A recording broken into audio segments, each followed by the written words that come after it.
Too much stuff going on in the world, boys. Way too much stuff going on in the world at the moment.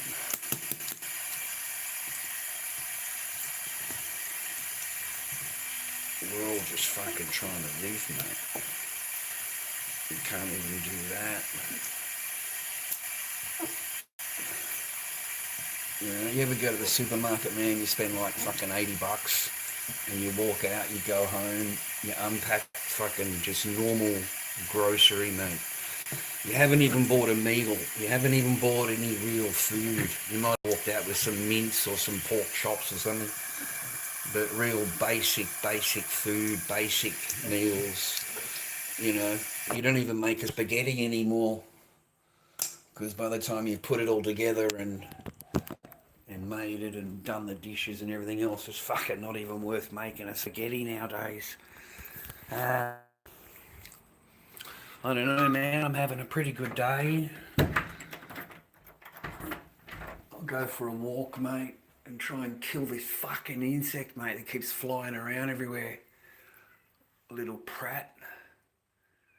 YouTube's coming down with one of their... Fuck, there's a lot of cops today. What the fuck is that?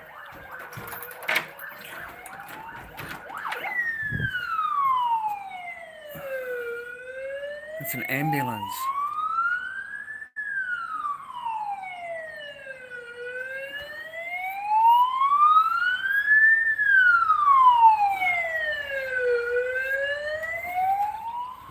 Ambulance now. Anyway, what was I thinking about? I had all this stuff I wanted to talk about, and I get online and I'm completely mind jammed, man. Completely mind. You can't even think about what I was going to think about. Don't care. Oh, God, man, I had all this stuff I was going to think about. I was going to fucking rave on about it.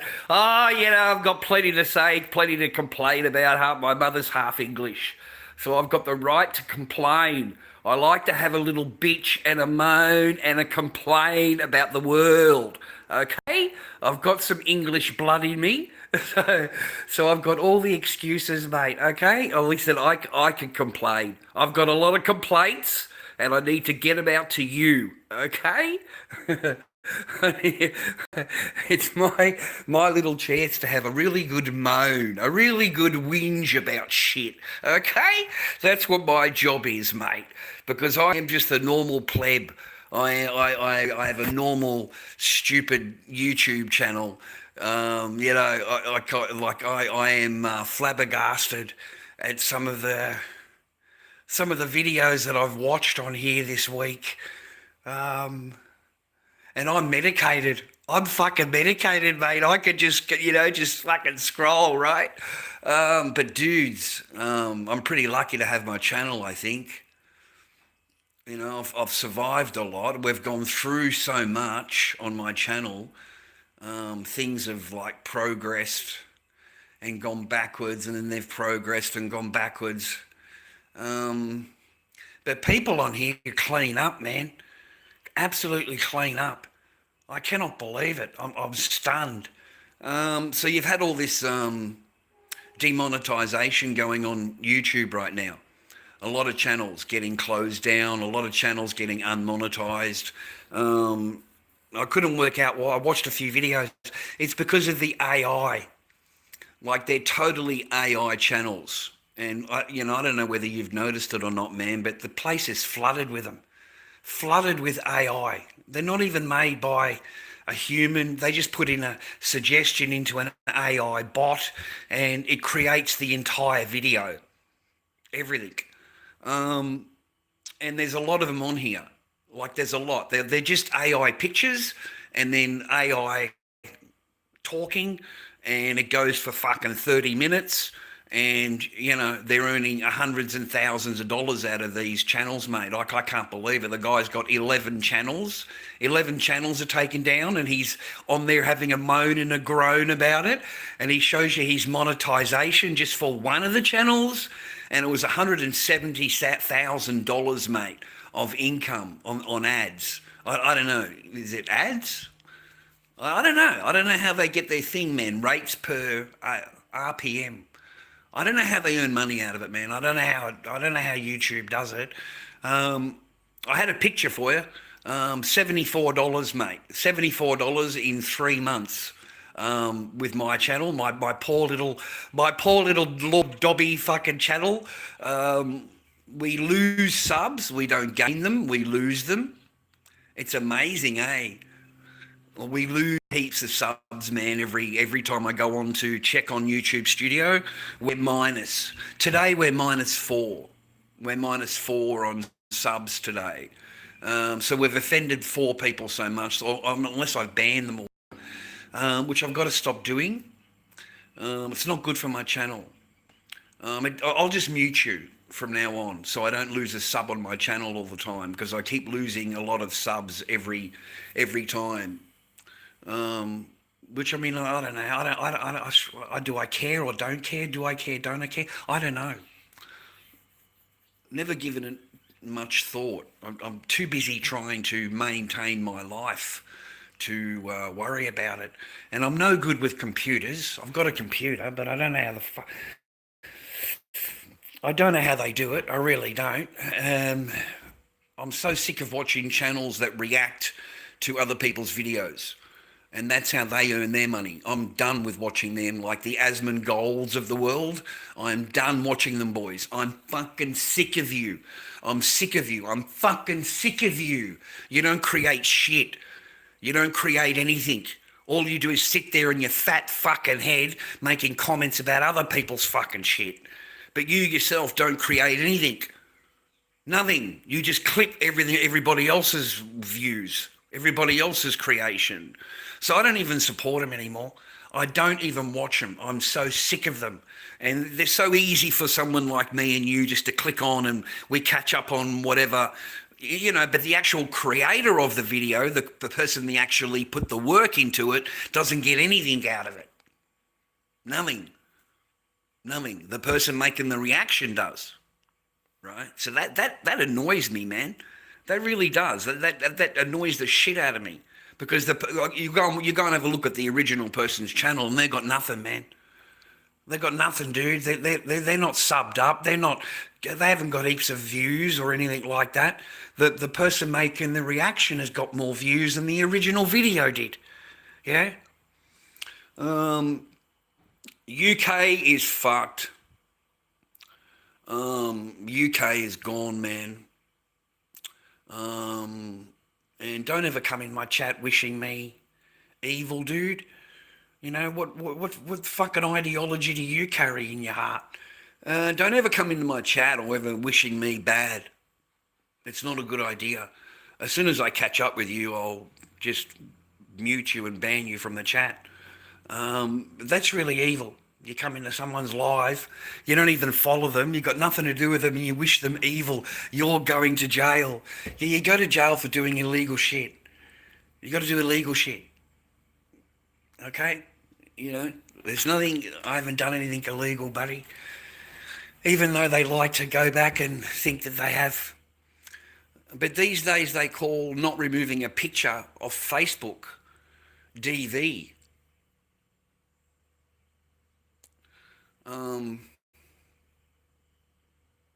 I was gutted at that. Me liking someone's comment on Facebook, I hope you see your daughter again. I liked the comment. I didn't even make a reply. I got charged with DV. Like, they put DV on the charges, man. Like, I shook my head at that, dude. Like, I've never even heard of that. When I looked at it, it was a fine, $900 and $600. It didn't have no DV written next door to it. And yet when I go to family court, they've got DV written next door to it.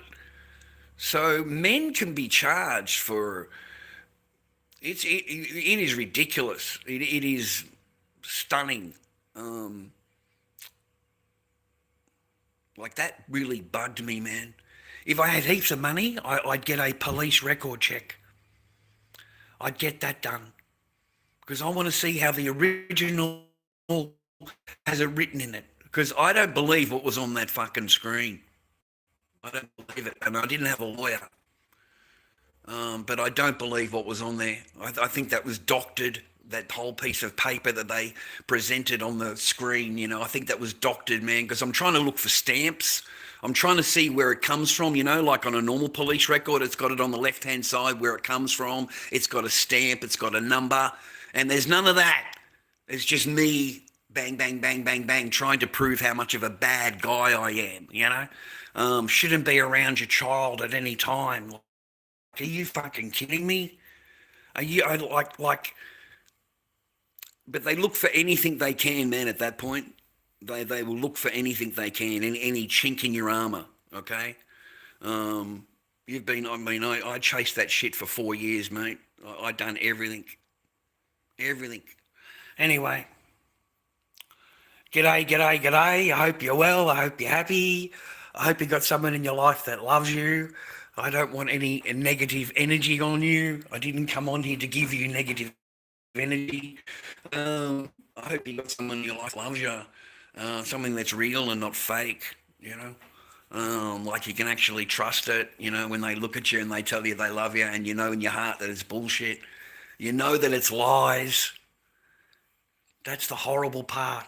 You know that they're lying to you, straight to your face. You know. Anyway, there's a lot going on out there, man. We are up to number 15 scientist in America. Number 15, dude. Number 15 in America that's been, I don't know, disappeared, knocked off. They've, walked out of the house without any communication, and they're just disappeared. Mysterious shit, dude.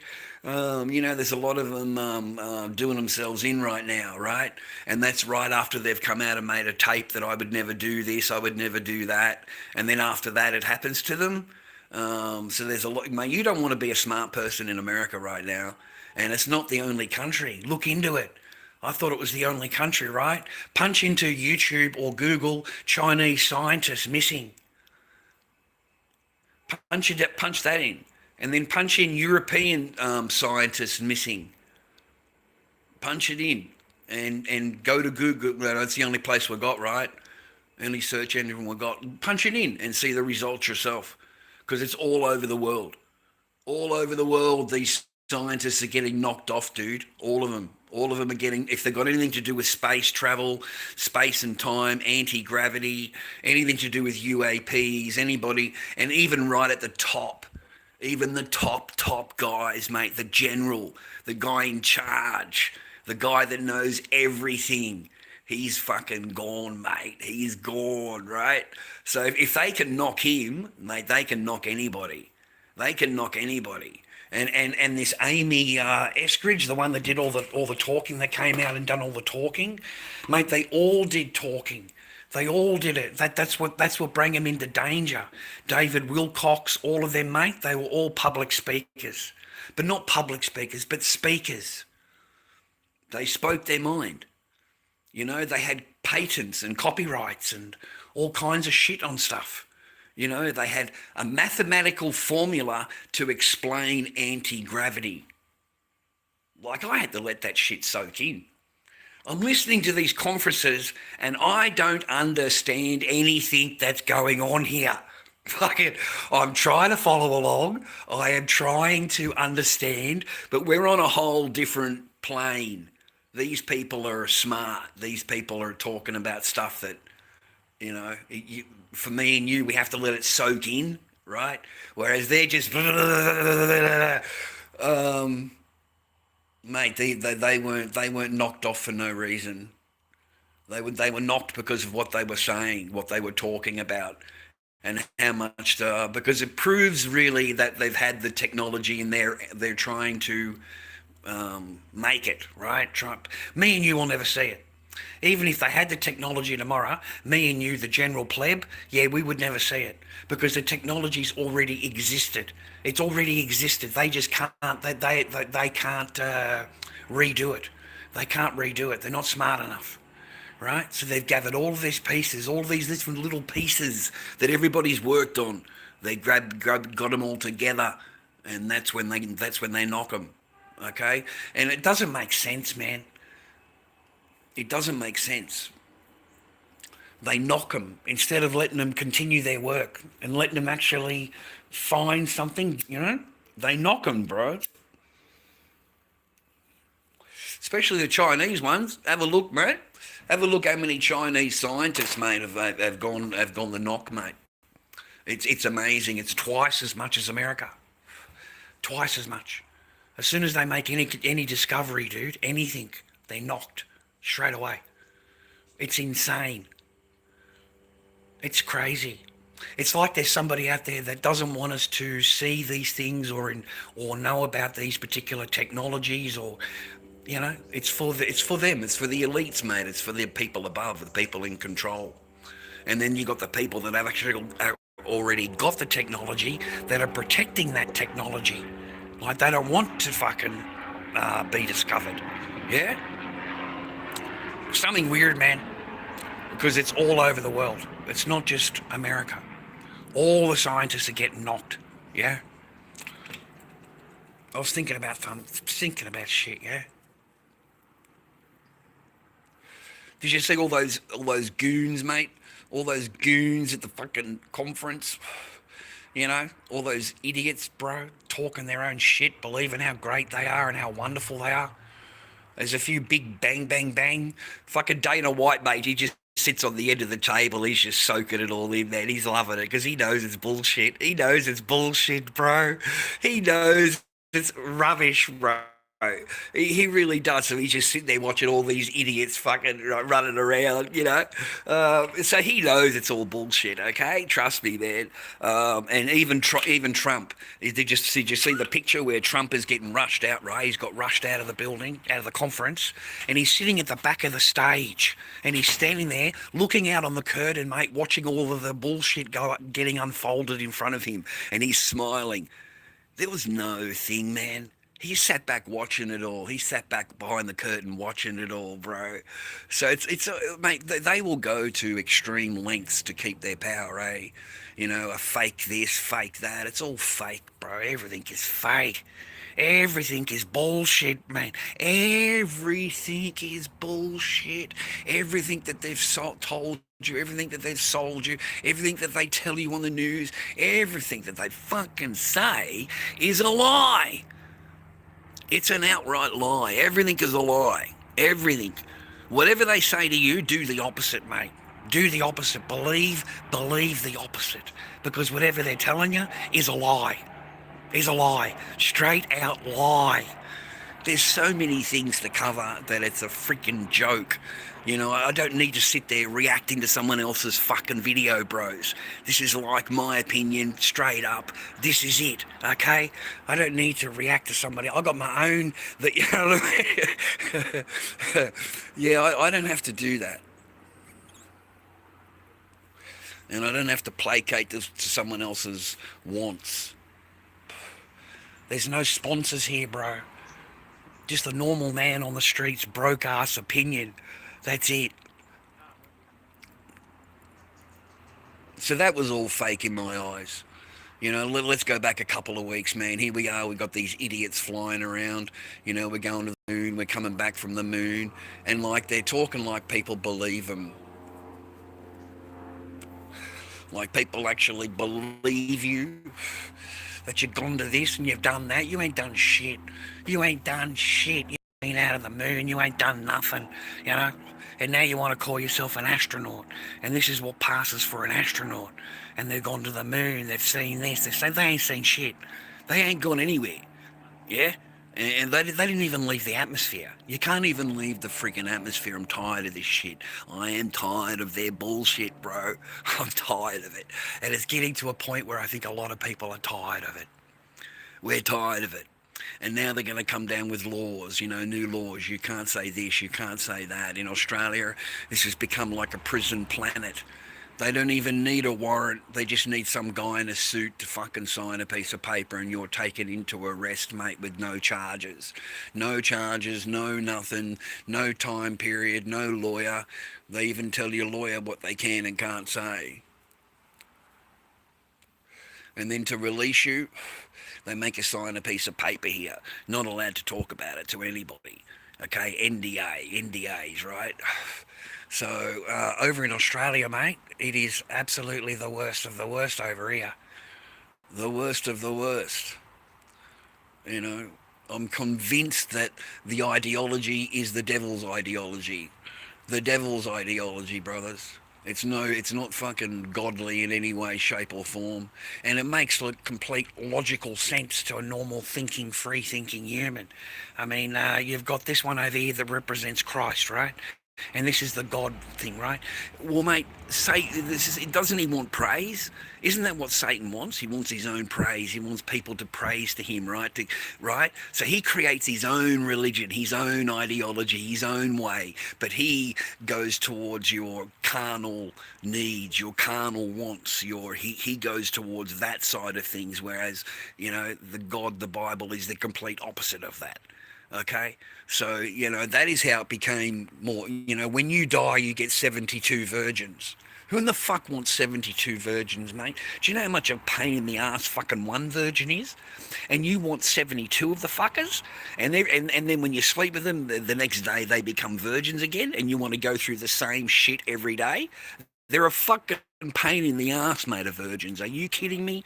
They are fucking hardest to keep happy, mate. They're not happy people, mate, virgins. Are you kidding me? They blame you for their loss in life. I didn't get to experience this and I didn't get to experience that, and it's all your fault.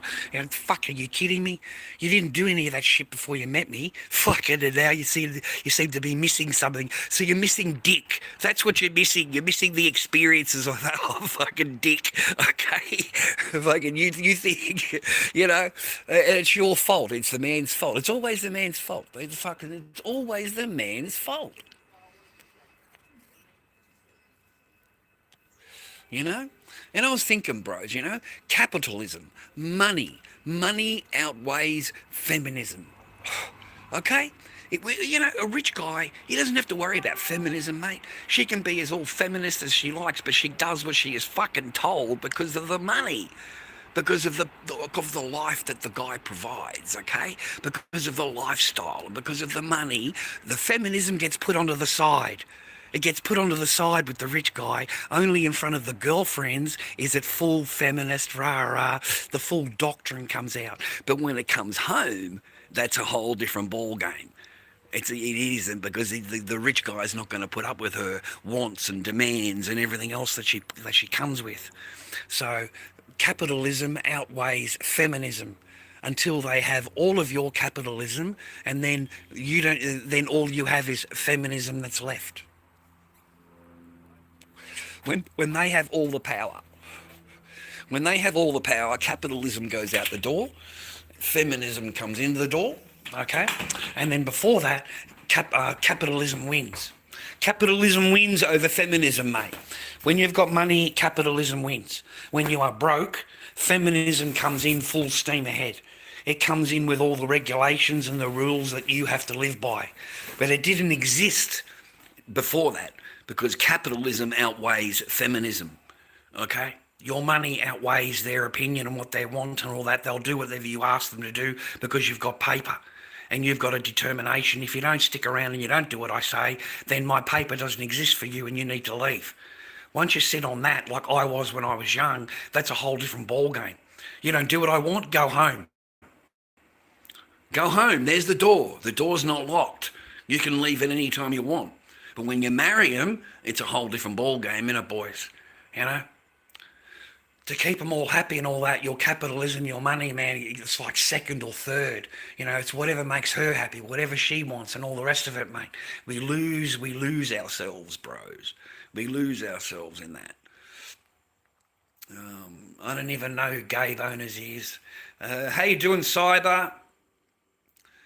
Trump has more skeletons, mate, than any businessman and whatever's going on in the world. They all do. All the billionaires do, man. All the billionaires do. I'd like to know what's in that billionaire's closet that gave Epstein the most expensive apartment in New York. He lives next door with his wife, right? The invalid bloke, right? And he started coming out talking, and then one of his security guards said, it was recorded, if you open your mouth again, I'm going to kill you. That's what his own security guard said. So keep your mouth closed. He was at some conference talking, and the security guard was recorded telling him that. So after that, he's out of there. But what does he have, man? That he would actually hand over this $50 million apartment right overlooking the whole thing for free. For free. For $1. He sold it for $1. Sorry. $1. He gave it to Epstein. Signed it over. That's how they get power, boys. You see, the difference is you've got a moral. You've got a morals, right? The morals that they have set up in society that we should live by.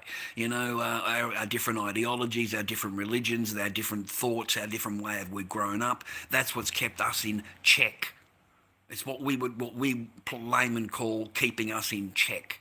Whereas they've lived in a world that is the opposite of you. All things are open to them. Anything that can be bought, they have. They own it all. They own everything. They've got that attitude, that betterness, you know, that I'm better than you. You know, I'm the chosen ones. Mate, you got an entire fucking nation that calls themselves that. I'm the chosen one, not you. And there is only one chosen one, not you. And that is how all the billionaires think. All of them do. Okay, it's not just them. It's their whole attitude of, you know, they're better than you. Yeah? And they write the laws that you live by. That governs you. They own the shit that you buy. They own the stuff that you get entertained by. They own all of it. They own it all.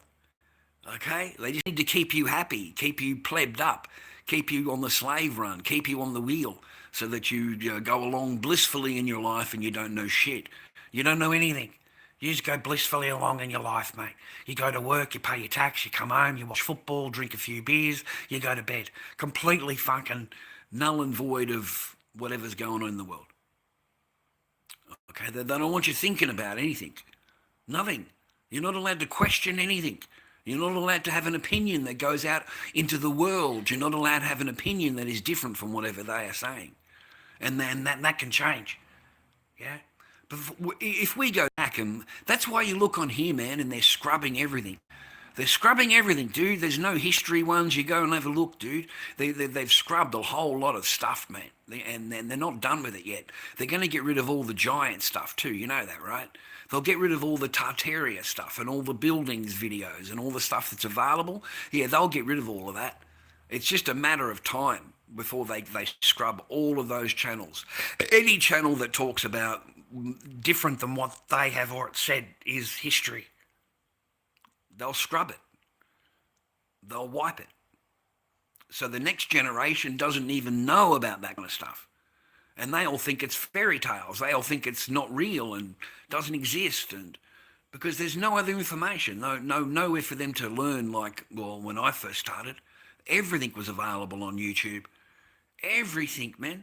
Right down to the World War III videos, right down to the NAZIs and their speeches. Everything was on here. Everything. You know, right down to the G chambers and explaining all about the G chambers, and the guy goes in and does the scientific thing about that and this and all of that. All gone. All of those videos are gone. They don't exist on YouTube anymore. So they have like this close, you know, over the information, dude. The same as we've got that internet czar now. Internet czar, you know, goes around the rest of the world telling, you know, how everybody should be anti this and anti that on Semitic and all of that kind of thing. Because they need to guard what's being spread now.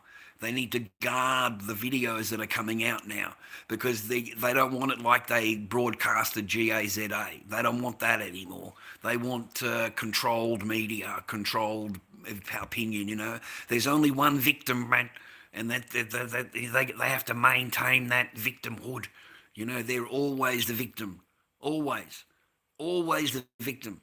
Do you know that 760 people have been thing, mate, since the ceasefire? Just since the ceasefire. 700 and something people have been ectade, bro. Since then, since they signed on. You cannot believe anything that these people agree to or sign up for or anything, man. They just take it as an opportunity that you're not going to do anything, and they will continue operations. But the minute that you do anything, oh no, look what they've done, rah rah. But meanwhile, 700 and odd people have been knocked since then. And since then, they're in Lebanon. I've got to spell shit, mate. I've got to spell shit, dude. I've got to guard my words. I've got to self-regulate my speech now because of these people. I've got to regulate what I say. Not allowed to say this in Australia, not allowed to say that in Australia. It's all anti-Semitic and it's all this and that and the other because it's an opinion that doesn't agree with them. And the minute you have that, that's anti-this and anti-that. Like, mate, they take channels down. Even little shitty little channels like mine, even crappy little crap like mine, they'll take down. Any opposing video or any opposing rah-rah. A good thing happened to me this week. The government sent me their bowel cancer screening things. It's always exciting, mate, to receive that from the government. We're going to stick something up the charvy, mate, and send it in there to the screening program. Okay? It made me think about it, man. Made me think about it, right? Bowel cancer, bro. Bowel cancer. And they tell you it's from shit that you eat. That's what they tell you, that it's from the stuff you eat, rah, rah. Mate, I don't think it is. I don't think it is. I really don't. It's been like humans have been eating stuff for the entire time we've existed, mate. And this stuff is only in the last, 20 years or whatever, 15 years, right? Huge enough for them to send out envelopes to everybody, okay? Get yourself checked, rah, rah. You know what I believe it is, bro? The toilet paper. The toilet paper. I know it's going to sound whatever you want it to sound like, but the toilet paper, the chemicals in the toilet paper, what you wipe your Harris with, okay? Because that's straight into your body. And I believe it's the chemicals that are in the toilet paper, how they produce the toilet paper. You don't have to believe me. Go and watch up on YouTube.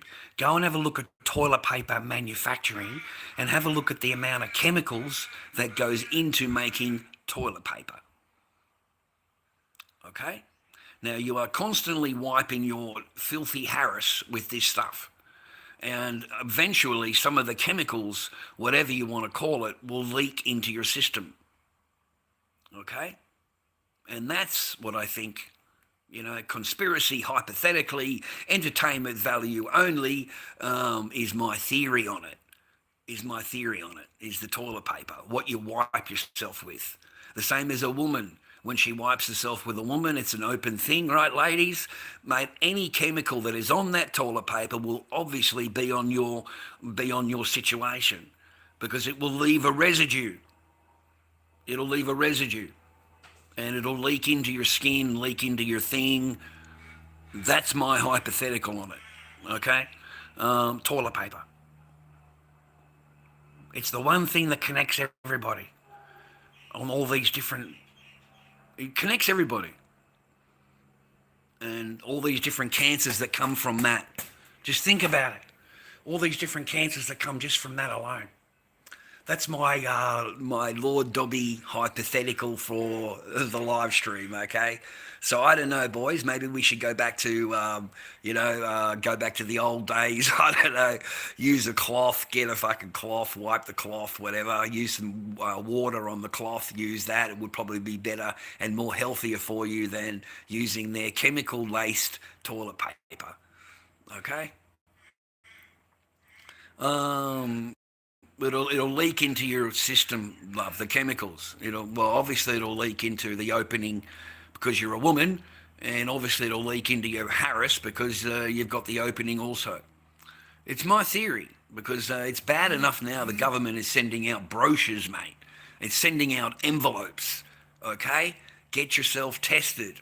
So it's become so prevalent, okay, that we've got that happening. The government is sending out envelopes.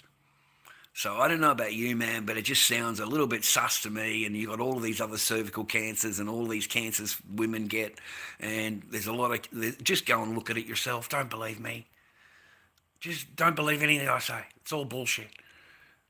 Okay? Just go and spend 10 minutes of your life and run down the rabbit hole. How is toilet paper made? Put it in YouTube here and look it up yourself. And you'll be disgusted on how many chemicals are put into toilet paper. Yeah, just toilet paper. Okay? So, anyway, that's my theory on that. Mate, there's so much to go on this week. There really is. We'll go back. We'll talk about this Artemis thing. Mate, what a load of rubbish. I am disgusted that people are still so dumbed down that they could watch this stuff and say, yeah, that's real. I really am. I am stunned that people. I honestly would be surprised if there's anybody that still believes that they go anywhere near anywhere at all. And the deception, they think we are so stupid that they only have to put up like a cartoon bullshit to get it passed over the stupid pleb's head. We are so dumbed down that that's all that they need to pass it over. Mate, I'm sick of it. I really am, because they can't even treat us like we've got a 10-year-old brain, yeah, that can look past it, right? And I'm not. I don't think they went anywhere. I don't think they went anywhere, man.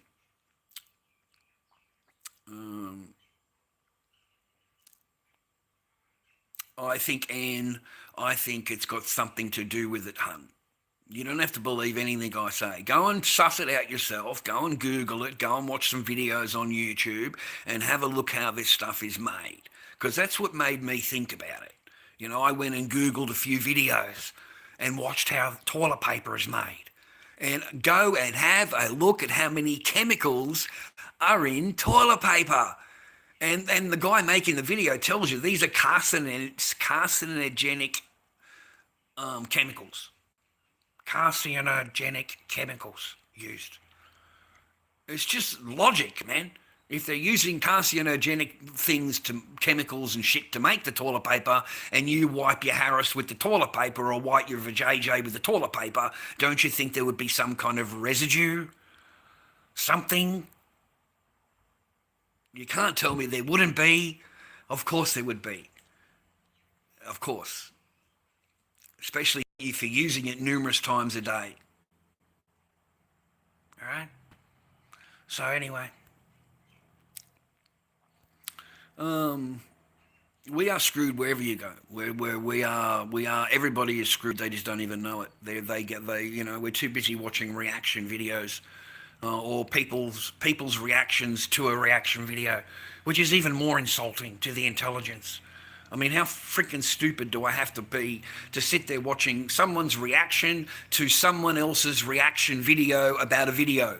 So now I am fourth party to the video. Anyway, I flick on, mate. I flick on. I am not interested in being part of the hundreds of thousands of people that are so freaking lazy that this is what we've come down to now. But YouTube are getting rid of them.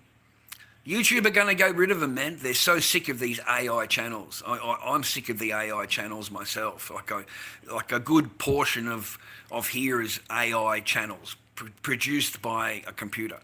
That's why there's no more Chinese guy videos. Have you noticed that? Asian guy's gone.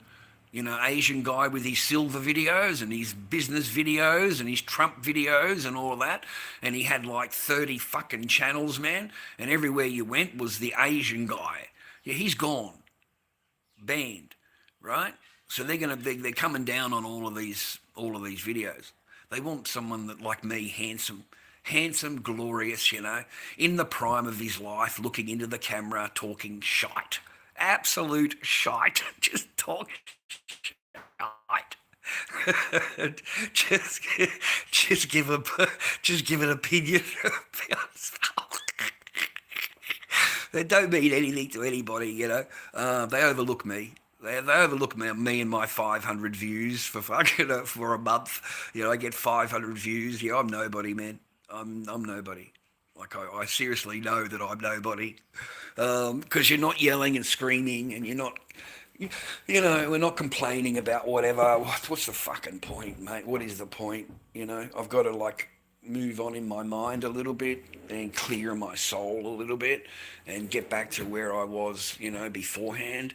And that's what I should be trying to, for my own mental health. I'm no good to my kids, mate, if I'm sick. I'm no good to them at all. I mean, I'm no good to my oldest ones, and I'm certainly no good to Echo if one day she does see her dad and dad's freaking. So I've got to maintain my small, my small world that I have. Yeah, that's about right.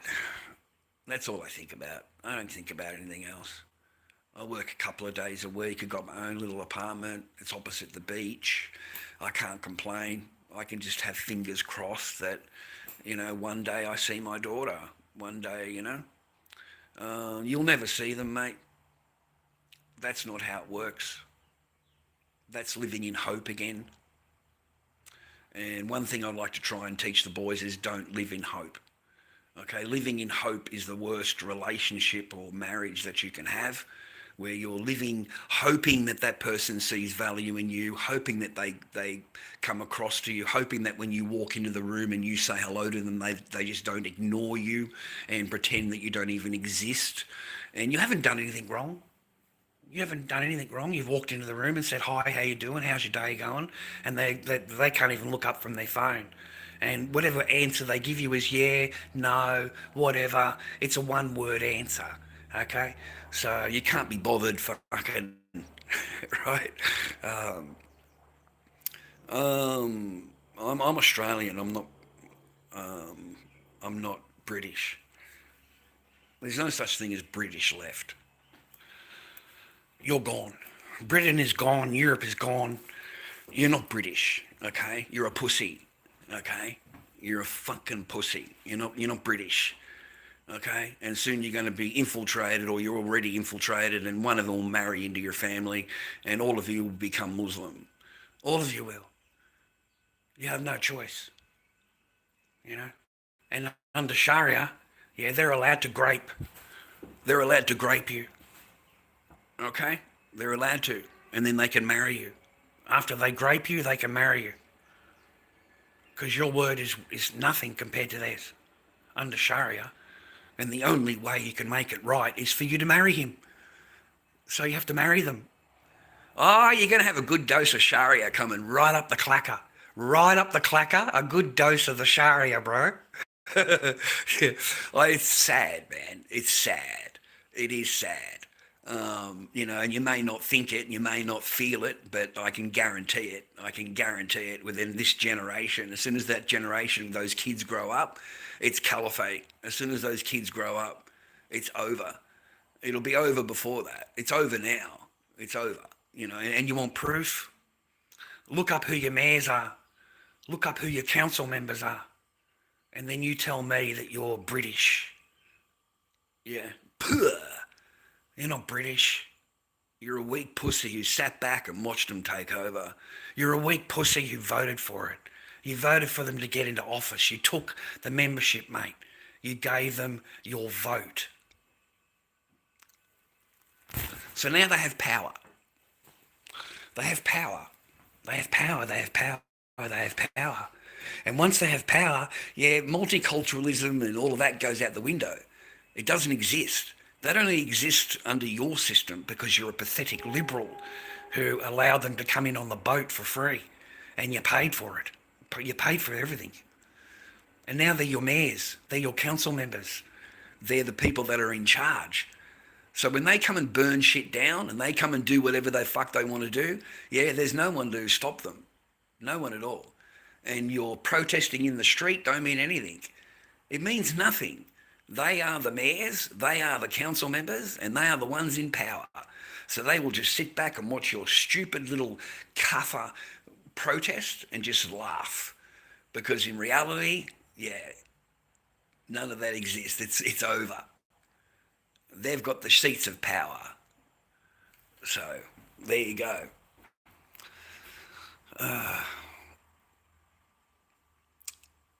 It's not a religion, it's an ideology. It's not a religion, it's ideology. It's a complete ideology. It's not a religion. Passed off as a religion of peace, but it's not. It's a complete ideology, and it's how they govern their life, the whole Sharia thing. That is what controls them. You don't need to believe me. Don't believe anything I say. Just I talk a lot of shit for entertainment value only, right? Everything I say is entertainment value only. None of it is real. It's all fake. You know, just look up videos of other countries that are already under Sharia. You just got to look at those videos. Don't believe anything I say. Have a look at it. Have a look at Afghanistan, Yemen, Iran, Iraq. You know, look at Somalia land. Look at it. Look how they treat women. It's just a wonderful religion of peace. You know, women have all rights over there. You know, like feminism really works under Islam. They love feminism. They love gay people. You know, so you shouldn't have a problem moving there. You know, yeah, you'll have a really good time. Yeah.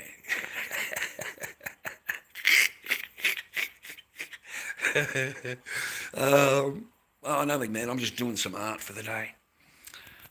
Dude, I completed these. Just trying to complete some projects. So I worked on these two, finished these two. I'm happy with these two finally. And now I'm trying to get motivated to do the clowns. Trying to get motivated to do them because they take a few hours to do. So I've got to do the hair. I want to get the hair done. So I've got the orange hair here. I've got a big wig. I've got a big wig here.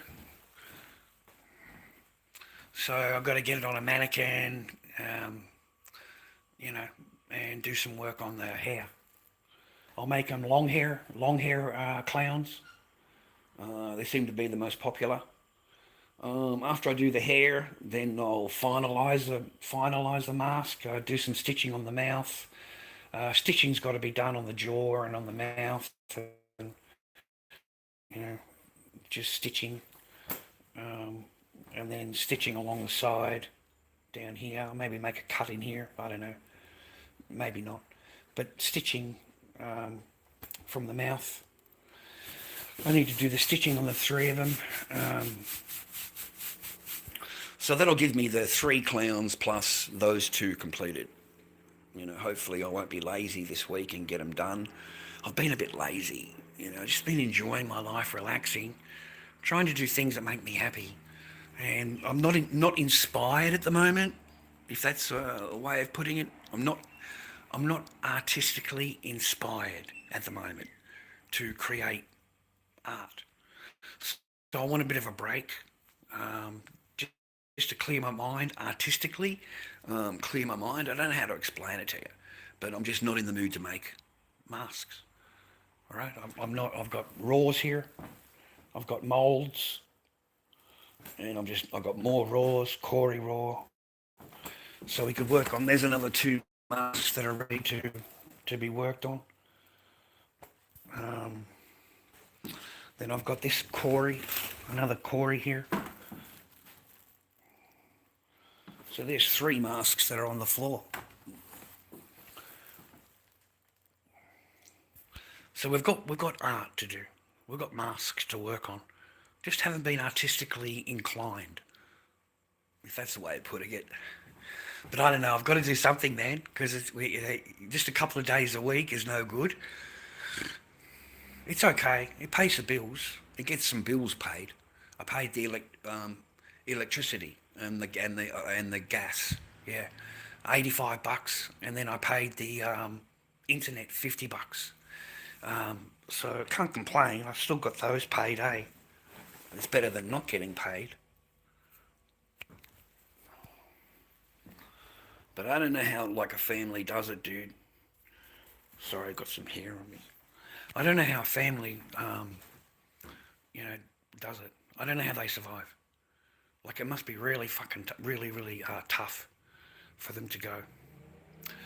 2 days a week, yeah, 3 days a week, 2 days a week. Sometimes Jimmy, and sometimes no. It just depends, man. Fuck. Sometimes yes, sometimes no. Nothing full time. There's no good lying about anything, man. Nothing full time. Just when I feel like it or whatever, or if the lady calls me, and then I go over and rah rah. But they haven't called me, bro. Everything is pretty clean when I left, and I did all the gardening and did all this and did all that. So I don't think I really need to go every week or whatever. But no one's called me. I did Monday, Tuesday, but no one today. Normally I'm Monday, Tuesday, Wednesday, but only Monday, Tuesday. Um, Still haven't got a car, haven't got transport. The Jeep blew up, so I haven't got any way of getting around. Um, so I don't know, man. I've just been like coasting through, and as long as I've got the bills paid, apartments paid, rent is paid, I'm pretty much happy. I got $75 from the channel this month or last month. That took a few months. That took a few months because we only get a few hundred views, man. It's not like we're getting, all these views or whatever. You know what I mean? Like a couple hundred views here and there, man, doesn't pay anything. It doesn't do anything. Okay, trust me, bro. You're not a fucking. There's no millionaire being a YouTube streamer anymore, man. There's no money in that. Okay, they're all busting their nuts, mate. These streamers, they are busting their nuts, bro, because they're relying on it. This is not COVID anymore. This is not COVID. People aren't locked up getting double payment, and they're happy to send you $100 or whatever to whatever. You know what I mean? It's totally different life now. It's just different, yeah. And now, like far out, dude. You've seen the price of groceries. You've seen the price of fuel. You've seen the price of all of that. Like we can hardly even. Most of us are struggling. Most of us are just, bare margin freaking surviving, mate. You know what I mean? Fuck. No, just come. Yeah, no. You did a rod through the engine. I was on the way to work. I had a full-time job. Remember, I was on the way to work. The rod went through the bottom of the engine, man. That's it. The engine, big hole in the engine, man, underneath the bottom, at the bottom. So I only had it a couple of months. I only had it a really short time. I only drove it to work and back. The fucking thing cost so much money, Jim. It cost so much money to fuel, to run. It wasn't worth driving. The vehicle's not worth driving. It sucks up gasoline like drinking Coca-Cola. It'll cost you $10 in fuel just to go down to the supermarket and come back again. It would cost me $10 on the way to work, and I'd have to put another tenner in it to get home. So it was costing me $20 a day, and I was only going to work, and it's only around the corner. So no, it became very unfinancial to actually drive. And then the parts in it, you can only use Jeep. You can only use. Oh man, give me a break. I had no idea. Like I thought it was a good, reliable vehicle. Rah rah. No man. It cost a lot of money to maintain and to put petrol in it and to keep it on the road. It wasn't worth it. It wasn't worth it. Like I was really getting the ump with it, mate, in a big way. I didn't like it.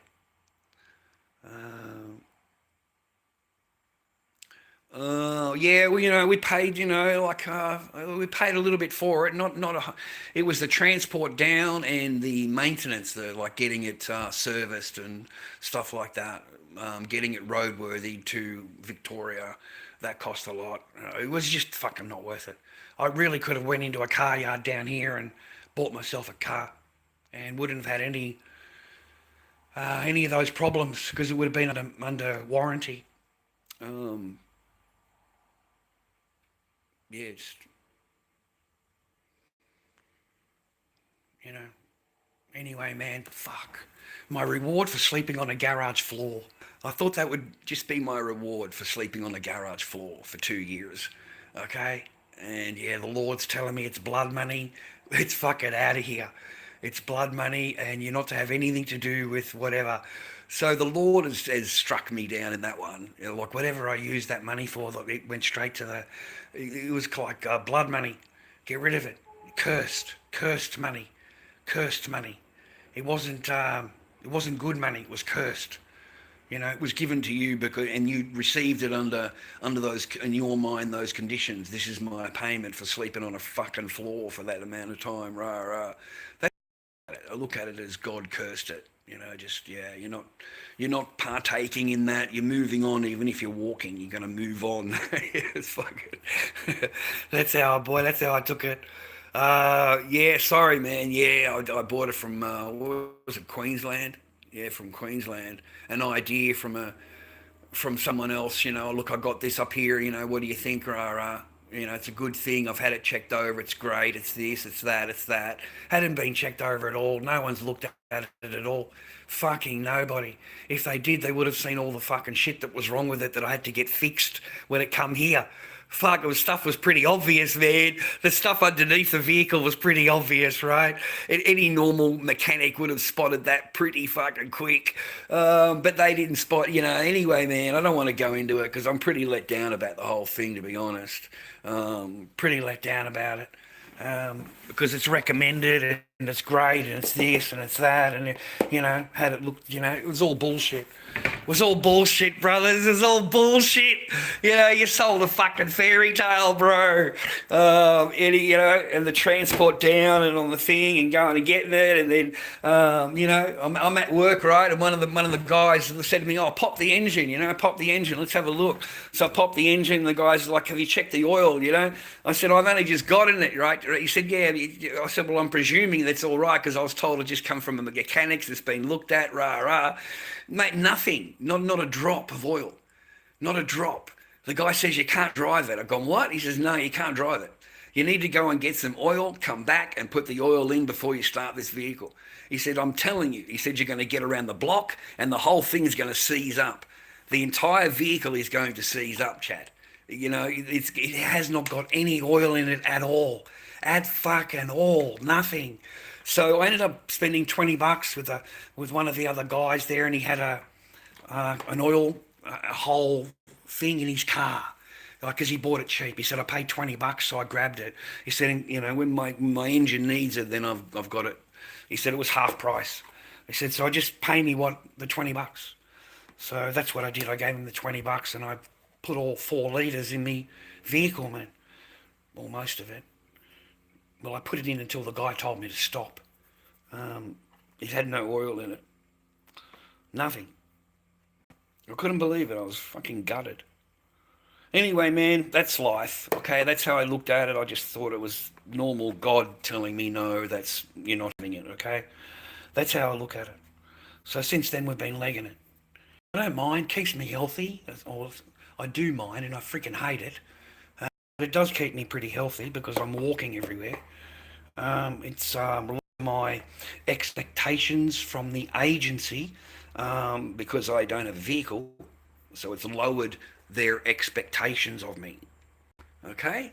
So instead of 10 job applications, I've got to do 2. Okay? That sounds like a lot better than 10. Okay? Because I don't have a vehicle. I can't get there, can't get home. There's no good applying for it. I told the lady, no good applying for anything, and then I let the job down. I said, if it starts at 6 a.m. and I haven't got a vehicle, well, that'd be really stupid of me because I'll never get there. And if I do get there, it'll be for a certain 3 or 4 a week, and then I'll burn myself out. I'm up at 4 o'clock or 3 o'clock in the morning to go to work every day. You're not going to last. Your body is not going to. I'm not young. I'm not young anymore, you know.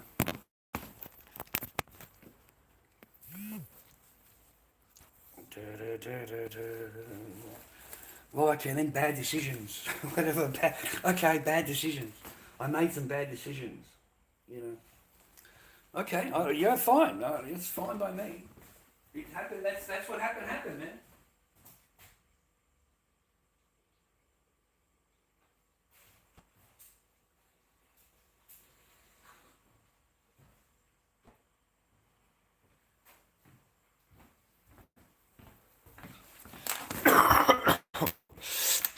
It is what it is, man. It is what it is. I don't dwell on it, man. I don't fucking, whatever. I just move on. I move on and deal with it. I don't have a fucking vehicle anymore. Okay, then I don't have a vehicle anymore. I just move on, man. It's no good me going on about it or whatever. What do you want me to do? Nothing I can do about it. I want to get one of those electric scooter things. I can just imagine that, me on an electric scooter.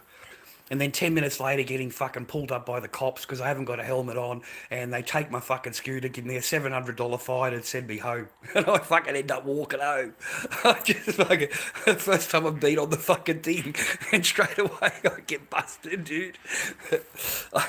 That would be my luck. That would be my luck. I swear to God, that would be my luck. Okay, I got a little bit of spare paper, and I wanted to get a sausage roll. So I'll go down and get a sausage roll.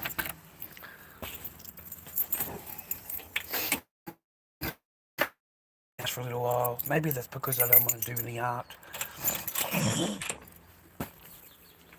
I'm just not in the mood to be standing there at home. So I'll go out and do a little bit of a walk. You need any bread or milk, Bert? No, I just went down the road.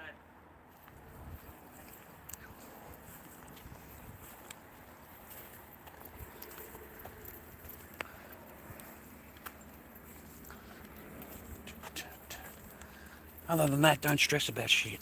Just go along in life, viewer. There is so much bullshit out there right now, okay? There is so much lies and deception and just fakeness. You're better off to just turn it all off. Turn your TV off, turn their news off, turn all their bullshit off, and don't even concentrate on it. Concentrate on your family, concentrate on who loves you and who doesn't love you. Concentrate on them. Don't concentrate on all of this negative crap around you. I was talking, what I like looking at now? Finding out about what happened in the past. What was our real past? What was it really like? This Tartaria stuff. Mate, I am fascinated with all of this stuff. I really am. If it existed, if it didn't exist, giants, these mounds, it all goes back to the Smithsonian. And then it all disappears. It all disappears. All the history disappears. And then Smithsonian, I think, 10 years ago, 12 years ago, they made a statement that they have destroyed, they have crushed the bones, or crushed all bones, and destroyed all, that it doesn't exist. They're all fake. They were all fake, and they didn't exist, and so they decided to crush all the bones. So they've crushed all the bones. I am stunned at this. It's like an admission of guilt. It's like an admission of a man. The place that they go, the place that you send this shit to preserve it, to make sure that it lasts through history, so to speak, and they destroy it. They decide that it's fake. No, man. So I started watching this stuff. Look up interviews with giants on YouTube. Interviews with giants. And it shows you there the last prison guard that guarded a giant, the last nurse, when the giant was another giant, all different giants. And it showed you this one giant, I can't remember his name. I'm trying to think of his name. It was a few days back I watched a video. And it shows you his, part of his life. And he came out and made a speech at some conference somewhere. He was 10 foot, 12 foot tall. And the whole room went silent, and he told them that he'd been offered money for his body. When he dies, that they want his body, and they want him to sign it over. So basically a death note. When you die, we get your body, and we're going to pay you £5,000, which back then was a lot of money.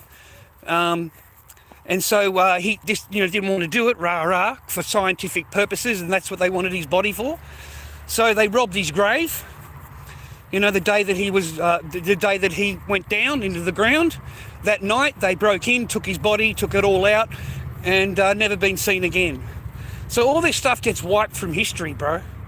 That's what I'm saying here. All this stuff gets wiped from history, man. And it's mind-boggling. It's mind-boggling. Why do they delete these parts of history? you know, because they only want that one, what's it, Darwinism? They only want that one part of history known, you know. No, I don't know what they put in sausage rolls. Giblets. No, I don't know put in giblets. What's Tinder? I never heard of Tinder. I don't know what Tinder is. I've never heard of it.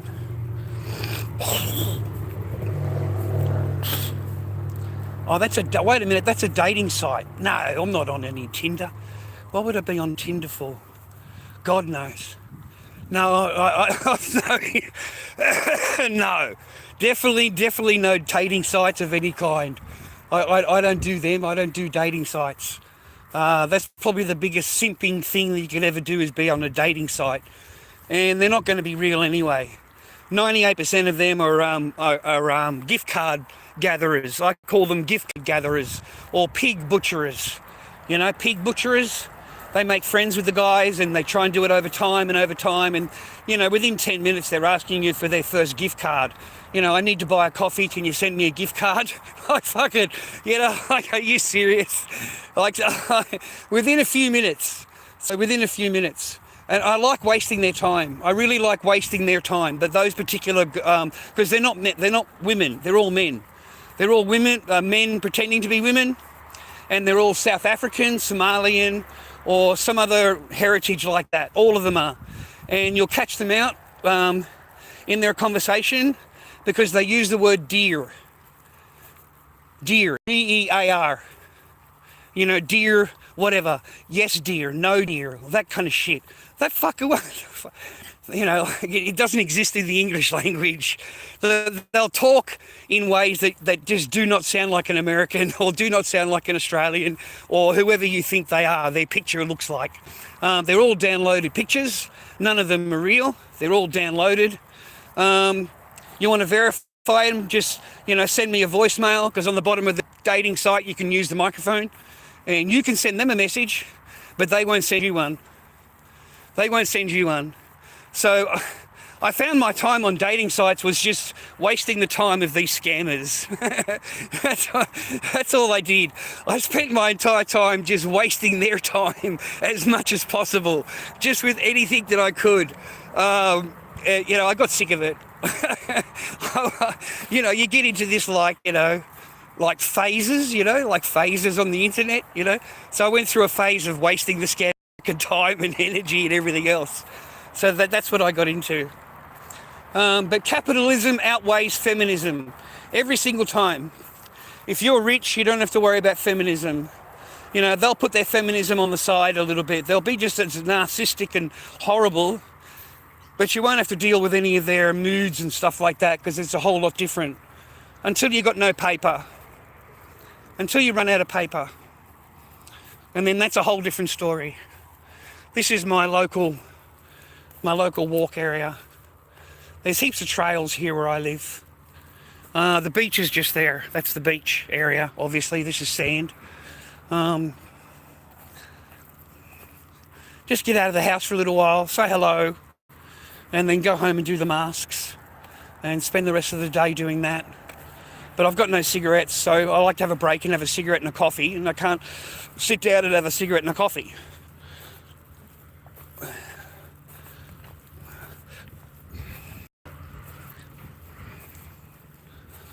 The war, I don't know, Iran, all that kind of thing. Look, I don't know. This shit's got me puzzled, you know. It really does. I don't think there's any end to it. I think this is just like the beginning of it. They're rearming or whatever they're doing, getting more men into the... I don't know, man. These people are fucking just satanic. Whatever's... we've got 30 days of fuel left or some shit, they said. 30 days of fuel. It's still cheap here. $1.70 for fuel, $1.80 for fuel, and $2 something, I think, for diesel now. So it's gone down in price. It's gone down.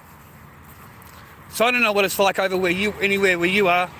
Plenty of food in the shelves, man, in the supermarket. Plenty of food. They're earning an absolute scorcher for it. We are getting charged up the kazoo, mate.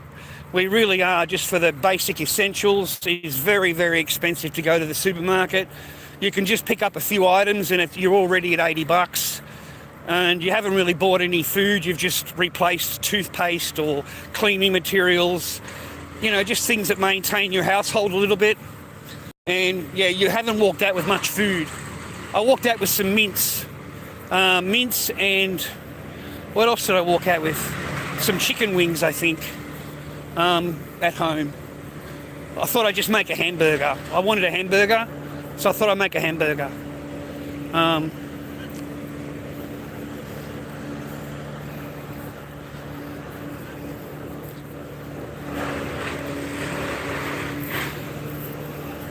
All the streamers have gone down. I don't blame them, to be honest. IRL streaming is like dead in Australia.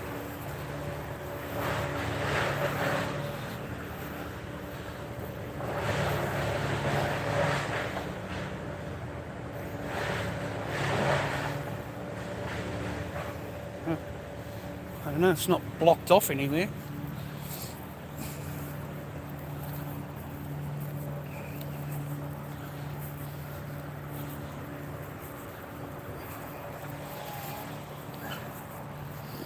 Hey, did you watch that Vitali thing?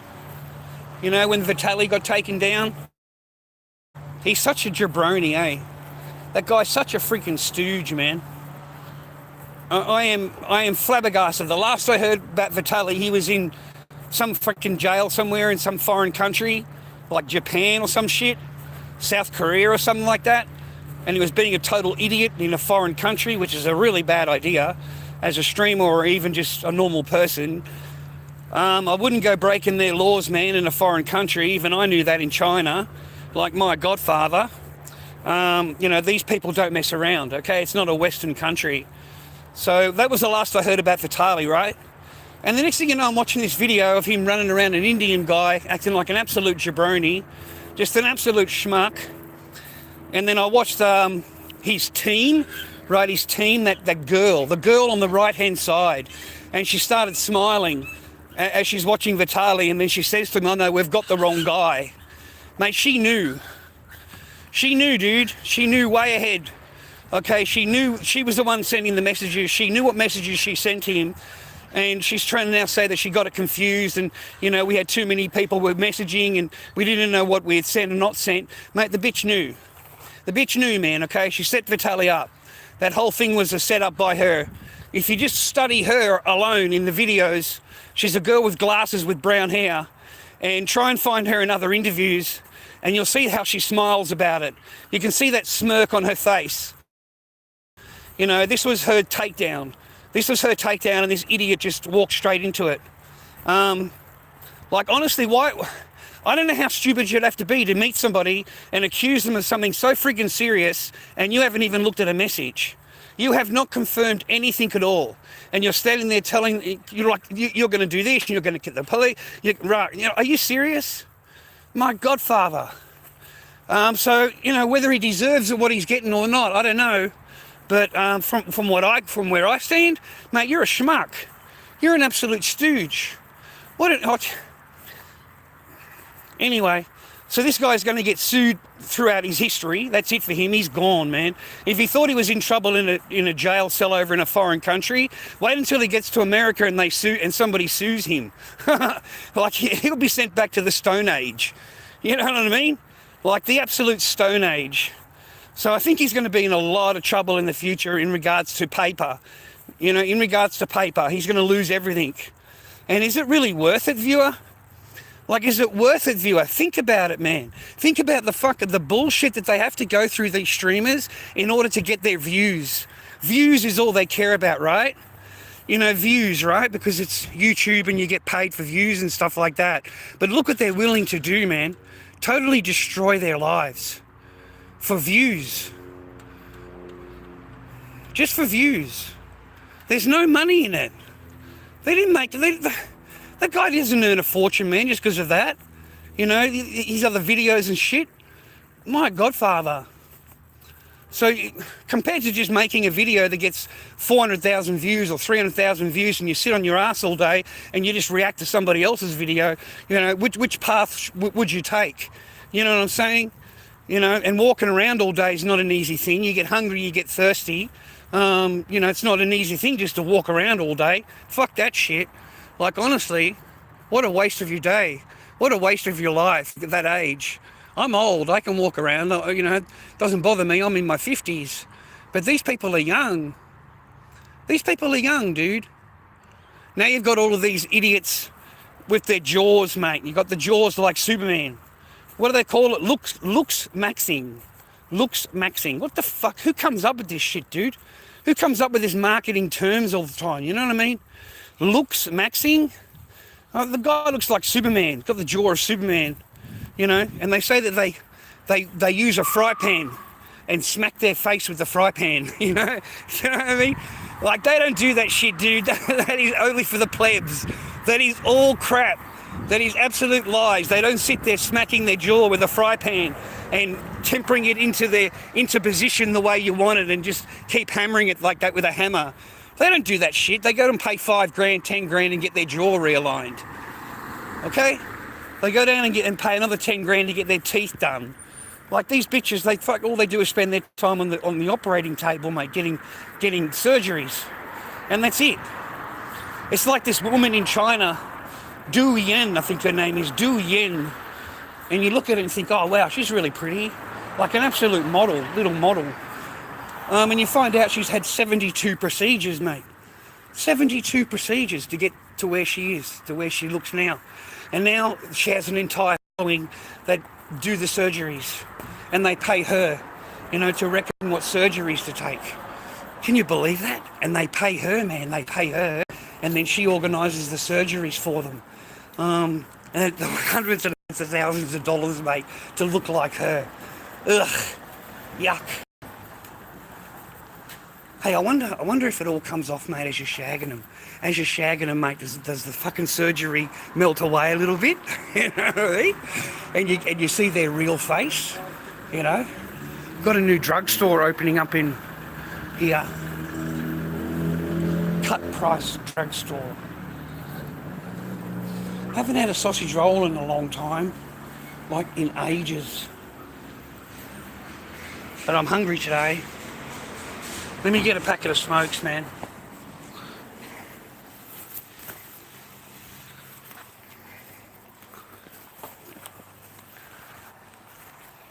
Double happy, thanks, mate. One happy. Anything else? No, sir, I already did that yesterday.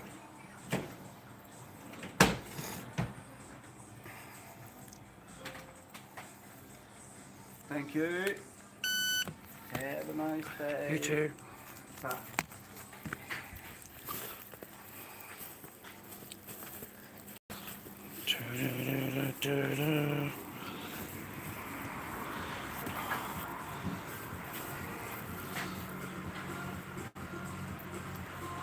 I don't want to do any looks maxing. I find it ridiculous. I find it ridiculous, man.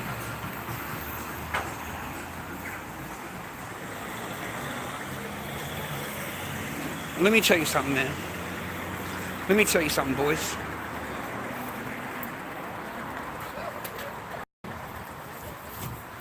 It doesn't matter what you look like, mate, if you've got game. If you've got game, it overrides looks. I'm serious. If you have game, it overrides looks. Okay, if you know how to talk to a girl, you know how to treat a girl, you know how to make her laugh, you know how to make her feel, that overlooks some guy that stands there with a pose. It overlooks some guy that stands there, you know, just standing there, and he looks good. You know, you're able to hold a conversation, make her laugh, make her giggle, all of those kind of things. Yeah, those things override it. They override your handsomeness or your thing. It helps if you're handsome, don't get me wrong, but it doesn't outweigh you, okay, because you've got game. You've got game. And if you've got game, it outweighs their handsomeness. That is why none of them can get a woman, mate. You know, she'll easily falter to someone else because he's got game. He's able to talk to her, make her laugh, whatever it is. He has game, yeah? So it doesn't matter what he looks like. Someone else can still shag his woman, okay? Because they've got game, and that's all it's about. If you've got game, it outweighs your ugliness. You know, you're just too afraid of playing the game. So you prefer to go and pay for it. It makes it easier. Hello, miss. Oh, never complain. Sausage roll and sauce, please, miss. Sausage roll and sauce, yeah. Yeah.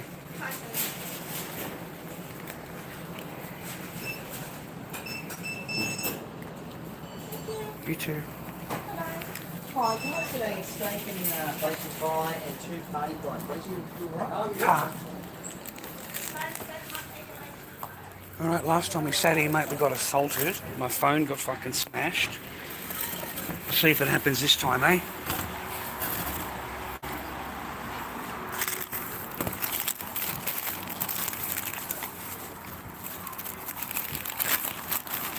$20. Cheers. $20. They've gone up, mate, from 15 to 20.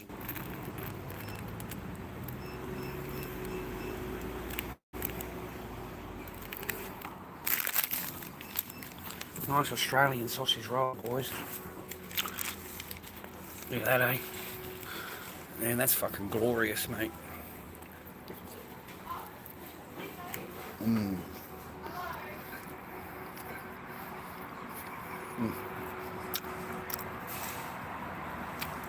Ah, man, I was just sitting here eating a sausage roll, Jimmy. I was just sitting here eating a sausage roll, I swear. And I wasn't doing anything. I was just watching the phone, videos. You know, just normal person, man. Anyways, a man come with a dog. He put the dog there. And he started yelling and screaming at the dog. Really abusing the animal.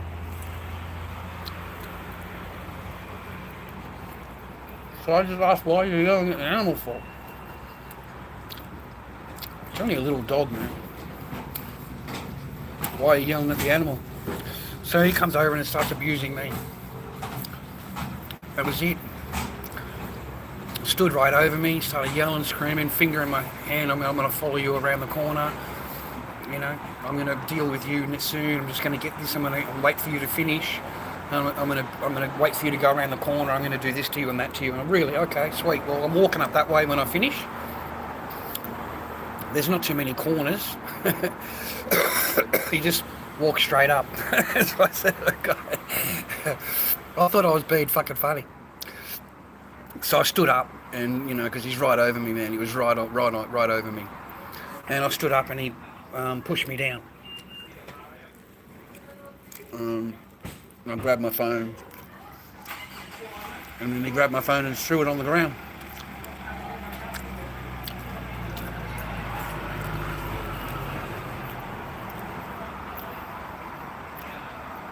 No, it was because of the dog. I asked him, why are you talking to your dog like that? Why are you yelling at your dog? You know, because the dog is just a tiny dog. A normal question, and he didn't like that.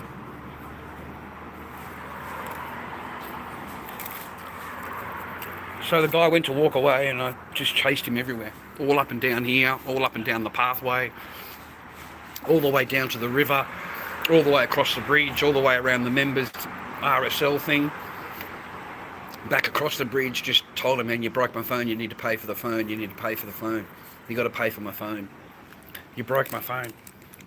So right now you're up for 2 charges. One is assault. I told him one is assault because you pushed me down, you assaulted me, and the other one is breaking property. You know what I mean?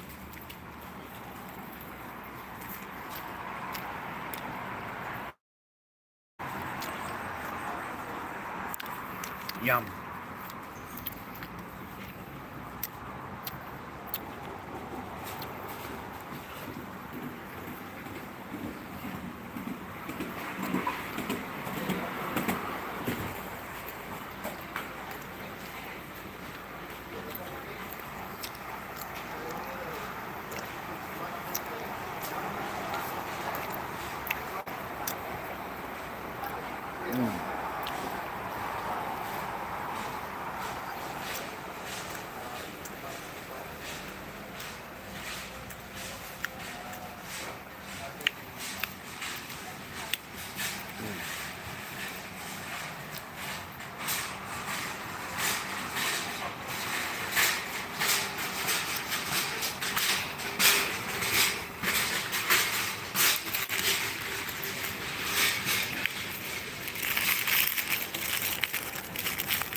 yeah.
What was that? That's $5.30 plus $2, $7.30.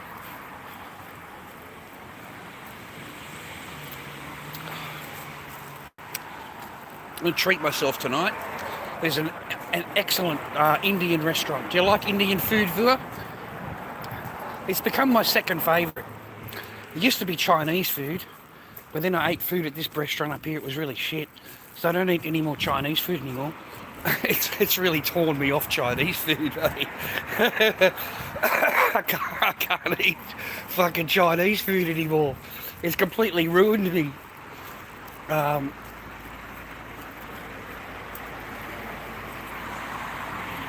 one there. Can't eat there anymore. Absolute shite. Like total shite. So now I've been eating Indian food, mate. I had Rogan Josh goat. I had bunari, or what the rice. What's that rice called? You know that fancy rice they make? Yeah, I had that one too. Something like that. Bakari rice or something. It's like a spicy rice with you know, you can have different meat in it. That was really tasty, man. Like a lot of taste, a lot of spice. That's what I want to eat, man. I don't want to eat this shit that fucking tastes like water. Yeah, it tasted horrible, bro. As you notice, we don't really talk about a whole lot what's going on in the world, mate, because it's all bullshit. A whole lot of it is crap.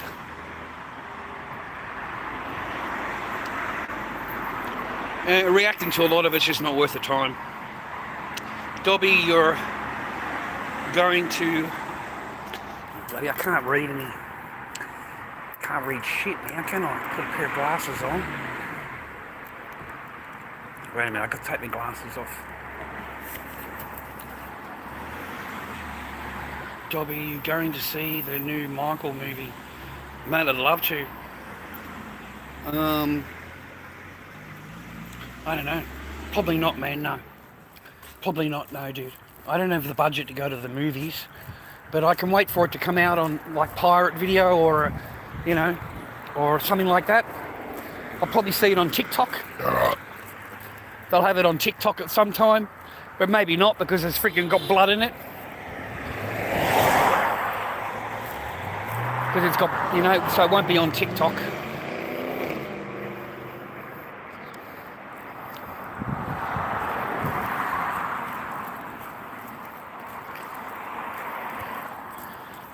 When's it come out, man? Far out, dude. When's it come out? Fuck. I don't want to miss that. Halloween, it comes out during Halloween, doesn't it? Damn. So has it come out or is it coming out? Has it already come out or is it coming out? Yeah, that's not a movie I want to miss. And does it carry on from him underneath the basement? Is it the same director? Because that particular, you know, director was good, but not as good as Rob Zombie. You know, if Rob Zombie needs to do the Myers movies. Like the rest of the movies are just too lame They're too lame. They're stuck in that John Carpenter era, you know, that kind of horror genre. Whereas Rob Zombie's more updated, is more of, you know, what would happen, what he would be like nowadays, rather than a John Carpenter, you know, 1970s version of Michael Myers, which is two totally different versions, man. The Rob Zombie version and John Carpenter version, you know what I mean? It's like a different era, a totally different thing, totally different genre, but the same movie. I really like the zombie versions of Myers. I like that version better than the other version. But a devoted fan either way. So I can't wait for those movies to come out, man, if that comes out. There has been nothing that I've wanted to watch at all. I haven't had the TV on since I sat there watching maths. That is for educational purposes only, pure entertainment. I sit there watching maths, and I've never laughed so hard. I've never laughed so hard and been disgusted at the whole thing at the same time, if that makes sense, because they're disgusting. The female generation are absolutely cooked. They are fucking cooked, mate. They are so cooked. You know, any female watching matches, all she sees is empowerment. That's all she sees, right? But any male watching that film, watching that fucking program, realize, I don't want any of these wives, man. Who would marry these fucking women, bro? I'd put up with them.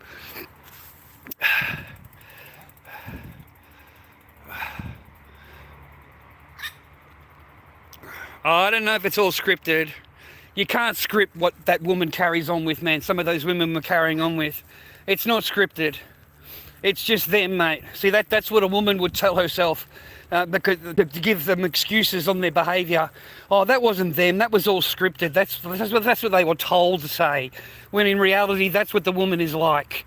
That's exactly what she is like. She spoke her mind, man. She didn't hold back at all. None of them did. They all wanted to be the queen of the party. Okay? And there was only one queen, and that was Gia, man. Gia had it all worked out. Gia, that one woman, broke up every single marriage. Gia. She's behind the doorsteps, bro. She broke it all up. Fucked it all up for everybody.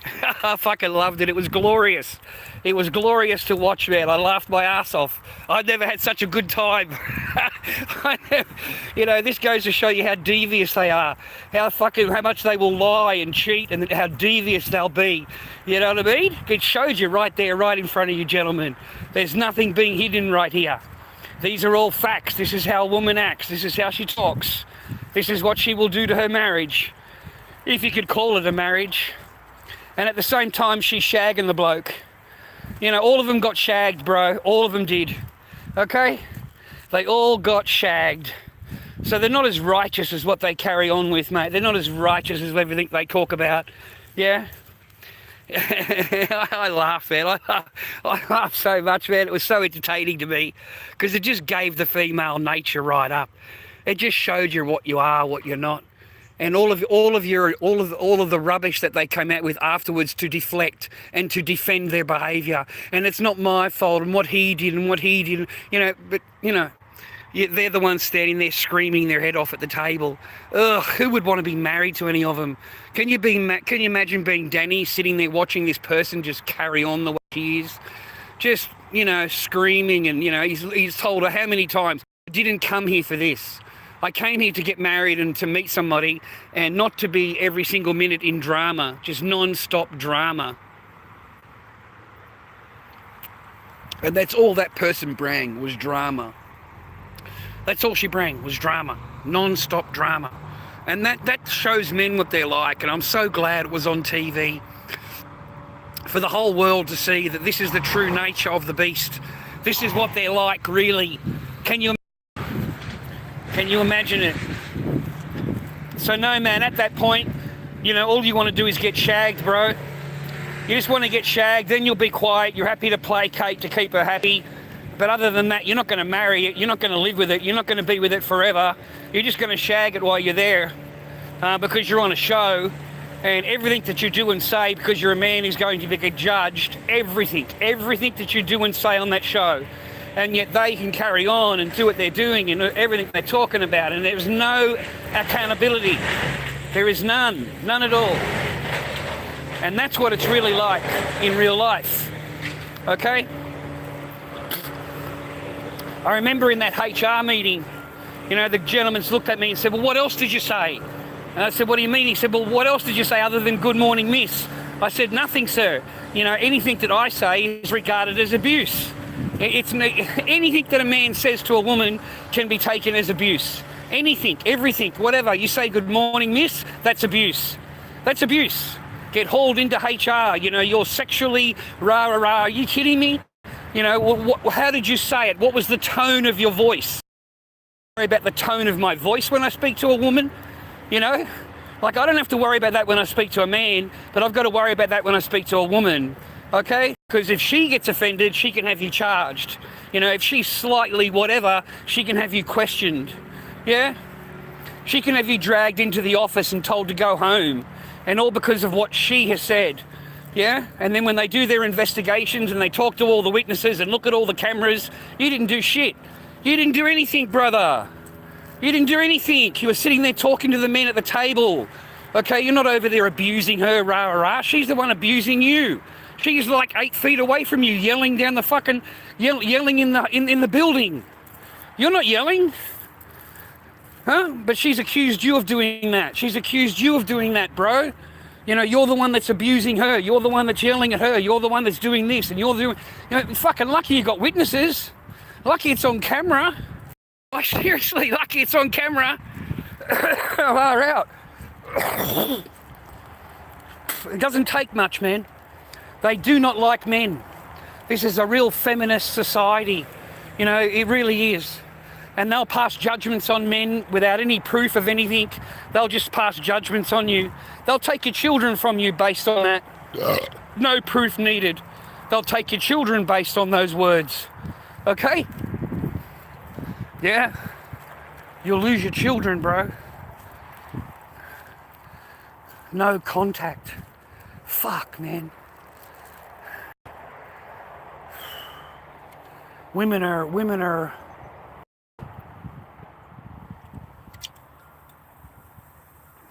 just perfect. The perfect victim. The perfect victim. They'll keep your children from you, man, hide them from you, and they'll blame you while they do it. They blame you. You know, it's your fault that you don't see your children. You know, it's your fault. I'm not withholding them back. Oh no, I didn't do any of that. I'm innocent. It's your fault. That's womanese, mate. Womanese thinking, mate. That's how the fucking womanese brain fucking thinks, bro. Okay? Mate, you'll live a much healthier and happier life if you just stay fucking single. They are not, in this generation of women, are not worth fucking marrying. They're not worth taking out on a date. They're not worth fucking jack shit. They're really not. Certainly not worth marrying, and they're not worth moving in. Don't let them move in with you either. Their whole attitude and the way they act towards you will totally change once they move in. Okay, once they've got any power in your life, they need all the power. They're not happy with just a little bit of power. They've got to control everything. Everything, they have to have control. And once they get a little bit of control, they're like little hat wearers, man. They need all the control. They need full control. Yeah? I mean, mine felt so entitled, man, that she would record me when I sleep, and when I wake up in the morning, she wants me to listen to myself snore. Look, you snored last night. Look, see, I've got proof you snored. You know, so you need to go and sleep in the spare room. You need to go and sleep in the spare room. You know, like that actually record you. You know, they'll weigh you when you get out of the shower with electronic weights, and they'll tell you how fat you are. Okay? You know? They'll tell you how fat you are. And then they'll tell you, look how old you are now. You know, you're getting old now. You're getting old. And I turned around and said, I can still fuck the ass off you. Huh? I can still fuck you pretty good though. Huh? What are you talking about? You just never give it up. All right? Don't sit there telling me how old I am and I'll miss that and the other. You're fucking how your age and you don't even give it up. Well, you don't give it up to me anyway. So keep your fucking shit to yourself. You know what I mean? Fuck.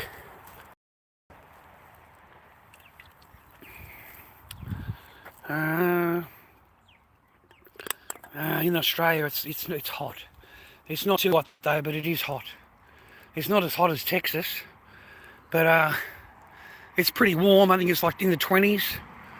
I'm in Melbourne. It's not Queensland here. In Queensland, it's freaking hot in the 40s, so twice as hot as this. Yeah, I've got a jumper on. That's why I got the can of drink, mate. I was getting a bit parched, a bit hot, yeah. But yeah, it's not boiling hot, no. It's hot enough to go to the beach, put it that way.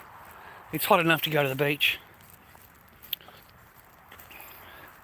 which I'm not doing today. Maybe later on this afternoon. I don't want to go out. It's too. I've got to watch this shit on my face now. I've got scars and stuff. I'm doctor's orders, not allowed to be in the direct sun. Not allowed. So that's why I've got the hoodie on. Yeah. Shit, dude, I remember meeting someone and bringing her over, and the person was struck down with a kidney ailment, and I spent 2 years nursing her. You know, not allowed to move out of the bed under doctor's orders. Not allowed. Have to stay in bed. So I did everything. Man. You'll nurse them back to health, bro. You'll bring them back from health. And then as soon as they're healthy, they'll get rid of you. You know, suddenly they're better than you and they can do better than you, so they'll get rid of you. Okay? And if you run out of money, boys, capitalism overrides feminism, but once you run out of all of your money, then feminism becomes the rule of the day. Okay, you know, your will and your capitalism will keep you on top, but once they have control of that capitalism, feminism will come 100% into your life and will totally dominate. Okay, totally dominate you forever until they put you into the grave, and then they walk away with everything that you got, which is the ball game. That's their ball game. See, that's why I reckon women are complaining nowadays. That's why you've got so many fucking women on TikTok and on YouTube making these videos, you know, where are all the good men at? Where do I go to meet a man? All that kind of thing. Dude, it's because they're used to getting the house. That's how they get wealthy. That's how these women become fucking wealthy, bro. They marry some poor fucking sap, right? And then it's 80% divorce rate. They stay with him for a couple of years, maybe have a kid with him, and that's it. They walk away with 80%. Okay? That's how they get their houses. That's how they get their cars and all their toys. They didn't buy any of it, man. They got it through divorce. You know, so a lot of these women, dude, are looking at their mums and going, well, I'll never have a house. I'll never have a home. You know, that's because the men have woken up to that shit. They've woken up to it, boys. And the wealthier they are, the more they cover themselves, the more insurance they've got. So they put it in their mum's name or put it in their parents' name to make sure they keep their wealth, because they fucking know, even before they've banged this chick, even before they've got her down the wedding aisle, that she's going to divorce him. He already knew that. Imagine that, gentlemen, that you love someone so fucking much that you've got to protect your assets, put them into your mum's name, but you still want to marry her, you still want to bang her, you still want to marry her, make her your wife, but you already know that there is a fucking a good enough chance that she's going to divorce you, because you already put your shit in your parents' name. Okay, so to cover your ass, that's what you did. If you thought that everything was great, everything was the best, and she was the best, you would never even thought about a fucking about a clause. You would never even thought about it. It wouldn't have even come into your mind. You know, but nowadays we know, the men know that it's a matter of time. It's a matter of time, and they will get rid of you. And you are worth more outside than you're worth inside. How much is it worth to get rid of you compared to how much it is worth to keep you? And those are two different figures. Okay? And when one figure outweighs the other figure, that's when your ass is out the door. I swear to God. That's why we have such a high rate. So men now are completely, they're not interested. A lot of them have walked away. Or they're women in promised land. Yeah, we're going to get married, we're going to get married, we're going to get married, all that thing. But it lasts 15 years and they don't get married. Okay? And then she finally has the shits and finally leaves, but she doesn't get any of his property, which is why she's really upset.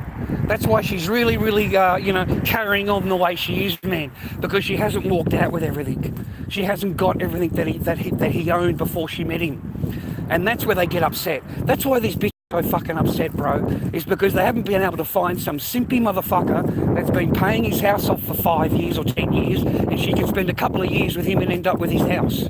That's why they're bitching up. That's why they're so upset about everything. It's got nothing to do with fucking anything else. You know, they don't miss being with children. They don't miss having a family. They don't miss that, you know, because they'll tear that apart the first chance they get.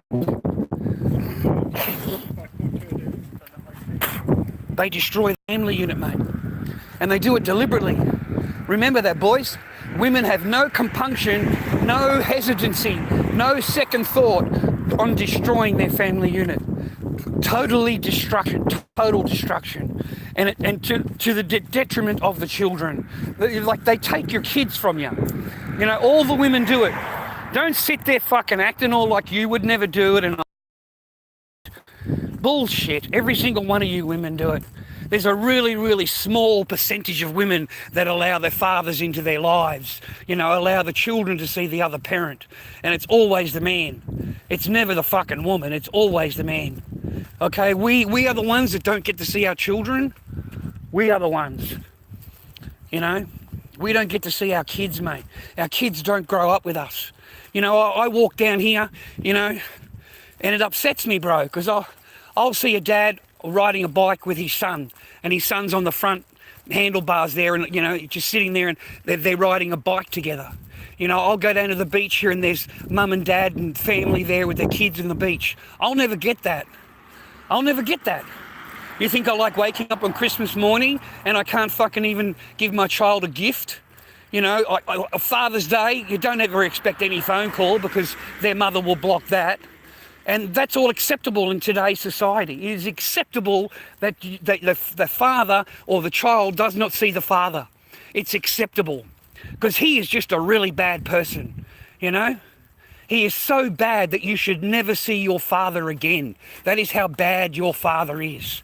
Like, how ridiculous, how absolutely criminal, how absolutely detrimental it is to the children in that relationship, to the children. And you cannot fucking tell me otherwise. You cannot tell me otherwise.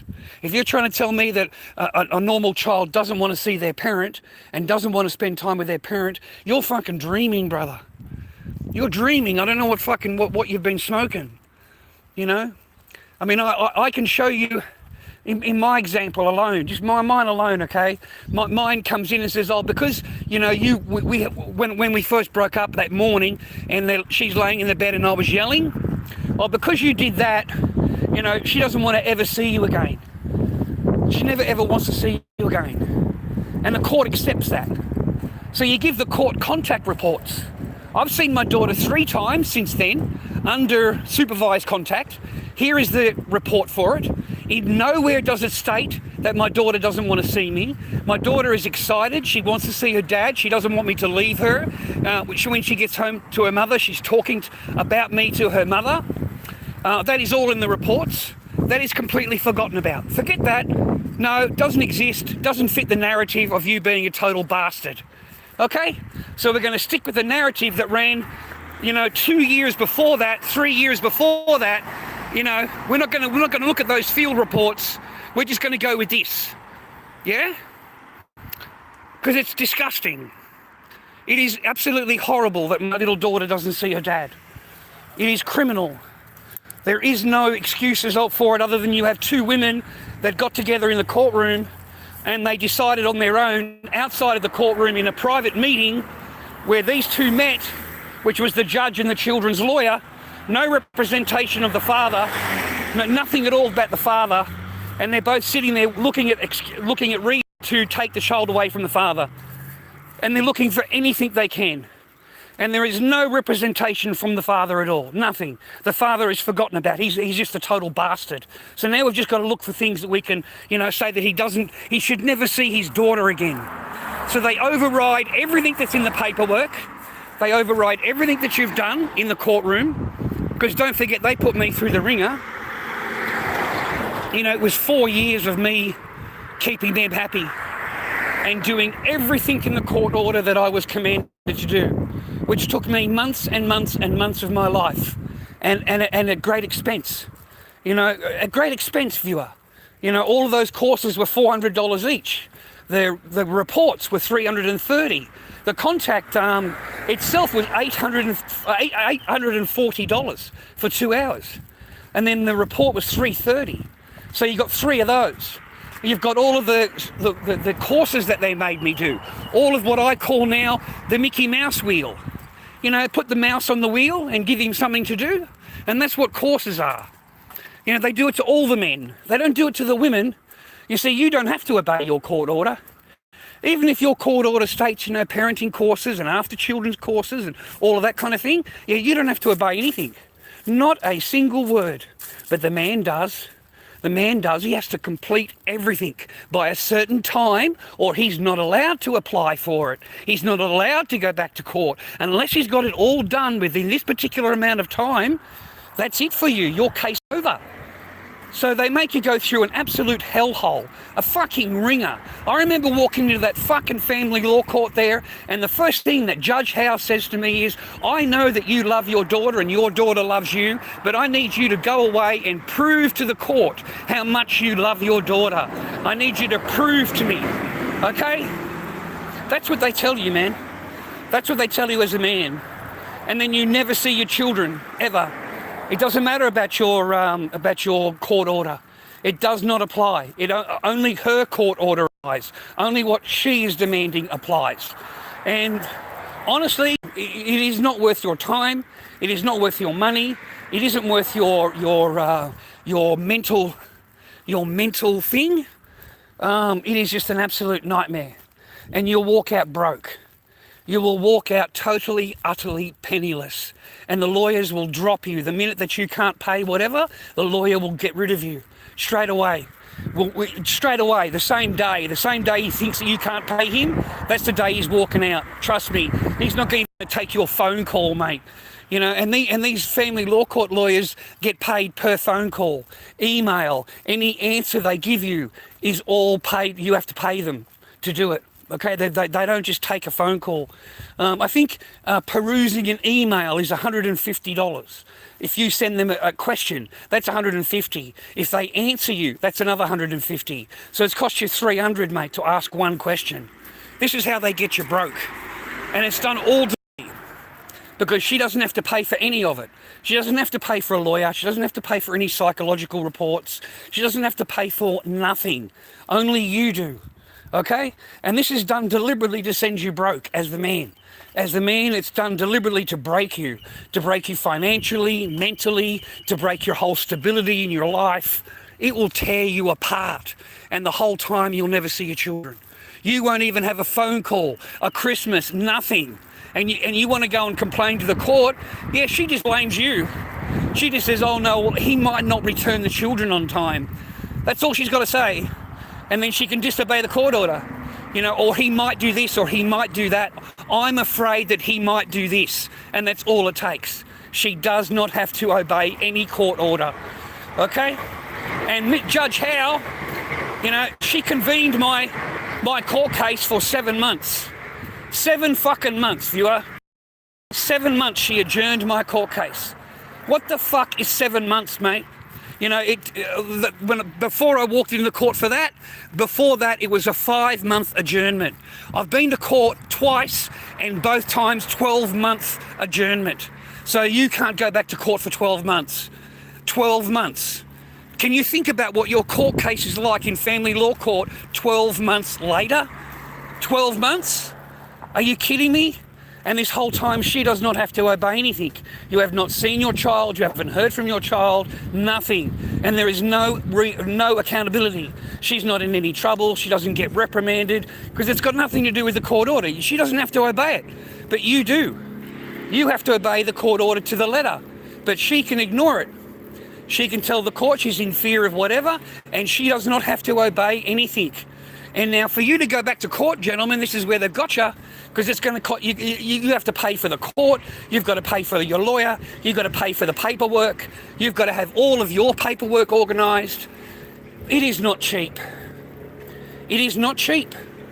It is not cheap at all. It is a lot of money. Okay, I'm serious, man. Like, I went broke. I had a full-time job and I was broke. Totally broke. Because all I was doing is paying for courses every week and for lawyers. That's it. That's all. And for my rent. I had no money for food, no money for anything.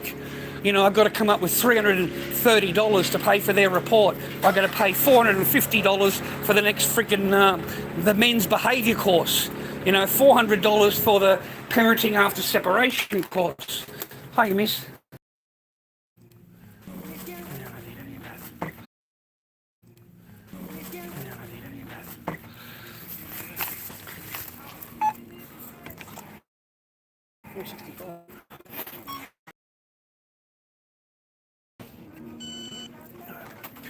Yeah, good.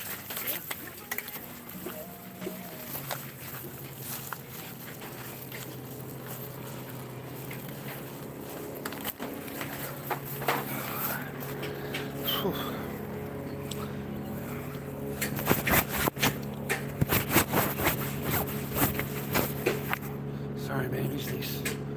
Someone sent me a message.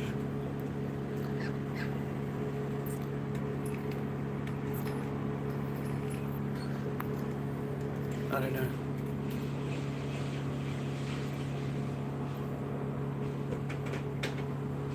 Ah, yeah, correct, modern, yeah.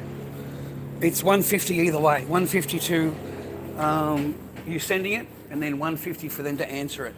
So by the time they're done with it, it's 300. Okay? That's just what it is, bro. Peruse an email too, man, not to read it. Just to peruse it. Just to look over it. Is 150. And then they answer you back. Well, they get paid to answer you back, man. That's not free, okay? Don't go through it. Family law court lawyers will not do anything for you. Your family law court lawyer is there just to give you in the office. He'll agree with everything that you want. He'll tell you what he's going to do, and he's going to do this, and he's going to do that. And, you know, your case is looking good and all this kind of thing. But when you get to court, he doesn't say a single word. None of them do. They keep their mouth closed. And you won't last more than a few minutes in there. Like, seriously, your case, you'll be lucky if it goes for 5 minutes, 10 minutes before they've adjourned it. And it is adjourned numerous times, because all she has to do is walk in and accuse you of something, and then the court will tell you to go away and prove her wrong. You know, she'll accuse you of whatever, domestic violence. So then the court will demand that you go and do a domestic violence course.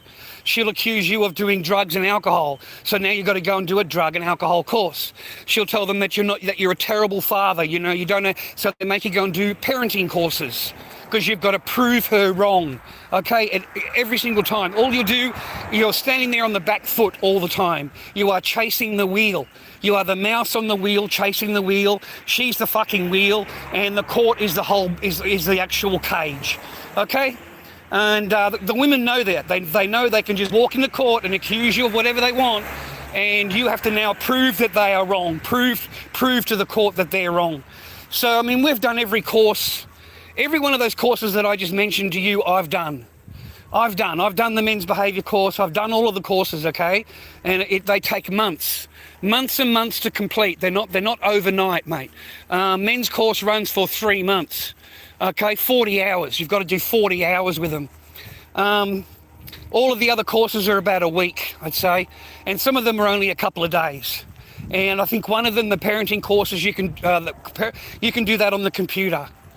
Okay, you just got to answer all of their questions, and then you pass. But all of that you've got to do. The female does not have to do that, gentlemen. Okay, and remember, you do not see your children. You don't see them. And every time you walk in with your certificate, she's going to make you walk out with something else for you to prove. And when you get it all done, it won't mean jack shit. It won't mean anything. All it'll tell the judge is that you're willing to comply with whatever she wants you to do. And you're a good little mouse. You're a good mouse. Okay, you jump around and you do everything that I want you to do, but she's not going to say a single. You know how they ended my case in family law court, and this is the honest truth. They looked at me and said, "Well, we can't force her to obey the court order, Mr. Barker. What are you expecting us to do?" I said, well, why don't you come down on her like you do me? You know, if I disobey the order, I'm in trouble. If she disobeys it, there's no trouble. We're not going to do that, Mr. Barker. We're not going to do that. And that's what they base their ruling on. You know, what are you expecting us to do? We can't force her to obey it. And with your visitation centre, you only get 6 visits. And then after that, well, what happens after that, Mr. Barker? And I said, well, hopefully your client has grown up a little bit to realise that I deserve to be in my child's life. Oh, my God, the whole court has just gasped. How dare you say that? How dare you, you know, put it back on her? You know, it's your fault, Mr. Barker. But they just put it back on the man. They blame the man at every single turn they can, mate. The woman is not accountable. She is not accountable. It is your fault. Whatever it is, it's going to be your fault. Getting a family law court lawyer is not worth your money. It isn't worth your heartache. And it's not worth your mind fuck. Because you're going to get absolutely jammed. Because, like, seriously, dude, you will go through everything. Everything. You'll have children's reports, you'll have, you know, your visitation, private contact centres, all of that kind of stuff. I did it all. And I had the reports done, and that doesn't matter to them. At the end of the day, they looked at me and said, well, we can't force her, Mr. Barker. What are you expecting us to do about it? You know, we can't force her to obey. And they gave her full custody. And they even put in there that I'm not allowed to contact my daughter. No contact at all, you know. Are you, like, you know what I mean? You become the bad guy straight away. You've gone through 4 years and of family law court, 4 years. You've done everything that they've asked you to do. And at the end of the day, they look at you and go, well, we can't force her. You know, we're not willing to force her. So, you know, we're just going to give her full contact because, you know, maybe it would be better that way. Easier that way. And that's how it goes down, boys. That's how it goes down. So it's not worth your energy, brother. You're never going to see your children. That's why I tell men, why are you fucking marrying them for? Why are you in this Disneyland wonderland thinking that you're going to have a family and raise your children and be a part of their life when 80% of the chance she's going to fucking walk away from you and take everything you fucking own, including your children, and you'll never see your children again. And that woman who did that to you, she looks at you like she's the only woman on God's given earth that's ever done that. She's the matriarch of fucking, you know, of strong womanhood, you know. I'm looking after my children, rah, rah. She thinks she's the inventor of it, you know, and that's what 80% of women do. You know, they don't think of that at the time. They think they're the only person that's done it. The only woman that's done it. Yeah? And it seems to be the same pattern, mate, every time. So the same devils, the same Satans, the same voices they listen to, dude. All of these women listen to the same voices. Yeah? And the voices tell them the same thing. Because it's pretty cruel. You know, when you look at the other parent and go, you should never see your child ever again. You should never have any contact with your child at all. I mean, that is just evil. It's evil, dude. It is absolutely. Because remember that, dude, you were a full-time dad before that. Remember that. You know, you were a full-time dad. You came home, looked after your children. You did everything for your children, rah, rah. And then suddenly this person tells you that you should never have contact with your children ever again. Like, come on, dudes. Whew.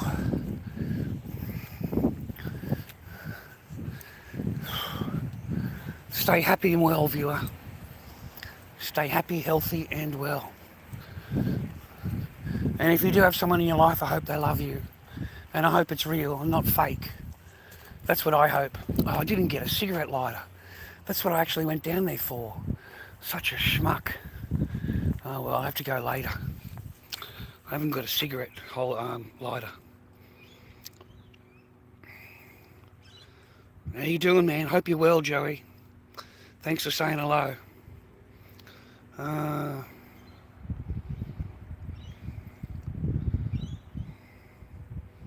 Yeah, well, you might miss that, mate, but I don't miss that. I don't miss that, Gnostic. Why would I miss that for? Why would I miss that, mate? You like watching a train wreck that you don't even support. You like watching a train wreck that's falling apart and you think it's hilarious and funny. and you don't even support it. You wouldn't even feed it. You wouldn't do shit for it. But you'll sit there making comments about it and laughing about it. What makes you think I want to live that life forever? You know what I mean? Like you actually want to see another human being stoop to that level of where I was. There was a pretty sad moments, mate.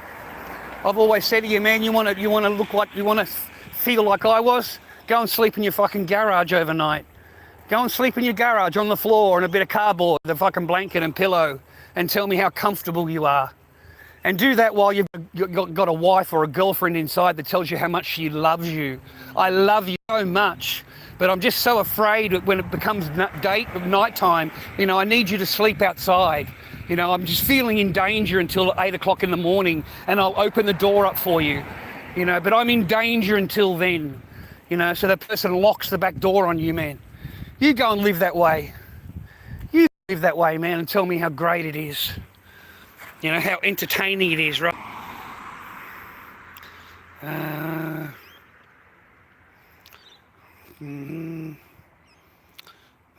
was never crazy. I was just stooped to that level, man. I was never crazy, man. I just got pushed to that. I got pushed and pushed and pushed to that, man. You know?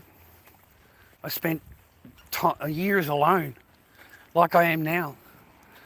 But it was tougher back then because, you know, the person that's supposed to love you is right there. But they don't want nothing to do with you. They won't even talk to you. You know, but they'll tell you they love you, you know.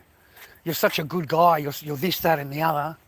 You know, they'll walk around half naked in front of you, but you're not allowed to touch them, you know. They'll do all that, man. They'll tear your soul apart. You know, they'll happily do that, man. And they'll keep it for the next guy. They'll keep it for whatever guy's overseas or whatever guy's talking to them on the internet. They'll make sure they preserve themselves for him while they're married to you. You know, you're not going to get any, but the guy on the computer will. He'll get everything he wants.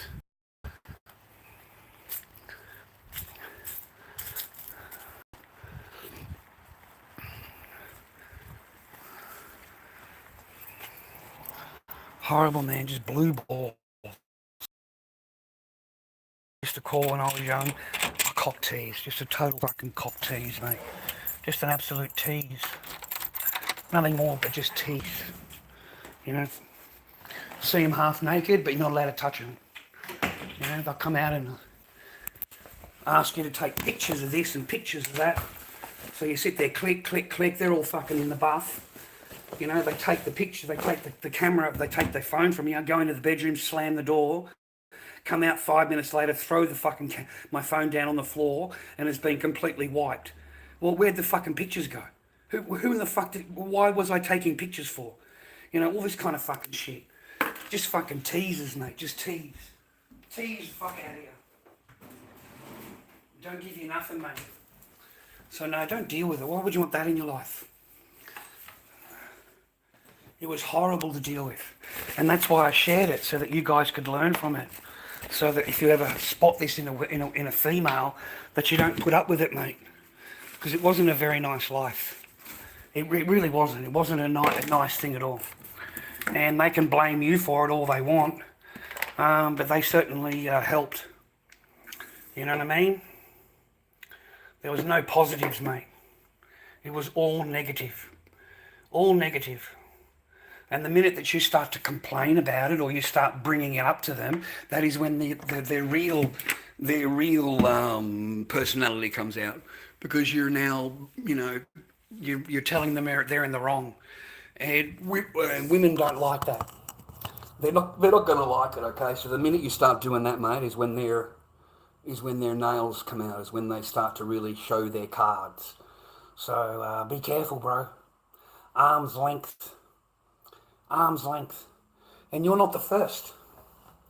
Remember that. You're not the first. You're number 10. You're number 20. You know what I mean? You're not the first. So, you know, it's never yours, mate. Okay? It's just borrowed. It's just borrowed, bro. It's just your turn, mate. It's just you've got a bit of luck. But that can turn real quick. And it can change on the drop of a dime. It really can. Just one bad thing or whatever, and that's it. It's finished for you. It's not worth dealing with, boys, because you get distracted. You get distracted from what you should be concentrating on. You know, my business, I should have been concentrating on the markets and my business and getting that organised and stock. But no, man, I'm too busy, you know,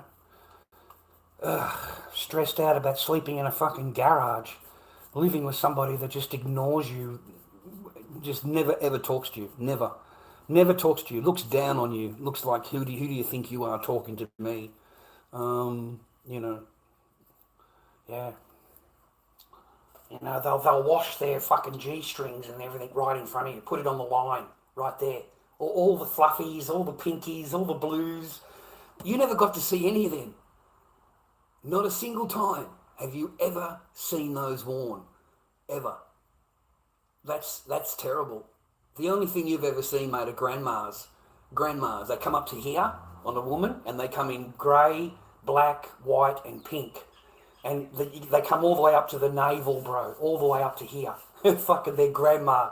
If they ever fall off a plane, they use them as a fucking parachute, mate. If they're ever in the war, all they've got to do is put it over their head. It could be like a helmet. They could use it as a helmet in the fucking war. It's those ones, man. That is what most husbands get to see. The boyfriend, he gets to see the fluffies. He gets to see the G-strings and the fluffies. He gets to take them off. He never sees the grandma. He never sees the grandmas. Grandmas are exclusive to the husband only. The husband sees the grandma. Okay? Which is horrible, bro. Just nothing but a tease. An absolute, just a fucking tease, bro. Nothing more than a tease. Don't remind me, mate, that fucking black dress. Oh, my God. Fuck. 95% Muslim. All they needed was a fucking headscarf. That's all they needed was the headscarf. Total black. Fucking total black. I hated that dress, man. And yeah, you're right, dude. Every fucking day, that same black dress. Because you can't see anything through it. You can't tell anything about it. You can't, there's no features shown, nothing, man. But I can promise you, man, the day that they go on holiday to fucking China, they don't wear no black dress. The black dress gets retired. It gets retired the entire trip. On the way to the airport, they're all dressed up, man. They're dressed up in a nice fucking dress, and their hair's all done, and the makeup is all done, and they're all fucking happy, man, because you're dropping them off to the airport. And it's the only time I ever seen that person smiling, was when they're going to the fucking airport. That's it. That's the only time. Okay? And then, of course, yeah, on the way home again, they've already got a date packed. They've already paid for their return flight to China, and you're driving them home from the airport, and they've already got a paid ticket for 6 months. You know, I'm leaving on this day, on this time, I'm going back to China. They're telling you, like, you're so disgusted in the whole fucking thing, man. It's so fake. This whole thing is just fake bullshit. Now you've got to put up with this person for 6 fucking months. That's what I was thinking on the way home, man. I've got this same fucking person, haven't I? Nothing has improved. Nothing has changed. It's like it hasn't even left. It's the same fucking person. So they bring all of their shit home with them. They bring all of that negative energy home with them. And then as soon as they're home, man, it's like they haven't even left. It's the same little Hitler that fucking, you know, was before. They're suddenly back again, you know. It's suddenly back again. And they want everything clean, mate, women. They don't do shit, dude. They don't do fucking nothing. They hate cleaning, they hate mopping, they hate dishes, they hate counters. They don't like anything to do with cleaning at all. Nothing. But they want it all done for them. When they come home, they want it all cleaned, vacuumed, mopped. They want it all done. All of it. They want it all done. And then as soon as you do it once, it becomes your job. They no longer do anything to do with housework at all. It's really the difference between a man has money and a woman has money. She becomes the boss. She becomes the ultimate G boss. You know, she has rules for everything, and you have to obey her to the letter. When you've got all the money and all that, she'll ignore you. She fucking doesn't care what you want. She won't do any dishes. She's not going to do any cooking, any cleaning. And then as soon as she has money, you will be the one that does everything. because she has the money, she has the power, and she's what do they call it, woman strong, what do they call it, you know, feeling empowered. So that's what they do, man. That's what I found. The last one was horrible. Absolutely the worst of the worst of the worst. Just terrible. And nothing at all. No accountability, no nothing.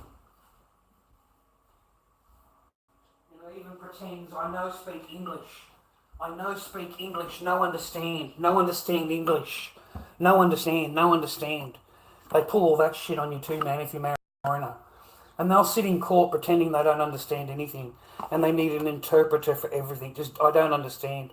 I need an interpreter, you know, for everything. So they really play the system well.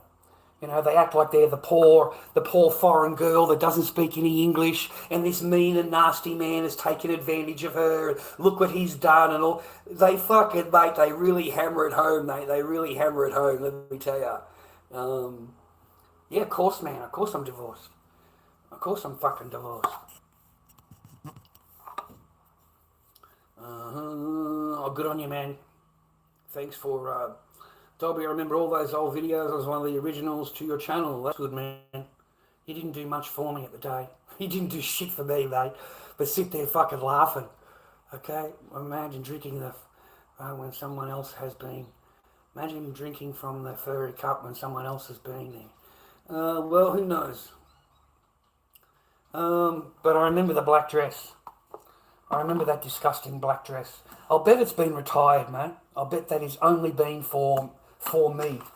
I can almost guarantee that sucker's been fucking retired, man. What do you reckon? I'd lay $100 down on it, man. I'd lay $100 that she has never worn that black dress since. That black dress was exclusive to the marriage. It was exclusive to the husband. You know, like, you know what I mean? It was exclusive because you can't see anything. You know, they don't want you to on. They don't want you fucking touching them. They just want you to pay the fucking bills, keep your mouth closed, don't have an opinion, stay in the other room, and don't talk to me. Just make sure you pay all the mortgage and council rates and the bills, electricity. Make sure you clean everything. I want everything clean. You know, I don't do any cooking, so you need to do your own cooking, but don't use any of my groceries because I paid for those groceries. So you're not allowed to touch those groceries. But everything else, yeah, anybody can touch that. Anybody can have that. Just don't touch anything that I've paid for. Like, they get real selfish, bro. They get real fucking selfish, man.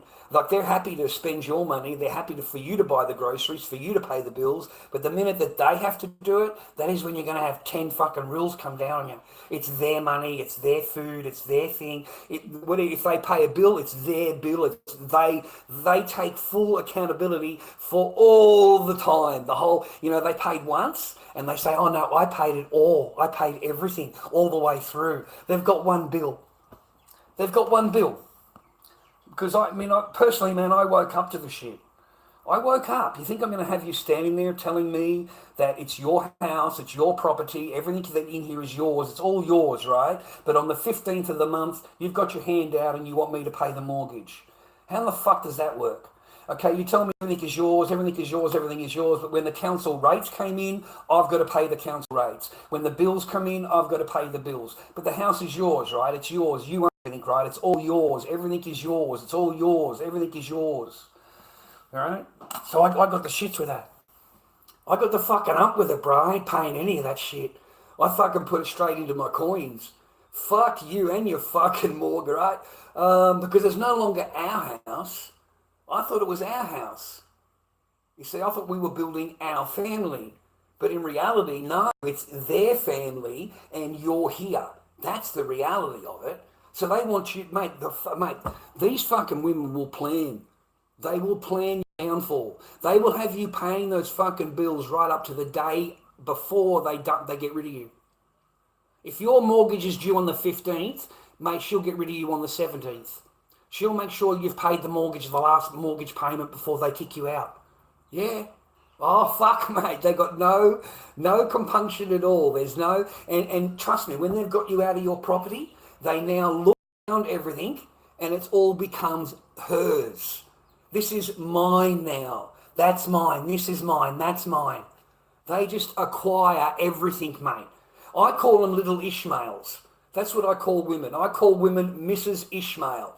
Because Ishmael goes in, bombs the whole fucking thing over, takes over the land, annexes everybody off the land and claims the land. Yeah, that's what they are. That's what they are, mate. They're fucking Ishmaels, bro. Women are Ishmael, okay? I'm telling you, bro. Because as soon as they go in, they take over, mate. They take over. They destroy the fucking, destroy it. They make sure that there's a clear boundary, you know, like the house and the garage. Oh, mate, as soon as it gets dark, I'm so afraid. I need a boundary between us to feel safe. So you go and stay in the garage. I'll lock the back door because it makes me feel better. And then when I come out in the morning at 7 o'clock, I'll open the back door for you. But in between that, I need that buffer zone. I need the buffer zone of safety because I'm Ishmael. And, you know, this is women. This is the person that loves you. Never be apart from you. You know, I'll always love you. Don't you trust me? Listen, brother, if a woman ever says to you, don't you trust me? Yeah, don't fucking trust her. Okay? It's as simple as that. Don't fucking trust her. Anybody's got to tell you to trust them, yeah, don't fucking trust them. Okay? They're not worth fucking, I swear to God, you are about to get absolutely kiboshed, mate. Fucking kiboshed, okay?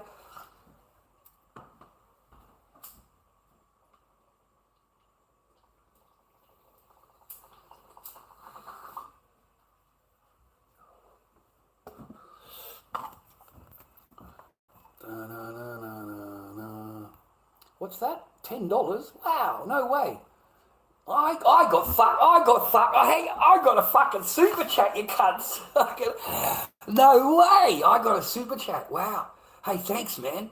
I appreciate you, man. Thank you. Modern Gnostic. Thank you very much, man. Thank you. I very rarely get fucking a super chat, man. Thank you very much, Dan. Yes, man, absolutely. Yeah, thank you very much, Gnostic. Cheers, man. Cheers.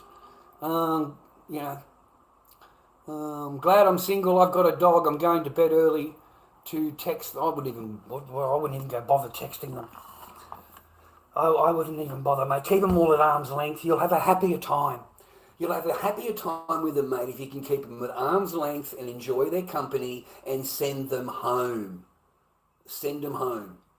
Okay, you know, you can have your fun in the bedroom, wipe them down, give them a shower, get rid of the, you know, and get rid of the DNA and send them home. Okay, and see you on fucking Sunday, and you'll have a much happier life. Now, for instance, me, because I've had this happen to me in the past. Like, I really like the chick, right? So I'll ask him to move in, you know, because we've been seeing each other for months. Stacey, you know, for months, been seeing her. So come and move in, right? Mate, the first thing a fucking woman does, all right, when you're not around, is they go through everything. Every drawer, every shirt, every jacket, they go through everything. You understand? All right?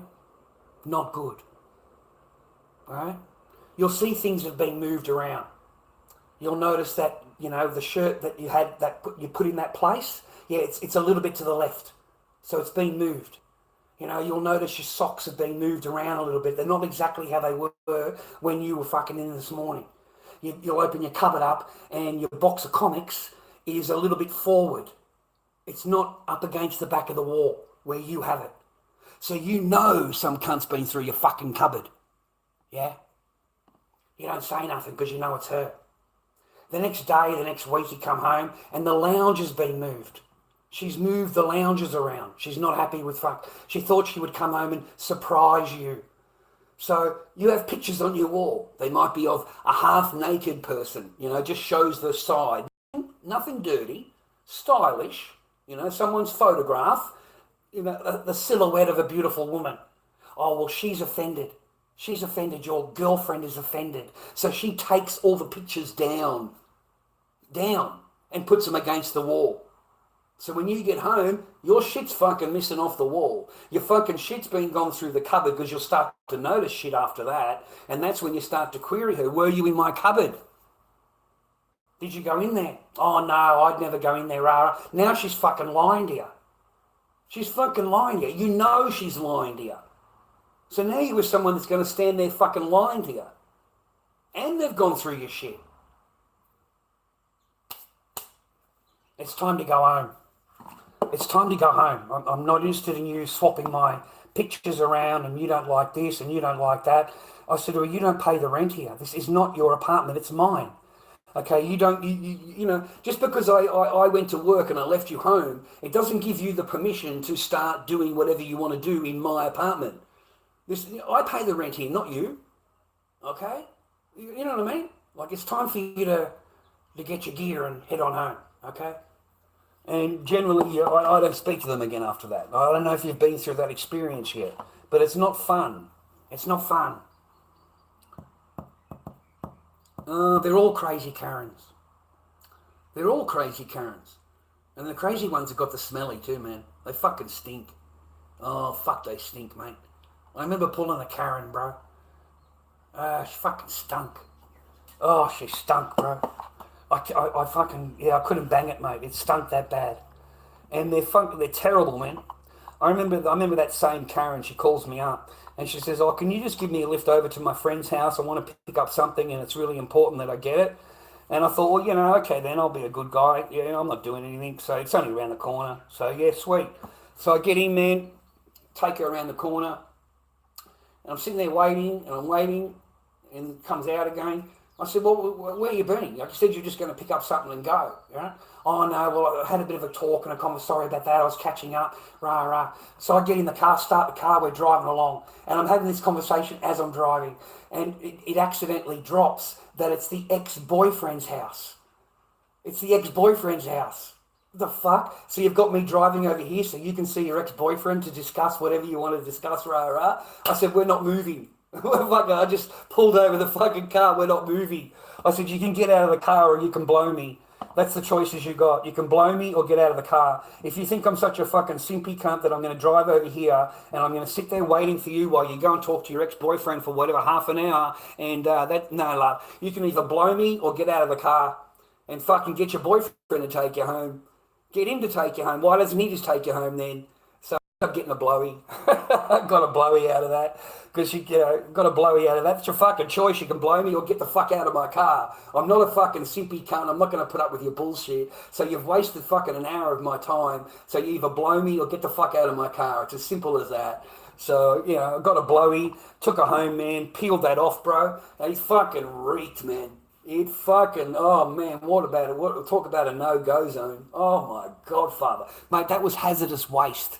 It was fucking hazardous waste, brother. It fucking stank and it reeked. You could have fucking smelt that shit from next door, mate. It was horrid.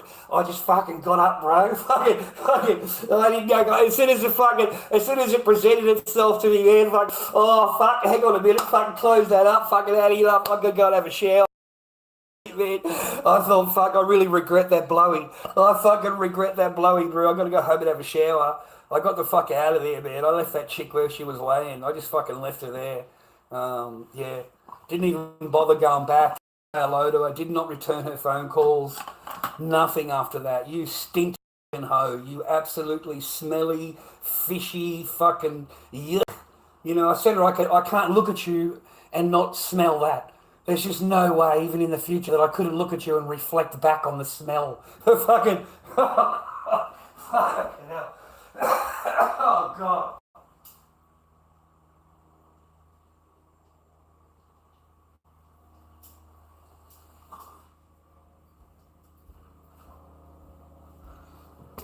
It was a musky, stinky fucking thing, man. Horrible. No. Oh, no, I don't bother anymore, Robbo. I don't bother, you know. Look, man, go out and go on a date for your own happiness. Because you want to have some company to go to a movie with. You don't want to go alone, but don't rely on them. Fucking mate, as soon as you get out of the thing, it's out of there. Thanks very much, love. Thanks for your time. I'm out of here. I don't even hang around. And I've had chicks like smile at me and stuff like that. and I'm not interested. Not that I'm not interested. I like to talk to them. I like having a combo, but they don't have a combo. They can't talk. A lot of them are really stupid. They're just stupid, and they can't hold a conversation. They can't go more than a couple of sentences without just getting back to one word answers. Yes, no, whatever, maybe. That's the answers you get from a female. That's all I've ever had. I've never had anything more than that other than just ignoring me. Just plain out ignore. Walk into the room, they're on their phone, you'll ask them a question, they don't even look up. They don't even look up. Haven't you got something else to do? Can't you go and walk the dog? Can't you take Echo to the park? They don't even look up. They don't even look at you. They just ignore you. That's all I've ever had. I've never had, and I really tried. Like I really loved her. So I wanted to try and connect with her, try and do something that would, where I don't look like I'm a total cunt, like being spoken to and treated, and that ignoring game. I've got to make a fucking video about the ignoring game and the move over game. I've got to make 2 videos to teach men about the move over game and the ignore game. I keep reminding myself, but at the same time forgetting about it. I've got to make sure I make those videos because they are just the general run. Every woman plays those games. Every single one of them. Okay, they all do the ignore game. Every one of them drives men crazy. It's a horrible game to play because they never forget it. They never forget whatever the fuck's wrong. They never forget it. They're like elephants, mate. And you can play the ignore game, and it will last a week. The entire week, they just ignore you, totally and utterly. You'll come home from work, they'll sit there with their back towards you. You'll walk in, they don't say anything to you. There's no hello. There's no nothing. They ignore you. Okay, and that'll go for the entire week. And then you think you've gotten over that. You've gotten over that because the person said hello to you or whatever. Just a simple hello, But all they want you to do is take the garbage out. That's the only reason they've spoken to you, is so that I can tell you to do something. That's the only reason they spoke to you. And then they're back to the ignore game again, or they come up with what mine did. Don't marry a foreigner. Don't marry a foreigner. What the fuck for? They just come out and they say, I don't speak English anymore. I don't speak English anymore. Like, how fucked up is that? How fucking cruel and how harsh can you be to marry somebody and say to them, I don't speak your language anymore. I only speak this language. And if you don't know this language, then you can't talk to me. So that in their mind, in womanese thinking, in logic of a woman's mind, they don't have to speak to you anymore. That's it. I don't speak your language. So don't marry them. Don't bring them back over here. If you bring them back over here, they get westernized real quick. They know the laws. They understand the laws. And if they don't, they meet a single woman over here, a single mother, and the single mother will teach them everything they need to know. So why would you want to take that chance? What for? You don't see your children. I'd understand it if you had to go through all this, and at the end of the day, we get our kids, we actually get to be a parent, but you don't even get to do that. You will never see your children again, ever. You'll never speak to them, you'll never have Christmas with them, you'll never nothing them. And unless you're a parent, you don't understand what that means. If you're a parent, you'd understand where I'm coming from. You will never see your children again. You never get to cuddle them. You never get to take them for a bike ride. You don't get Christmas or birthdays with them. You don't even get a phone call. You don't even know what they look like. And that woman will blame you for everything. In her eyes, she is perfect. Perfect. A perfect human being. How dare you question her? But you are a total cunt. You understand? So you can't win, you can't win, gentlemen. In the family law court, I was nothing. I was nothing. It didn't matter what I did or what hurdles I did or whatever I said or whatever accomplishment they wanted me to do, and I went out and did it, and it didn't matter. It was just waiting for the next thing to complain about, the next hurdle for you to give to you, the next bridge for you to cross. That's all it's about, keeping you on the mouse wheel, keeping you running, running for that next course, running to complete whatever they need to make them happy. And at the end of the day, they look at you and go, well, we can't do anything.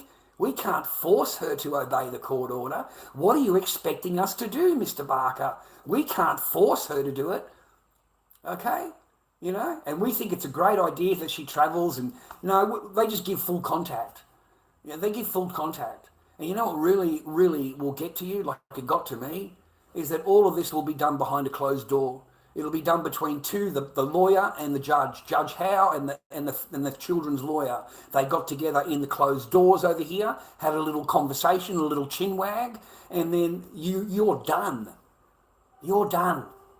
There is nobody in there representing you. Nobody representing the father at all. You've just got the children's lawyer and the judge sitting there fucking backwards and forwards, going through anything that they can, anything that they can find to say to you, oh, you should never see your daughter again. You should never see your daughter again. You don't want to go through it, man. Trust me, man. You do not want to go through this. This was 4 years of 4 fucking years, mate, of me proving myself. And at the end of the day, it's done between 2 women behind closed doors with no representation from the father at all. None. None at all. And she's never yours. A woman is never yours. It is just your time. A lot of men call it, as this one did here, it's your turn. That's a little bit, women a little bit hard for them to accept, right? Because they realise what they are. But it's just your time. You suited a purpose in that person's life. That's why they allowed you in. You bring them into the country, they got their thing, they got a house here, they got residency here, the parents are here, they got residency, all the families fucking here, they've all got residency. You really opened the door up. And that's all your purpose was. That's all it was. You were nothing more than that. That's it. Okay? And then once they've got all the boxes ticked in their name, and it's all ticked, it's time for you to go. It's time for you to go. Listen, man, your relationship or your marriage is over the minute that you are on the lounge or the minute that you're in the spare room. The minute that you come home and she has moved you into the spare room, your relationship or marriage is over. You can tell yourself whatever you like. You can convince yourself whatever you like. You can believe whatever bullshit that she's going to tell you, but your marriage is over. It's over. You have nothing more than a housemate. A housemate that pays all the bills and does the cleaning and the cooking and the gardening and everything, whatever's, they just lay back and they're like the fucking queen, and they all they do when they want to talk to you is complain. Oh, you didn't do this, or you didn't do that, or you didn't clean the toilet good enough. I need you to go back and clean the toilet again. Are you fucking kidding me? Because they don't clean toilets. God, they don't do the toilet. That's your fucking job. So they'll come and tell you, they'll complain to you that you didn't do the toilet good enough and you need to go back and redo it. That's what this generation of fucking women will do. If you don't believe me, watch Maths. That is the generation of women.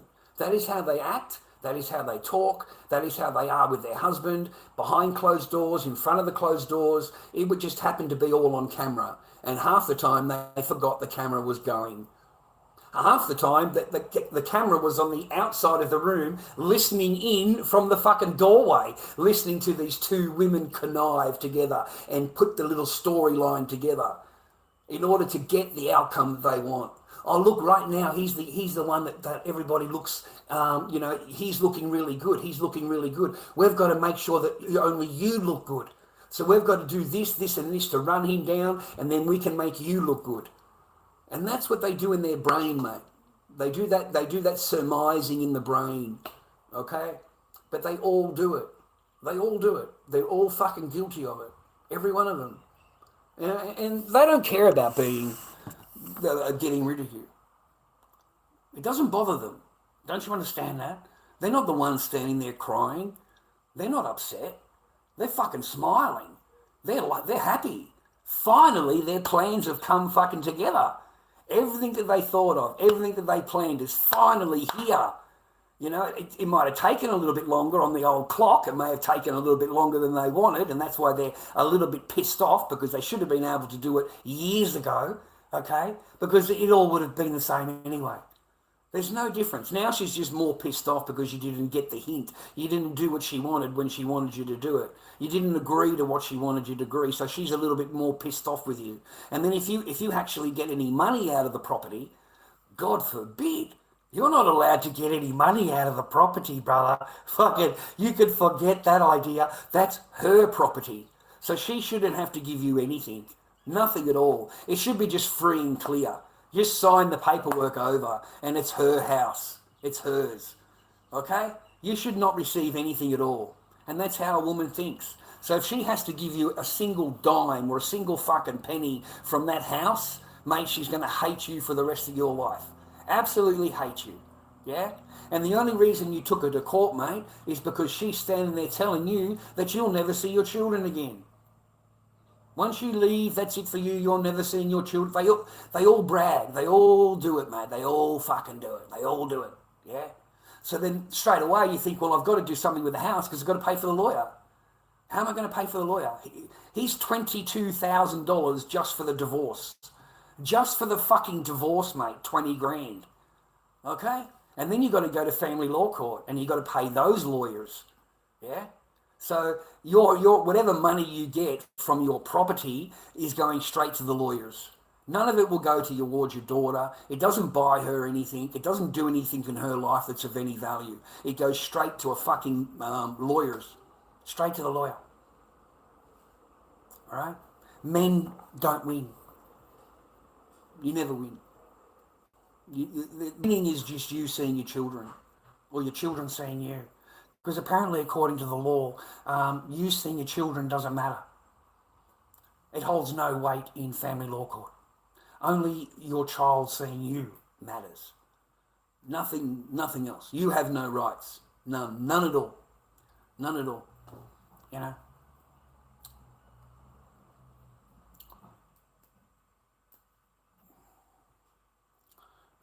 It's a lonely life though. No marriage, no children, no cohabitation. It's a lonely life.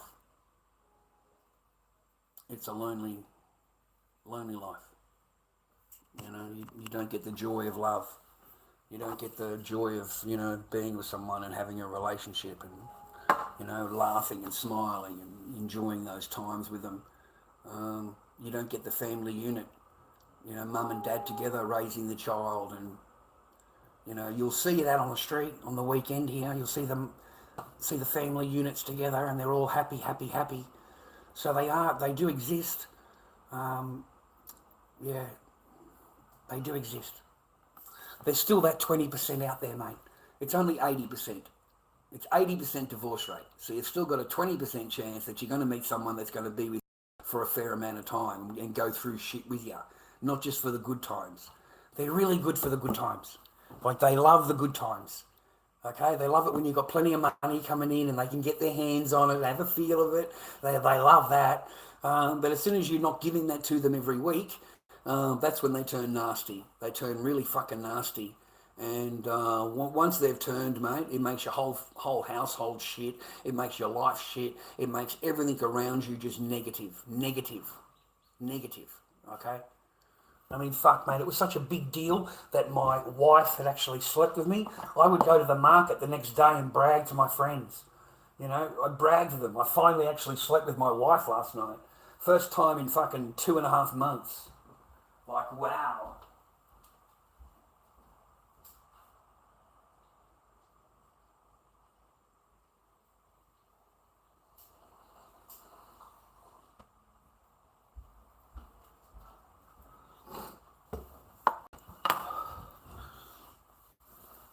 I got queried about Meg in court, family law court.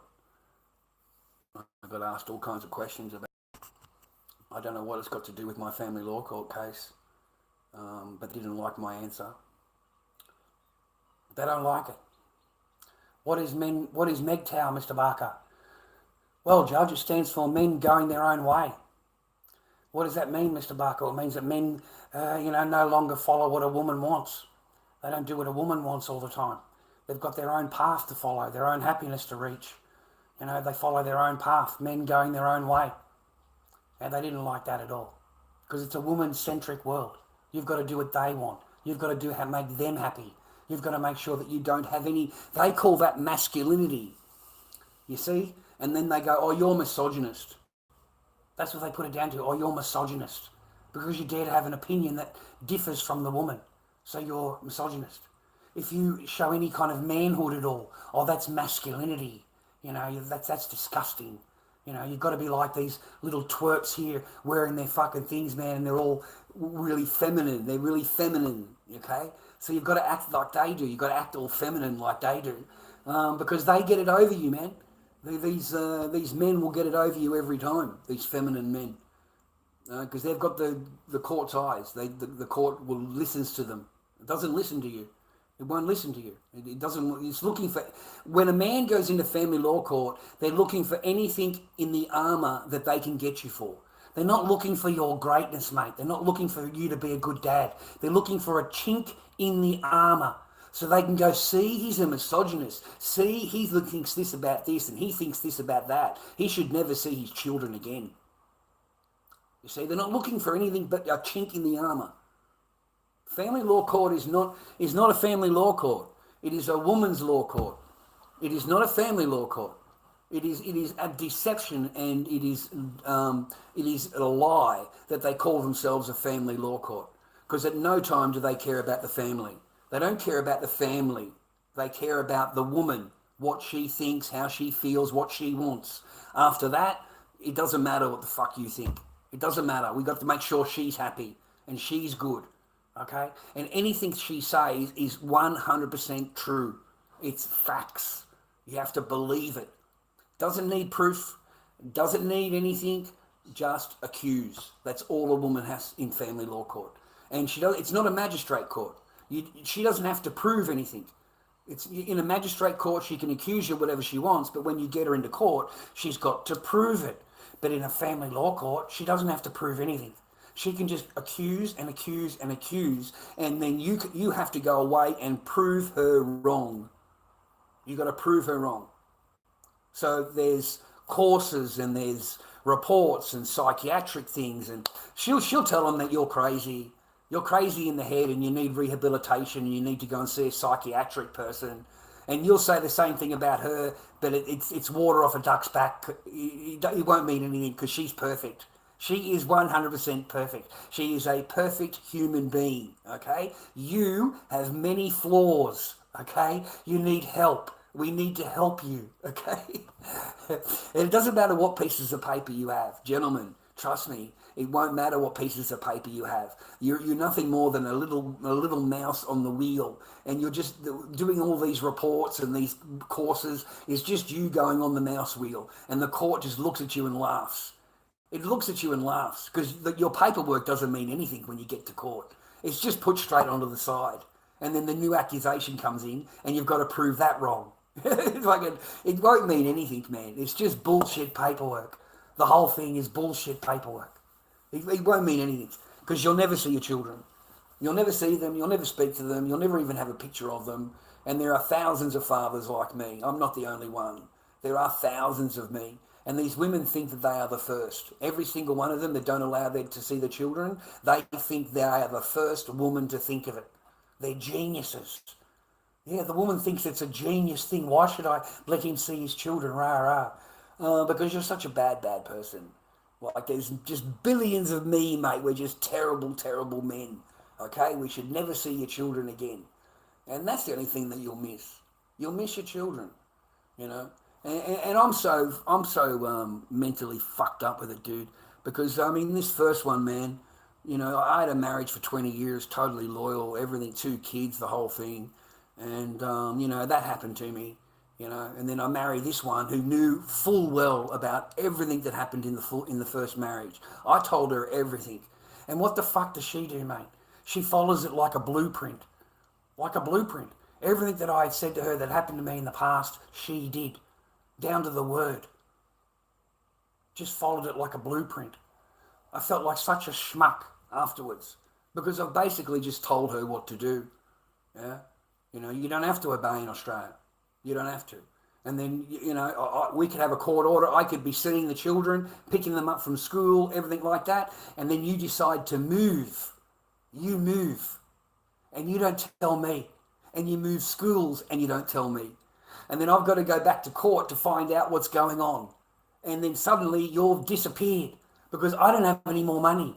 I can't go back to court. I don't have any more fucking money for lawyers and for court fees and paperwork. And so now you've just disappeared. You've just fucked off with the kids. And you're gone. And now the boyfriend who becomes the husband suddenly becomes, I'm their father now. What fucking schmuck fucking does that to another man? What low-life fucking scum does that to another man? And then they want to play father. They want to be father. So they chastise, they do everything that you don't do to your children, mate. They smack your children to put them into line, because it's my rules now in my house. So she has to do what I say. So he's the first one to smack your child. He is, not you. Yeah? So then they disappear for 15 years. Fucking gone. You've missed 15 years, bro. 15 years you've missed of being dad. You've never forgotten about them. You have their picture on the counter. The last time you seen them, you got the picture on the counter, mate, for the last 15 fucking years. And this one used it as a blueprint. This last one used it as a blueprint. I don't even have a picture of my daughter. I don't even have a picture of her. None at all. And this person's happy that I don't have a picture. Happy that my child doesn't see me. She's hung on to you yelled at your daughter, 6 years ago, 7 years ago when you first broke up with me. And she doesn't ever want to see you again, doesn't ever want to speak to you again. But she doesn't tell me, the translator tells me. The translator. This person doesn't even look up. She just keeps her head down. Doesn't even look at you. Yeah? It's criminal, bro. It is absolutely criminal. And your children pay the price. Your kids pay the price. And then you pay the price every day by not seeing them. It's like a huge hole in your chest. There's no way of filling it. There's just none. So you walk around and around for years and years and years in a blank fucking, you just do your job and come home, and you're supposed to forget about your children. You're supposed to forget them. Like they don't exist. Like you weren't a dad. That's what the government will do. That's what the family law courts will do. That's what Judge Howe and that family lawyer fucking did to me. Yeah? And then they'll look at you and go, well, what do you want me to do, Mr. Barker? We can't force her to obey the court order. So what do you expect me to do? I can't do anything, Mr. Barker. So we're going to give her full contact, you're not allowed to see her ever again. You're not allowed to have any contact with her ever again. And in their mind, perfect. Move on to the next case. Move on to the next case. He's a total CUNT. He spent 4 years in here, but hey, he's still a CUNT. He turned up to every courtroom meeting, but he's an absolute CUNT. He's the worst father in the world, the worst person you could ever have to be a father.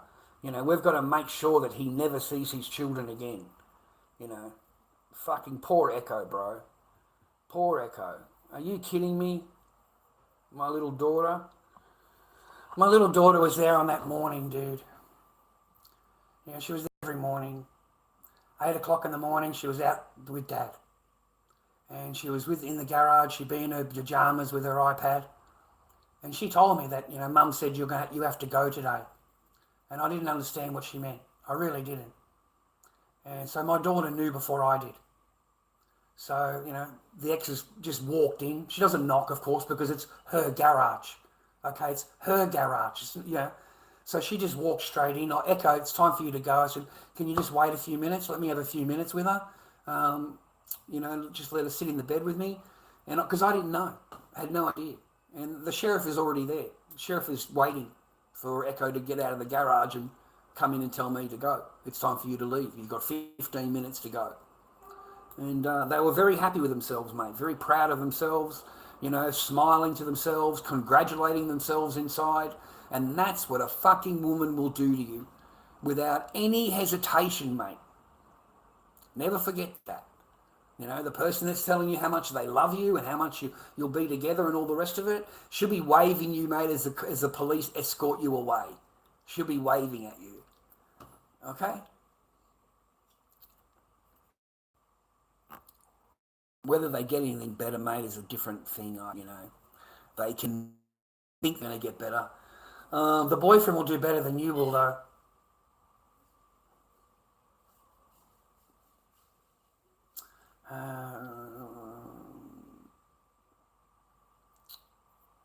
Well, if you were an alpha instead of a beta, wouldn't she look up when you walk in the room? Yeah, they used to. She used to, mate. They all do. They all do. They all do, man. They all look up to you when you walk into the room, when you first meet them, and you're the best, and you're this, that, and the other. Okay? Yeah, power exists anymore.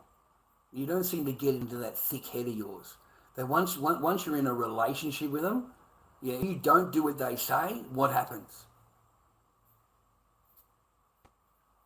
If you don't agree on something, what happens? And just like your flag, that's what happens. They bomb you, they get rid of you, they destroy you, they take over your land. That's what the same thing a woman will do, but it's in your own house, and it's called the ignore game. They ignore you.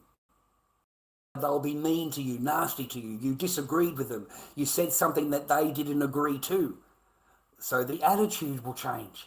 You no longer get any, any niceness. Let's call it that. And the legs are closed. Closed. You're not getting nothing. Not until you agree to her or you apologise to her. You will always be apologetic to her because there is no other way. Because you're going to spend your entire time with them playing these fucking games all the time. That person may get you to go and sleep on the lounge, mate, or go and sleep in the spare room. And you being the man because you don't want to quit in your relationship and you love the person because you actually love her, she doesn't fucking love you. Okay? You are loved for the resources that you have or the resources that you can provide. If you don't have the resources of either, you're not fucking loved at all. You're not loved at all. Only the dog, the cat, and I think dog and cat get love for free. And children get loved for free. They're not expected of anything. For you to be loved, you have to provide. You have to have resources. You have to give them a reason to love you. They don't just automatically love you. Out of resources or your job changes or you don't bring home as much. Attitude comes straight in. In order to placate her, to keep her happy, you've got to agree to her and agree with what she wants. You can be the big, strong man all you fucking want, but you go a week or 2 weeks living with somebody that you love that doesn't want to fucking bar you and see what happens. It's as simple as that. That kind of answer tells me that you've never had a relationship. That kind of answer tells me that you're nothing but a mummy's boy. You're a little mummy's boy who lives in a spare room playing the PlayStation. You've never had a relationship. You've never been married. You don't have any kids at all. You've had nothing but your hand in your pud, mate, your entire life. You've never even had a woman. That's what that tells me.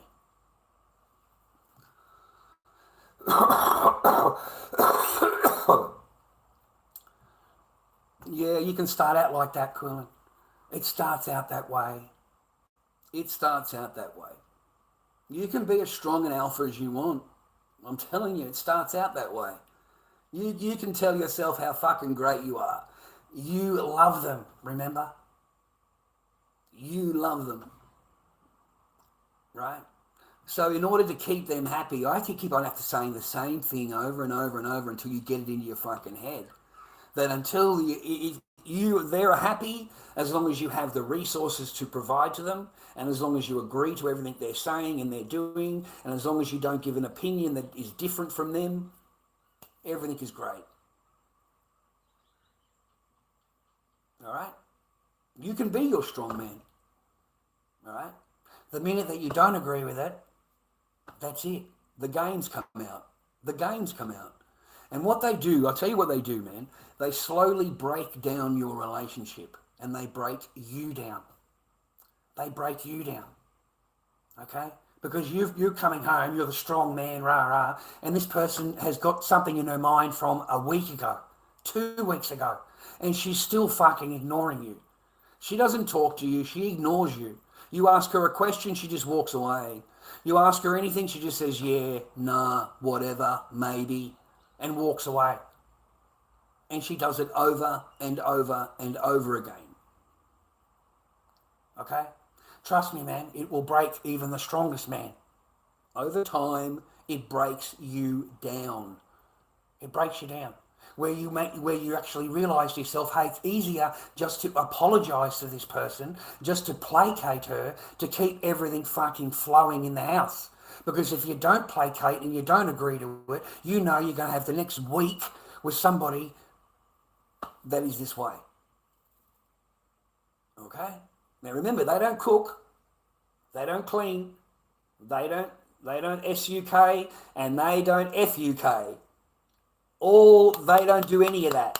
That's gone out the window. You can do your own cooking, you can do the cleaning, you can do your own. Get on fucking get on the corn hub, right? Corn hub, mate. The bitch will come out and see that you're watching Corn Hub, and she will blame you for it. She hasn't given it up to you for fucking a month and a half, 2 months. She hasn't given it up to you. But the minute she watches, you suddenly become a deviant, a pervert. You're all of these things from your own fucking wife. But she won't give it up to you. She wants you to be a fucking monk. She wants you to be a monk thinking about her not giving it up to you. And what do I do to keep her happy? How can I keep her happy? What can I say to keep her happy? Everything is about her. Everything will get turned from whatever world you have to whatever world she wants to create, and you have to keep alive. You have to keep it happy. You lose yourself.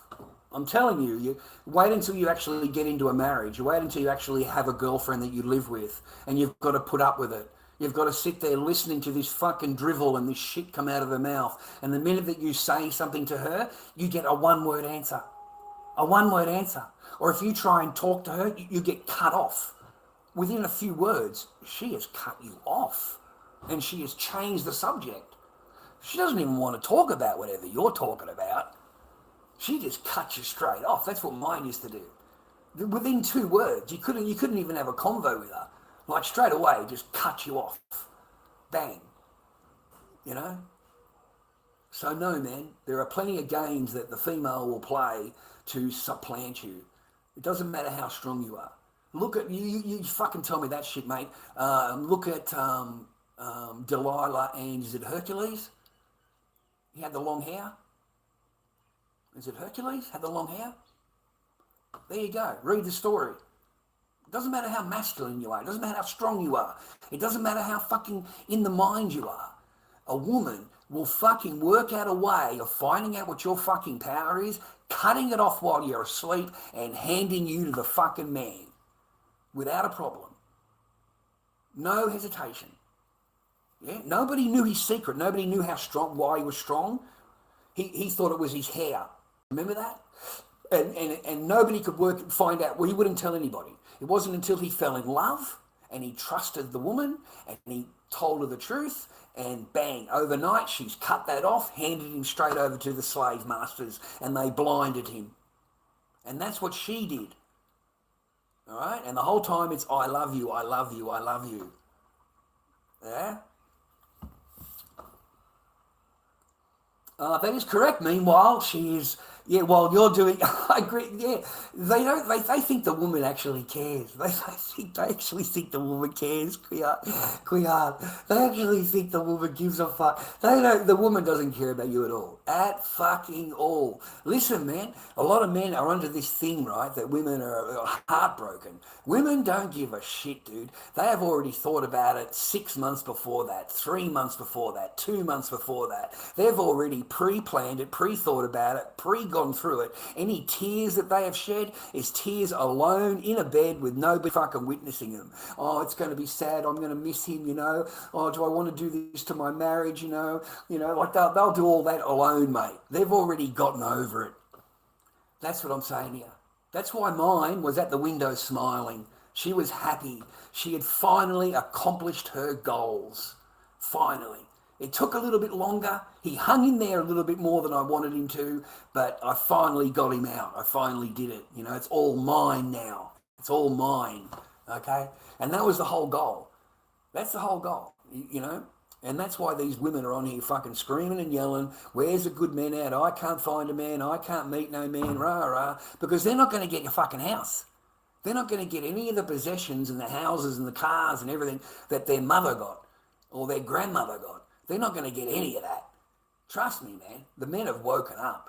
There is no alimony shit, rah, rah. The man is going to divorce you before the 10 years is up. He's not going to get you, you know, like poor Robin Williams, mate, was paying for a marriage that was 30 years ago divorced. 30 years, and he was still paying alimony. And when he died, that woman came forward to demand her payment from the estate. Even though he's died, she still wanted to be paid. You see? Because all he was worth was his resources. That's it. He wasn't worth anything more than that. And that's all any man is worth. And that's why I say to you, capitalism overrides feminism. Because while you've got plenty of money, they'll put their feminism on the side and they'll be those womanly rah, rah. And then as soon as the capitalism wears off a little bit, that's when the feminism mode comes out for control. They need to come out for control after that. Okay? It's all, I swear, man. Show me a husband that has any fucking rights or has any say in his marriage at all. He doesn't. He is a quiet husband. He doesn't say a fucking word. He agrees to everything. He doesn't say no. You never hear him say no, ever, to his wife. Ever. Because he's learnt. The same as I did. You know, you can't say no. Because your life after that is going to be a living hell until you apologise to her and you never do it again. And then make sure you think about anything you say to her that she might not agree with or she won't agree with. Make sure that you don't say it because it will upset her. And you don't want to upset her because the whole world revolves around her. Everything revolves around the woman, mate, making her happy. How do I make her happy? You know, the saying is happy wife, happy life, mate. There's nothing about a man in there. There's nothing about a man being happy. It's you doing everything you can to make her happy. And then when she's finished with you, she will discard you. Discard you. And you know some fella, me and you, we ain't special. We are easily replaceable with a little like that on the phone. That's how replaceable you are. That's how easily replaceable you are. And then they can tippy-tap. Have a little conversation, tippy-tap, tippy-tap, tippy-tap, tippy-tap. And they can have a full-on fucking discussion with somebody while you're married to them. And to them, it's completely normal. It's completely acceptable. You see? In the womanese brain, it's acceptable. Shit, dude, mine had a full-on thing going on. You know? Full-on conversations on the internet, tippy-tappy. I'm in the fucking garage, mate. The only reason I found out is because the guy contacted me. He contacted me because he got pissed off. You know, he got pissed off because she rejected him when she seen him. Now, he's carried on that I'm the sportsman, millionaire, living over here, rah, rah. Let's do a, really nice convo, tippy-tappy. And then, of course, she wants to see him, so they've done a video thing, and then bang, put him on block. Because it was nothing. The guy's on Centrelink. He looks like a fat slob. He's huge, big fat cunt. But he acted like a millionaire sports club fucking person.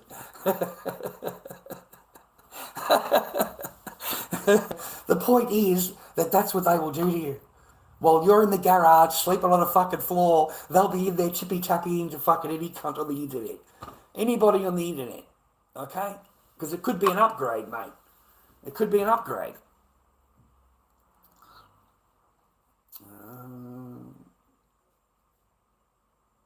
No, I'm not crying about anything. and I don't give a fuck about what you think. My job is to teach. My job is to teach.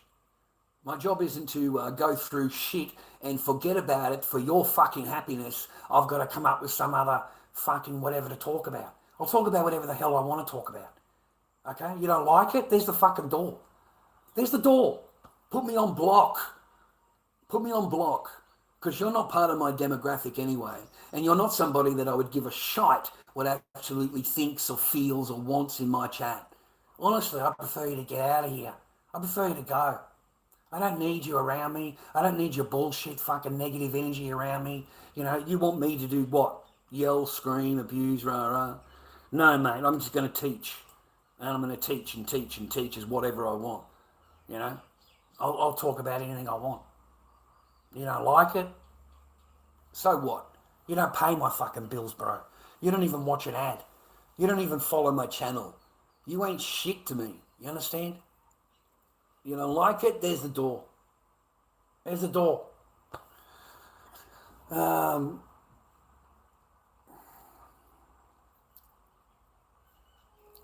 They always live in your head, mate.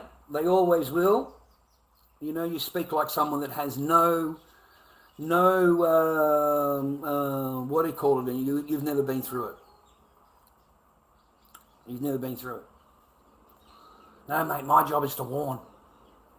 My job is to warn so that it doesn't happen to you. That is my job. My pain is your lesson. My bullshit in life is your lesson. You're welcome to change the subject, man. I'll talk about whatever you want. You know, they bring up the subjects, man. You'll see yourself. You know, I'm happy to talk about whatever.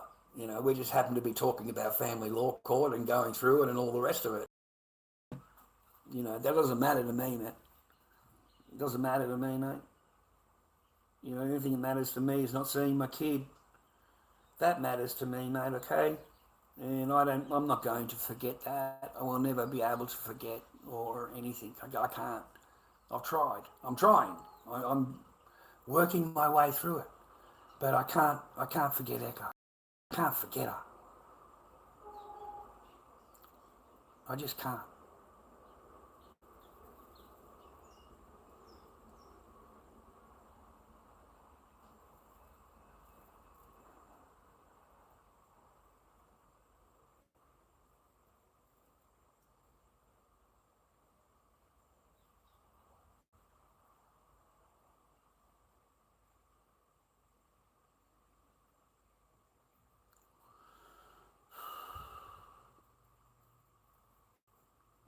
I remember back then, and I would tell my stream, you know, I'm on borrowed time, boys.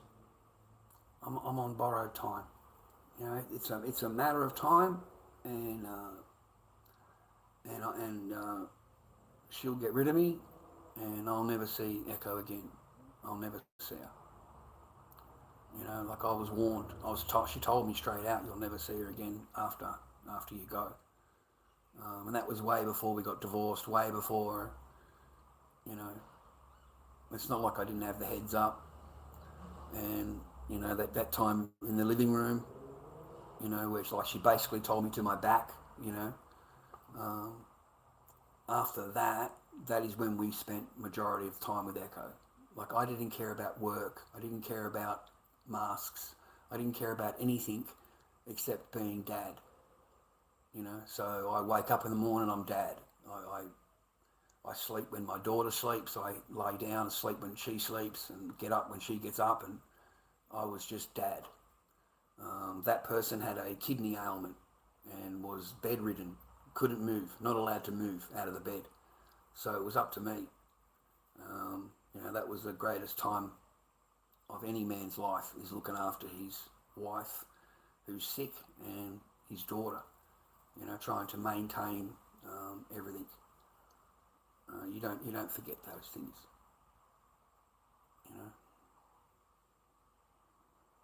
You know, you'll never forget them. You can try. Maybe if you had another girl, but you still wouldn't forget them. You can't forget it, mate. It's part of your life, part of you. You'll never be able to forget. you'll be able to move on a little bit. But you'll be walking down the road, mate. You're not even thinking about anything. You're walking down the road and you see a dad with his daughter, and he's got the daughter on top of the thing and they're running along, walking along, and she's giggling and stuff, and fucking bang, it hits you. My little Echo will never have that. Go to the beach, see them families together, dad swimming with kids, and think, fuck, man, I'm not a cunt. I'm not a bad person, rah. I love my kids, rah rah. No, you'll never have that. Your daughter will never have that. But other than that, I'm okay, man. I don't. What else is there to worry about? There's not a whole lot to worry about. I'm okay, though. I just do my masks. I do my few days of work, and I try and keep my mind busy. I'm not yelling and screaming at anybody or anything. I'm not doing anything, and I'm still a CUNT. I can't. Like you guys like it when I'm yelling, screaming, rah rah, and then you're the first people to report me. You're the first people to report. You're so fucking weak. You sit there telling me what you want, rah rah, I do that, and you're the first fucking dog to fucking get on the phone making a phone call. You're the first fucking one to make a report. I mean, you people are so fucking easily offended that my TikTok got permanently banned. Permanently banned because of your reporting, how upset you are, how your feelings are hurt, or whatever. That's the society that we have now.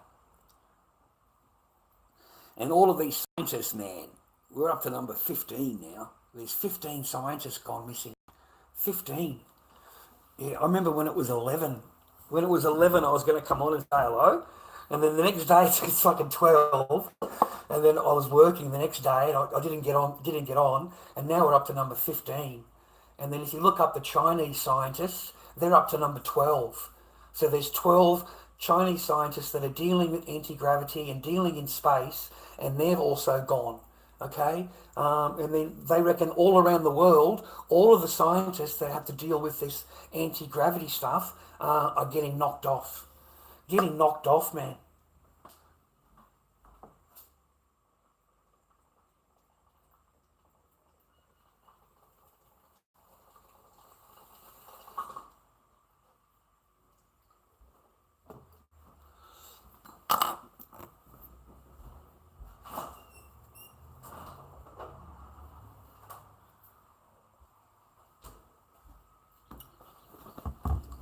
I don't think technology, I don't think we'll ever have it.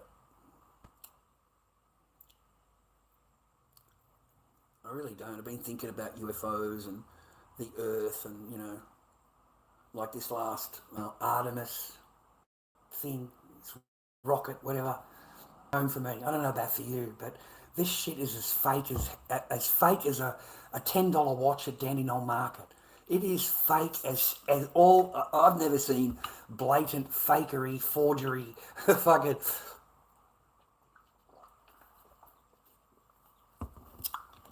Just total utter. Just. I don't know how to explain it to you. Like watching cartoons. In fact, cartoons are better. You could watch like the X-Men and stuff like that, and you would get a better storyline than what, at least they didn't blow up. At least they didn't blow up, right? But I cannot believe people would actually watch that and think that it's actually genuine and real, and, they really went there, and I mean, it's an absolute joke, right? And then they come out and openly admit that two of them are actors from the Actors Guild or whatever it was. So two of them are actors. They're fucking actors. You just shake your head. So I think it's all rubbish. I think everything that we've been told and taught to us is just fake. Everything. Whatever we've been told is fake. Everything. Everything. I really do. I think something happened years and years and years ago, flooded the joint. I think that there was, wiped out a lot. And then there were certain people that came across certain buildings, like buried. Everyone's gone. And they took them over. They took over the buildings, man. and then they said that they built it, they did this, they did that, or whatever. They didn't do shit. They found the gold, they found the vaults, they found everything that was, how they did their money. They took it all over. They like something. They can't answer why the flood came, but it's been more than once, more than one with the Noah and all that. That's happened before, happened after, and the giants and all Tartaria and all the free energy and all of that kind of thing. I think it goes back to the free energy. Tesla was into the free energy, and he could get free energy, and they want to keep all that away from people. Anti-gravity and all of those kind of things, free energy. Yeah, they don't want free energy, bro. They want to be able to discover it and patent it, but if there's no money in it, then why would they want to give it to the pleb, the slave, okay? Because they want things that are going to, be generational wealth, things that are forever. So they're not going to give us anything that would be free, ever. Nothing. And I think our whole everything that we know is backwards compared to where it was before. The buildings we had before, the free energy and everything else that we had before, all of the inventions that we had before. I've seen videos of hovercrafts, bro. I've seen videos of a guy on his own little hovercrafts, like a fucking platform, and he gets on the platform and it fucking lifts him up, takes him around, zooms him around, sets him down. This was invented, it was in black and white, the video. It was on YouTube years ago. And it showed all the old inventions. Mate, they had like a hovercraft train system at the World Fair, where, like a platform where you just get on the platform and it was just like hovering above a fucking bar, and it was just non-stop moving the whole time. Just a non-stop moving platform. The same as what you'd have now with the train system, except it doesn't stop moving. It just keeps going. But not fast, but you just jump on it and jump off it at the train station. All free, free energy. Like, so this kind of stuff was around years and years and years ago, viewer. It's a real eye opener when you think about it. And who built all these things? Who built these buildings? Who structured all of these things? And it seems to be from the 1800s onwards that they don't know. They've just reclaimed the building. They call it founded. Founded. Founded. It always baffled me, that word. You go onto Google, you put in founded, it means they found it. It doesn't mean they built it. It means they found it, right?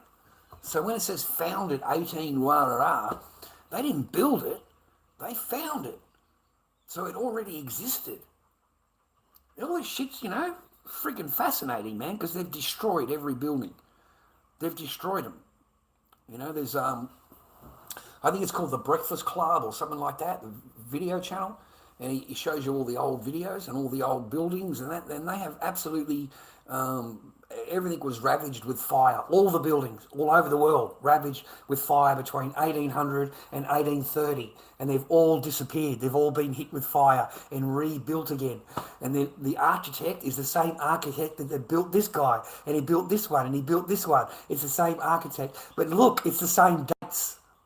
How could he be in 4 different places at once? How? Horse and buggy the whole time. Dirt tracks, dirt thing. There's no rivers. There's no way of getting the materials in. This would take years and years to build and thousands of men to do. And,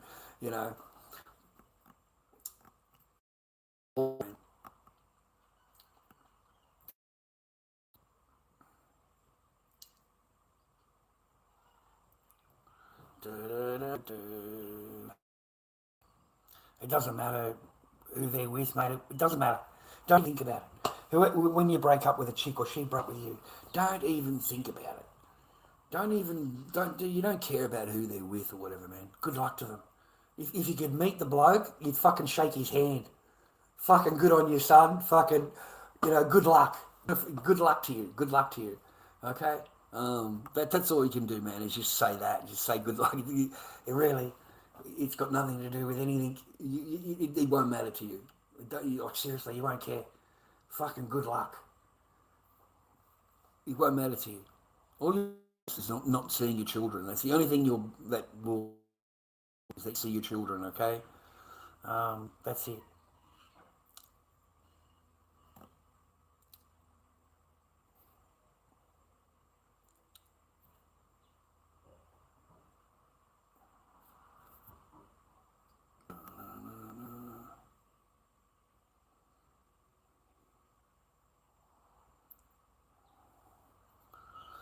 Automatic chat translation.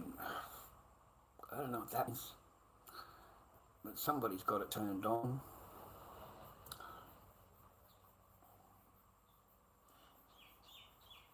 It's nice and quiet, eh?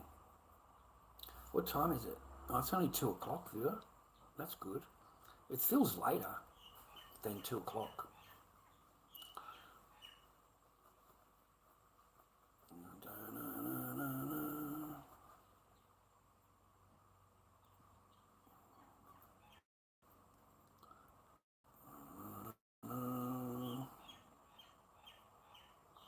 So this guy got arrested in Queensland, I think it was. That looks maxing guy. I can't remember his name. Some American guy. He's fucking only 20 years old or something like that. Sits there like that, got that chiseled chin or whatever. And they're selling courses on how to, like, get a fry pan and smash your chin like that. That's all bullshit. That's all. I thought, okay, I'll have a look at it, right? Look into it, right? Mate, have a look how many surgeries that kid's had. Have a look.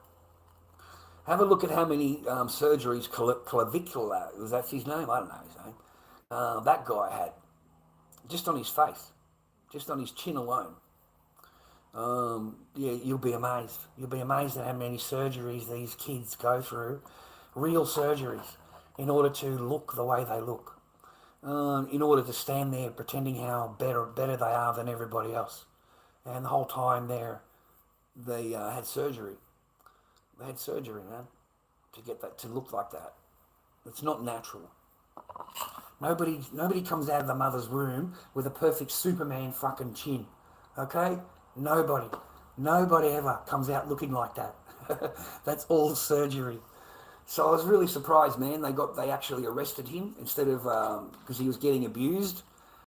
Guys around him or something, they were abusing him. So he ended up getting arrested, dude. He got arrested.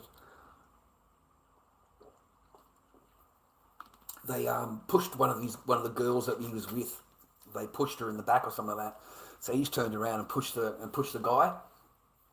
Yeah, but you're a freaking tourist. You're not in America. This is Australia. So done for assault. You would have got arrested for assault straight away. So they hauled him away. He's now barred from Surface Paradise for 30 days. So that blows you out. Then done it, boy. You can't go near any of the nightclubs. You can't do any of the things that you wanted to go and do. You're completely barred. So your whole trip, you may as well get back on the plane and go home, because your whole trip's gone. You thought you'd get into the nightclubs. It doesn't work in Australia. It's not America. The cops just arrest you and give you a piece of paper. You're not allowed near the place at all. That's what closed down all the TikTokers from going out onto the street. That's why they don't go out there anymore. All these slammers and Saheems and all of that. Remember, he used to go out onto the street and do all that shit? You can't do any of that anymore because he's been given a piece of paper. And, you go and do that again, and you get arrested. That's it for you. You're done. And they can bar you from the whole city, from the entire city area. You're not allowed anywhere near the city, okay, for 30 days. I love those laws, dude. Australia, man, we have so many fucked up laws here. You can't say or do shit. You got to watch what you say on the internet. If you say the wrong thing, you can get arrested and face 5 years. If you say the wrong thing that they don't like, you can get arrested. Here, it's really easy. They can get you arrested and charged up pretty quick. Yeah, you got to be careful in Australia. Yeah, they call it the land of the free, but it's not. It's not the land of the free, okay? I've noticed the downfall of a lot of these things now. Spidey's gone. I mean, he's fried anyway. He's just fucking fried. But he's gone. He's gone. All of them. All of them, man. I'm kind of glad I got permanently banned at TikTok. Because when you think about it, all of these blokes are real DV. Like, they're real. They've been charged with it. There's photographs on TikTok. There's, like, they've actually, HIT, the real thing. Bruises, eyes, everything, man. The woman took pictures and put it on TikTok. And the guy's battling and no problem at all. See, he blends in there because they're all part of the same ideology. And once any of them does anything, they protect each other. They absolutely protect each other. So none of them talk about it. None of them talk about the different charges they're on. They're all on charges, even Kazza. Even Kazza's on fucking charges, mate. Okay? Which is surprising, right? Yeah, Mons, charges, all charged. All of them are. Saheem, Tim Star, all of them facing charges in court. Yisra, what about her? Fucking psycho bitch, mate. Like, fuck. Ends up on charges, mate, assault and everything else in the shopping centre. It's all filmed. And these people think that this is good. They really do. They actually make videos about it and brag about it and show the video of them being an absolute fucking arse end, mate. Have you seen the one with Yisra? And she, goes in there for a hair colour and it's 5 o'clock at night and they're closing. And the boss says, no, we can't do it tonight. You have to come back tomorrow. And so she explodes and starts throwing things around the joint, punching on with the girl, like full on punching on with her and everything. This fucking big worker lady comes in with a yellow jacket on and just fucking grabs her, just fucking pushes her out of the shop. I laughed and laughed, but this is this generation of women. That's what they like. You see, you can't disagree with Isra. You can't tell her she can't have her hair done. How dare you? You're a man. How dare you? Okay? She doesn't care it's 5 o'clock at night and they're going home. I've just walked in and I need my hair done. Okay? So, that's how entitled they are. And that's how nasty they can be. Okay? You guys, you meet these chicky babes, you meet these chicky babes and it's all smiles and nice and it's all, they sell you a fairy tale. You're selling them a fairy tale about your resources and how much money you got and what you've got, and they're selling you a retail of how great they are and how wonderful they are and how presentable they are and how they are. They're just fucking perfect, right? That's the mask that both of you present to each other. And everything is great until the mask comes down. And then once the mask comes down, you see that different side. And once you've seen that different side, man, you can't go back. You can't not see it. Okay? And that's what happens. When you're meeting him, the mask is on. Everyone's happy. Everyone's in that, lovey mood and honeymoon season and everyone's great, wonderful, rah-rah. And as soon as the mask comes off and you see the real person, that's when that's when your whole world will change. You won't realise what's... Like that guy in the garage did not know what was going on. He really didn't. He didn't understand why this game, why this every day, why every single day. He could never get over it. Why? That's why he was on there acting the way he was. Because he didn't understand what the hell was going on. Like he loves a person, he wants a family, he's, devoted and a father and everything else, and he's getting fucking, I don't want nothing to do with you. Fucking get away from me. I've never, it's pretty confusing. It's pretty confusing.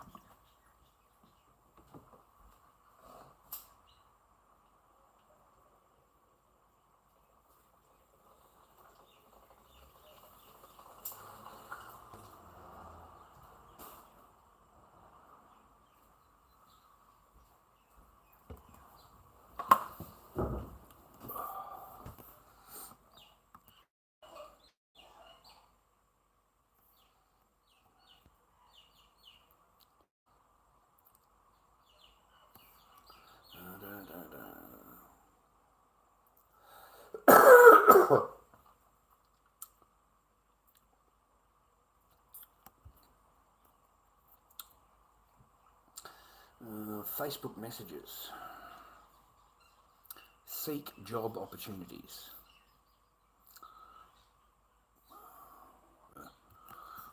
I don't think those jobs are real anyway, viewer. I don't think they're real.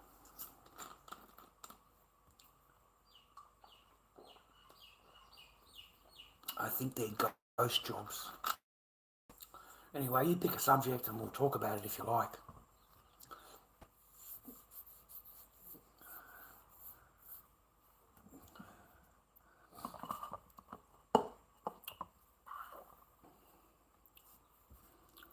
Capitalism outweighs feminism. I know that much. I know that they're willing to do and happy to do whatever you tell them to do when you've got resources. Okay? And they'll act all nicey nice and everything is great. Alright? And depending how much resources you've got is whether they stay with you or whether they plan on taking your resources and getting rid of you, which a lot of them do. Okay, it gets past a point because you've got a lot of resources, so then they start thinking about the payout. Proof. Famous sportsman, a few years ago, famous sportsman. Everything was good. No piece of paper signed. Anyway, he's the number one baseball player, multi-millionaire, $750 million apparently. She's the famous fashion model, Giselle somebody. Really pretty lady. Past her prime, of course. So he found out that she's having an affair with the pool guy. She is shagging the pool guy. All right, he's got it on film, security, everything, right? He's got it all, proof of it. Doesn't say a word. Doesn't say anything. Slowly puts everything into his mum's name. Bank account, cars, houses, properties, everything into his mum's name. Doesn't say anything. He lets it go on for 2 years. For 2 years, this woman stood there in front of this man in his house, in his mansion, telling him how much she loved him, how loyal she was, and all the rest of it. And the whole time, she's banging the pool guy. Okay? Finally, she gets to that 10-year thing, the 10-year together, and she wants to go for the divorce. Well, he hasn't got anything in his name, so she got nothing. Okay? But you see how he reacted? He didn't go straight away and tell her because he's got too much resources to tell her. He can't show his cards. Okay? It's important that you don't show your cards. Do not tell them that you know. Do not let them know that you know. Okay? Yeah, I was the way I was in the garage, but I still held my cards. I didn't forget my cards. The cards were the most important thing after getting over and all that. I still had my coins. Okay? I still had my cards. So that's what you've got to realise. You've got to realise that, still keep it sweet, let them think how fucking clever and bright they are, and you're securing your fucking shit, mate, because you fucking know that it's a matter of time. It's a matter of time. Yeah, she's nice to me, but there's something not right. It's, you know what I mean? That's what happens. So safeguard yourself. If you're in the situation, safeguard yourself. I've told men many times, married men, look, man, $50 a week. You don't have to tell her. You can just put $50 a week away, $100 a week away if you can, and you forget it. You have it in your own bank account somewhere that they don't know about. You're married, you've got your accounts with them, everything, right? But on the sly, you've got $50 a week going away into a bank account that they don't know about, okay? And that's your fucking get out card. That's your get out card. If you can, keep it in cash. Don't have it in a bank. Keep it in cash. Okay, just $50 a week. Just $50 a week under the carpet. Put it in a jar. Hide it. Don't tell anybody about it. That would be your best fail safe, your best safety net. Okay, because as you go through the time, as you go through it, and you go through it, a few years down the track, and you keep putting your 50 away, that shit adds up. Okay, and that's money that isn't in the relationship. They don't know anything about it, and you've been able to at least walk out with something, mate, rather than walking out with nothing. Because that is the opposite of it. That's the other side of the coin. You either secure something or you walk out with nothing. It's up to you. All right.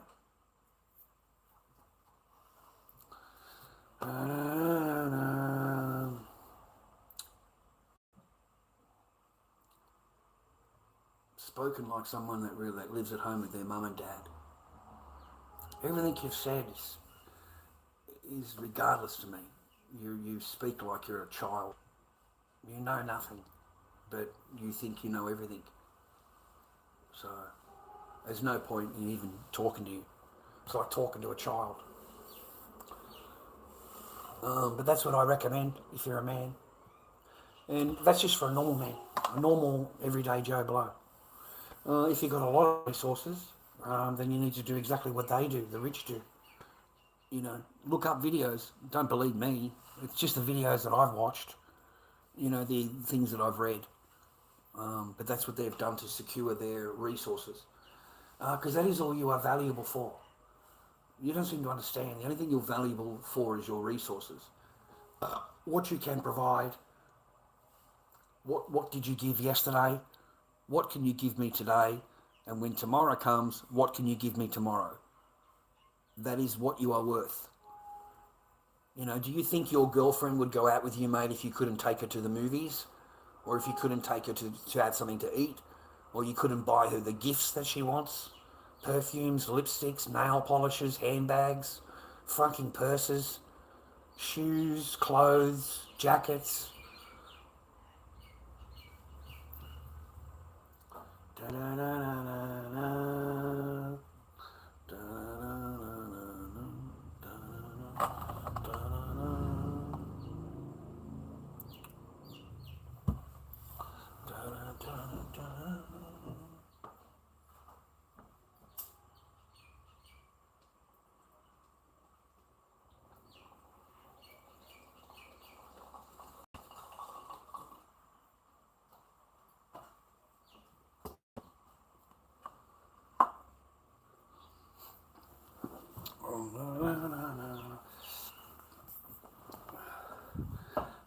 Thank you for real. Money, power, then the girl. Yeah. Concentrate on your path. Don't falter. Don't get off your path because you're worried about what she's thinking, what she wants, how she thinks, what she's feeling. It is a never-ending thing. You need to be on your path, stay on your path, let her come along if she wants to, otherwise leave her at home and don't even catch you later. Otherwise you get caught up in whatever. It is a joke. And you don't see it. You can't see it when you're part of it. You just think it's normal thing, but it's not. You're like, mate, women, you know how you see those videos where they've destroyed the guy's PlayStation and all these games? Have you seen those videos? And the chick will just stand there lying to him, just tell him, no, I had nothing to do with it, no, I don't know anything about it. And he's got to yell, scream, fucking throw around shit in order to get the fucking truth out of her. That's a woman. That's a woman for you. She will find pleasure in destroying the things that you like.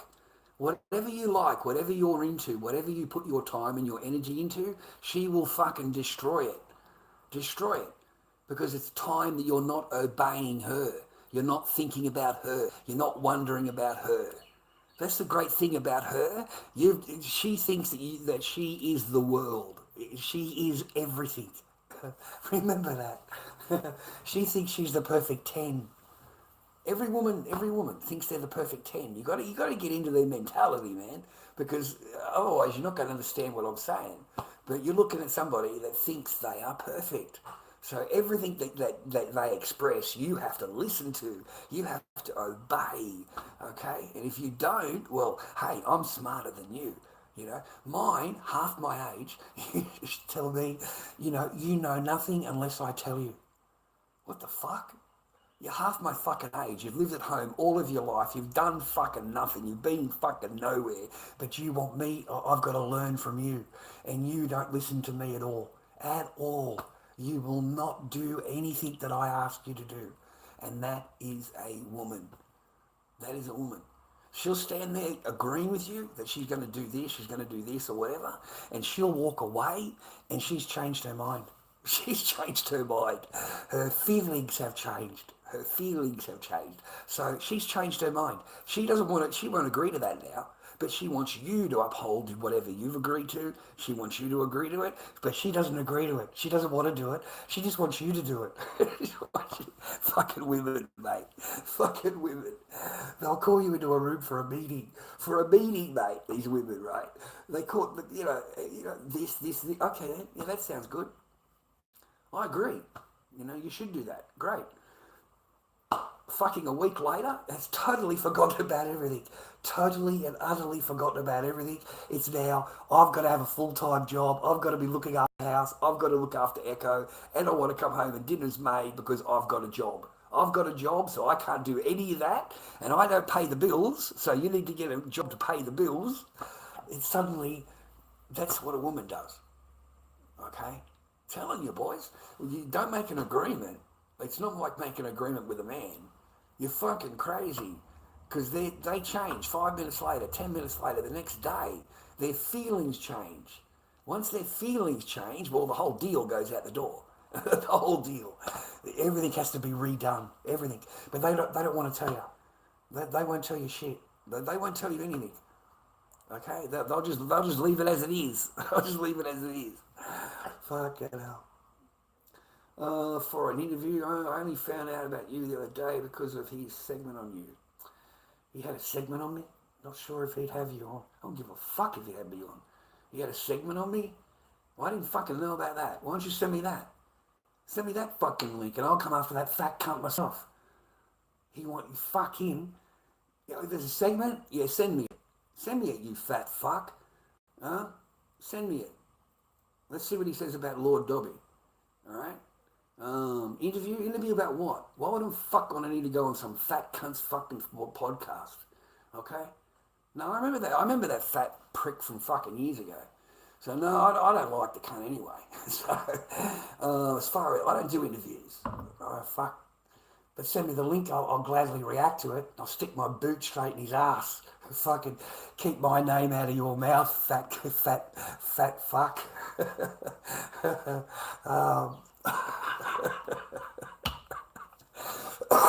I very much doubt it.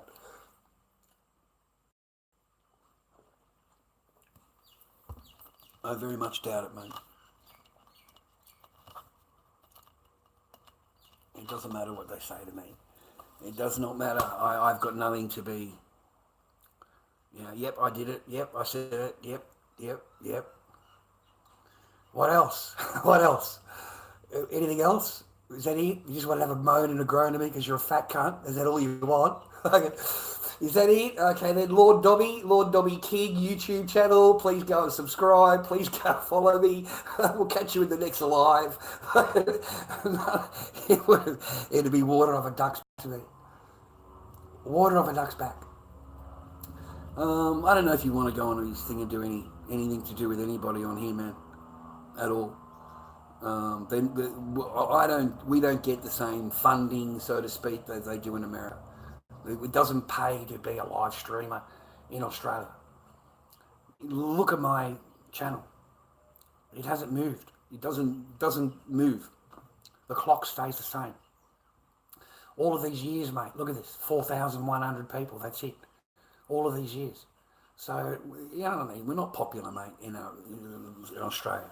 It's not something that people watch or whatever. They want to make fun of you. They want to find things that are wrong and have a poke and, they want me yelling and screaming and stuff like that. And YouTube doesn't like that anymore. It's not the same YouTube anymore.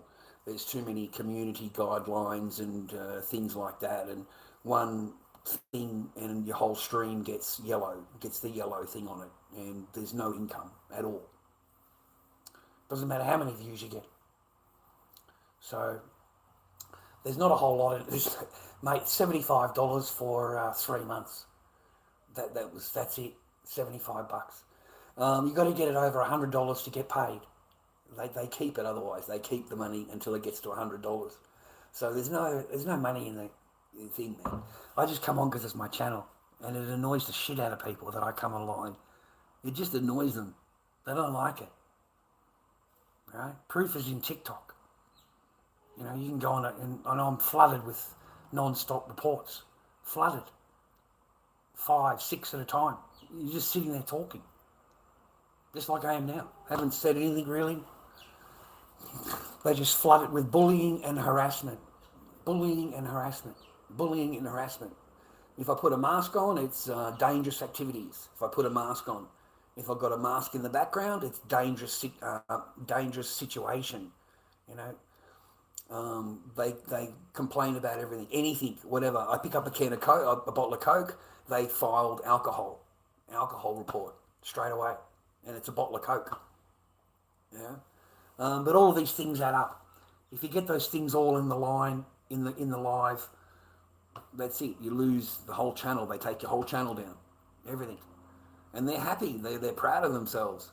You know, they had to lie to get it, but they're happy with themselves. They had to lie. It's like alcohol. It's a bottle of Coke. Live on Twitter. It was on Monday episode around the halfway mark.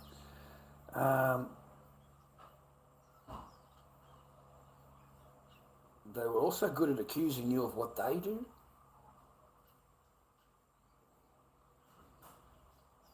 I don't know nothing about it. Nothing about it. I've only ever heard of that guy, Ethan Ralph, from fucking years ago. He's a fat guy. Don't like him. Loud, obnoxious, fucking rude. Didn't like him years ago. Haven't. Why? How would I get bring up? How you know what I mean? Like that shit's what, 6 years ago, 7 years ago, 8 years ago. You know, fuck. It's good to see that Lord Dobby's got a bit of relevance, mate. He never gets anybody in his stream. He never gets anybody fucking coming in here, right? But fucking here they are in the background, mate. I had no idea. Fucking none.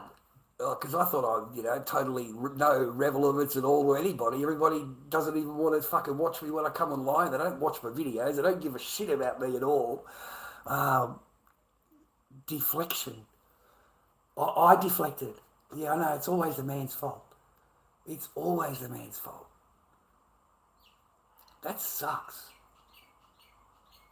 It's always the man's fault. The woman is completely innocent at all times, bro. At all times. I've learnt that in my court. I really have, in my court journeys. The woman is completely innocent of anything. Whatever she says is gospel. It's the absolute truth and should always be believed.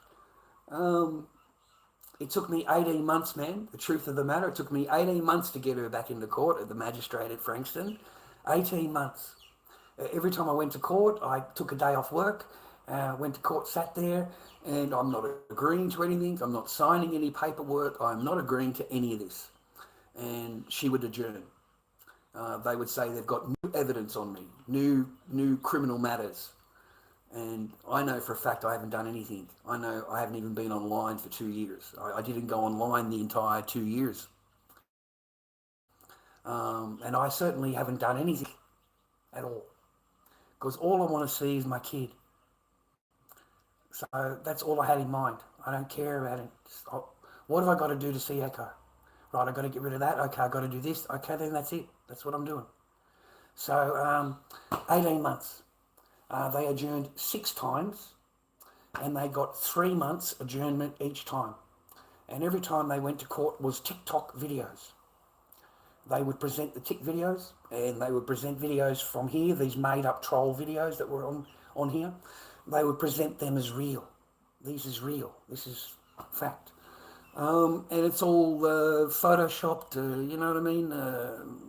TikTok videos. They're made-up videos. So I won. And they're called a vexatious litigant. I've got a letter from the court, vexatious litigant. So they can't take me back to court and keep filing with troll videos from TikTok. Okay? Vexatious. You're wasting the court's time. You adjourn 6 times with this kind of evidence. And when you come to court, that's the evidence you present. Fucking big fail. So what has he done wrong? When did he do it? What videos are these? Has he done anything lately? What are you complaining about? Like, there's nothing. You know what I mean? I haven't done anything wrong on the internet. No live streams, no comments, no nothing. I obeyed the court order. I obeyed it. So, I didn't deflect anything, man. There's the courts.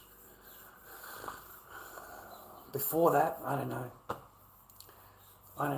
It's my fault, mate. Everything is my fault. Okay, it's just easier that way. It really is. It's just easier. It's just easier.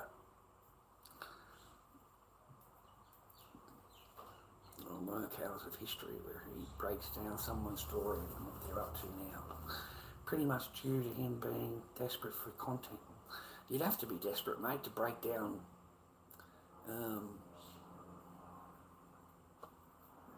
Lol Cows of History. Damn, man. He lives in America. He's got all that shit to talk about. Fuck. Like, he's got a setup, dude. He can go on Twitter. He can go on X, if that's what it's called. And he can look up all these stories. He's got all this stuff like Asmongold, you know. They can talk about that. He's got all this stuff in America going on. All this stuff. Far out. And you pull. So, well, what was my story of what's going on now? Am I a multi-millionaire now, or do I live in a tent, or do I live on the street, or did I get remarried? I'd like to be the good story arc. There's a good story arc there, you know. Do you become a banker? Do you become a? I hope there's a good ending. Fucking hell. I hope there's a good ending, man. Yeah, this is what happens at the ending of it all. This is normal reality, normal person. Yeah, this is what it should be at the end. I don't want you guys going crazy. You know, I don't want you doing stupid things. I don't want you doing things that are going to get you into jail or get you into trouble or get you hurt. You know. I share these things with you so that if it does, things come up in your life, you'll at least reflect back on me and think, hey, I did hear a story, you know, I remember a story about this, and we're getting the same kind of red flags. So maybe I should guard myself a little bit more. Maybe I should think about it a little bit more. Rather than worrying about what the little head wants, worry about what the big head is thinking. Okay?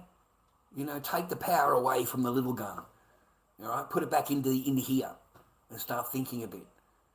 You know, there's plenty of instances in my life that I've shared with you, man, that if I had to fucking put up with, a simpy cunt would have waited for that fucking woman to come back when I went to the market and they walked off for their fucking lunch. Yeah, a simpy cunt, mate, would have been waiting for her to get back with the fucking bloke from her lunch and fucking we pack up together and we go home.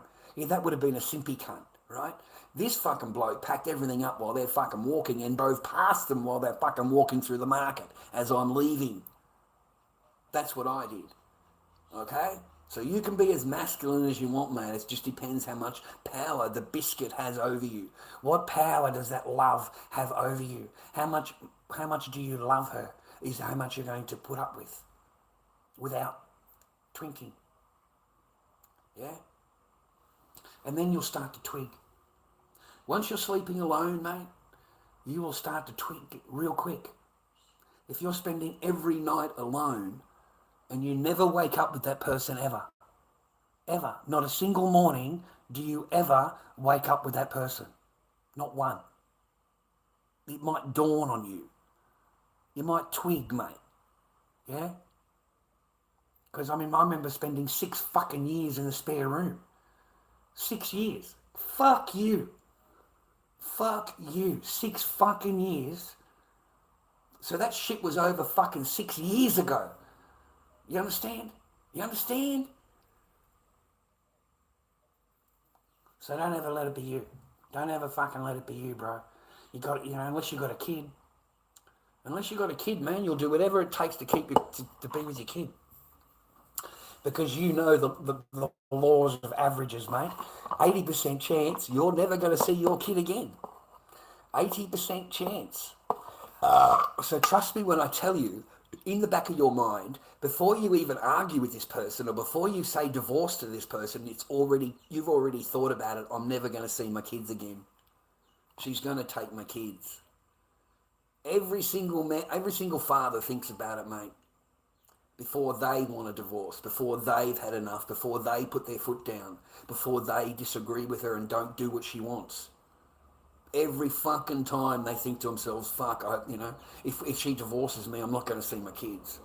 So I better not say anything, mate. I better not say anything. Keep the peace, keep it all placated, keep everybody happy. It's just a lot easier rather than standing there because she's not going to agree with you. So you can argue legitimately not even argue, you could have a discussion legitimately with her with legitimate points that you are correct and she will not see them. She won't see them. She will not agree with you because that means that she has to be accountable for her own words that were wrong.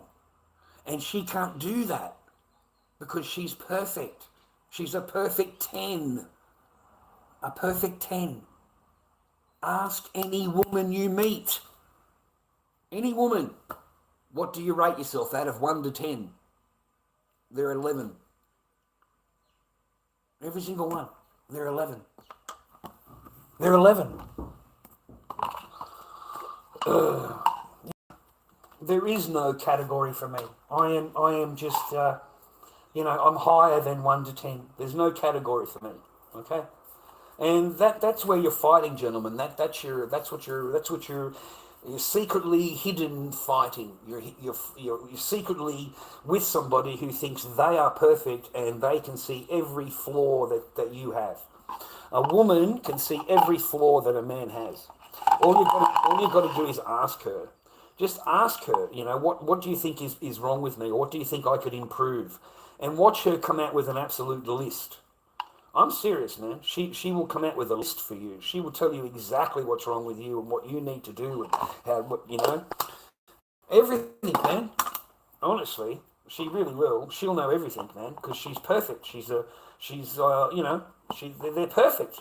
So they can easily pass judgment on others. You know what I mean? But you're not allowed to say anything in regards to her. She's perfect, okay? So, good luck with that mentality. That's the mentality you're working with, brother. It really is. That's the mentality you're working with. I remember going to this party. I was young. I went to this party, and I always dressed nicely. I always told you guys, you look, nice pair of pants, nice shirt, tie, nice jacket, have your hair done, be shaved. You don't want to blend in. Okay, you go into a party, they're all going to be wearing blue jeans and fucking t-shirt and, shorts or whatever, dude. So, you want to class it up a little bit, right? So anyway, man, I just went in a normal shirt, tie was undone, didn't have it all done up or anything, shirt's hanging out, rah. And I walk into this party and, there was this crowd of fucking guys. They're all standing around this chick. And she's blonde-haired, she's blue-eyed, she's gorgeous, she's got this huge, just massive, just wonderful things. And there's 4 or 5 guys around her, all wondering, asking questions or something, I suppose. I don't know, really. And I've just strolled past, the truth, just strolled past, and I've noticed, and just kept walking, because I wasn't an ugly bloke, mate, and I know that I look better than any of these fucking idiots in here. And I just walked out the front to have a cigarette, because I can't deal with it. I've got living room here. They seem to be circulating around this chickie babe. I've got a room over here.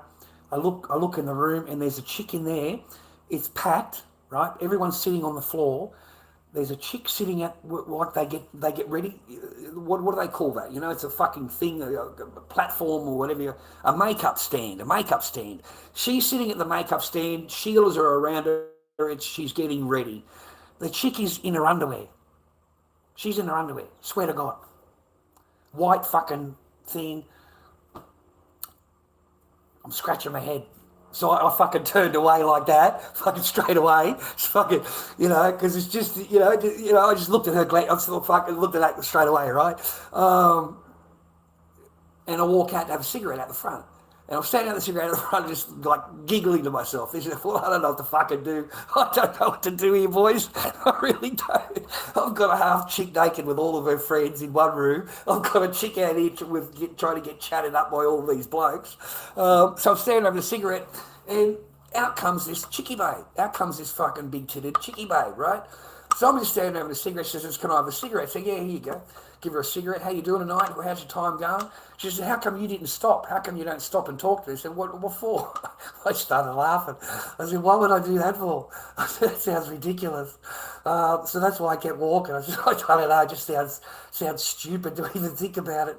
But anyway, I ended up hooking that up later on the night at the nightclub. We all went out to the nightclub drinking, so bang. Okay?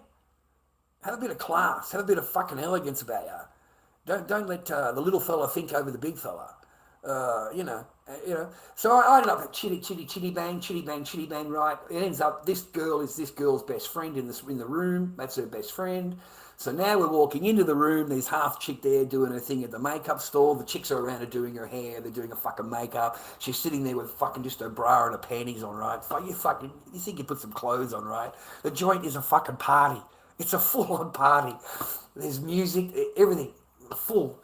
And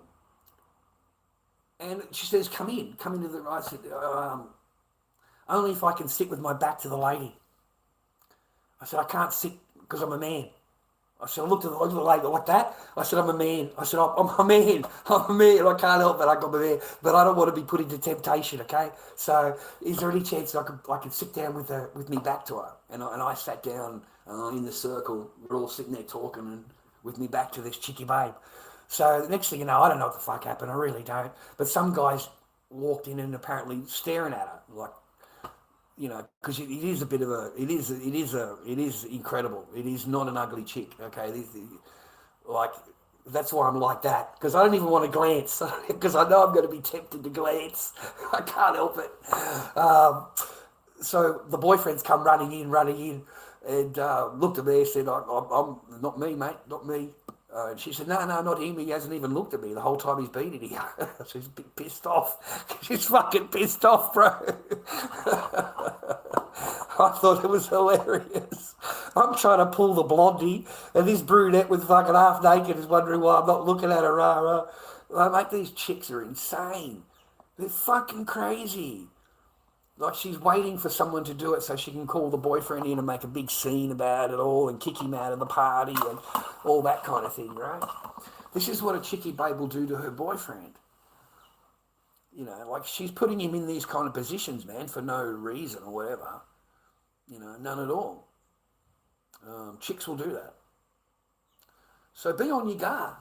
Let them come over, have fun, go out have a drink and go out to the movies, and if you can, she's nice and she's, you can have a conversation with her and she's funny and you're funny, but guys, good night. Okay, you know what I'm saying? Send her home. Send her home, bro. Send her home. Don't even think about it afterwards. Don't be no texting, don't be no calling, no nothing. And watch how the tables turn. Okay? But that's how you play that. You don't be phoning them and texting them and whatever. Have a good day. I never called her, mate, ever. She's there at Friday night. She'll call you Thursday night, Wednesday night or whatever to confirm. And she's back again Friday night till Sunday night.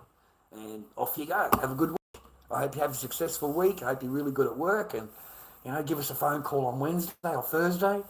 I've got work to do. Boys, you're busy. You're busy, boys. You've got shit to do. Okay? You're not sitting at home doing nothing or playing PlayStation or whatever. You're busy. Okay? You're busy. Got things to do, people to see, places to go, asses to kick. You're You're lucky in China. You're lucky, man.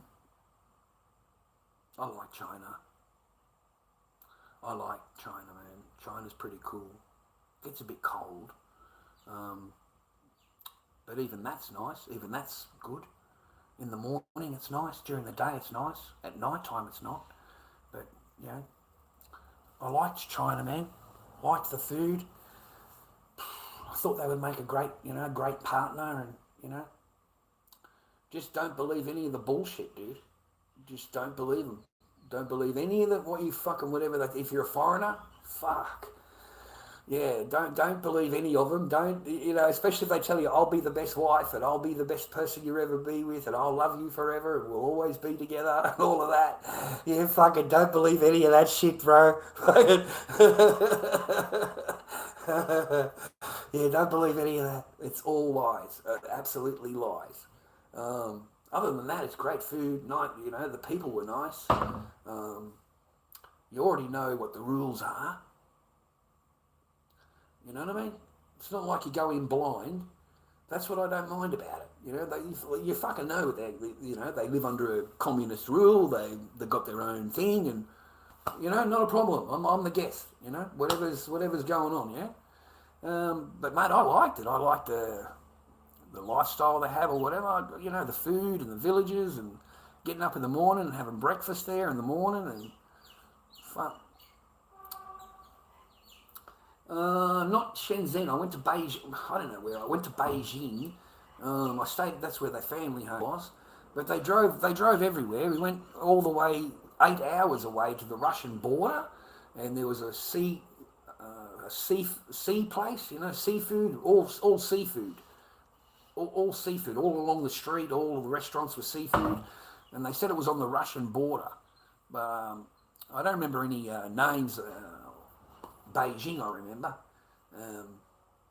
but yeah, from what I seen, it was. I enjoyed the whole experience. To be honest, I didn't let her fuck my thing up, man. When I went there, I didn't let her fucking attitude and her shit fuck me up. Like I really didn't, man. I left her fucking at home with her attitude and her fucking nastiness and with her fucking parents laying in the bed, and I fucking got dressed and got the fuck out all day. I fucking took myself out, bro. I'm out of here. I'll catch you fucking back at afternoon, whatever. They go out and have a bit of restaurant. Everyone ignores each other. They ignore me. I'm no longer in the conversation at all now. I'm completely fucking ignored. And then they go home, and then they're all in bed by 8 o'clock. Lights out. No one's allowed to move out of their room. 8 o'clock at night, lights out. And I'm sitting in the spare little fucking dingy fucking room in China, bro. They're up the next room over here. You got married yesterday. They don't want to fucking bar you. They don't want fucking nothing to do with you, man. Fucking nothing to do with you. So I'm sitting there with my dingy little fucking video recording, playing fucking pirate movies. I was drinking Beijing fucking beer, which is like lolly water. No fucking alcohol contact. I was fucking drinking that shit by the fucking crate load. Fucking crate load, cunt. I got, sit there fucking snacks, watching movies all night on my own. Smoking fucking cigarettes, thinking this is a cunt. This is fucking a cunt. This is the worst of the fucking worst. I'm sleeping on a camp bed, for fuck's sake. I wouldn't even fucking come here, man. Fuck this shit. Right? This is not why I came here. This is not what I fucking agreed to. This is not what I signed up for. This is not what I was fucking told. And it's like a complete Uno fucking card, mate. A fucking flip overnight. So don't fucking trust him, bro. Don't fucking trust him, okay? Came to me a month later at the airport, bro. Swear to God. Presented itself at the airport. I'm flying home. Begs to be fucking forgiven. Begs to fucking this. Begs to come home. Begs, begs this, begs that. Okay, then we'll give it a try. Rah, rah. Well, that's what I thought. Okay, I'll give it a try. Rah, rah. Went from there. Fucking mate, it didn't change. It didn't change. It's same. But now it just seems to be wanting to really fuck my brain up. Now it's I'm the entire game. I didn't know. I had no idea, because I've never had that even from a girlfriend. From a girlfriend, I've never experienced that. And I've married this dude. This is your fucking future. Fuck. It took me completely off guard. Completely off guard. Because you don't think it's gonna fucking come from there. You know what I mean? Like, fuck, I'm quick on the game when it was the girlfriends, bro. Quick on the fucking game. I'm onto that shit. But I made sure I shagged the shit out of them first. Fucking sent them on their way. Fuck you. But this one, they catch you off guard, you know. So that's what but I'm not all tearful, man. There's no tears, fucking rah. There's nothing like that. It's just learning lessons, man. Passing them on so the fucking generation doesn't make my mistake, man. You know, I don't want them to go through what I did. I don't want them to go through that shit, dude. I don't even want them in the spare room. I don't even want them to spend one fucking night on a goddamn lounge, mate. That's why I tell them, man, if she ever puts you on that fucking lounge, your relationship is fucking over. It ain't worth shit. I don't give a fuck what she says to you afterwards. It ain't worth nothing. That's why I tell them. Even one fucking night on the lounge, that's it. Your relationship, you don't have a relationship, okay? So from that night onwards, you need to fucking plan, you need to wake the hell up, plan your fucking exit, just like she's planning her fucking exit. Because that's what she's doing. If I don't say it, right, like most men, we don't know it. So we are in their own little world and and we don't understand and see anything, and then we wonder why we end up the way we do. We have a huge suicide rate, a huge death rate, a huge prescription drug rate for men. You understand? Huge. It's fucking not small. You know, and look up the percentages after family law court. Look it up. A lot of these men are ecking themselves, mate, after. Because there is no pathway. It's all fucking lies. And when you wake up to it, you get fucking, right? Because you're not allowed to voice your opinion. You're not allowed to tell anybody. You're not allowed to say fucking shit to anybody.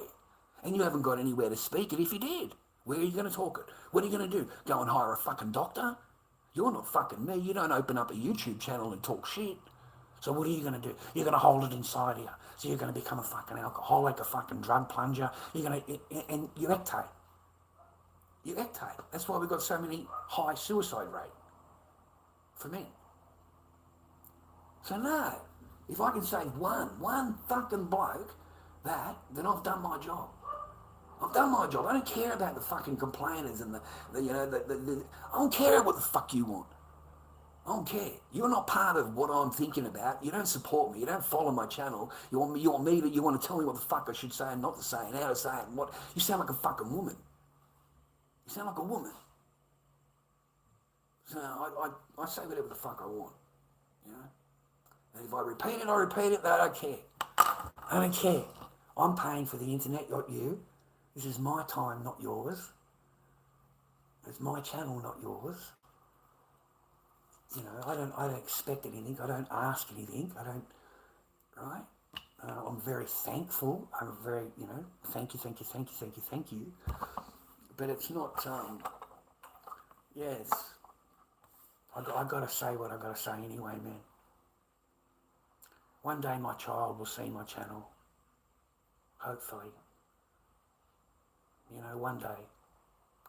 And at least it's there. Your dad's not a maniac, your dad's not crazy, your dad's not anything. My children watch my stuff, mate. My kids.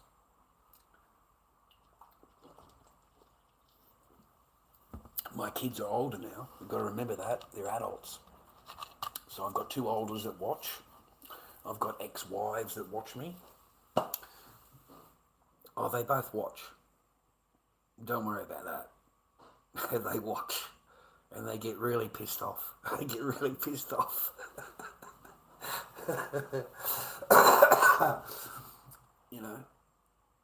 you're not allowed to talk about anything.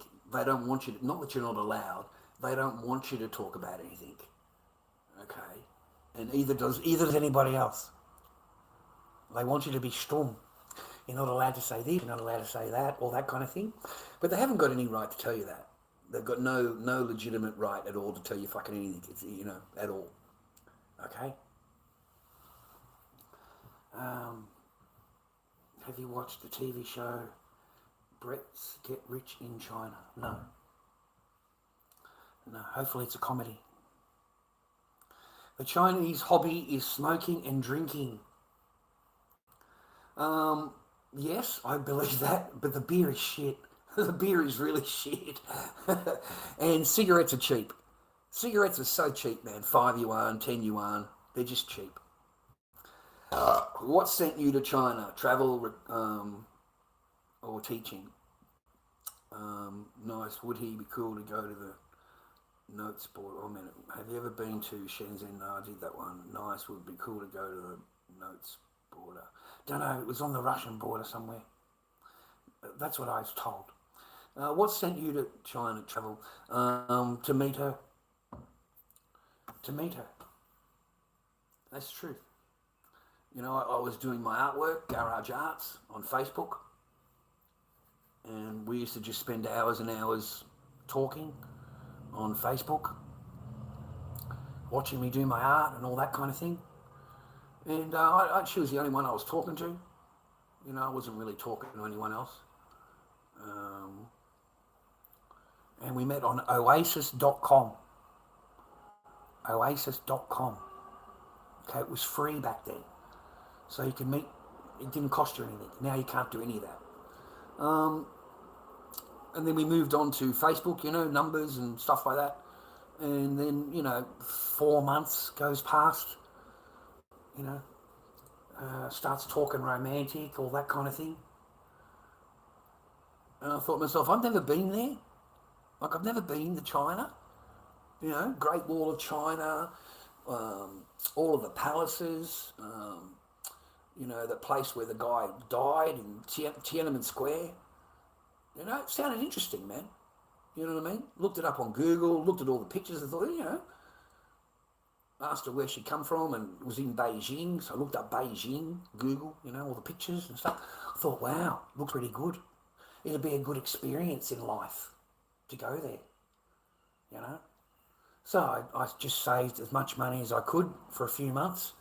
I only had fucking $2,000 or something, for a month visa. Had the visa paid for, passport paid for, had a couple of grand in my pocket. And I thought, that's good enough. Hotels are pretty cheap over there, and in their money, it's 7 to 1. 7 my dollar, well, $1 for me is $7 for them. So $100 my money is 700 yuan, which is a fair amount of money. Okay, so I thought, okay, then I should be okay. So I'll go over and meet her, And that's what I said. I'll come over and meet you, not expecting anything, nothing's thing. Is there a cheap hotel there that I can stay at possibly? She said, yeah, I know a cheap hotel, rah, rah. So, plenty of discussion. It took months to organise the visa and passport and all that kind of thing. That takes months. I don't know how long it was, man, in total. It was months and months, so I just got a backpack and went walkabout. That's basically it. I sold everything. Didn't really, because I'm going away, so I can't leave it anywhere. There's no storage. I can't afford a storage unit, and I don't know exactly when I'm coming back or whatever. So I sold the television and everything that I had. I just put it out on the street, and on the morning I left, or day before or whatever, put it all out on the thing, and got a backpack and went walkabout. I highly recommend it. Just grab your nuts, grab your kahuna, grab your passport, get your backpack on, So I ended up going over there. They picked me up at the airport, which was really nice of them. I got to meet them finally, and they're real people. They're not, it wasn't a fake picture or anything on the internet. And I just went and stayed at a hotel. They got me a hotel. They were really nice to me, man. They got me this flash hotel, flash bed and shit, like really flash. Well, I don't know. To me, it's flash, man. I live in a normal fucking shit, right? Fucking hell. So anyway, I'm thinking this is pretty cool. So, I ended up fucking hooking up. Well, meeting up the next day. Just meeting up, no hook up, whatever. And that's how it progressed from there. Spent a month going everywhere together. Everybody's happy. Oh, very, very happy, mate. All over me. All over me, dude. You got no idea. All the pretty words, all the pretty things to look at, all Tiananmen Square, Great Wall, all of that, all together, all happy, smiling. Everyone's wonderful. Oh, I love you. I'll be with you forever. I love you. I'll always be with you. I love you. I love you. I love you. I love you. I'll be the best wife. I'll be the best thing for you. Everything you've ever wanted, everything, right? Yeah. Got sold the fairy tale. It's a fairy tale. You know, I've learnt called love bombing. Never heard of it. Never experienced it. Never did it. So how in the fuck would I know, right? Right? You know what I mean? I got told all the shit you'll get told, boys. And that's what they're willing to do. They will sell you the fairy tale. They'll sell you the fairy tale, bro. Okay? They'll tell you all these things that are absolute lies. Total fucking lies. So be careful, you know. That's what makes it horrible, because you've got to decipher what's real and what's not. You know, when they talk to you, you've got to decipher whether it's actually real. Yeah. You know, you picture this. I've let Stacey go off for lunch. Okay, I'm still set up. Okay, this is fairy tale. Stacey's come back with a fella. I'm still set up, and I act like it's all sweet. Everything is great. Not a problem. Remember, that's my girlfriend. Remember that. She lives with me. Okay? She'll look at me and tell me how much she loves me and how grateful she is and I'm such a good boyfriend. And she'll pack everything up with me and pretend everything is everything. That's what you're dealing with. You see? They Jekyll and Hyde. Okay, an hour ago she's having lunch with a guy, comes back to you, tells you how great you are. That's what they'll do. That's the game they play. So now you've got to decipher what is real and what is fucking fantasy. And that's what makes it fucked up. That's what changes the alpha male into the beta male, because he's always wondering what the fuck is going on here. What is going on? You know, you're no longer thinking about your path. You've been now veered off your path, and you're wondering what's going on with your girl. Why is she this way? Well, what's the problem? And your path gets forgotten about. You've now got to sort out what she wants, how she's thinking, what she feels, what she's wanting.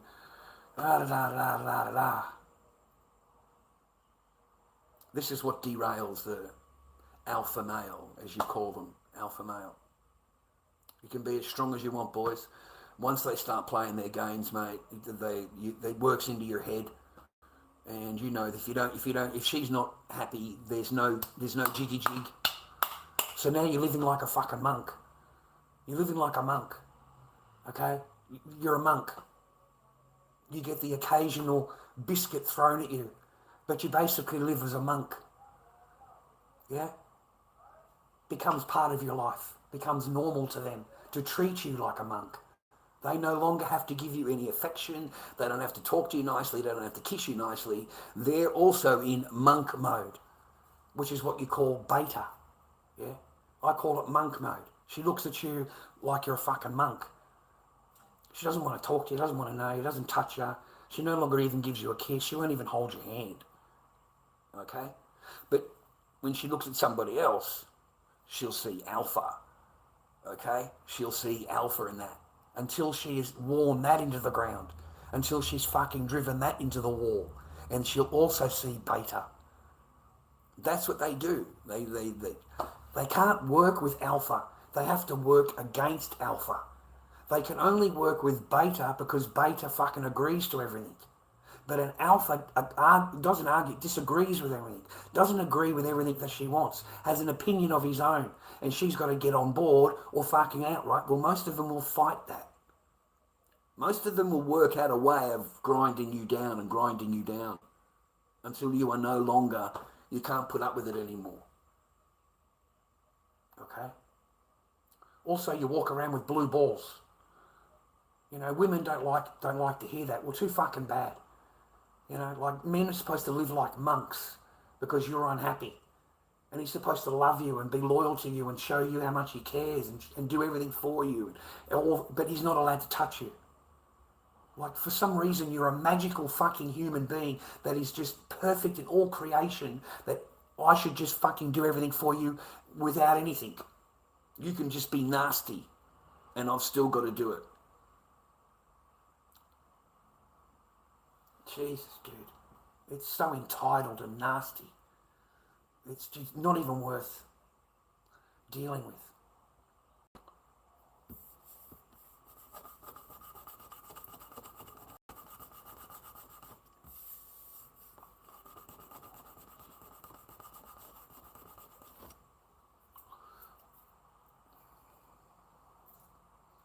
Dwayne, how you doing, man? Terracotta Warriors. Yeah, no, I don't mind the Terracotta Warriors. They're in some museum somewhere. When I was younger, I picked up 2 of those. They wouldn't have been from there, but they were copies, man-sized copies of Terracotta Warrior. I grabbed 2 of them. An insurance job. The person that bring them in, the wholesalers or importers, whatever you want to call them, they had a factory fire. So everything's been paid for by the insurance. And you can't sell them because they've got the black soot on them, black smoke on them. Easy to clean up. Just chuck a fucking hose over them. I don't care. You know, give them a fucking scrub. I can't get that. Chuck a hose on them. Get the broom out, a bit of palm olive in the bucket, mate. Fucking give them a fucking scrub. I've got the black shit on them. I got the black shit on them, stuck them in my garden. They were really nice, man. They were really fucking nice. I picked up a lot of shit when I was doing the buying and selling dead estates. I used to do dead estates. Go to the estates, buy up, shit that I knew that I could sell or whatever, and then take it over to the furniture shop, the second-hand furniture shop, the good one that's got the nice furniture in it, and fucking just even if it's $50 more, man, $100 more, it's still a profit on your money. So dinner sets. Man, I missed out on some shit, let me tell you. 4-poster bed, all wooden, solid as fuck. Like, you can't fucking move the cunt, right? And I mean huge, big bed. And it's got the canopy on it. Like, it looks like a, I don't know, King George fucking English bed or something. It looks magnificent. 1,500. I've run out of money. I bought the terracottas, I bought the other statues, I bought the Bibles. This bed though, man, it had all carving, all carved, everything carved. It was just magnificent. It was a magnificent bed. But the whole mansion was up for sale. They were just walking through the mansion, selling everything out. Poor bloke, mate, whoever owned it. What a fucking property. What a magnificent property. You know, you only just wonder what happened, how they, maybe the guy died and they come in and they sell it all up. Is that what happens, is it? Just sad, dude. Like someone's fucking whole life, Like, we're talking a mansion. We're talking like gardens. Like, you drive up the fucking driveway and there's all gardens everywhere and manicured shit, Look real nice. Big, massive house, man. Like, it wasn't a small house, dude. Huge place. Second floor. Master bedroom. Didn't even twig. Like, I wanted the living room stuff. I didn't even go upstairs. I didn't even look. Just downstairs was enough for me. Just the statues, the Bibles. Can't remember the other things that I picked up. But they were really nice. Because you can pick up stuff you do really well if you hit the first things. The first items, say 1 through 10. You'll pick them up for a fair price. And then after that, everybody starts to get involved with the auction. Everybody that's there starts to get involved because they think it's going for too cheap.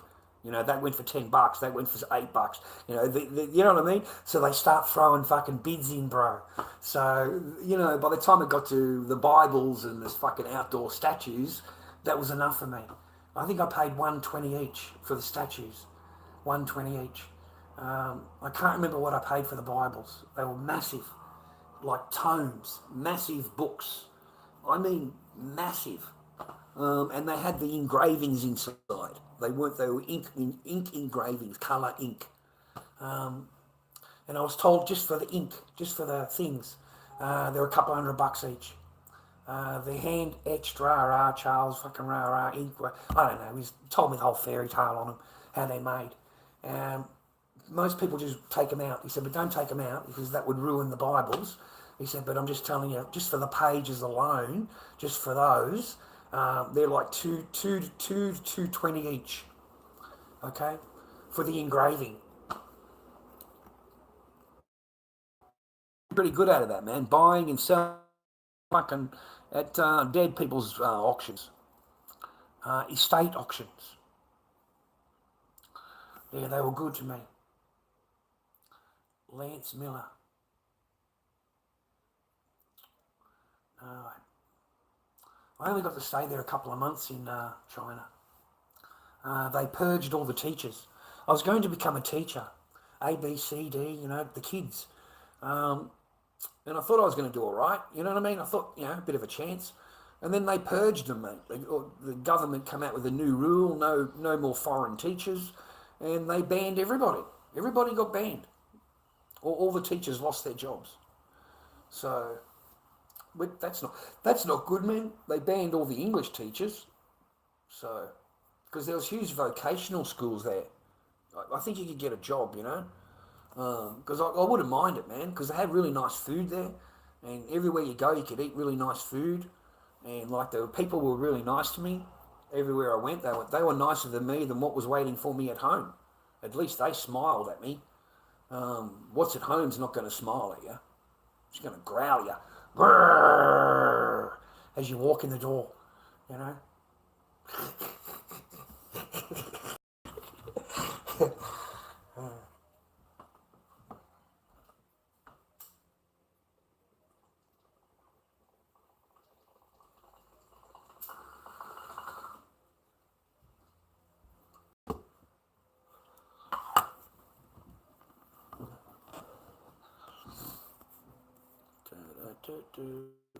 I'm going to get a radio.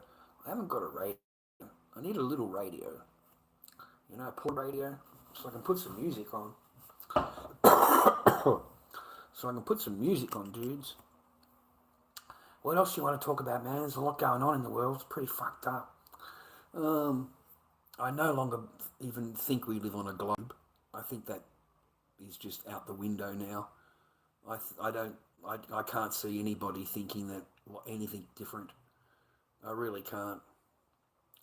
I mean, we definitely don't live on, spinning through space, 1,000,000 miles an hour, whatever. Fucking, what an absolute. I think we live in a stationary thing.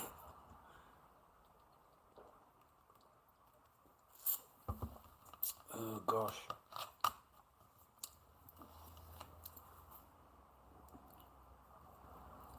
My nails are still growing, boys. Look at that. Still fucking growing, boys. 6 years I was so nervous and around that person, I just fucking bit down my nails, man. Really bad. Look at that, all of them grown, man. All of them. It's just, yeah. That's what they do to you. Anyway, you should pass that thing on with Ethan Hawke or whatever. What was his name? Ralph fucking somebody. Send me the link, and if you can, to the video, and wondering what he's talking about me about, which would be entertaining. Give me a laugh. Other than that, I lead a pretty quiet life. I've got nothing to, there's nothing I can do anymore, boys. I spent 4 years, telling you that, if you obey the law and you do everything they ask you to do, and, we can see the light at the end of the tunnel. We're going through everything we're going through, and there's no more light, dude. There's no more tunnel. It was all a fucking lie. The whole thing was just a big lie. And you're nothing more than a mouse on a wheel. Everything you do in family law court, you're just a mouse on the wheel to keep you busy. They give you a whole bunch of things to do, and that's all they are for.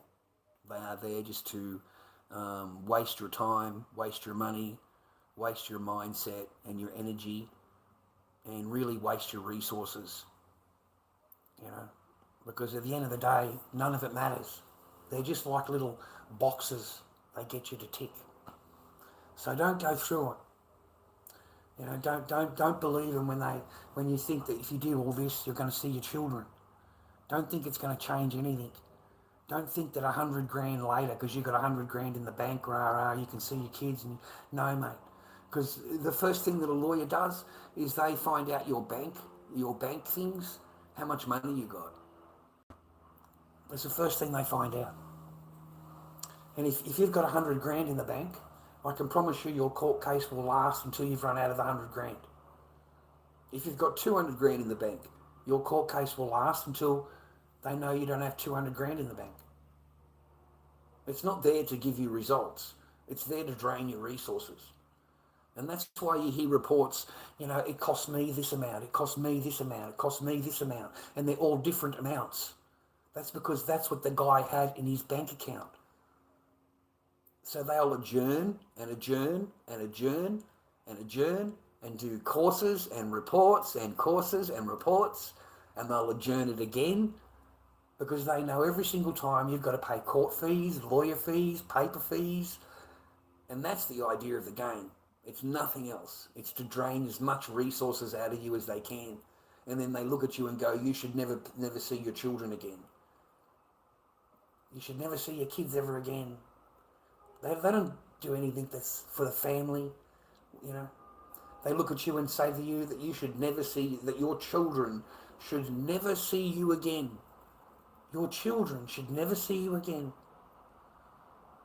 You know, if that's not satanic, mate, if that's not evil, what is? What is? What else do you call that? You know, and they can look at you and go, oh, for the child's safety, and for this, that. Was the child in danger? You know, no. Anyway, it won't matter, dudes. It's life. Get over it. That's what they tell me, get over it. I am over it. It's years ago or whatever, but that doesn't mean that they're not things I need to pass on. It helps me.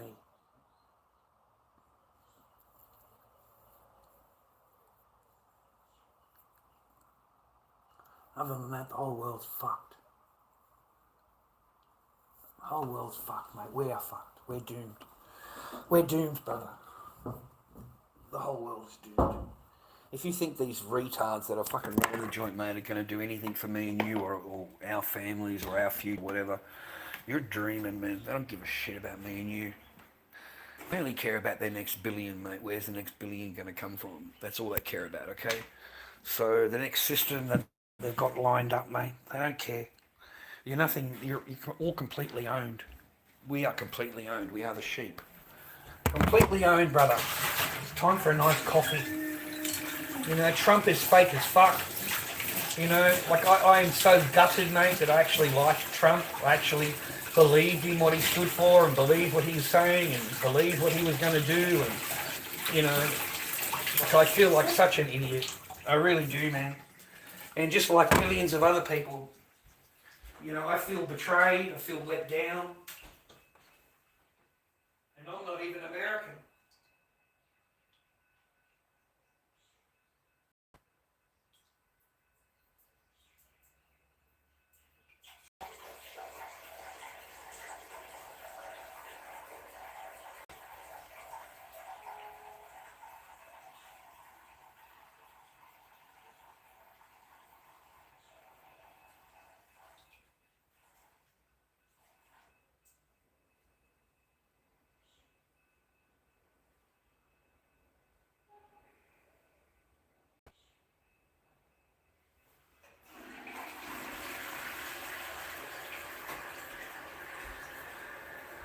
Sorry. 1 minute.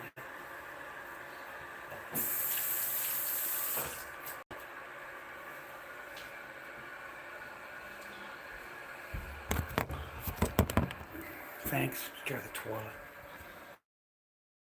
But I'm completely let down. You're not the only one, and I'm Australian. I'm Australian, mate, and I feel the way I did, the way I do. You know, I grew up in America. You know, got a family in America. You know, completely let down. In all honesty, Everything he said is bullshit. Everything. And I don't think this war is what they call a war, is any different than any other. They have no intentions of ending anything or coming to any real agreement or anything like that, man. It'll just be a ceasefire, and they use it to rearm themselves, rearm whatever they're going to do, whatever weapons they want to use, and then they begin their war again. They don't. It doesn't end. It doesn't end until they get what they want, and then they do it for years and years and years.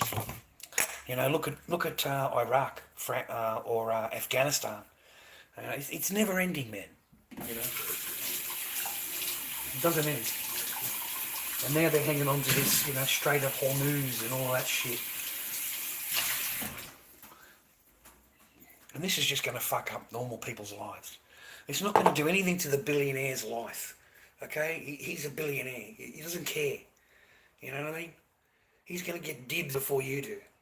You know, your family is, you know, your family comes last. It doesn't come first or anything, it comes last. Same as mine. We're all plebs, mate. We're all in the same system, okay? So in case you were wondering. But these people do not represent me and you. They don't care about me and you. Okay? So they're there for themselves. They're there for their own power. I mean, you know, Trump, right? He's got all of these people, right? He's America, right? Got all these people he can send over. He sends over Kushner.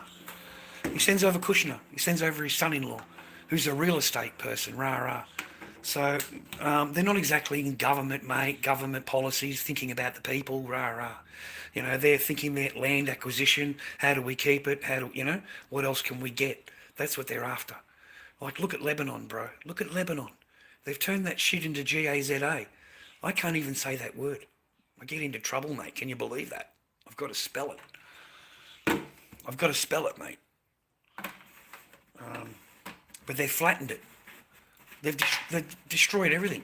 Completely flattened the fucking joint, bro. You know, and I remember I told you months ago, they always leave a safety barrier. So they take over what they want, put a fence up, and then beyond that, they need a safety barrier because they're very afraid of everything, okay? And everybody hates them. So, a minute. Couldn't grip it, mate. So they poison the land. I told you that, didn't I? I told you that, man. I told you that's what they were doing. Now it's on the headlines. And then they poison, you know, a kilometre of ground. They poison it and take over that. And all they do is land acquisition, bro. Just steal land. Just fucking steal it. Just outright thieve it. And then flatten everything. And the only thing that they attack, the only thing that they go after, mate, are civilian. It's all the infrastructure, and it's the medics and the hospitals and the media, and it's exactly the same game card as what they were playing in Gaza. So they're destroying all of those outlets. So all the hospitals, all the medics, all the doctors, they're double tapping them, even triple tapping them. Okay, and then they wait. They're fucking evil as fuck, dude. They wait. They do it, and then they wait for them to come and help, and then 20 minutes later they do another one, and then they wait another 10 minutes after that for those people to rush in and do it again. Fuck. So there's no stopping these people, mate. They want their greater Ishmael, that greater map. That's what they're after, and then it won't stop after that. You know, they'll say that this country is, you know, now threatening them. They'll choose another country, and they'll say this country's threatening them, and they need to go into that country, and they need to go. That's every country in the world. They need to do that in every country, okay? Because everybody's anti S word. Everybody. Yeah, it's just as bad as the ideology, isn't it? Really, it's just as bad. But these people are truly evil. No, without a doubt, just truly evil.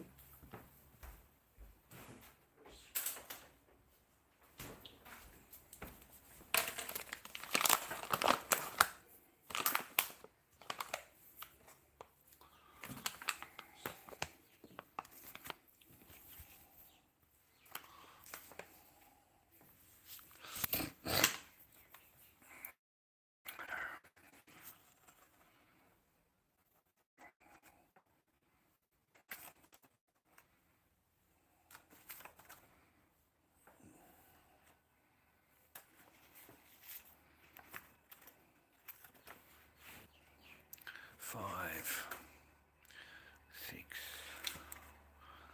7, 8.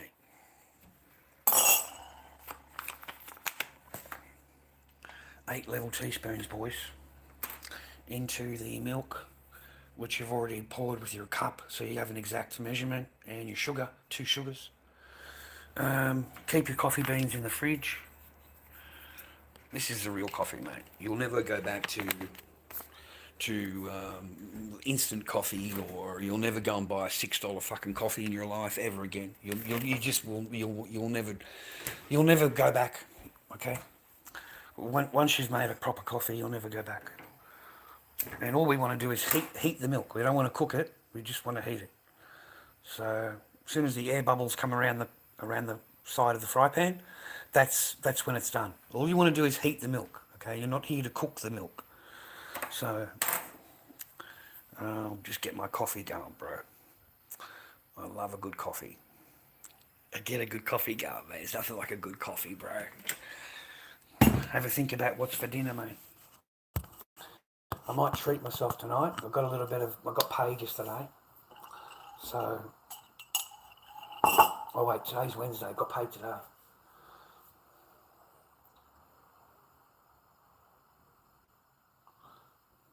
And I might have some Indian food. You like Indian food? Indian food's become my favourite. I've never had a whole lot of Indian food before. But there's a really nice restaurant just down the road, like proper Indian, mate. All the spices, and the sauce is really thick and far out, man. It's just so tasty, just so many spices in it. Really enjoyed it. So I'm having to think about it.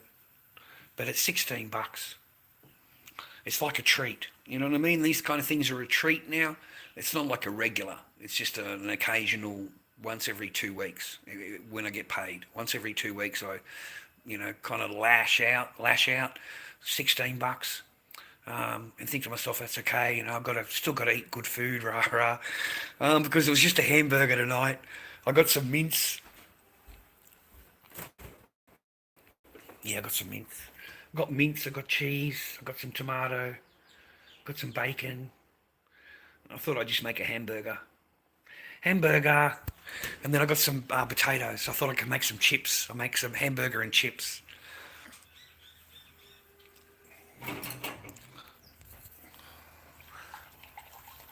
See, lovely, bro. Just let that heat for a minute, mate. Just let that heat. See, that's the colour you want, mate. When you have a coffee, you want to taste coffee. Okay? When you have a coffee, if you don't taste coffee, then all you're drinking is hot milk with a flavour in it. Okay? Because most of the coffees that I've ever bought for $6, it just tastes like milk with a bit of coffee flavouring, but not coffee. Like, I don't drink it thinking, oh, that's really tasted like coffee. With mine, yeah, mate, it tastes like coffee, trust me. Like, that's the colour you want, mate.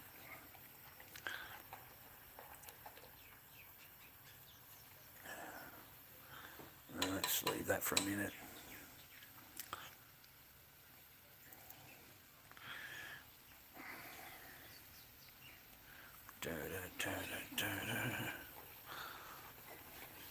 Thanks for joining my live today, viewer. Thanks for spending some time with me.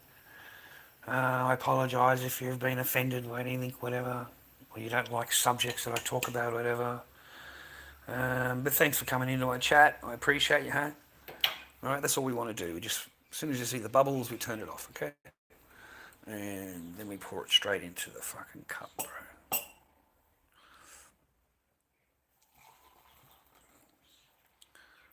Beautiful. Alright, get that. Leave all that in there, man. Don't worry about that. Alright. And then this stuff, I've got to have some corn later. That's what I'll have. This stuff, just put and get rid of the top, okay? I don't use the plunger because then you've got to clean out the plunger. If you do this in a plunger viewer, all your plunger gets filthy fucking dirty, and you'll sit there for ages fucking rinsing it in water, trying to clean the plunger. When all it will take you is 2 or 3 minutes to do it like this, and you just scoop off the top. Okay, that's all the leftover coffee bean. Okay, the rest of the coffee's at the bottom of the milk. I don't know how long that took me, but that's basically as long as it takes.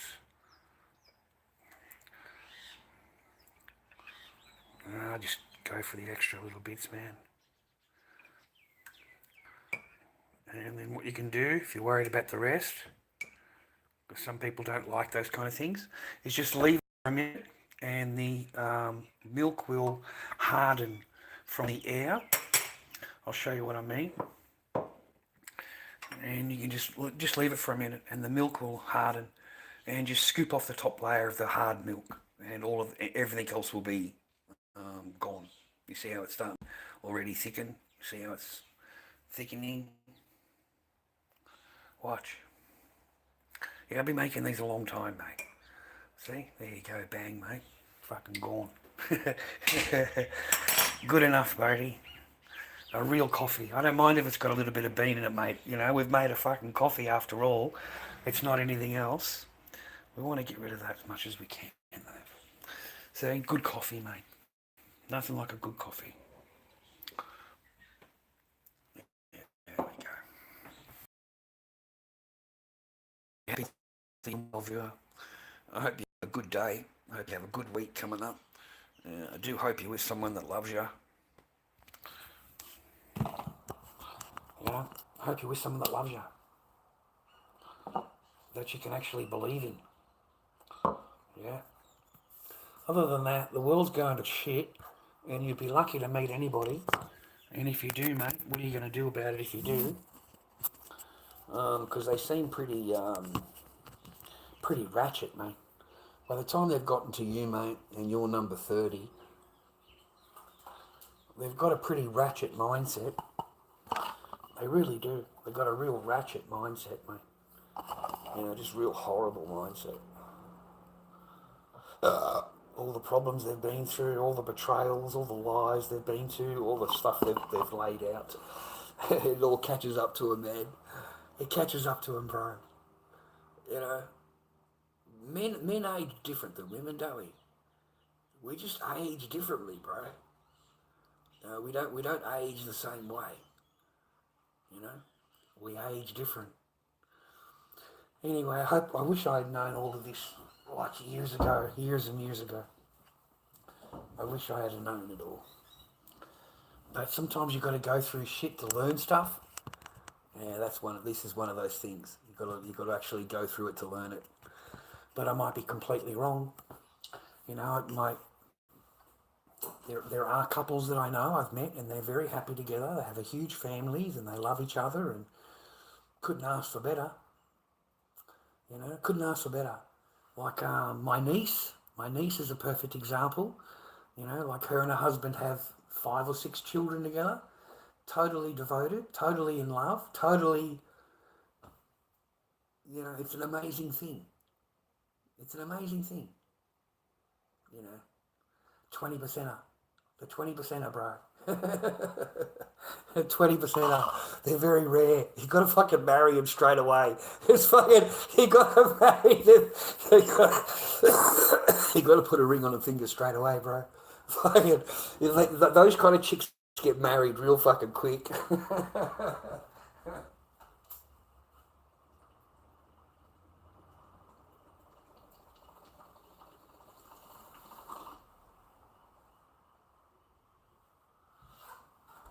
My good friend Chris, and I was just thinking about it, you know, because I mean, I do know nice couples, man. I know nice ladies that have always loved their husbands and stuck by them and stuff like that.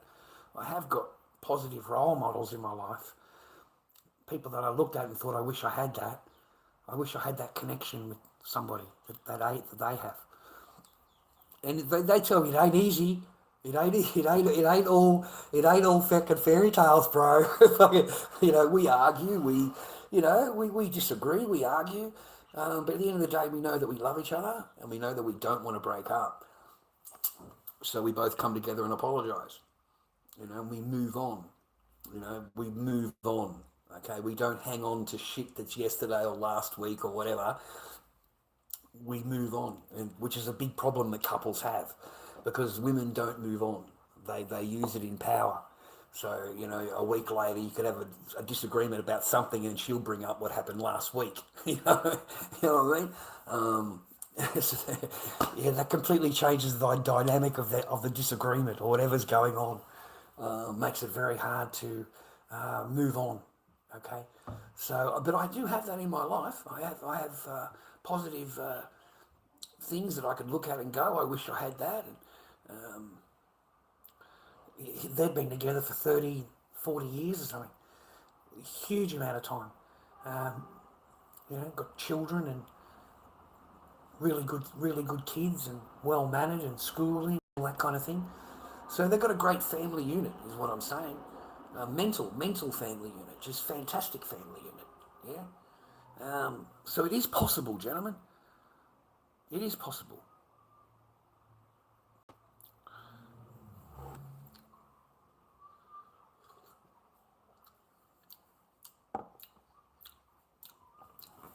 Doesn't taste like I've got sugar. That's a strong coffee though. I've been trying different beans, trying different things from around the world, different beans. So if you wanted to send me some beans from where you live, coffee beans ground up already, that'd be pretty cool. Send them to 100 Nepean Highway, Seaford. 100 Nepean Highway, Seaford. Charles Barker. Okay, that's my post office, and they'll pass it on to me. And I'll say thank you to you online. Okay, so yeah, or anything really, anything really, or Lord Dobby. You could put it under Lord Dobby. They'll know me as Lord Dobby also. They put it in my post office box. So yeah, 100 Nepean Highway, Seaford, here in Melbourne. For anything that just don't send anything rude, man. Just you know what I mean? Don't send anything rude. I'm too old for that shit. Fucking, and you're gonna waste your money because I'm just gonna throw it in the bin. So whatever you paid for, it's going to be a big waste of money. You could have just put the money in my account. You could have just put the money in my account, bro. I could have at least done something with it. Because it won't go on live. I'm not going to put it on live, you know, unless it's something nice or whatever. But if it's, I'm going to put that online. Well, maybe I will. Maybe I will. A dirty big black fucking, or a big yellow banana fucking with mini attachments on the side. That would be funny. Yeah, self-assembled. You put it all together yourself. You can add the inches as you go along. You can start off small and fucking turn it into a 12-incher if you wanted to. It goes really big. You can grow the cunt.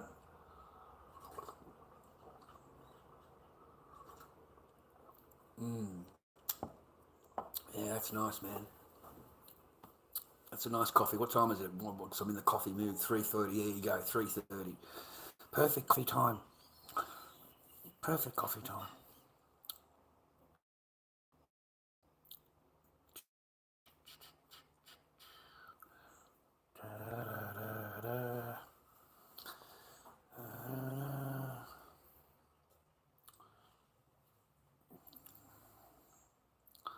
Wow, that must have been American.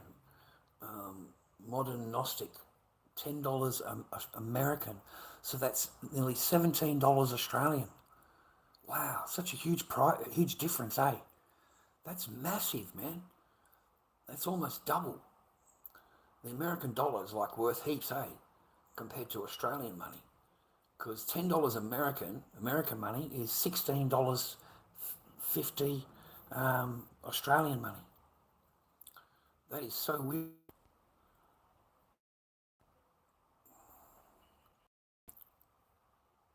Still worth its value, man. Even after all this stuff going on.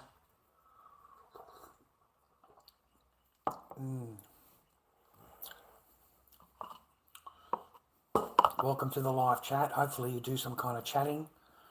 That would be good. You're welcome to pick a subject if you want a subject. Whatever, you're welcome to, and I'll try and answer that. I've been delving into these, different ideologies and religions and stuff, man.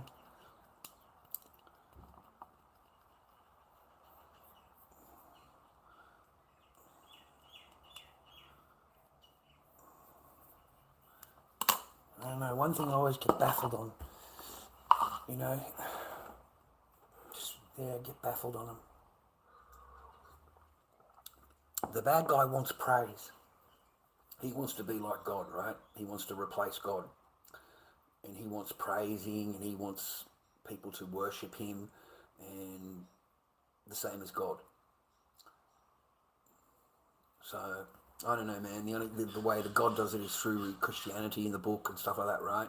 So he'd want to create something the same. He would want to create some kind of book or something for people to praise him, to call him out. Look how many people praise me, and look how many people praise you. And right now he's looking at it and going, well, I've got 1.8 billion people praising me, under rah, rah, rah. So that's how I look at it. That's how I look at it, man. There's just too many, there's just nothing really good about it. There's fucking none. I watched a thing this morning, a debate this morning. That's nice. Yeah, and a Muslima, totally devoted, rah. And she gives it all up and doesn't even realise it. They're not allowed to question anything. She's not allowed to question anything. She just has to accept everything. Not allowed to question it. And God's logic is, well, why can't you? That's God. You should be able to question him, whatever you bring to, whatever you need answered, he should be able to answer you. There should be an answer for you. He doesn't tell you to just believe and go away. That's not God. All these just logical things. And it ended up turning the Muslima by the end of it. Because, she is saying that I can't question that. I just have to obey. That's the problem, sister, is that you have to obey.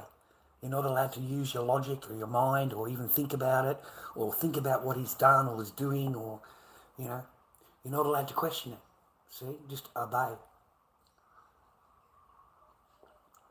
That's what he would want.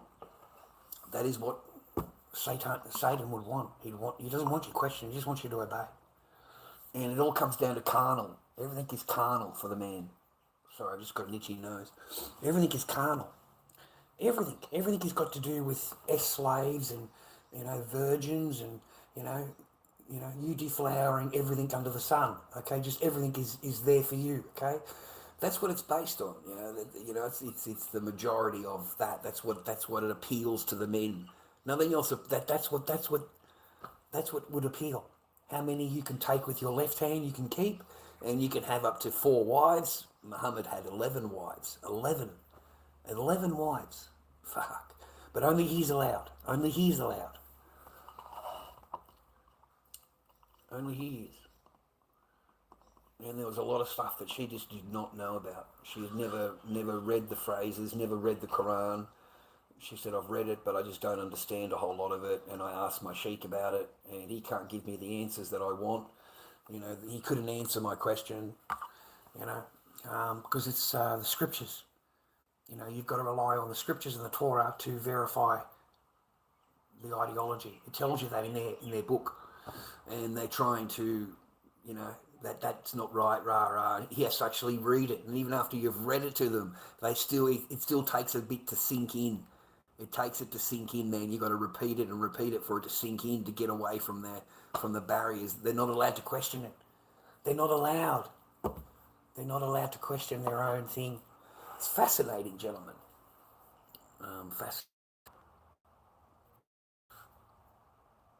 I'm nobody though, man. There's a lot more professional people that do that stuff than me. They seem to know a lot more about that than I do.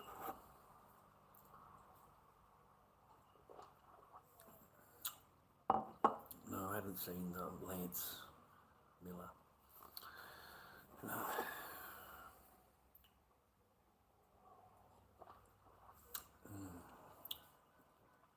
That's nice coffee. There's nothing like a good coffee, mate.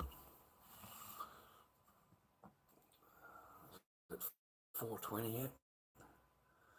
No. Feels later. Well, I wish you all the best for your week.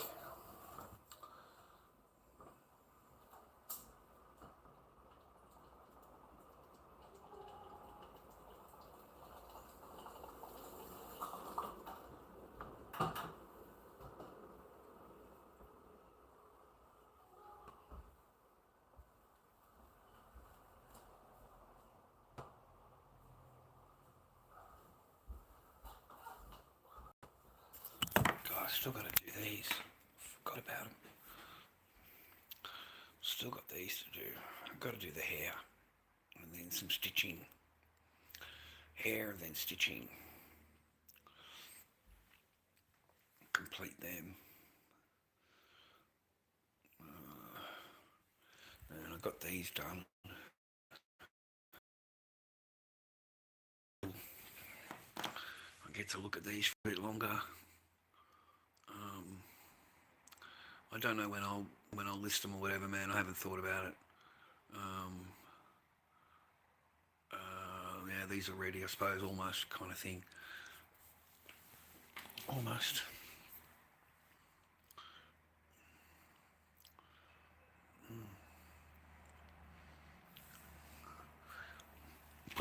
Pardon me.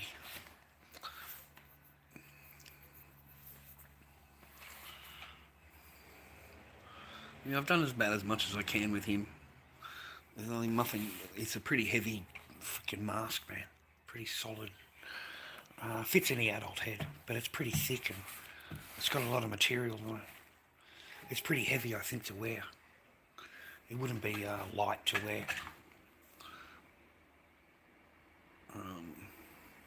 And this guy's solid as shit. He's really solid. Solid mask to wear. Heavy. So I'll get him done. They're finished. I just need to get some clear. And it's pretty expensive in Australia.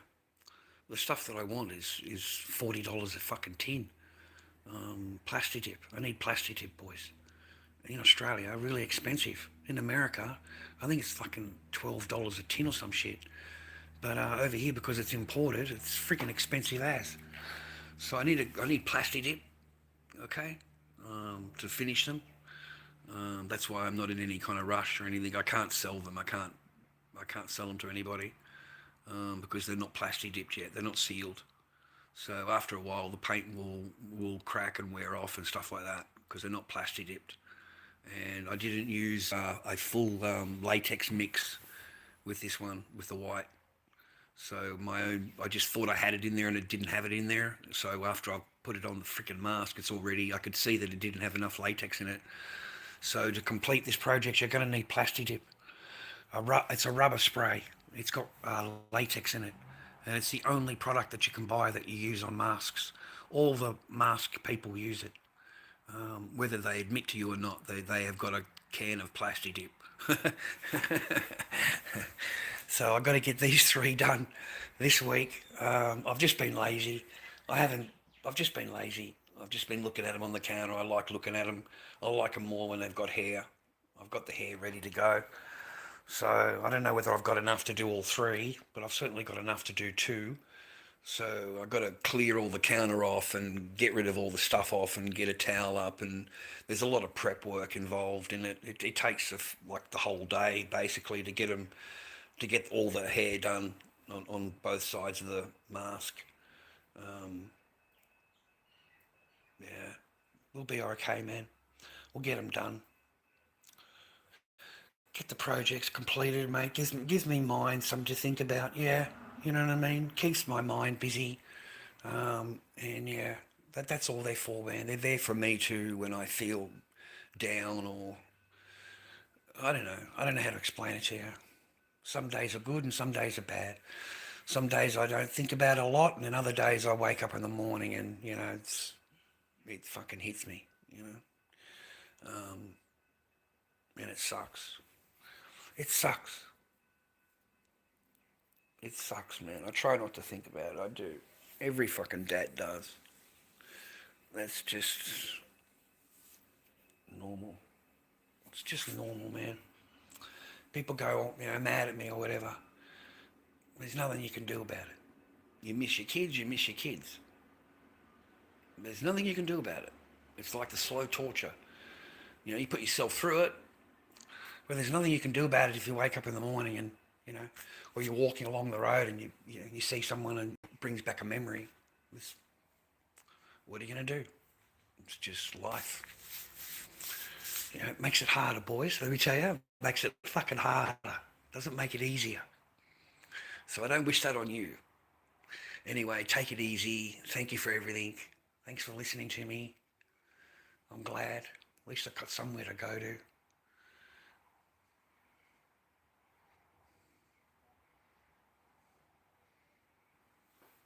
But yeah, I feel totally betrayed. Totally betrayed by the court system and the whole thing. Just totally betrayed. Like it's a waste of men's time. It's a waste of your resources and a waste of everything that you've ever thought of. It's a waste. It's like a. I try and go on TikTok and see successful fathers, family law court, There isn't many of them, boys. There isn't many of them compared to how many don't see their kids. And it just seems to be the easy way out for the court system. They take as much resources from you as they can, and then at the end of it, they just cast you out. They cast you out. I reckon there would be a lot of men out there that don't see their children. Now they're court ordered, no contact. That sucks. That's wrong. That's wrong, man. I've met a lot of good dads, like nice guys, love their kids. All they spoke about was their kids. They're not hurt. They're normal dads, but they don't see them, and they're blamed for it. It's their fault. Parental alienation, mate. You ever heard of that? Parental alienation, man. Parental alienation. It's like women are the specialist in that parental alienation. They're trying to bring it up in court to make it a legal thing, but it's not known here in Victoria. They won't even let the woman. There is no accountability at the moment, none. So parental alienation isn't in their vocabulary yet here, but it is in America. And that is when the parent deliberately keeps the child away from you and uses all the excuses that they can to keep the child from you, and will poison the child against you, tell the child lies, complete lies against you, and totally alienate the child from you, and make it so the child is afraid of you from what she's been told. She's afraid of you. You haven't done anything, but it's parental alienation. And the whole time, you don't actually see your child, but you're being blamed for whatever, for everything. It's your fault,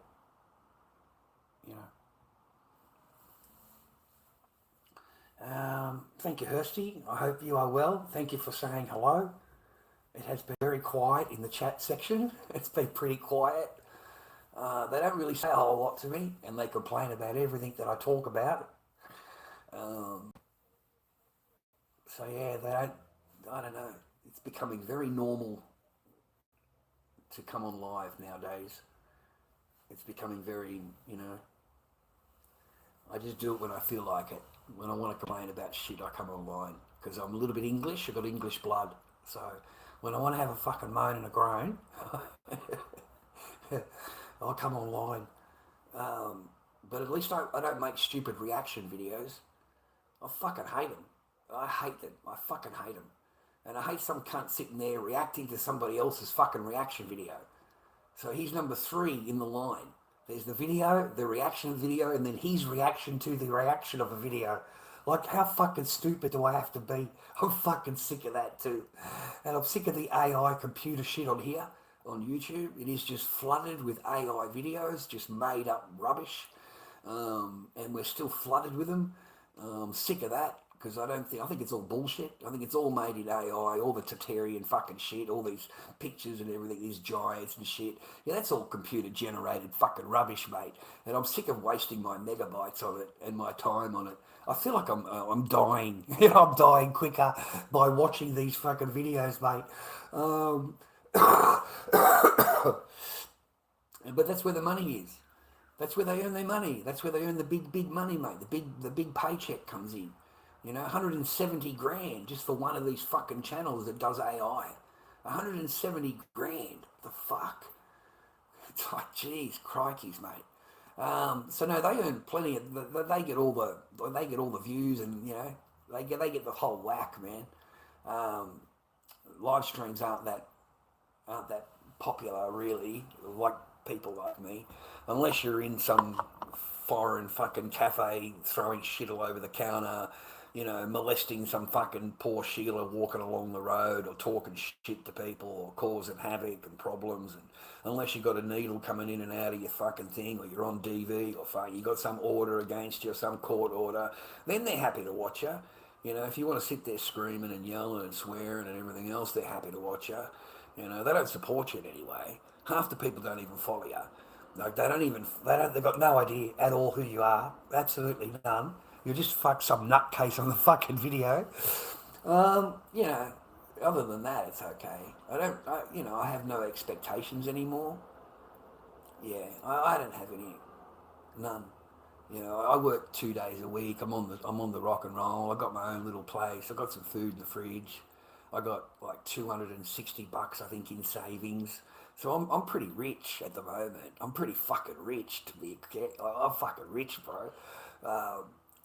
So compared to where I was living in a fucking garage or living in a spare room, I'm much more richer now than I ever fucking was back then. I'm richer now. So I'm okay. But I'm not doing anything that I was doing, man. Most of this is for history. My kids watch me. My kids watch me. My kids see. So one day Echo will see me. One day. I won't match the description that she's been told about her dad. Hopefully. So that's why I come on every now and again to say hello, just to annoy people. Because they don't like me. They don't fucking like me, mate. They've had my channel on TikTok completely kiboshed, completely kaboomed, permanent fucking ban. On here, they don't stop complaining, mate. Like the reports, that's why I'm doing it G-rated, man. I've got to do G-rated. Otherwise, they're going to take my channel down. Like they're yellow carding me, all the videos, yellow carding me. And the reports and, bullying, all that rubbish that they write in. But they want your channel taken down. Yeah, they want you completely, right? So they go after my TikTok, they go after, Instagram? They went after Instagram, Mask Maker, started filing complaints against the masks. Didn't go anywhere because they're masks. But yeah, and on here, they just file reports against the live, and then it gets yellow carded. So no monetization on it at all. So even over time, it doesn't do anything for my girls.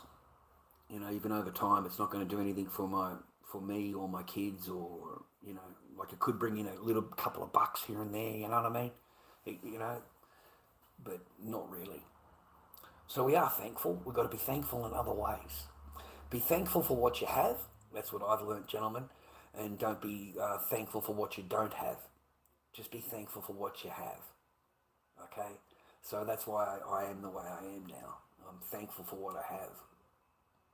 I wake up in the morning and I'm thankful. Yeah, I wake up here.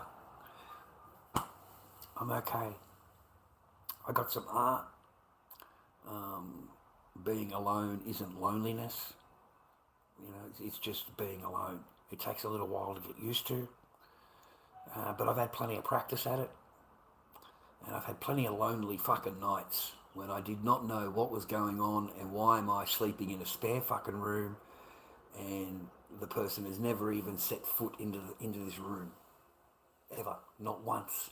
Not a single fucking time. And that'll leave you fucked in the head. That'll leave you fucked up. And then the person says to you, well, you don't pay enough, so you can't stay. You're not paying enough of the mortgage, so you've got to go. You can't pay, you don't stay. That's it. That's what they said, you know. So I moved out to the garage, mate. Got pushed out to the fucking garage, right? Fuck. This is serious shit, boys. This is serious fucking... It's fucking cold out there, let me tell ya. It's not warm at all. It's cold as shit. You know what I mean? You can't have any snacks or anything, dude. It's fucking... I don't know what there is, man. There's something crawling around in the boxes. I don't know what it is, but it kind of like disappeared when I got rid of the chips and stuff like that. But they're really smart. I put the fucking chips on the top of the fucking top, right up the top. And these little cunts, mate, they fucking smelled it from the counter. And I don't know how the fuck they got up there, but they got up there. And I worked out they climbed up the pole. It was leaning against the thing. That's where they climbed up. Like they're smart. They're fucking smart, man. These little fuckers are smart. And then the spiders, you'd hear them clicking at night. I swear to God, man. Like, how can you make that up, right? But yeah, you'd hear them clicking, you know, from different parts of the garage. You'd hear them clicking. And then I woke up in the morning and I being just on one. I just wanted to know what I was dealing with. And it's the redbacks. It's the redbacks talking to themselves, talking to each other. They use clicking sounds. Their mandibles. Yeah, a full-on discussion, a full-on talk. Like you could hear them talking amongst each other. One would stop, the other one click, click, click, click, click, and this one would answer, click, click, click. They were all in a conversation with each other. So I had to hunt these things down because redbacks are deadly. Deadly.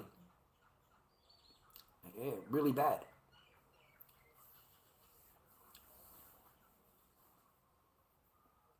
I'll become the great white hunter. Looking, hearing, watching, looking for the traces of the fucking little lines coming down, hunting the fucking redbacks, mate, in the middle of the night. Wait for them to make a sound, then turn the light on, fucking zoom over there. They can fucking kill these fuckers. Yeah, I wiped them all out. I had to, man. I had no choice. They're too dangerous. Yeah, you too, man. Thank you, Hursty. Listen to you. Everything you're saying is very true. Young men could learn a lot from you. Thank you, Hursty. I hope other people read that. But they already went mad at me. And stuff. But all it matters is just one. If you can help just one. If you've saved just one from going through this crap, you've done your job. You've done your job. You know, like you really have. And that's why they all make their videos, TikToks and YouTubes, you know, where are the good men and, you know, all this fucking stuff, these women. Because men have woken up. They've woken up. It didn't take the Andrew Tates of the world, who they call misogyny and bad and masculinity and all that. You know, the same as they call me. They call me exactly the same thing, man. I'm all for family unit. I only wish we could have a family unit. That's all I've ever fucking wanted. Was a wife that loved me and raised my children and have kids. And, you know, we're not all CUNTs. Just like, you know, they're not all bad. You know, only 80%. Anyway, man, they can't be arguing with us because it's 80% strike rate initiated by women. That's the facts. It's not men that are initiating, it's women. Women are. Okay? Yeah, I don't want to hear what they fucking bitching and moan about women complaining because, yeah, you're just waiting for your payday. The only thing you're fucking missing out on, ladies, because you haven't been able to get married to claim a house. That's it. You haven't been married to claim a house and maybe be there for 10 years, you get lifetime alimony. And then you get the car, the house, the furniture, you get everything, you get the whole prize wheel. And that's what it's about. And then you can spend your later years banging whoever you want to bang and you don't feel anything bad about it. You don't feel anything while your new boyfriend is banging you on the matrimony bed. You don't think anything about it at all. You would never give it up to him, the guy you fucking married, but you'll give it up to the new boyfriend. The new boyfriend doesn't have a fucking problem. He doesn't get to hear no. That's what men don't realise. As they're sitting there crying and fucking, I'm in tears, heartbroken about a chick. Dude, she is already banging somebody. She is already banging somebody.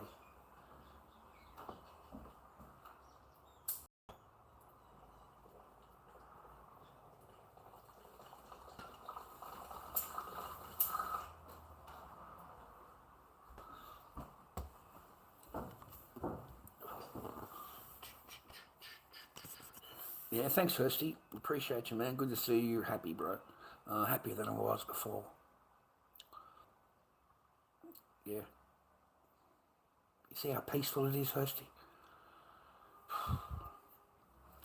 No negative energy, no floating black paranoia walking around the house wherever you go. No negative energy surrounding you. It's a lot better. It's a lot better. Yeah. I don't mind the chickie babes, man. I try and chat them up. I try to talk to them. I try, right? But I'm not young anymore, so they don't, I'm not as I was before, right?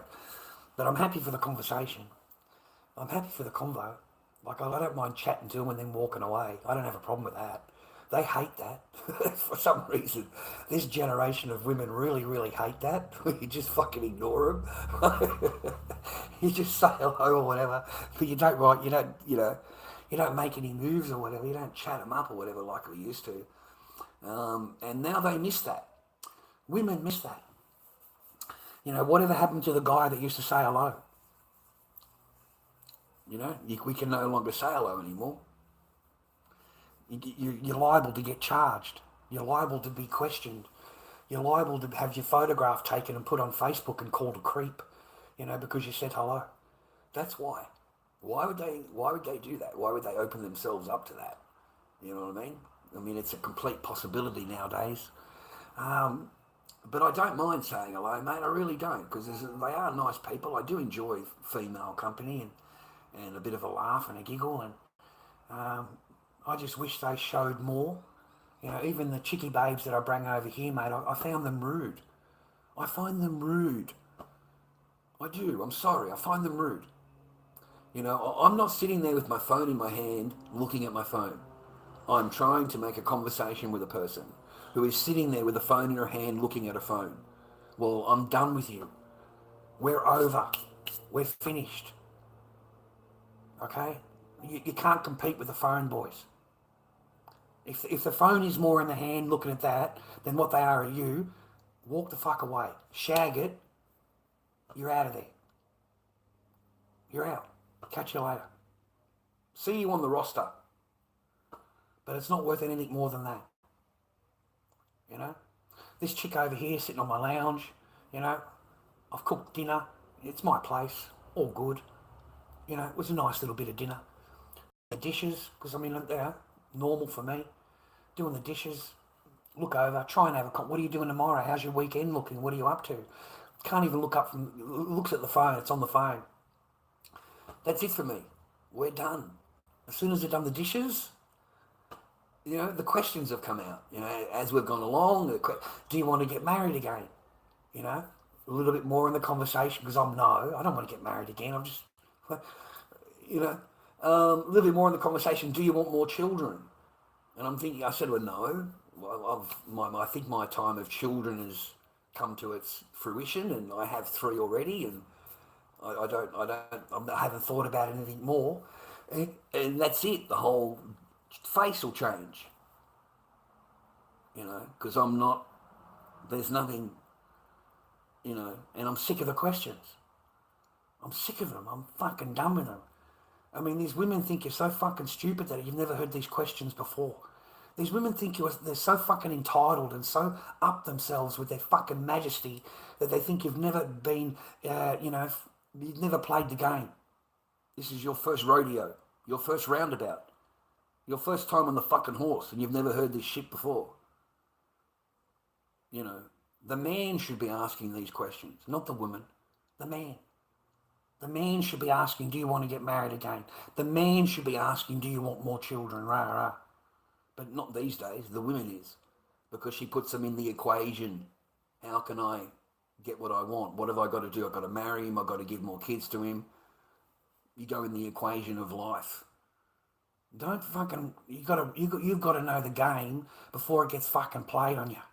And these little questions you get asked, that's part of the game. And they can run their game all they like and everything is sweet. But the minute that you bring it up as a man, you're a misogynist.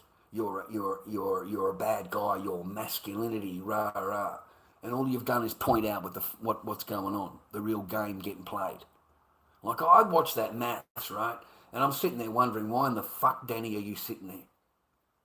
Why are you watching? Why is this other guy also sitting there? And these two women are just fucking vipers across the table, just nasty and viperish and poisonous and evil and just... Why would you even sit there? You know? And people wonder why he didn't want to fall in love and get married. People wonder why. Why? You know? How dare you not love her? Guy says one thing wrong, you know, I don't want to be with a scrag. You could meet her in the Coles supermarket, right? You know what I mean? You've got to do a lot better, producers. I even went further than that. The fucking Coles is too good for her, mate. You want to meet her at a bowling alley. You want to meet her down at the fucking cinema. Or maybe you'll bump into her living under a bridge, okay? Because she's not going to be in fucking Coles, okay? Coles is a fucking step up for fucking this person, okay? You know? But everybody went off at him for it. But they don't go off at her for how she acted in front of him, how she made him feel. He's got to sit there listening to it. They didn't care how the fuck. It only mattered when he opened up his mouth and didn't agree with this woman. That's how bad it is, boys. That's how bad it is. And people wonder why he didn't want to marry it up. Fuck. Mate, it'd have to be a hell of a fucking head job. It would have to fucking be a absolute fucking, the whole load, mate, in order to fucking put up with it. Seriously, it would have to be an absolute grind in the fucking bedroom, mate, to put up with it. Because you just wouldn't. You would shag it and you would leave it. You and I both know that. Don't sit there as a man and deny me that I'm wrong because you know I'm right. The women can say, oh, that's evil and you're nasty. No, it's not, love. Look how you acted. Look how you acted. If he had acted that way, how would you be? If he had stood up and arguing with another man and yelling and screaming and threatening and all this fucking shit that you had did, it'd be over in a minute. It'd be over in a minute. You would have dumped in 30 seconds later. And you'd be calling him all the worst names in the world. But because you're Mrs. Precious and the mighty Queen, nobody can say anything. Everything you do is a perfect 10. You see the difference in rules, boys? So you've got to wake up.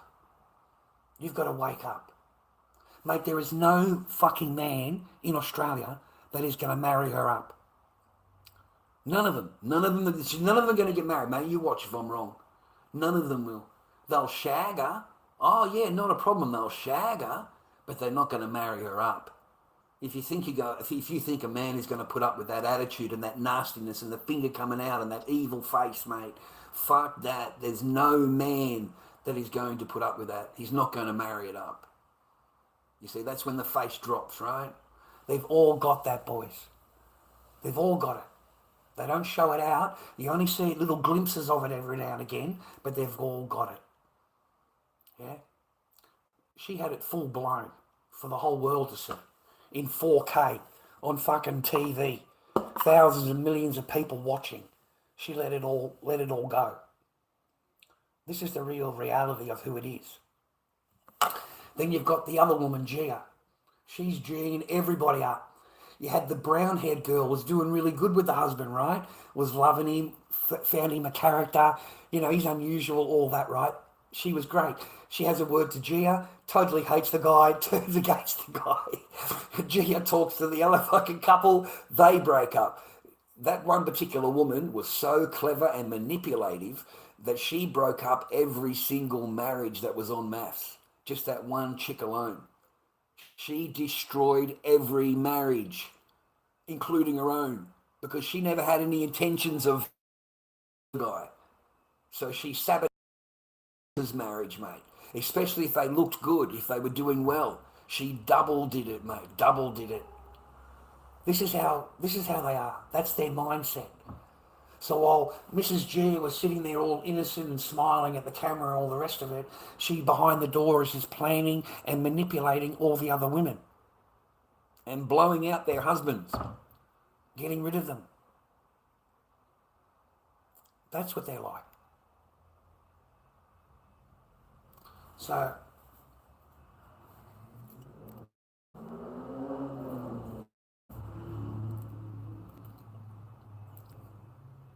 I just tell you to be on guard, gentlemen.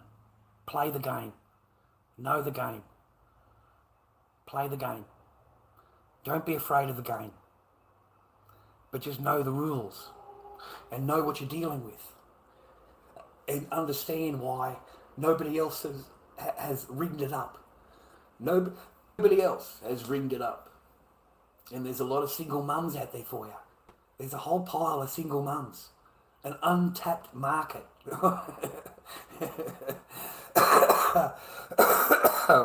of single mums. And they're all looking for stepdaddies, mate. They're all looking for stepdaddies, okay? So, get in line, boys. Get in line. Because there's a lot of them out there. So you shouldn't have a lot of problems meeting them. I don't know what the dating scene is like nowadays. I really don't. Most of the time, I'm too afraid to even look them in the fucking face, mate. Like, because I'm old and ugly, and I say good morning, miss, and they call HR. Fucking, they want me fucking charged. So I fucking don't even look at them anymore, bro. If a woman's walking down the pathway, I'll get onto the street and walk up the fucking street, bro. I am not interested in having this person accuse me of fucking anything. Mate, women are, I was walking from here to the milk bar, and there's a trail. It's off to the right-hand side as you're coming home. And there was a girl. She had this hair. She was an adult, but it was flapping everywhere. And I just thought it was cute. That's all. I just thought her hair flapping around was cute, right? And she's an adult. She's dressed like she works in McDonald's or fucking some kind of cafe, or she's got a shirt on. She's got a name tag or a fucking badge there or something like that. But she was an adult. And all I did is watch the kid as she's walking past and fucking, kept walking. But this kid kept staring at me while she's turning around watching me. Just kept walking. Fucking weird. Women are weird. Women are weird. You can't even walk past them. You can't even walk fucking past them, mate, without them. Like, what the fuck is your problem? Like, fucking, like, fuck. It's not even worth your time, buddies. Okay? It's not even worth your thing. I don't know. If a chick wants to meet you, she'll come and meet you. She'll come and say hello or whatever. Other than that, stay the fuck away from her. Stay away from it. Don't even bother dealing with it. Don't even. That's what I tell you now. Isn't that sad? That's fucking sad, man. That is really sad. You know that? It really is. If you were with me years ago, like years and years ago, when I first started doing Facebook, and I was doing Garage Arts, just painting masks on the internet, and just sitting there talking shit. Which I had more people in my chat, actually. I actually had more people in my chat on Facebook. Fuck, I haven't done a Facebook one for ages. Maybe I should go and do a Facebook one. Fuck, I never thought about that.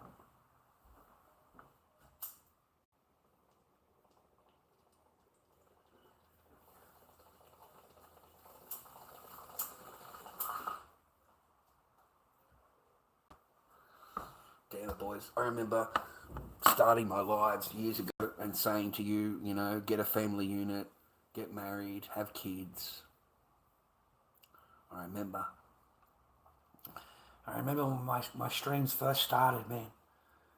That's what I would say. Isn't that incredible how it changes over the years? The things that you learn. That's a nice taste. Nice resiny taste, man. A little bit of hickory. Some tangerine. Maybe some watermelon. Some pineapple. Fucking, it's a bit fruity today. It's a bit of a fucking cocktail. We're just talking shit. But I remember when I first started, man, it was, I hope you have a family unit, I hope you have kids and get married, and it's just great. And I love my daughter, I love my wife, and I love my family. And remember all that? I don't know if you remember any of that, but I remember that's how my streams were back then. It wasn't doom and gloom. It was me in my garage just making masks, enjoying myself and having a good live stream, and telling people to get married and going overseas was great and all this kind of stuff, and convincing myself, that it was great, Isn't that so weird how it changes so quickly? My videos from China when I was over there on holiday, and how they changed from back then to where we are a month later, and here we are now dealing with what we're dealing with, and it's a complete fucking reversal of everything. A complete reversal. It's so weird. But don't ever let it, fuck you up, boys, too much. If it happens to you overseas where you twig, where it's fake, the whole thing's bullshit. Still get out and enjoy your time. You can't change the airline that's booked for that day. Okay, you can't change it. So you've got 3 weeks or 4 weeks to make up the time. So get out every day and enjoy wherever you are. Just leave them at home in their own fucking misery. Leave them at home in their own whatever they're thinking, whatever they think you are, whatever. You don't give a fuck. Because the person doesn't even talk to you. Doesn't even fucking know you. Does not know you at all. So leave them where they are. Go out and enjoy your day. Go and see shit. Go and do stuff. Go and do it anyway. Come home for their dinner time. Sit there in silence eating dinner. Silence going home. And 15 minutes after you get home, the lights are all turned off and everybody's put into their bedrooms. And that's the end of you. That's another night. They don't mind me playing my fucking video player though. Hey boys, they tell me I can't go anywhere because it creates too much noise, and I can't do anything because it's too much noise. Oh, fucking video player, bro. Just fucking put the movies on. Fucking sit there fucking getting pissed. Fucking eating fucking snacks and shit. All these fucking Chinese snacks and foods and whatever. I don't care, man. I was so let down. I was so, it was horrible. Had to spend the next 3 weeks fucking exactly like that every day. And just get out and try and enjoy my day while I was in the country, That's what I recommend you doing. If it doesn't work out, don't. Just get out, okay? Get out and enjoy yourself. It's a shame, man, because I met other Sheilas. I met other Sheilas while I was over there walking around and shit. You know what I mean? Like I could have had a different fucking path rather than the path that I got stuck on. I couldn't get out of. Fuck, it sucked. Like I honestly got invited to places while I was out on my own. I met other females, just by chance, because I'm a foreigner walking around. Got invited to places and stuff. I can't go anywhere. Can't do any of that. Thanks very much. I appreciate it, Ra. Really nice. Damn, boys. I often think about that. I think there was other pathways that God presented to me, and because I had done that too quickly, I didn't. I had my pathways were cut, so I couldn't continue the path. I made that mistake. I shouldn't have done what I did. I should have waited a little bit, that extra day or two, whatever it was, and a different pathway would have presented itself. And it would have been a lot nicer pathway. It was a lot nicer. Who knows what it would have been up, but it wouldn't have been any fucking better than where I already was. You know, the parents were more nice to me. The parents will be more nice to you than anything else. But yeah, stay in the country. Don't bring them over.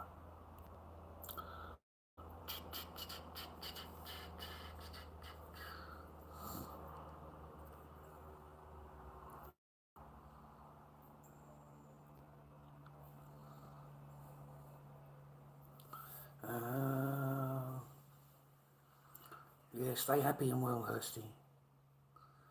Stay happy and well. You know, God bless you and your family, if that helps you at all. The mighty Pope, the fucking Lord Pope. Lord, Lord Pope gives you a blessing. I don't know. Loneliness is not alone, right?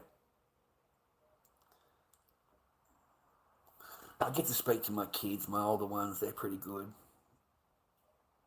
They're good now. They're happy. Let them be happy. Just miss their youth. Can't bring it back. There's nothing I can do. I get sad for that. I get sad that picture's the last time I see my daughters. You know, I get mad at that. I get upset about that. And I really dislike my ex, whatever you want to call them, because of that. Really do. Got nothing nice to say to her. Nothing nice at all. But hey, I'm still friendly. I'm not a bastard because we've got kids together. So I don't say nothing to the baby mama. You know, what's the point? What's the point, boys? Doesn't mean you can't hold it inside you. I'm lucky. Most men, they're not allowed to say anything.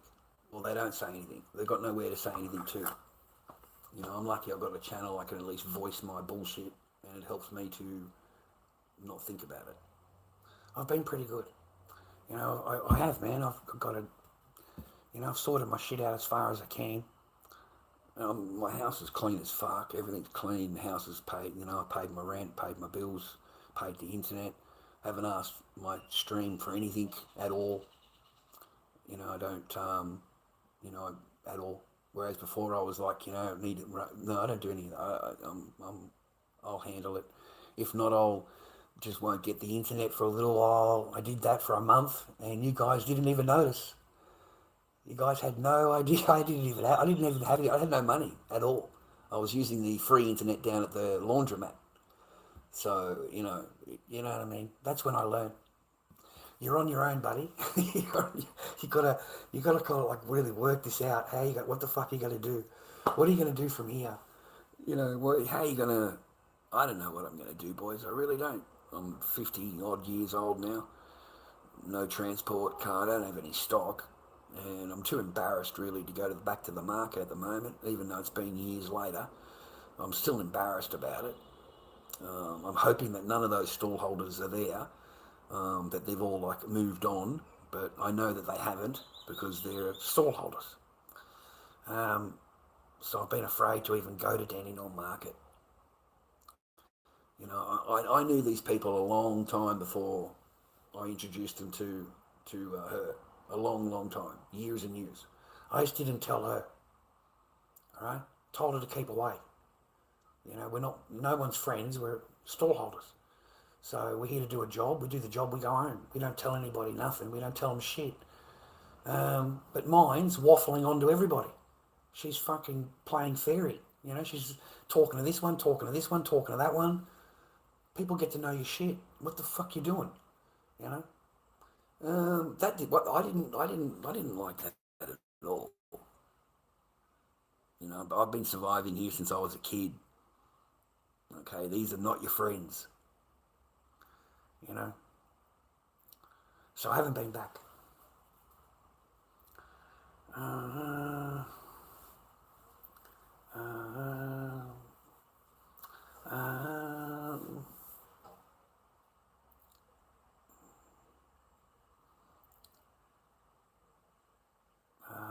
I don't know what you want me to say. You want me to actually answer that shit. See, this is the problem, boys.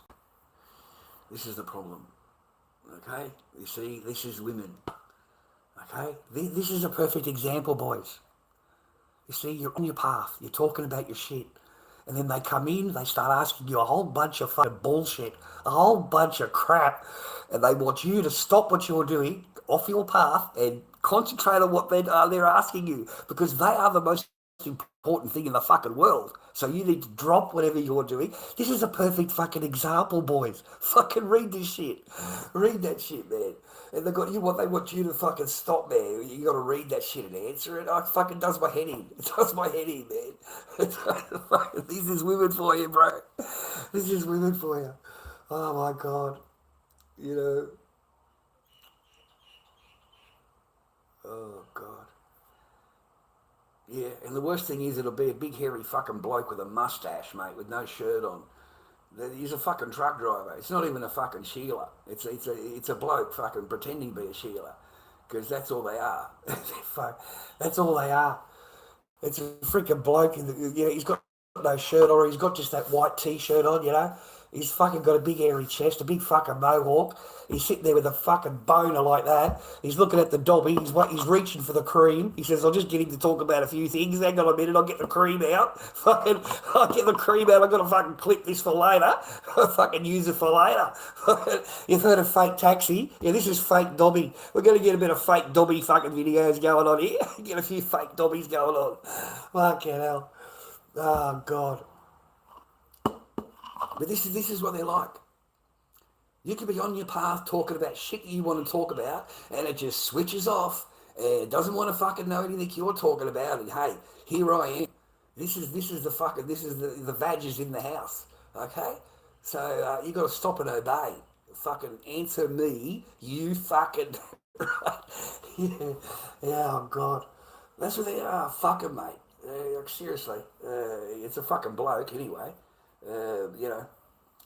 Alright.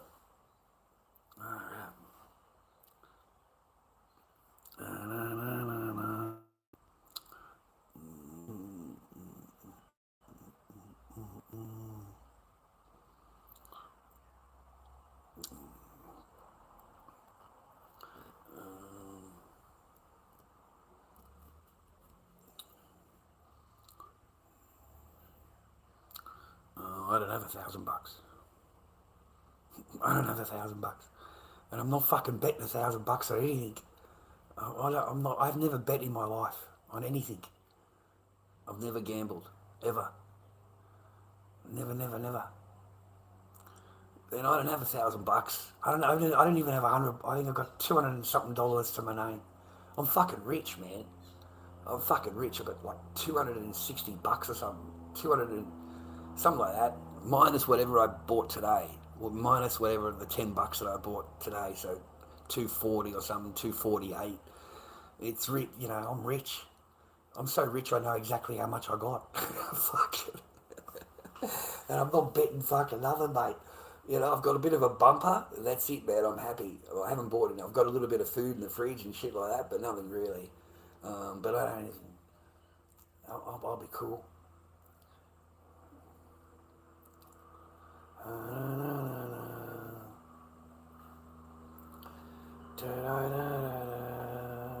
No, I don't have any money.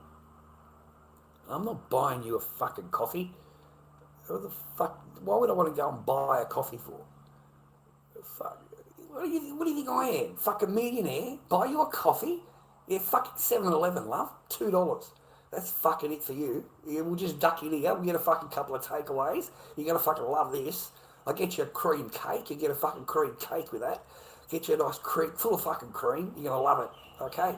You can sit down and have your cream fucking donut and your cup of coffee, and I'll catch you later. All 30 stone of you. Fucking, all 30 stone. You and your truck driver fucking license. Oh, fuck.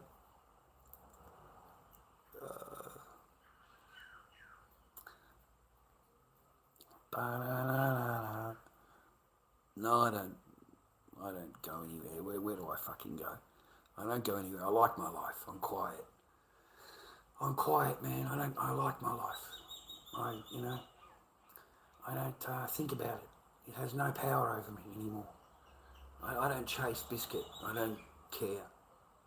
I look at it and go, yeah, that's wonderful. It's great. It's time for you to go home. Unless you're going to bring something good to my house, man, bring something good to my life, I don't want to fucking barrier. Nothing. I'm not interested in being any woman's servant or say or whatever ever again. It'll never, never, never, ever happen to me again, ever. So I don't see anything in it.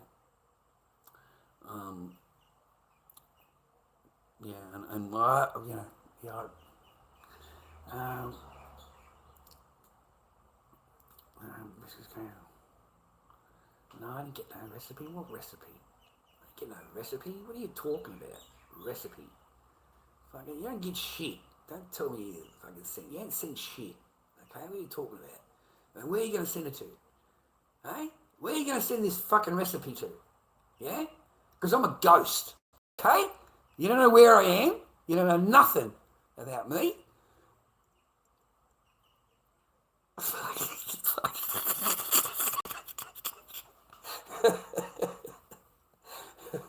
Lord Dobby King at gmail.com is my fucking PayPal, and that's my email address.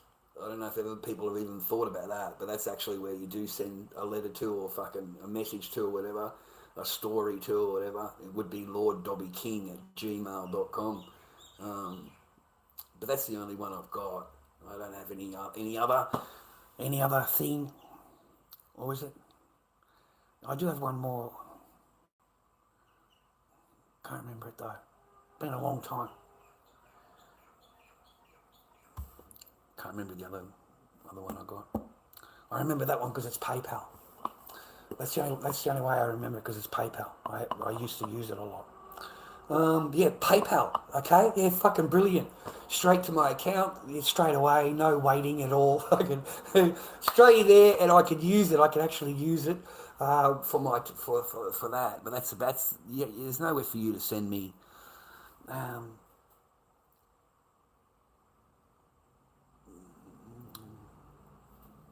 Chunky chocolate bits. Good biscuit red. I don't do a lot of baking. No, I don't have a rolling pin. I don't have fucking moon and stars. What are you, some grandmother?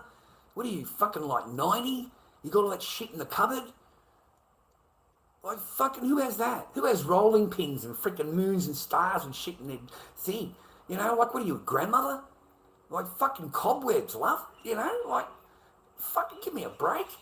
Why have I always got to get the oldies, mate? Why have I got to get an oldie, mate? Yeah, fuck. Like you cook a good roast, but fucking, I don't know, you know, fucking, you know.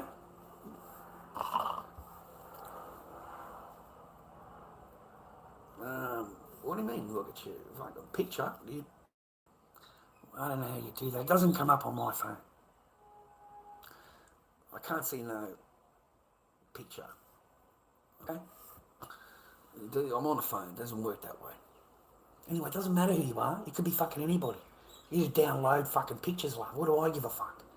You know, I don't care. Why am I listening to this, boys? You know, fuck. You know, like fucking 0 to 100 and fucking does my head in. You see, this is fucking women, mate. This is what they're like, mate. You fucking drive you fucking sane, mate, and you still walk away with blue balls. You fucking walk away, and you got to put up with all this fucking shit, mate, and read all this crap. And there's no fucking value, mate. You can't even get a coffee. You don't even get a food, mate. You don't even get a fucking soup. You don't get shit. They won't even cut you a fucking sandwich, mate. But you got to sit there listening and reading. I can't be fucking bothered, mate. I cannot be fucking bothered reading all this crap, mate. What a fucking doing my head in, mate. I'm going blind. I'm going blind fucking reading this crap, mate. I haven't read nothing, love. I have not read a goddamn thing you fucking wrote, okay?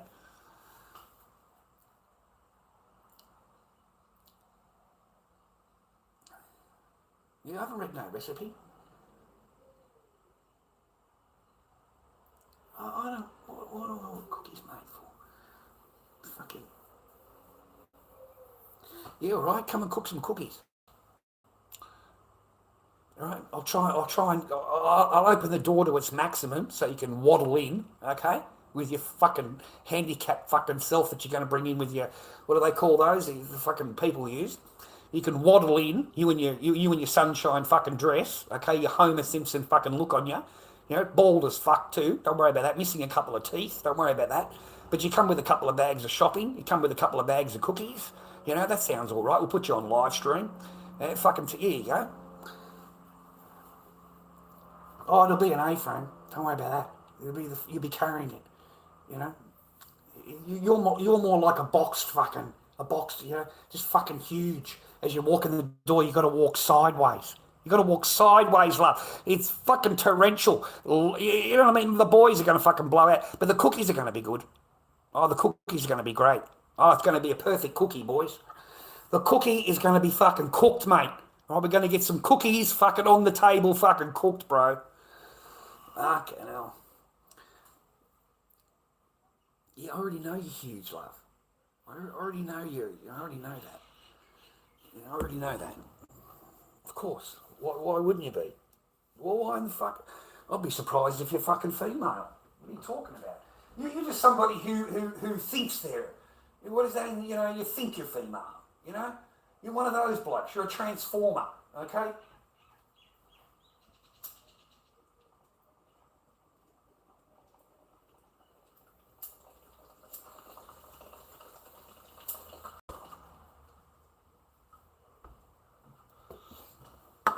You're the kind of chick that walks into the room, mate, and they're all sitting in the corner, all the boys wondering, yeah, exactly what the fuck are we looking at? Is this, transformer? Fucking which way does it swing? Fuck. One of us is going to have to take the fucking dive. All right, put the vote in, boys. Who's in the vote? Who's going to fucking find out the truth? Come on, boys, just for the laugh. Who's going to put the vote in? Come on, we'll do rock, paper, scissors. Whoever loses has got to go and find out. You got to go and find out. That's so fucking, you got to go and do that. Fucking hell. Oh, fuck. Not for me, love. You're here for my entertainment. That's it. You're here for my entertainment, bitch. You're not trolling me. I'm fucking lord of the trolls. I'm trolling you, you dumb fuck. And you're here for my fucking benefit and my fucking laughs. Nothing more. You are blood and machine and bone for the machine. That's it. Once I'm done with you, I'll just crunch your bones, love, and toss you out. And then I'll own that nice name you've got. I'll own that in my jail. And you'll never be able to use it again. Until then, I let the boys learn something from you. Because this is a real woman. This is how they talk to you. This is how they deal with you. This is what they expect you to do.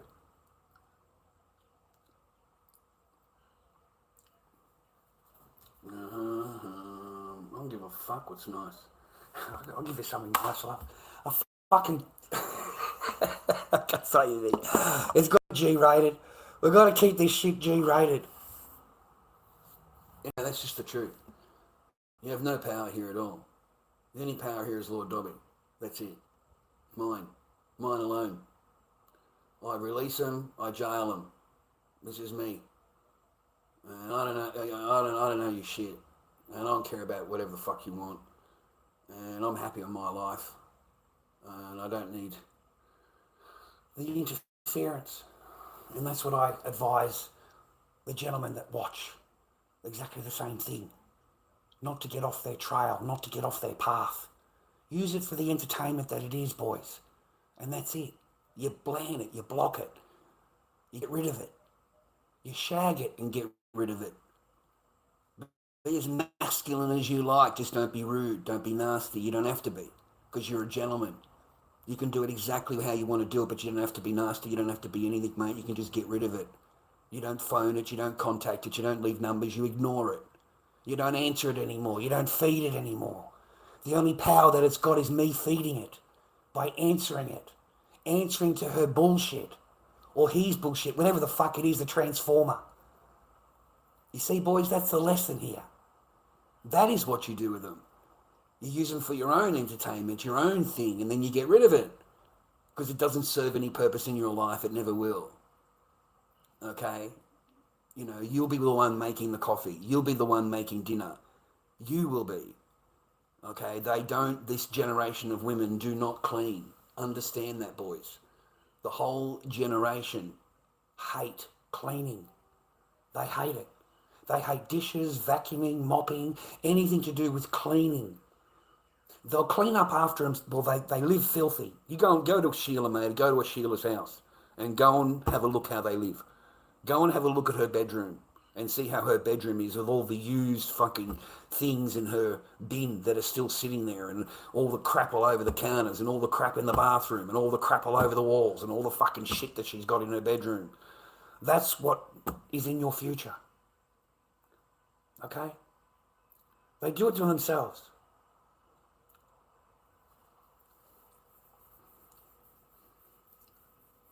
Da-da-na-na-na-na. Da-na-na-na-na. No, it's a learning lesson for the boys.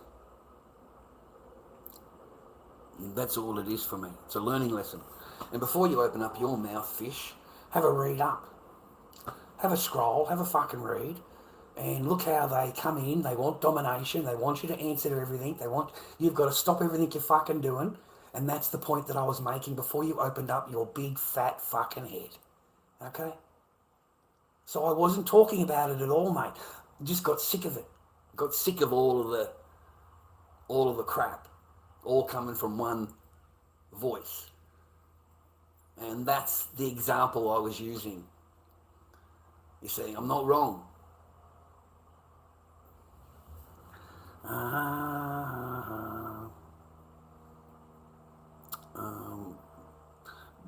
See, and your message, man, oh my God, still crying about how women and how they don't want a Centrelink bum. I didn't say anything about that. I don't want fucking women, mate. Who gives a fuck? Are you kidding me? Listen, man, I ain't crying. I ain't crying. I can brush you that. And I ain't doing shit. But if you don't like it, there's the door. But I'm not chasing anything, mate. You know, I hand it to itself, man. You know.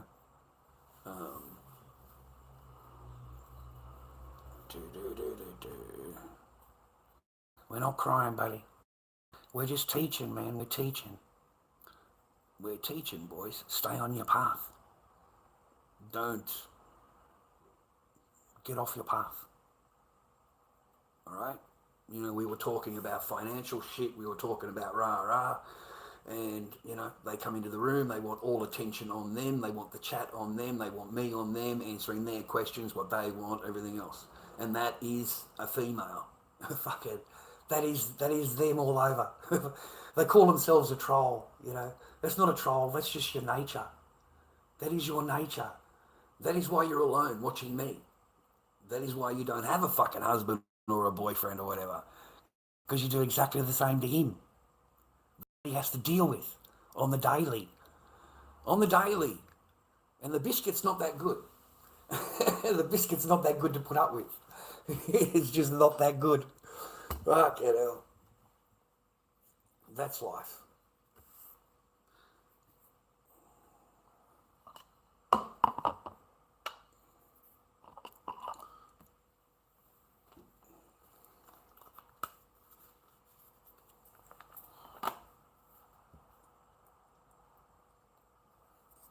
Looks overcast.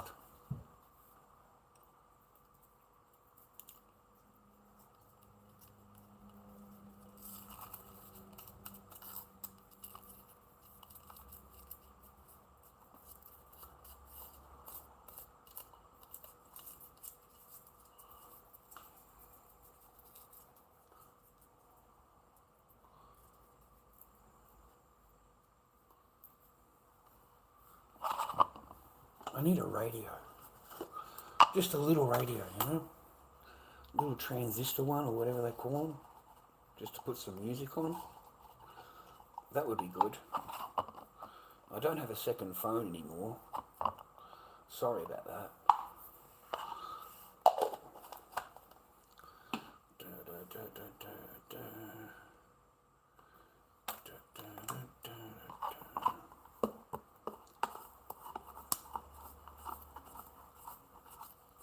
It's a beautiful day in the neighbourhood. A beautiful day to be a neighbour. Won't you be mine? Won't you be mine? Won't you be my neighbour? Well, welcome to the stream, neighbour. You know, everything I've said is for entertainment only. None of it is real. It's all fake. Purely for entertainment purposes. Okay? Full disclaimer. Alright, full disclaimer. All for entertainment. Nothing is real. Everybody is perfect. Everybody is wonderful. The world's not going to shit. They're not wiping out the scientists to cover up. You know, they're going to drain the swamp. They're going to drain the swamp. They're going to get rid of all the file. Everybody's going to get arrested, man. You know, it's all going to happen, man. We've got the digital currency coming in. You know, we've got the new weapons coming out, the new energy weapons coming out, dude. You know about them? Energy weapons. Cop that shit. That's amazing. Like, we have them in Australia for riots. What do they call that? Energy something around, you know? They've got their fucking shield and they beam it on the crowd and it makes you feel sick and ill and, you know, sends you to the ground. Yeah, well, they've got all different kinds of machines, man. All different kinds, you know. Do all kinds of stuff. Read you when you're in another room, man. You're in like a different building, and they can beam the fucking building, man, and sit there watching you what you type on a keyboard. They can know what you're writing, and the only way you'll know it is by feeling a little bit, you know, in the head. You feel a little bit, you know, a little bit fucking strange, and on your hands, because you can clearly see where it's brown. The hands are brown, but the rest of the arm is a normal colour, and it's like a fucking line across the palm here. You know, where she's on the type doing the thing, and it's beamed to read what she's typing. That was the scientist, Amy Erskine, whatever her name is. Mate, these people did a lot of talking before they were knocked. They did a ton of talking. They were doing interviews, they were on speech tours, they were doing all kinds of stuff, man. They were trying to set up, you know, their own chat things and their own way of publishing and their own way of getting their discoveries out. You know, they came out and stated they had a mathematical formula to explain anti-gravity.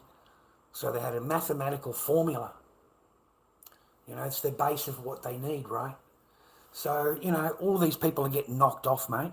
And then the big guy at the top that ties everyone together. Can you believe that?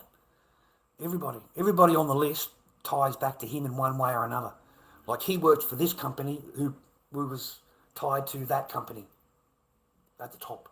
And this one was tied to this one, they went to this one, and then they went to this one. They're all eventually tied back to that one general guy, the guy that's just walked away, went missing. The big boss. You know, the big guy. So that, you know, he's missing, man. They haven't even found him. Yeah.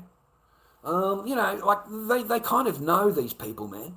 They know when they're getting knocked. You know, they come out and they tell people, you know, something happens to me, rah, rah, rah, rah. A week later, you know, accidental shotgun, rah, rah. You know, like, it's sorry to laugh. It's not laughing stuff, but it is quite telling that there are so many.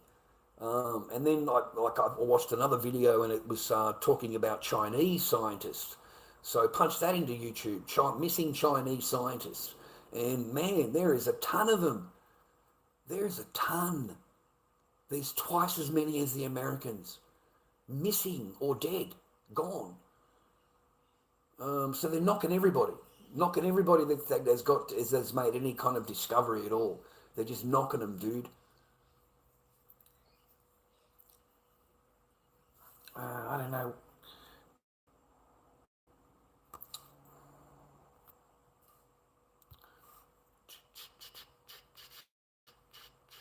So I don't know what to make of that. I think they've discovered shit that's already been discovered years ago, man. You know, I really do. I think that they've known about free energy and anti-gravity and all of that for years and years and years. I think they've known about that for a long time. and they want to keep all that to themselves. They don't want it. They don't want, because that's how they earn their money. That's how they get control. Energy. They control everything, right? They own everything, right? So if there was free energy, that means that they wouldn't be earning anything from oil, electricity, gas, none of it. All those billions and trillions of dollars. Yeah. So there's your motivation, just that alone. Just that alone. And it's really weird how they wouldn't, because these are smart people. You think they'd let them complete their work. You know what I mean? At least have a completed work. You know what I mean? But instead they knock them before they've published, before they've presented. And what do they get to claim their stuff? Does the company or college or whatever claim, or the company, I suppose, does that get to claim their stuff, their materials? I don't know. I don't know how. Because they had copyrights and stuff on everything. Patents. Another thing that I want you to have would be copyright, would be patent. Okay, over anything. The government wants all that. Malaysia 320. Same thing, man. And the lady was going through, and that guy David Wilcox, he went through the orbs going around the plane. Have you seen that one where Malaysia 320, they've got it on the scanner or whatever, and you see the orbs appear and they're flying around the fucking plane and flying around the plane, and then suddenly it opens up and then bang, everything is gone. And they say that's time travel, and this is what happened to them really, and right, this is some weird shit, dude. Anyway, whether that's all true or not, I don't know. Because then I watched another video where they found a wing, part of a wing that they said was Malaysia 320. And I'm thinking, well, how can it be that if it's that, right? So who's lying here? You can't believe shit, right? You can't believe anything, right? But then all these scientists that are dealing in anti-gravity and anti-matter and, all this kind of stuff that me and you just, we have to have it explained in layman's terms. I can't understand what the hell they're talking about half the time. I have to go back over it again 2 or 3 times to swallow what they're talking about. They're talking about interdimensional, oh fuck, I can't even repeat it, man. I'm not smart enough for that. Like, these people are smart, real clever. The Einsteins of the world, mate, the Einsteins of the world. Sit there thinking about things that we wouldn't even ponder on, and they get answers and equations to things that we wouldn't even understand. But to them in their world, it makes sense to everything, the whole world running, how things are, it's all advanced stuff, eh? And then they tell you that it's not even real, UFOs, Bigfoots, all that fucking shit, not real. We live on a round planet spinning through fucking space. It's all bullshit. Everything is fucking bullshit. Okay? There's nothing coming in, there's nothing going out. Okay? Whatever the fuck is flying around out there, these booger spears and shit, yeah, they come from here. They are terrestrial. Whether they're made by whatever, I can't answer that, because they can't even tell you themselves. But it's made out of alloys and aluminiums and materials that they don't have. Okay? And how it flies around, and you see it hit the electric. It's being filmed, and you see it hit the electricity and it falls down. So it's not, this thing's fucking flying around everywhere, right? And they're terrestrial. They're terrestrial. They either live under the sea. I imagine there are huge alien sea bases somewhere under the ocean itself, where they would be safe, and they wouldn't be. We wouldn't be able to live where they live, okay, because of the pressure and whatever.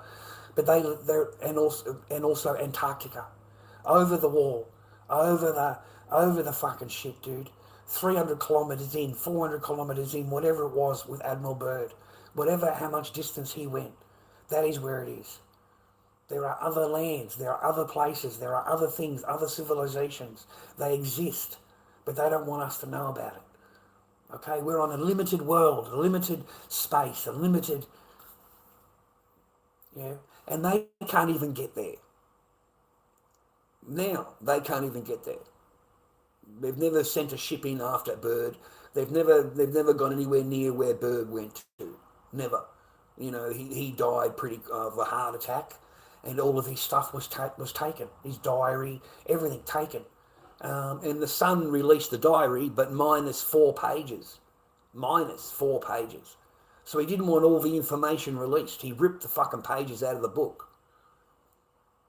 So whatever is there has never been. We've never been there.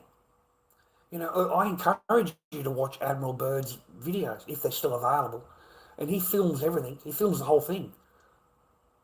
You know, there are other lands there. So to think we're the only ones, and you know, is ridiculous. So that is what they would need to get here. You know, our technology won't get there, right? We can't fly there. It's too cold and all the rest of it. Too inland, too cold, too much ice. But their technology can. Their technology is us. So who are they? I don't know. Where do they come from? Fuck knows. But they come from over that way. I know that much. All of them come from over there or under the ocean. They certainly as fuck do not come from other planets. They don't. That is a fool's errand. I thought that also. And then I thought, where? Point to a star and where do they come from, right? So let's investigate that star. How far away is it? I started watching videos on how far away planets are from Earth. Dude, they're trillions of light years away or millions of light years away. You understand? There's no local fucking civilization kicking around, bro. Okay? It's fucking light years and light years and light years away. It would literally, your whole life would be spent in slumber by the time you got there. And then by the time you got back, Earth would be 100 and something years old, whatever it is, because of the difference in time. They wouldn't even know you when you come back. They wouldn't even know who you are. You know what I mean? So, no, that's not true. It's just not. It's just logic, man. I'm sick of, you know, dealing with, this is that's not what's going on. That's not at all. That's why they protect it so much. They don't let it out. They don't show the information. They don't, you know, that Artemis thing, you know, it's flying around in space, right? Where's the fucking pictures? Where's the pictures of them just going out of the window and click, click, click, and that's Earth? There are none. Where's the pictures of the back of the moon? They float around the back of the moon, right? Where's the pictures? There are none. You know, you'll get, you know, if they come up with something, it's done in Photoshop. It's you know, it's not real. It's not an actual picture. You know, they've never gone there. They've never gone anywhere near there. They can't get out of the atmosphere. There's something up there, you know, that you can't get through that shit. Okay, no rocket has ever gone through it. Musk has never gone through it. The rocket goes along and you can see it hitting something, man, and spinning and hitting something, spinning and hitting something. You can see it. It's fucking quite obvious. There's something up there that stops the going through. You know, it completely blows the Darwinian thing out of the water. You know, we come from apes, right? None of the thing is real. None of the Bible's real. It's all fake. You know, we come from apes. They evolution, rah. So everything else is fake. Okay, and that's what the Smithsonian protects. The Smithsonian protects that. So that's why it destroys any artifacts that it gets. It destroys bones, whatever shields, whatever big axes or anything. It destroys them. It destroys them because it proves that there was another life before Darwinian. You know, we didn't come from fucking apes. You know? So once they, you know, giants and bones appears and skulls appear and all of that, Smithsonian destroys them, man. It crushes them. They've already come out and stated they've destroyed all bones. All bones. They destroyed them. So there's no proof. The proof is gone now. No proof. It's all bullshit. Everything. It's all lies. Everything that you've been taught, the fairy tale, whatever it is. You know, get married, have kids, you'll be happy and, you know, you'll be in love and all that. It's all bullshit. It's all bullshit. You'll last as long as your resources last. As long as your resources last, that is all you're worth. You're not worth anything more than your resources, whatever you can provide. And that's what I found. As long as you've got plenty of resources and you're able to fucking sit there listening to all the fucking shit, and you don't say an opinion, you don't say anything, you don't do anything, you just nod your fucking head, everything will be fine. And as long as you can pay for everything. The minute that you can't, that's it, man. You're out of there. It's as simple as that. And a lot of money, then capitalism, money, overrides feminism. It overrides it. It outweighs it. Because the feminism will go down a little bit because you've got the paper and you've got the power and she's happy to obey you, but she doesn't like it. She doesn't like it, and she'll fight every chance she got, but she'll put up with you because you're able to finance all of her stuff, okay? But the minute that you don't, that's it for you. The minute that you don't agree with something that she wants or doesn't, to placate her, that's it for you. It starts to go up here a little bit, and then they start to look down on you a little bit, right? So, no, man.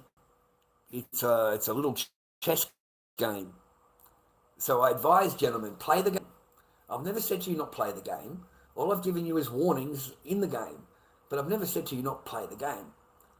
You know, go out, have fun. Go out and have your coffee. Go out and enjoy your time if you can afford it. Go and enjoy your time with them. They will bring joy to you, hopefully, and bring you a laugh and a giggle, and maybe hopefully show you a bit of love. Okay, because it's hard to find love, hard to find someone that actually, you know, likes you, yeah, not just putting up with you, yeah. It's out there. It does exist. It does exist. I don't know, your message was retracted.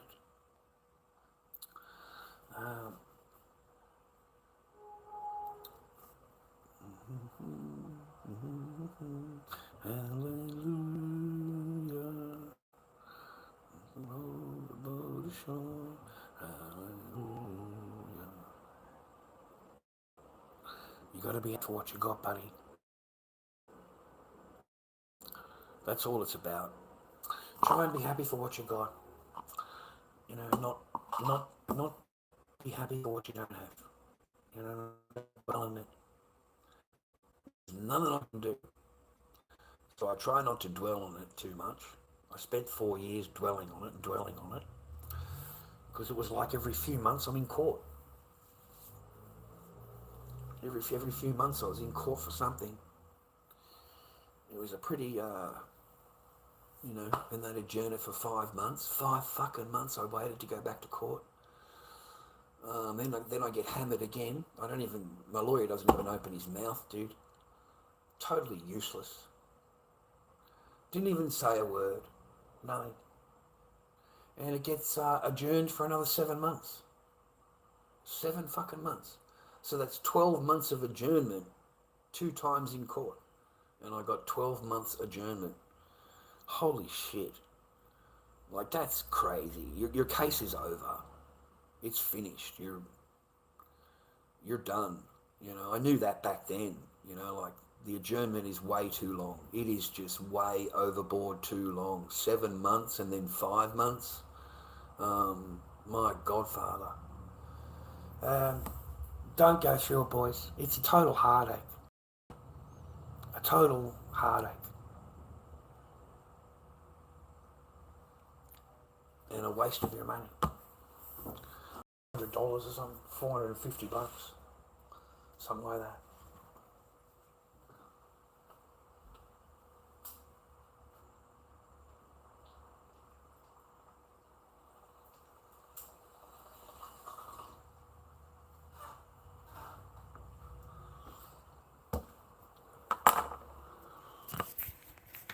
Fuck, I don't think I've got any coffee milk. I've got no chocolate milk. No. Nothing on special today, was there? No, I didn't grab anything, did I? No. Yeah, I can only get it when it's on special, boys. Or if there's something that's marked down. I should have walked down to the supermarket, eh? All I got is Coke. I haven't had Coke for ages. So I bought one today. But I haven't actually had a Coke for ages. but I kind of missed it. But I don't miss the fat stomach. The fat stomach.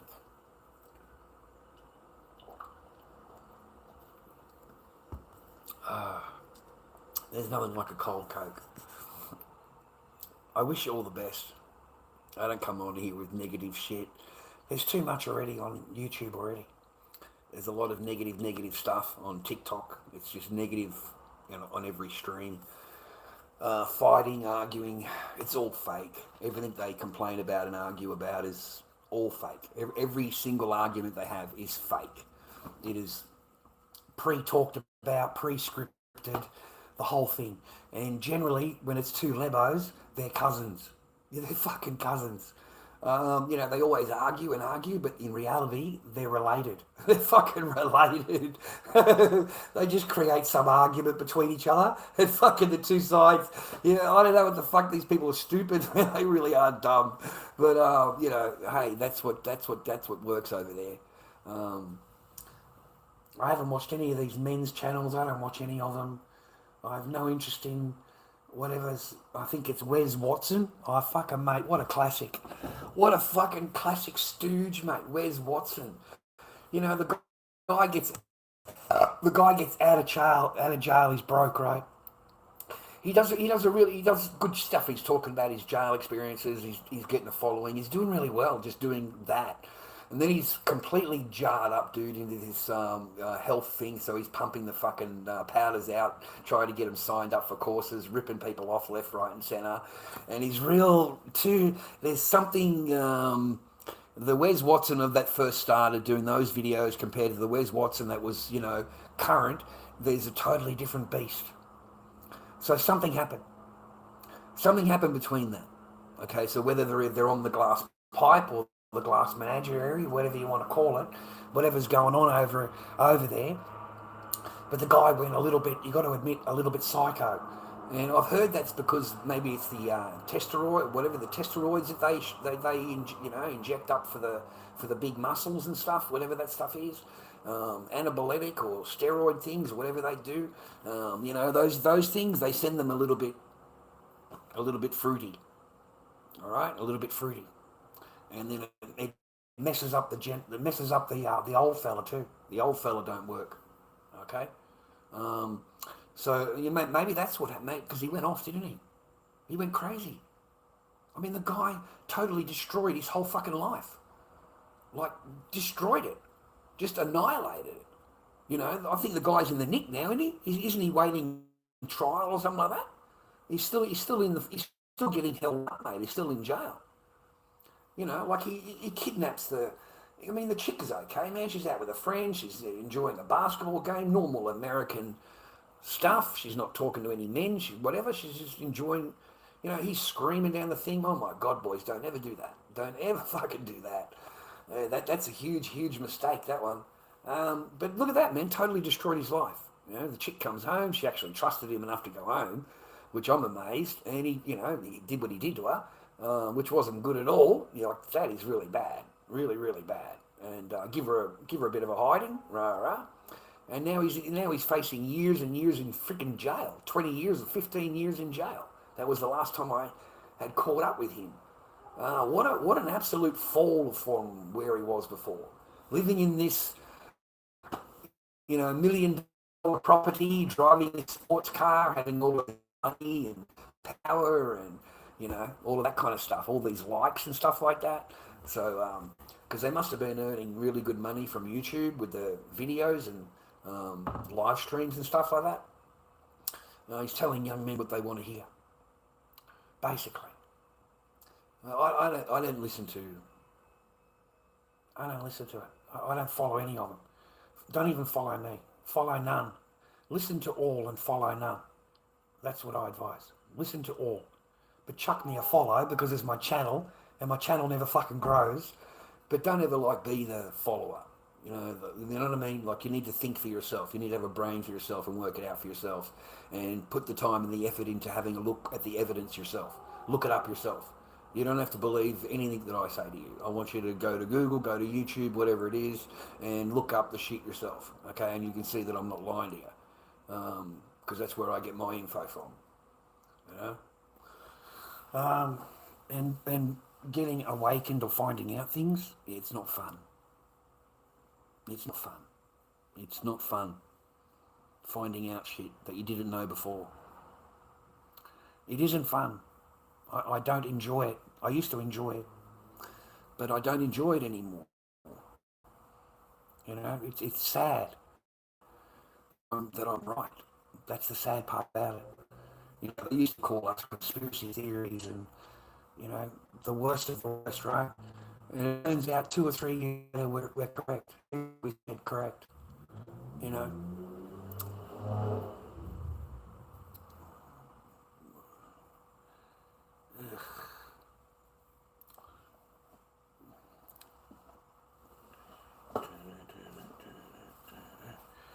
I don't fucking read your language, man.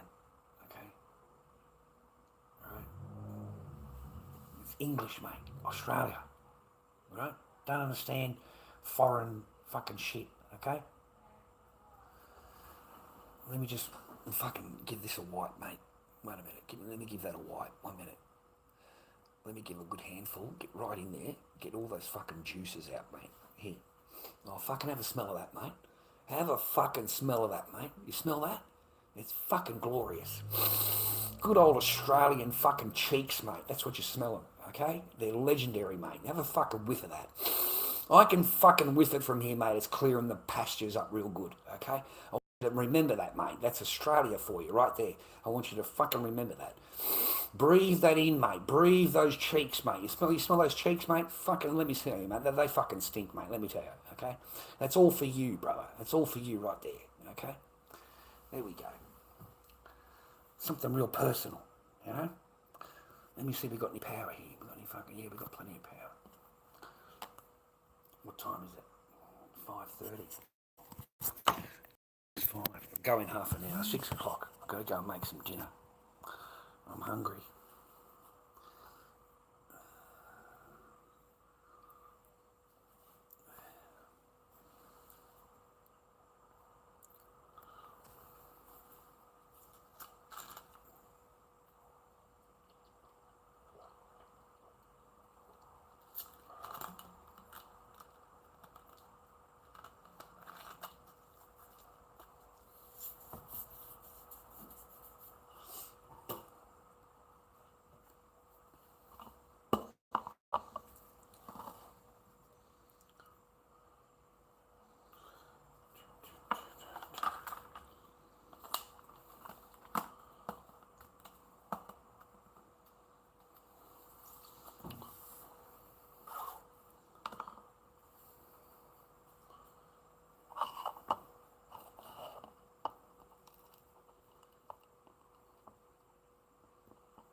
It's a beautiful day in the neighbourhood.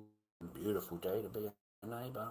Won't you be mine? Won't you be mine? Won't you be my neighbour?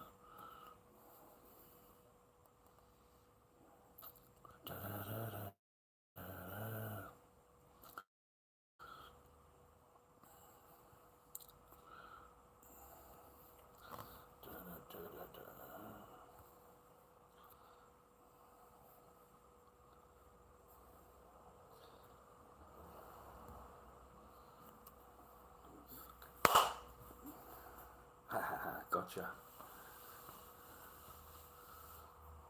Those little house bugs, man. Tiny little fuckers.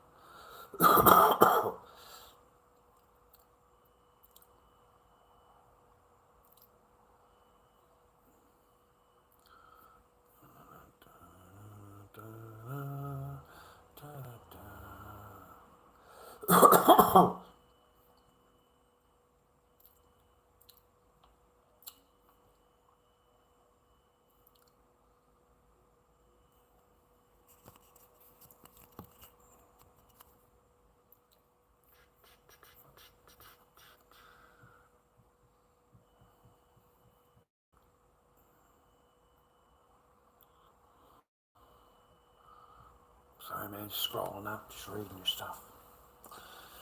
Never mind. One good thing about TikTok, man, is the interaction. At least they interact more.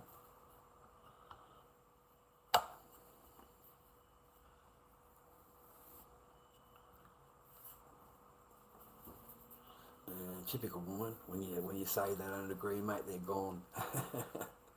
There's a fucking perfect lesson, boys. as soon as you say something that doesn't agree to them, or you don't agree to what they want, they fucking go. They piss off real quick. Oh my Godfather, mate. Read them like a book. It's sad, man. Yeah, that's why I can't, like, get together, I think. I find it hard. I'm okay when they're, like, innocent and they don't know. I'm fine with that. But the same general things all the time just triggers me because it's not my first rodeo. It's not my first time I've heard those words. So I think I get triggered. You need to get triggered. You need to understand. That's all my job is to teach and to let you know. Don't, I don't want it to cost you whatever you work for, whatever you've gained, whatever resources you've put together.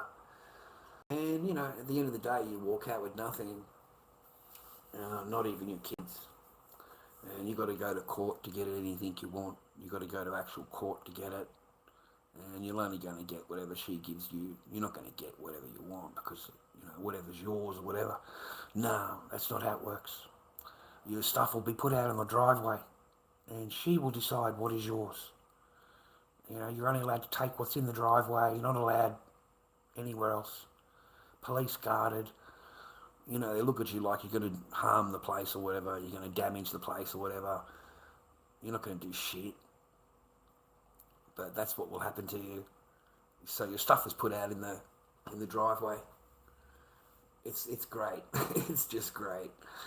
So they decide what's yours. Okay, you don't.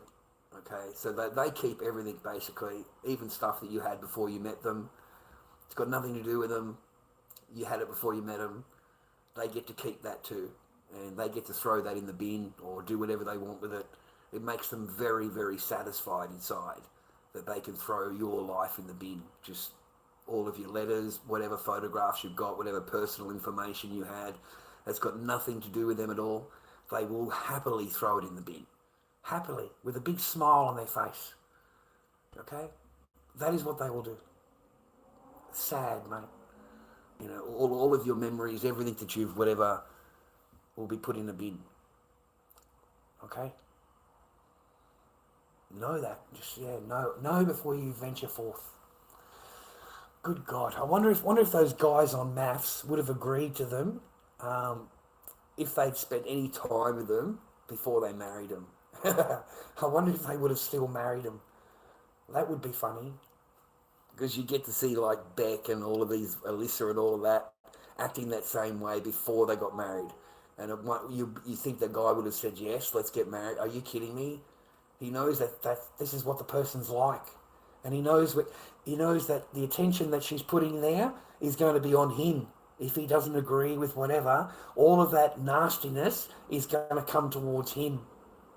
She's going to use the same tactics, the same manipulation, the same wording, but in amends towards him. That is how they work. They make you feel like shit or they make you feel good, man. And they can do it pretty easily, dude. Okay? And they know the power they got, man. It's pretty bad. They know the power they got, or they think they've got, you know. You know what I mean? It certainly is, man. This is Australia. Okay, this is Australia.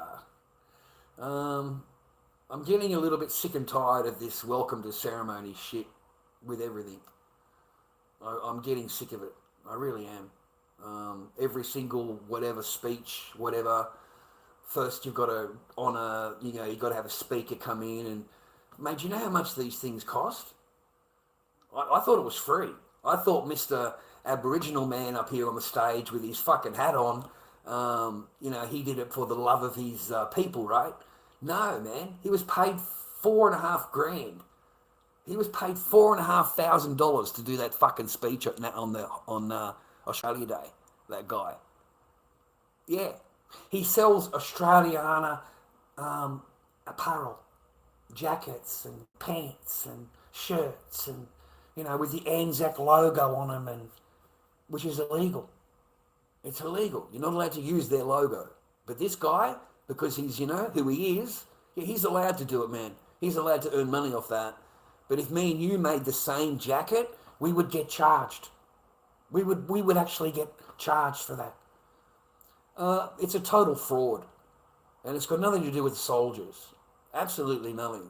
Like I'm, you know, and it was invented by Ernie Dingo. It doesn't go back generations. It doesn't go back to fucking whatever. It goes back to 1976 when Ernie Dingo introduced it on a fucking TV show. That's when it come back. And the flag, fucking mate, don't even get me started, mate. The fucking flag was a competition in 19 fucking whatever, and they run a competition, mate, and a whole bunch of artists fucking submitted their shit with the flag, right? That flag was copied from a fucking 1930s freaking painting, right? The flag itself, copied. The guy just copied it straight off the fucking painting and then submitted it, and it won. So the guy won $14 million, mate, for that. And that's their flag. You know what I mean? It's not even coming from them. It's created by a white man who found it on a painting. The whole thing's fraud. The whole thing's, you know, fake as hell. You know, if it meant so much, he wouldn't be charging $4,500 to do it. $4,500, mate, to do that speech. Yeah. $4,500, yeah. That's what he got paid. And then you go to his website, go to the guy's website, the actual guy, and look at the clothing he's selling. Mate, it's fucking Anzac clothing. It is just Anzac everywhere, all over, the emblem, everything. How dare he, mate? How dare he earn money from the soldiers like that? And it's got nothing to do with soldiers, mate. None of the money goes towards soldiers, bro. None of them. So, you know,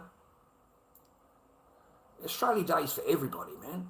It's not just for, you know, there's no segregation on that day. Everybody died the same way. We all sacrificed in the same way, the same manner. You know, the speech for the soldiers, for all the soldiers, mate. It's not just for our soldiers. There's no division, mate. You know, and you listen to the guy's speech and it's all about Indigenous people, women and disabled. What the fuck? That's the whole speech was all about that. Nothing to do with the white soldiers, nothing to do with us dying together and courage and, you know, nothing to do with that at all. Just more division, more division, more division. You know, yeah, fuck, man, I'm so sick of it. And especially on Anzac Day, the Soldiers' Day. Like, I already put up with enough on every single speech they do, and every single thing has got to have that before it. Rah, rah, are you kidding me? Like, talk about power, talk about, you know. I don't know, man. How many times a year do they need to be thanked? How many speeches do you need to be thanked in? You know, how many times do we have to be hoven, you know, thank you very much, you know, per year? How many? And it's in every single speech you need to be thanked. You need to be thanked a lot. You know what I mean? Like, anyway. Yeah, I got sick of it because I went to the thing and, you know, I'm sick of hearing their speech. And it's got nothing to do with Australia, with why we're there, the soldiers. It's got nothing to do with them at all. You know, you want us to be thankful that we've got rah-rah. Are you fucking kidding me? You know, take that shit somewhere else, man. This is Anzac Day. So those blokes ended up getting arrested and, you know, moved on order, which means you can't come back to the cemetery for 30 days or whatever. So you got to get out of there straight away or face, you know, fucking jail. You know, that's all that happened to them. And they'll go to court, they'll get in trouble, get, you know, don't you, why did you do that? You're nasty, you can, fuck, you know, because they're all the same. They're all the same. You know, they give thanks every time the court opens. Every time the court opens, they give thanks to whatever fucking lands they're on, okay? So, yeah,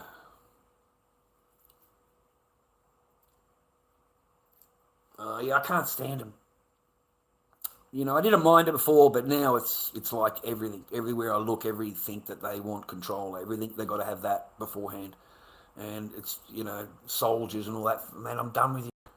I'm done with you. And then I'm offended that you get paid $4,500.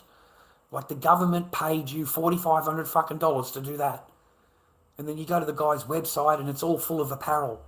You know, trying to sell off the soldiers, mate, earning money off the soldiers. And none of it goes to Anzacs. It doesn't go to the soldiers, it goes to him. He's using it as a design. There's nothing to do with the soldiers at all. He's fucking pocketing it all. And the design itself is all soldiers. It's all the emblem and everything. I'm just a bit offended, that's all. And you know, my friend, a soldier said to me, there's no dress apparel for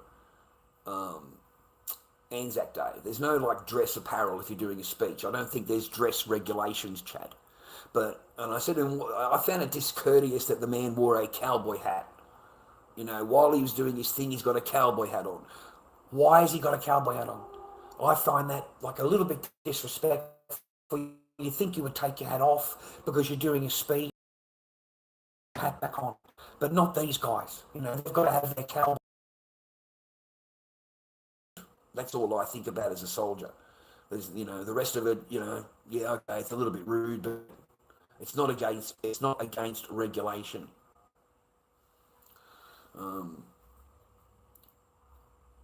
I just didn't like the hat. I don't like it. But I kept quiet. I don't say anything. I just think to myself, it's become beyond control now. Now it's full power. It's full steam ahead.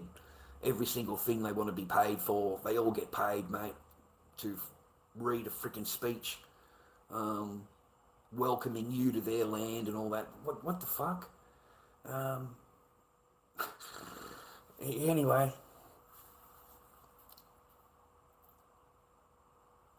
I just didn't sit right with me. Just the whole thing just didn't sit right. So I watched a couple of TikToks about it because they weren't happy either, and that's where I found out how much he got paid, and you know, the website and how much clothing he's trying to sell and using the Anzac name and the logo to earn money, and nobody's regulating him because he's an Aboriginal elder, but you know, we would face jail for the same clothing. We would face jail. We are not allowed to put that on clothing. That's the Anzac emblem, soldiers and all of that. Yeah, we're not allowed to. Okay, he's the only one because he's the elder and whatever fucking bullshit they've come up with. They've spun. So he's allowed to earn money from the thing. See, a lot of our Anzacs are died now. They're very old. They're old. They're not young. Some of the ones that were from there were from Iran and Iraq. Some of the soldiers. But the old blokes have passed on now. They're in their 90s now and 100 now and stuff like that now.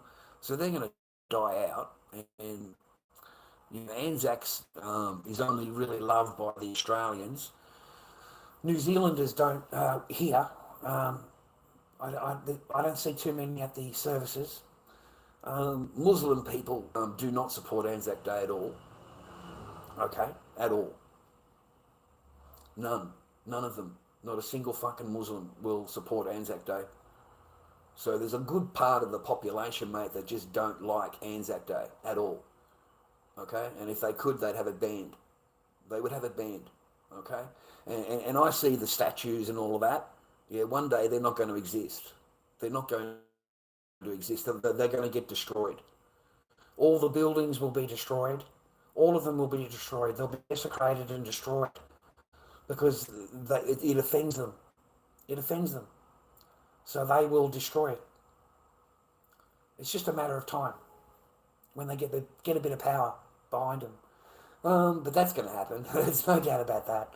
They already deface them already now. They put writing all over them and smash the faces and cut the heads off and remove our statues, mate. People they have no right destroying our public fucking places at all.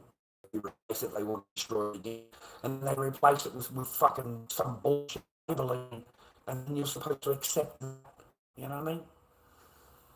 It's been approved, right? It's been approved, yeah? So,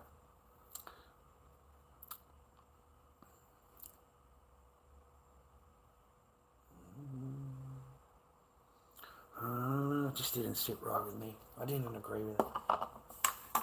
That's all. I voiced my opinion on it. It's not very liked in Australia. You know what I mean? Like they don't like you saying that, mate. Over here, they don't like that at all. You've got to agree with them. You've got to agree with the people that that aren't doing. You've got to agree with the guy on the stage, because that's the political thing that we live in right now. That liberal mindset, that hive mindset. Any toxic, it's misogyny, it's all these things, right, to deflect, whatever you've said is not credible, and you've got to stick with whatever the paradigm is, right, whatever the government's fucking paradigm is. Otherwise, they come for you, bro. There's a little knock on the door, mate. You get one of them, and you get questioned in Australia. They'll come to your fucking door and question you about your shit, dude.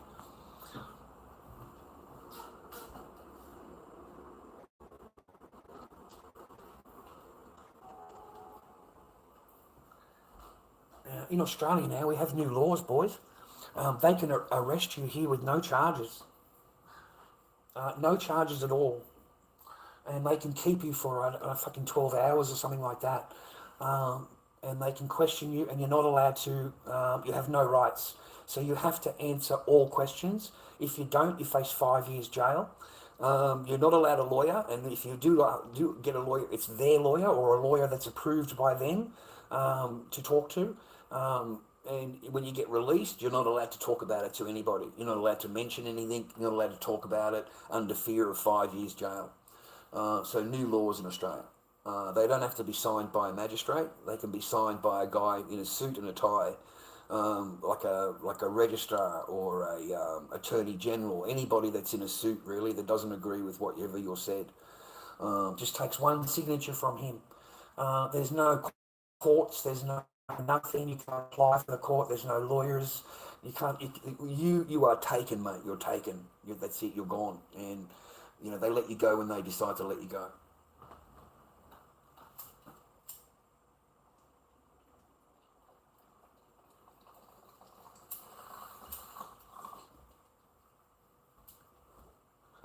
The same laws that Ishmael does. The same laws that Ishmael has, yeah, we have it. I can't say names, okay? I'm not allowed. I'm a live streamer, and they just take your channel down. Everything is in the way we talk about it, because that's the only choice I've got now. There's, from where I stand, mate, they will take that shit down. They will take your whole thing down. If you dare to talk about what they're doing and what they're not doing and showing pictures or videos, anything like that. This is not 2 years ago. This is not a year ago, where we had it all 4K and you were watching it all every day. This is not the same. Have you noticed? They're all gone. All the channels are gone. All the videos are gone. It's full protection mode, okay? Full protection mode. The only videos you'll get are the ones that they release. That's the only videos you're going to get, the ones that have been cleaned up, the ones that show how much of a victim they are. There's one coming over and they're all huddled together and all that kind of thing. That's the only one that shows them to be a victim, okay? They release all of those videos, but they don't. There's only Al Jazeera, there's only a couple of news channels on TikTok that are actually showing anything at all, really. The rest of it is all silent, bro. The rest of it is all little channels on TikTok that drop an occasional video here and there, or they have a story for you to read, of what happened, because that's the only way that it gets passed through now. You use their name and your whole thing will get taken down. They'll unmonetize the whole shebang, okay? It's not easy to be a live streamer anymore. There's too many Australia, too many laws that govern us now since all of this stuff has gone down. Like since Bondi and all of that, all these new laws. It is really shocking how communist we have become. You know, how communist the laws are the same. There's no difference between China and fucking here. None. Except they don't pretend. They don't pretend. They're communists. They don't pretend. They you know. But over here, they pretend how free you are, and they pretend how you can do and say what you like and you're free, but you're not. You are absolutely governed by so many laws that if you step out of place, they will come for you. And they will knock you up, they will knock you up. They'll put you into the nick, bro, just for the wrong think or the wrong way you said something online. There's already people in the nick, mate, for saying shit that they deemed you shouldn't say. Certain phrases that you're not allowed to say. You're not allowed to say. In today's current fucking 2026 in Australia, you're not allowed to say this and this. Otherwise, they will come and arrest you. You know, we've got slogan laws now. Slogan laws. You know, you write a banner, they don't like the wording, they can have you outlawed, your whole fucking, everybody you're hanging out with, your whole thing. If you're part of a club, they can have your club fucking done. The whole thing, the whole lot across the board. They just name you all as the anti-S word. And that's it. That's it for you. You get banned. You know, you'd be lucky if you don't get charged.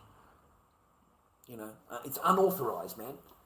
You know, every time one of these people do a protest, man, they've got to go to the cops and get an okay by the cops. They can't just go and protest. Who do you think you are? You know, you've got to get permission. And if they tell you that you can't do it, well, you can't have your little protest then, can you? Okay? So, you know, you're not free, man. You're not free. You're an idiot. You're a sheep, mate. You're a pleb. You know, you're walking around protesting thinking you're going to do this, and then you ain't going to do shit. All you're going to do is get your photograph taken. That's it. They're going to film your ass. They're going to photograph your ass. And then later on, they're going to look you up. And if you've got anything on your name at all, they're going to come for you. Any fines, anything at all outstanding, they're going to be knocking on your door. Just like they have every other protest.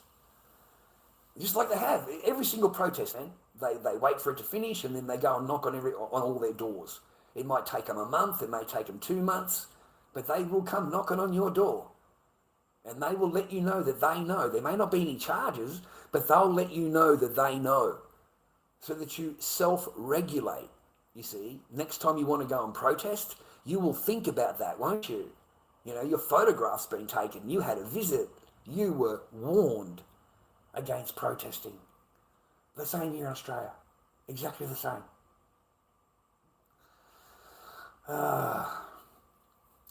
We are absolutely we are kiboshed here in Australia, man. You're not allowed to do any of the shit that I was doing when I was a kid. And all the laws are, they'll happily take your rights from you here. They will happily put more fencing around you, more guards around you, all of their laws and stuff they come up with. They are ingenious at taking away and narrowing things that you can do. You can't do any of the things that I was doing when I was young. You can't do any of that stuff here now. If I started being like I was before here, mate, the cops would be on my door in 10 minutes. You can't do it anymore. I can't raise my voice above what I'm doing now because I don't want to interfere with my neighbours or whatever. A phone call, bang. Anything you say, anything that I say, you can write whatever, it doesn't matter. It only matters whatever I say over live stream. That's what matters. So they get you on wording. We don't have any of the freedom here, man. We got fucking none. You can't even catch a fish without fucking having a $75 license. And all you want to do is go down to the river and catch a fish to eat. Like, you're fucking hungry. You want a fish, right? You got to go and get a $75 license, mate, to go and get a fish. You might as well go and buy a fucking raw fish. You should get a big fucking fish for that.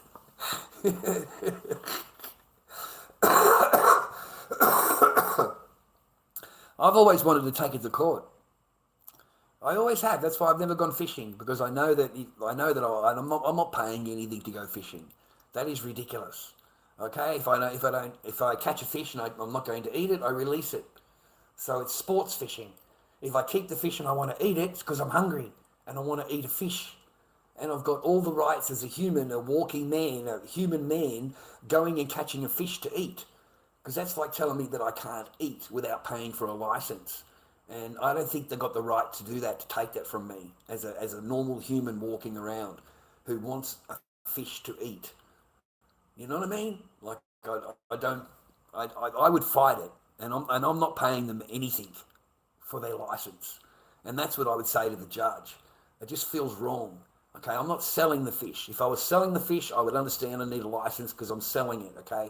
But I'm actually eating the fish. I went there to get a fish to eat. I want to eat some fish. You know? It just doesn't seem right. Just doesn't. I don't know. Maybe you could reach logic, speak logic to the thing. It just doesn't sound right to you. You know, are you a free person, a free human if you can't go down and catch a fish to eat? Not to sell, to eat. How are you free if you can't do that? You need a license to do that. You need a license for everything, okay? So you're not free at all. None of us are free at all. The only ones that are free are the rich people. They're free. Trust me, they're free. The Albaneses of the world, the Penny Wongs, all of these ministers, all of these people in charge, they're free. The rules do not apply to them. Daniel Andrews, his wife, all of them, the rules do not apply. They do not apply because they have the power and they have the money. So it's different rules because you're a schmo, you're a pleb. Different rules apply to you.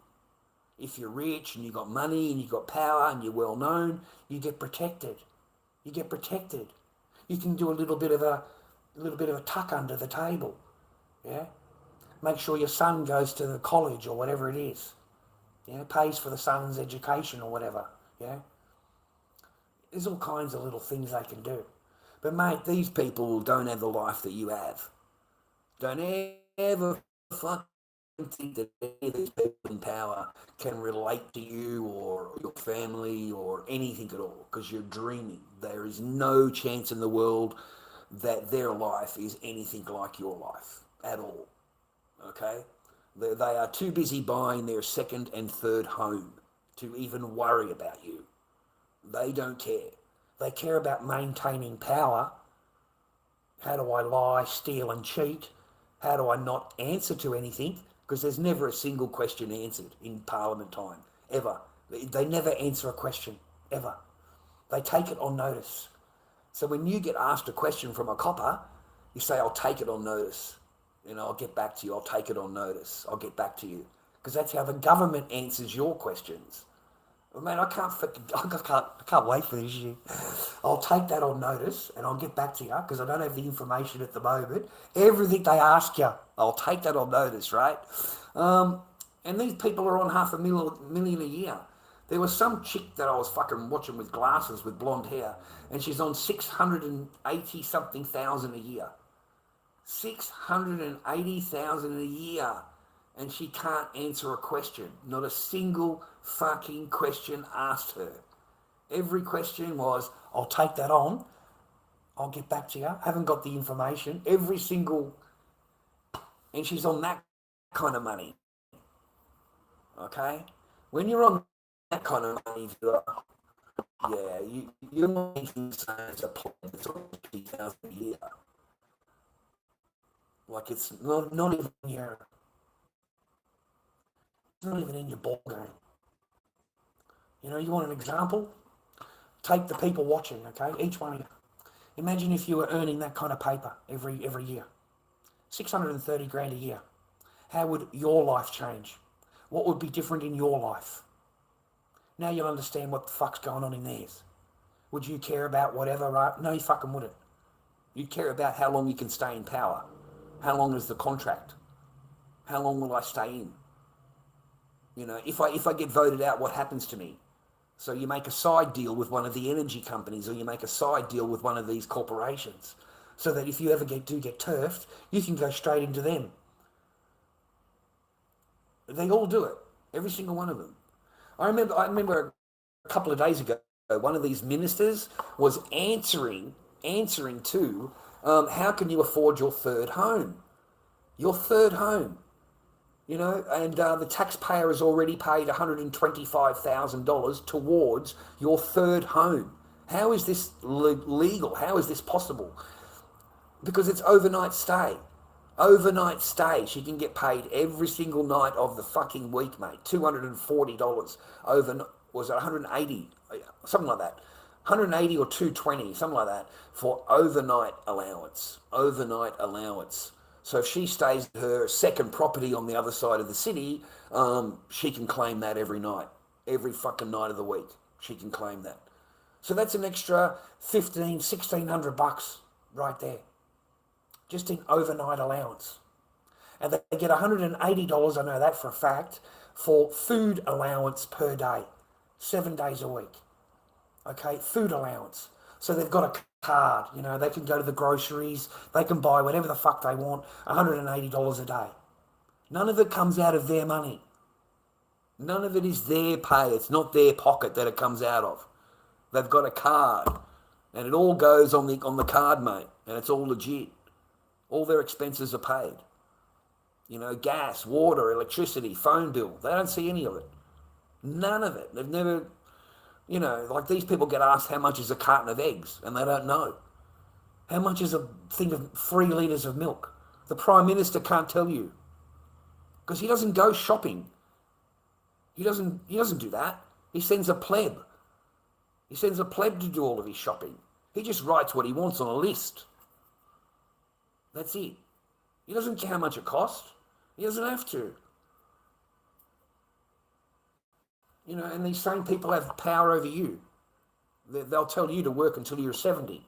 What is it, 68 now? I think it's 68. The government wants you working until you're 68. Something like that.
Other than that, it was a nice service.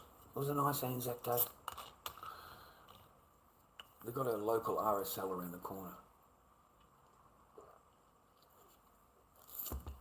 It was a nice service. Geez, I was tired afterwards. I came home and went back to bed. I was tired. Couldn't keep my eyes open, man. I was so tired. I didn't film it or anything. There's no point to that. I did that last year and nobody liked it. Nobody was in my chat at all. It was an empty chat. So there's not a lot of people honouring the soldiers nowadays. They're quickly forgot about,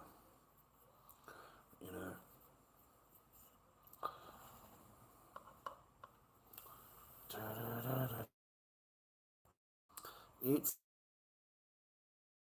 a beautiful day, dear neighbour. Won't you be mine? Won't you be mine? Won't you be my neighbour? Wonder whatever happened to hiding in my room. He's kind of like disappeared. He's not on the internet anymore. He doesn't do his lives, as far as I know. And I think he's kiboshed his channel, from what I can gather. So yeah, the kid's disappeared. The kid's gone. Another one fallen, mate. Another one fell. Another one falls, brother. Fuck, all the live streamers are gone, mate. They're gone. Okay? They understand that it's just not worth your time and your effort and your days anymore, and you need to find something that's real and functional in the real world. You know, what you want to do doesn't work anymore. Doing live streams, it doesn't work anymore. Going out, being an idiot on the street, you know, being the Johnny Somalis of the world, rah rah.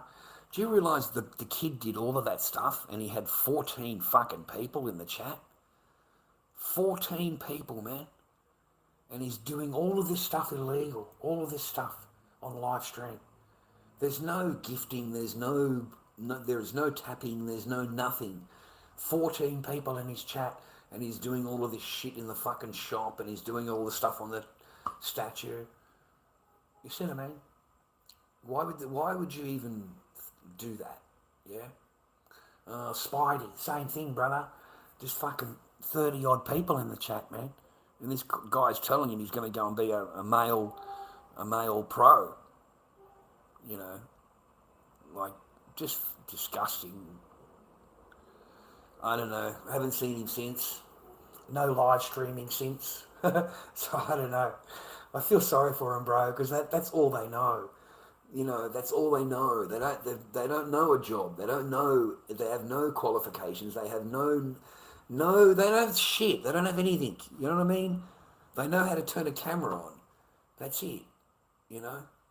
But they don't know. They haven't had a job. They've got no experience, no nothing in holding down a job at all, ever. Never.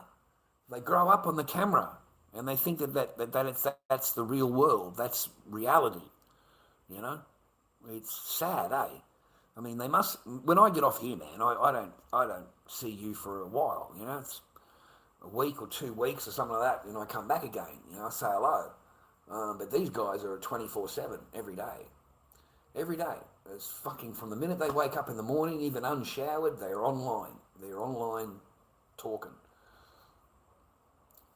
Weird, eh?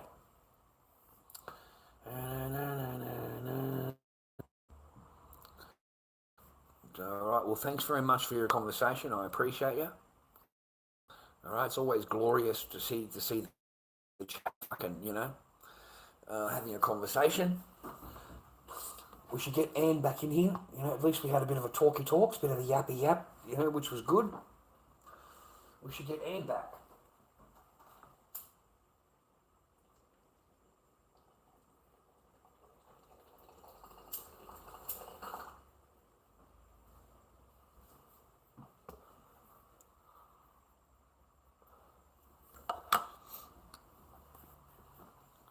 It's a beautiful day in the neighbourhood. What time is it? A beautiful day to be a neighbour. 6 o'clock. Won't you be mine? Won't you be mine? Won't you be my neighbour? What a great day. There we go. What a nice day. Cannot argue with today.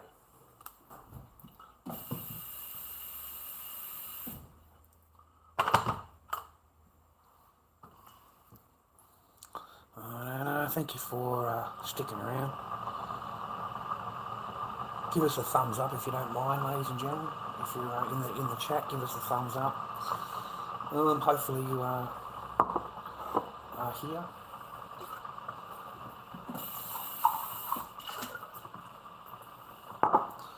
Fuck, I'm getting old, man. I can't eat steak anymore. Like, I have a little bit of steak, but I can't eat all the steak. I just have a little bit of it.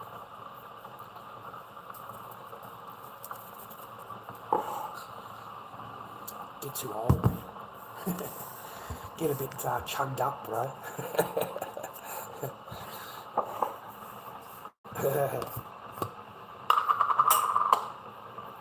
No, I'm thankful for my experiences in life, man. I'm thankful, okay?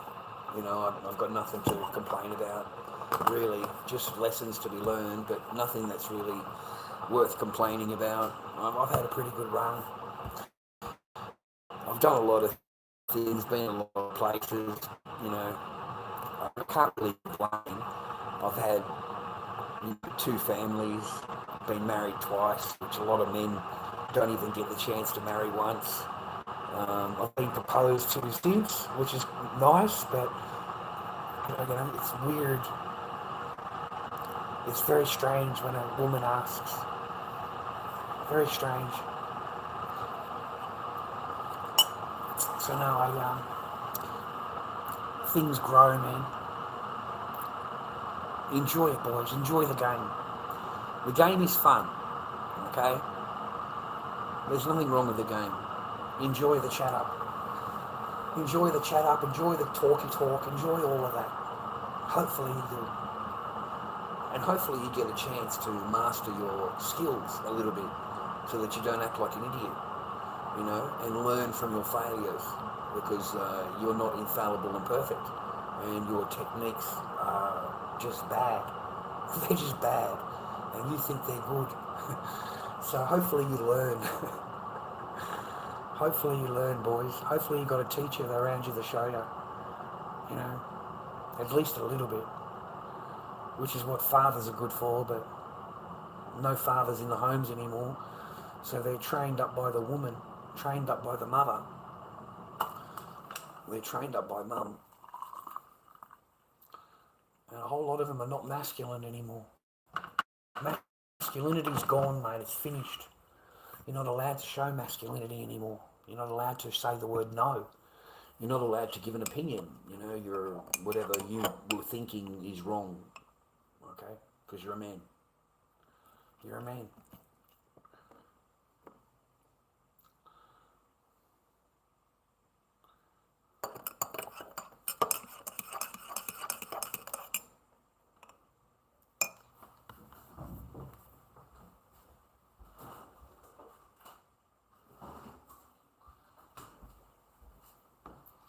Have an Earl Grey, man.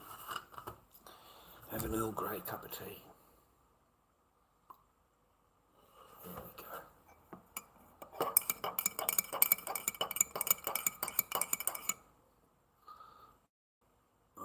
go. They were on special, so I lashed out. Yeah, it's not often that you get the Earl Greys, mate. What is it? Dilma or Earl Greys. It's not often that you get these ones made on special, half price. That doesn't happen often, trust me. So I just happened to walk in. It was fantastic. I couldn't believe it. I reckon $12 or something now they are, just for tea bags. These ones, mate, $16 fucking dollars. I didn't pay for them. $16. That's what they were on the shelf. I've walked past and they've put the sticker on the wrong one. It's got $3.25. They've put the sticker on the wrong tea range, okay? So I'm onto that. I'm onto that, buddy.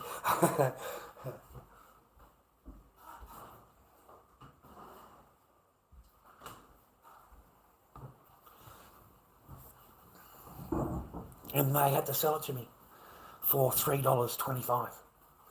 They had to, because it's on the shelf, on a ticket thing, $3.25. It's not my fault that it was put in the wrong place. It's theirs. And the supermarkets are pretty good here. They wear the brunt of it because they did the sticker in the wrong place. So I ended up getting it for $3.25. But it's a shit tea, man. It's fucking bad. Like seriously, if you paid the full amount for this tea bag, you'd be so let down. It's fucking so let down. That's why I went and bought Earl Grey. Because I'm sick of drinking tap water, sick of drinking piss water. Because it's not a cup of tea. It's got no flavouring at all. Absolutely none. The one I just showed you in the red box, yeah, don't ever buy it. Absolute rubbish. Like really bad. At least this one's got flavour. You know what I mean? At least you're tasting Earl Grey. Yeah, I haven't had one in a long time, man. $5.40, I think it was, for the packet. How many's in there? I think it's 50 or 100. Yeah, there's 50 in there. 50. So that's okay. 10 cents a fucking, But mate, you've got to watch out these days, boys. Honestly, everything you buy, don't buy any of their expensive stuff. Just wait for it to go half price or don't buy it. Simple as that. You know, we didn't buy any coffee milks or chocolate milks or anything today. You've seen that. We come home empty-handed. You know, why would I want to pay their full amount? Rah, I'm sick of them. I'm sick of them. I'm done with them. I'd rather go without the product. And you're going to find a lot of people out there the same. We are just going without the product now. We are not willing to waste our paper anymore on overpriced stuff. You know, like it is really overpriced. A lot of the stuff is over. Even Aldi, people are complaining about Aldi now. But before they used to brag how Aldi was good, rah rah. Now they're making videos on, you know, I've got one bag here and it's cost me $85 just for this one bag. $85. She said, how is Aldi cheaper? She said, that's not cheaper. That's like the same. She said, that's the same. It's just one bag of groceries for $85. So there's no real big value. You know, they're out for maximum profit, boys, in Australia. Maximum profit, maximum. The same products in other countries are sold cheaper. The same products, man. Stuff that is made here and it's sent overseas and sold in another supermarket is cheaper over there than what it's sold for here. Like, do that for maths. My nose is itchy.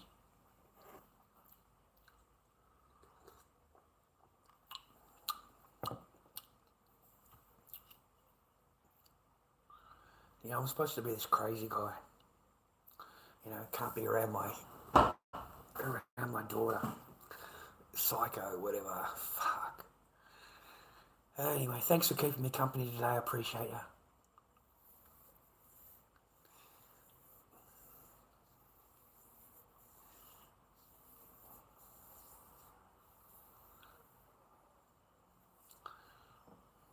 It's a good life.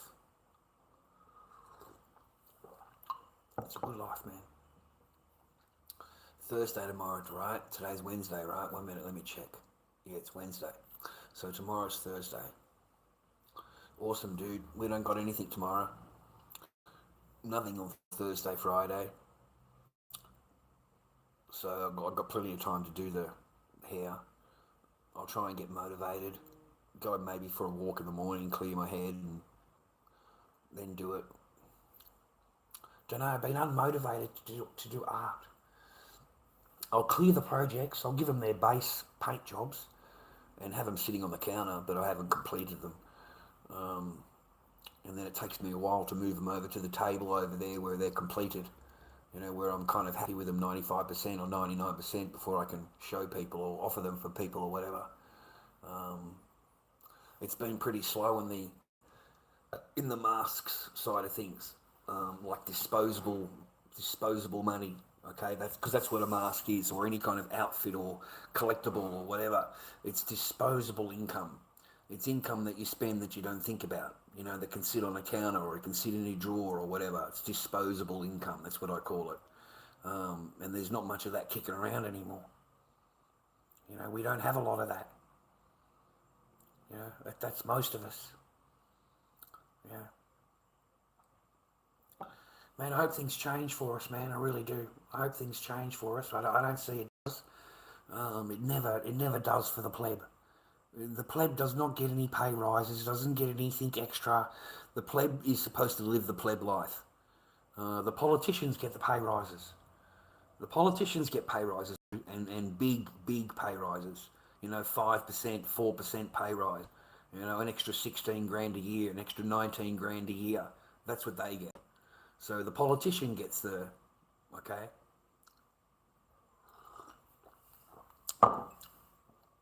And people wonder why. People wonder why, you know, they complain and they wonder why the politician got pay rise. And they don't understand why. And the truth of the matter is, it's because they've just passed a new law. Some new law gets passed, or they were able to get some kind of power on the people. You know, they got the people to do COVID, right? To put the jibby jab, right? The politicians got, I think it was 3 pay rises during COVID. Check it out. I'm not wrong. Google it. They got 3 fucking pay rises, mate, during COVID. And why? Because they got us to do what they want. The politician done, the elites done, they done exactly what they want, and got us doing the jibby jab, and they got signed up, got paid millions of dollars to get it done. And so the politician, because he does that, gets a pay rise. If he passes a law that takes away any of your freedoms or rights or anything like that at all, the new laws, the banner law, pay rise. COVID, pay rises. All of that. They got pay rises all the way through. They got pay rises when they came out at the memorial and put the energy weapon out. And they came down on the public so hard with the batons and the shields and all of that. The politician got a pay rise because he was able to put the power over the people, get the power over them, and make them do what they want. That's what a politician does. They don't work for me and you. Your voting means nothing. Like your voting is just a fucking idiot game. It's a stupid sheeple thing. It's ridiculous that you still believe in it. You still actually have faith in it or whatever.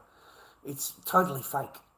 Voting and left and right paradigm, and the guy in the middle, the Greens, is the best, and all that shit. It's all bullshit. The whole thing is bullshit. Everything is bullshit. Whatever they're telling you is bullshit.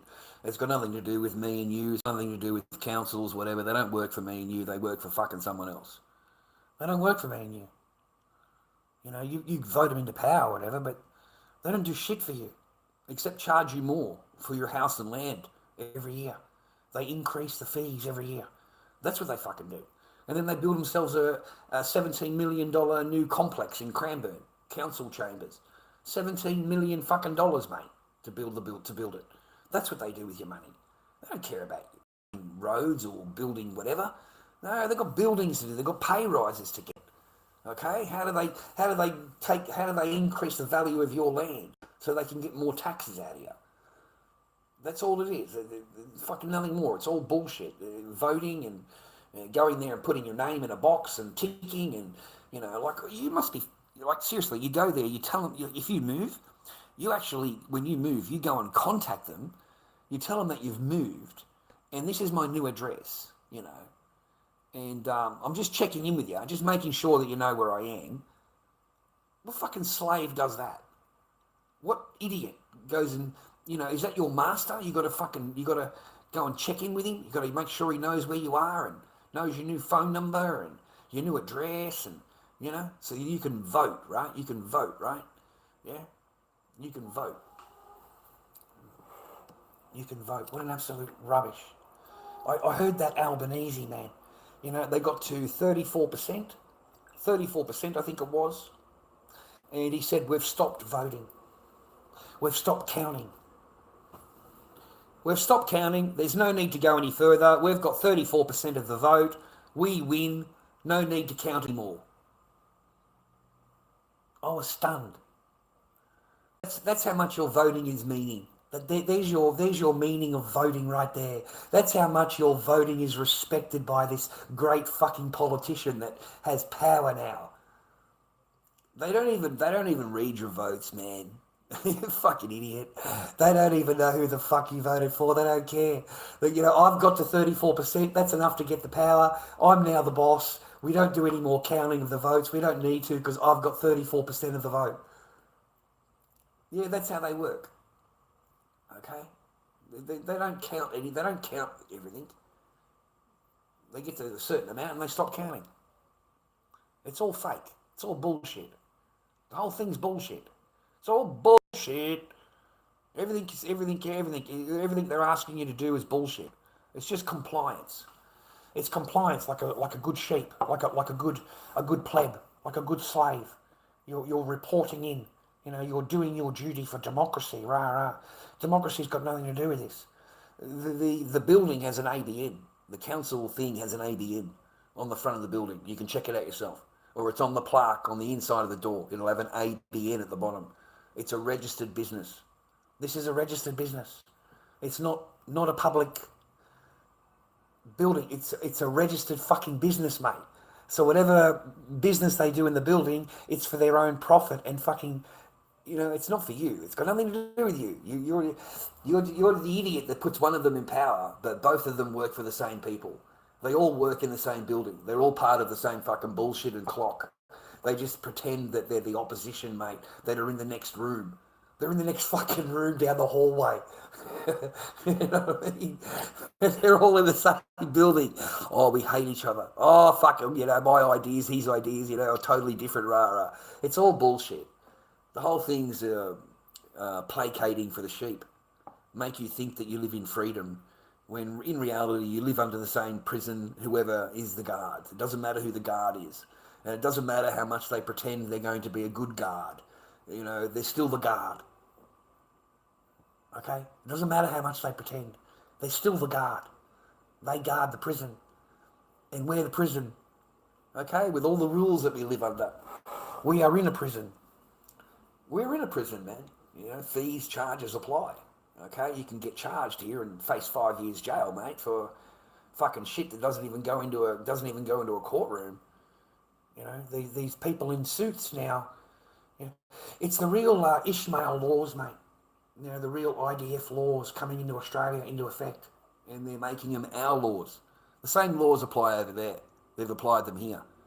So without any conviction, with no charges, they can hold you for as long as they want, and then you're not allowed to talk about it afterwards. And if you say the wrong thing or whatever, you face 5 years jail. If you don't answer the questions, you face 5 years jail. There's no such thing as lawyers or, you know, silence or whatever. That doesn't apply. You have no rights. None at all. You don't exist. They take you into the system and you disappear until you reappear again. And you're not allowed to tell anybody. That's the laws in Australia. Isn't it great? Don't we live under freedom? Oh, can't you smell the freedom, ladies and gentlemen? You can smell it, right? It's like visiting the latrine, mate. It's like walking past that outdoor dunny, mate, that's out in the middle of the desert somewhere. It's just been sitting there festering for fucking years, and you open the door up. That's what it is, man. It's a big cesspool of fucking total corruption and lifetime parasites. Lifetime. They're there for life. Until they die. They're there. Being a politician. Mate, these people will be in their 90s and they'll still be a politician getting that fucking wage, mate, every day. Charging the same food allowance, the same wage allowance, the same everything. And when they get questioned, they say, well, it's nothing to do with me. That's the remuneration board. It's nothing to do with me. I'm obeying the rules. I'm obeying the rules, okay? If you don't like the rules, then you've got to complain to the people that make the rules. That's not me. I'm just the government. I'm just the government.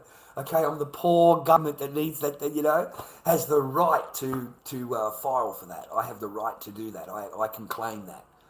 You know, that's how they think about it. You know, it's all for the money, boys. It's all for the paper. It's nothing else. Nothing else, bro. Nothing else.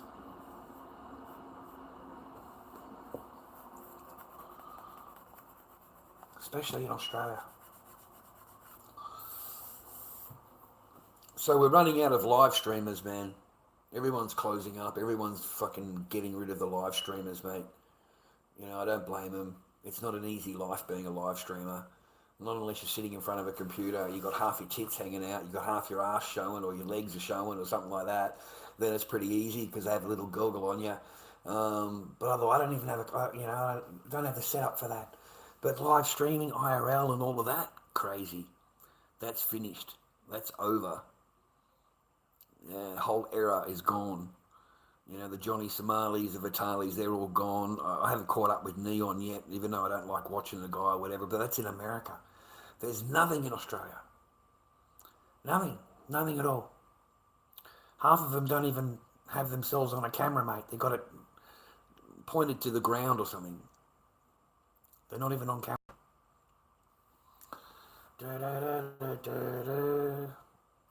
It's a beautiful day in the neighbourhood, a beautiful day to be a neighbour. Won't you be mine, won't you be mine, won't be my neighbour.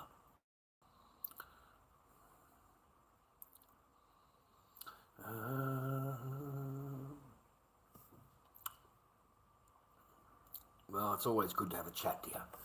You know, you've always got a lot to say. You know, I fucking can't get a word in edgewise with you guys. I swear to God, the comment section cannot get a word in backwards. You guys just don't shut up, you know. You just keep talking and talking and talking. Can't keep up with you, mate.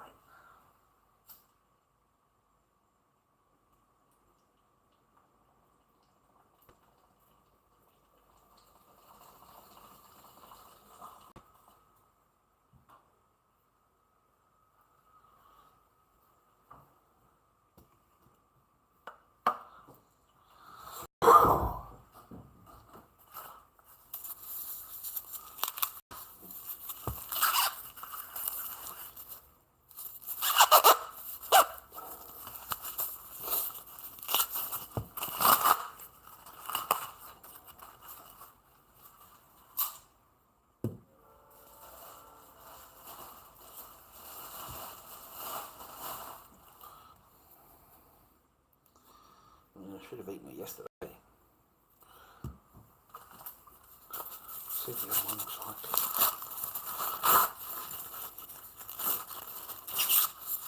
This one's better.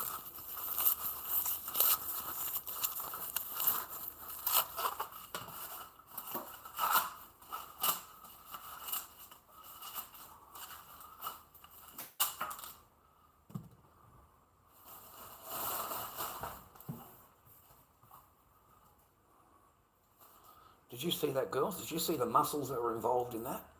Did you see that? Eh? Yeah, fuck, I know you were looking, you know? I know you were looking when, you know, you've seen that just one twist, right? It done something to you, didn't it? Hey, you're looking at that, were you? Hey, you like that, did you? Yeah, you fucking like watching the muscles of the Lord Dobby, like, you know, because he's a real muscular bloke. Watch this, one crack. One crack the whole corn, ladies. Okay, watch this. This is, did you see that? No effort. No effort, just straight away, bang. Fucking, did you see that? Fucking hero, mate. Okay? You see that? Fucking hero, buddy.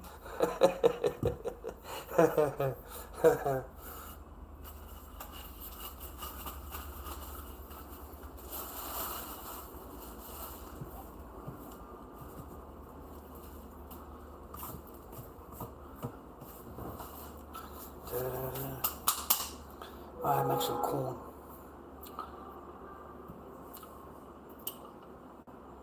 Gotta clean this pan.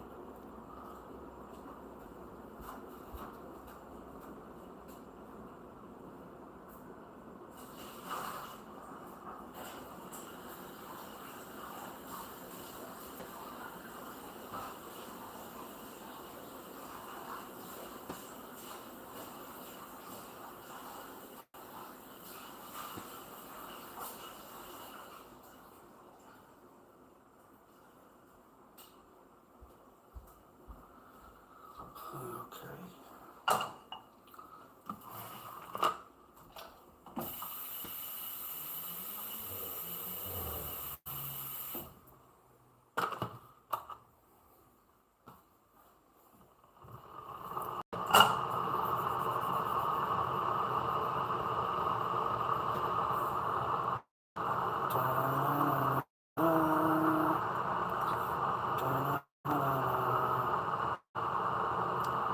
Yeah, I have a microwave. I don't like to cook food in the microwave.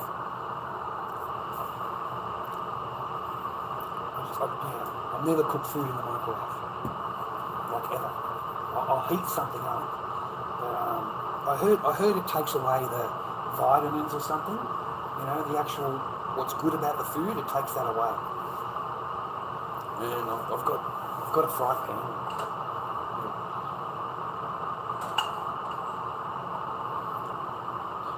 And I like barbecue corn.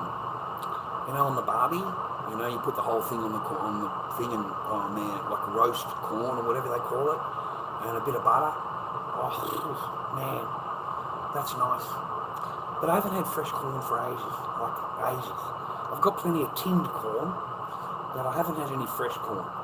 And I better eat these before they start to dry a little bit. So they're starting to dry up a little bit. I've got to take better care of myself. I've got to take better care of myself. I've got to try to take better care of myself. I haven't been doing that. Like I've been worried about everything else. You know, maintaining everything. Getting that all sorted first. And then I'll worry about whatever I can scrounge up after that. Basically.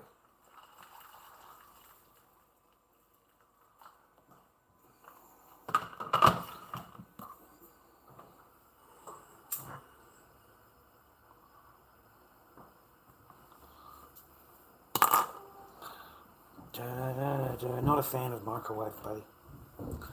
Don't like cooking it, don't like eating the food, don't like microwave. Hate it when they cook in microwave, Sheila.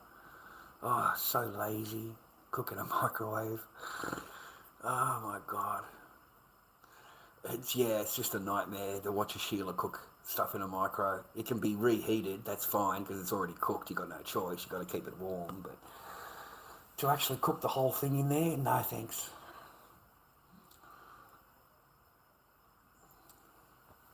Just boil some water, bird. Boil some water. Boil some water, mate. Okay. The rest of it, I don't know. I was going to make a hamburger, cheeseburger. I was going to make a cheeseburger. I got the mince, I got the onion, I got tomato, I got sauce, I got bread, but it's a couple of days old.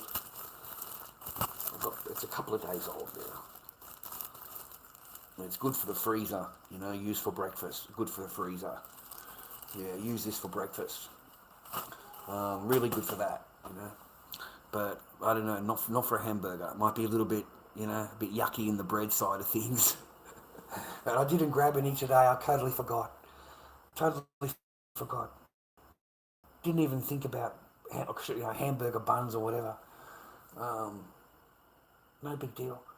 And then I thought to myself, I'll treat myself and get some Indian food, rah. That would be nice, rah. I thought about that for ages and ages, and I'll leave that at $16. I'll let that go. You know what I mean? It was a nice thought kind of thing. Because I like Indian food now. I like Indian food more than Chinese food. I've gone off Chinese food. Just completely gone off it. Yeah, don't want it. Don't want it in any of the restaurants. Don't want to eat the soup. Don't want to eat none of it. Don't want to eat no Chinese food. I'm done with Chinese side of life for a little while. I'm done with that. So we'll go on the Indian side of life, because they're quite nice to me. The ladies, when you talk to them, they're quite nice. They're friendly, say hello to you. I don't like to be treated rudely, man. I don't like that. There's just no need for it, rah. They can say hello, how's your day, and stuff like that. It's normal, normal conversation, mate.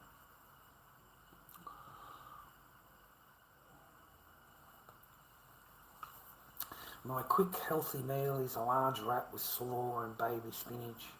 Your choice of dressing, red onion, cheese. Protein cooked quick on my sandwich press. Why do people call protein now? Like, just say chicken or pork or,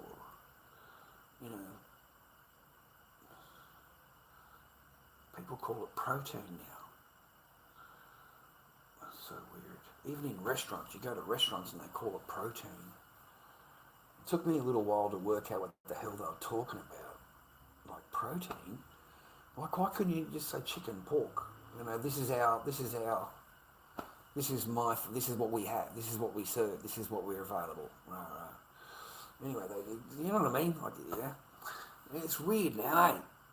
I don't mind all of that, man. It fucking depends what the protein is, but, a couple of crispy fried, things in there would be good. A couple of beef things would be good, maybe. A chicken schnitzel or something be good inside there, or actually, no, not chicken schnitzel, that'd be bloody horrible. I don't like all the flour and crap they got, all the preservatives they got around it. And then you tear the chicken schnitzel apart and you work out that it's fucking man-made chicken schnitzel, bro. This has come out of a machine. This is not a fucking chicken breast. This is, I don't know, man. This is not real shit. This is fake chicken breast, So I can't eat that shit again, mate. I end up pulling it all apart. And if it's not a real chicken breast, I don't eat the fucking thing. So I end up going hungry because I can't eat it. I just picture it coming out of a machine, being digitally freaking, shat out of some machine somewhere, grown by some cancerous cell fucking from a lamb somewhere in some, storage unit with this guy in a fucking suit with a white jacket on, just sitting at the end of it with a knife, just cutting the protein like that, slicing that bitch down, putting it into the thing, slicing it all up into fucking, that's what I picture this shit is, bro. Fucking, I just picture the whole process of making the stuff, right?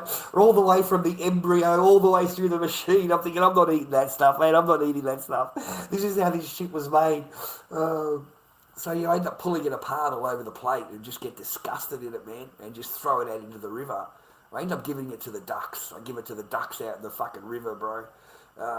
And when I throw it out into the water, man, it just sinks straight to the bottom. It just sinks straight to the bottom. That shit don't float. It fucking sinks, man. Straight down.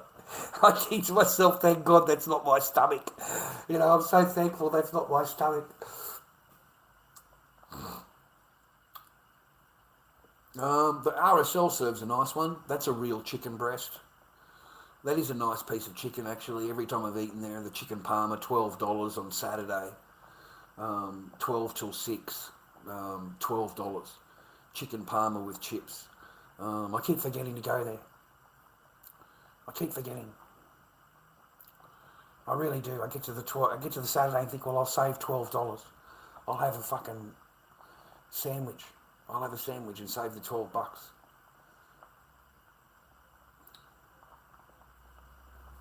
So I haven't gone there for a long time either.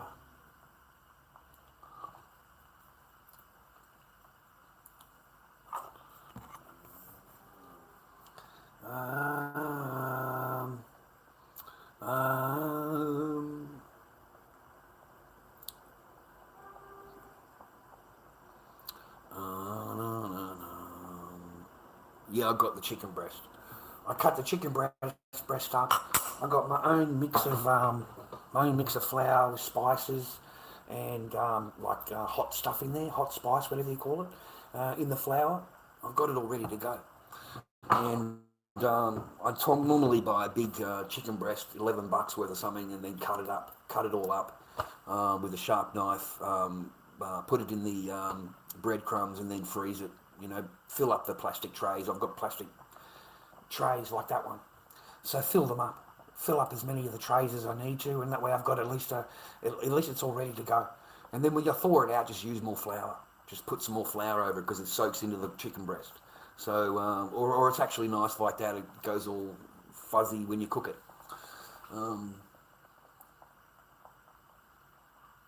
But you got to do that, man, to maintain any kind of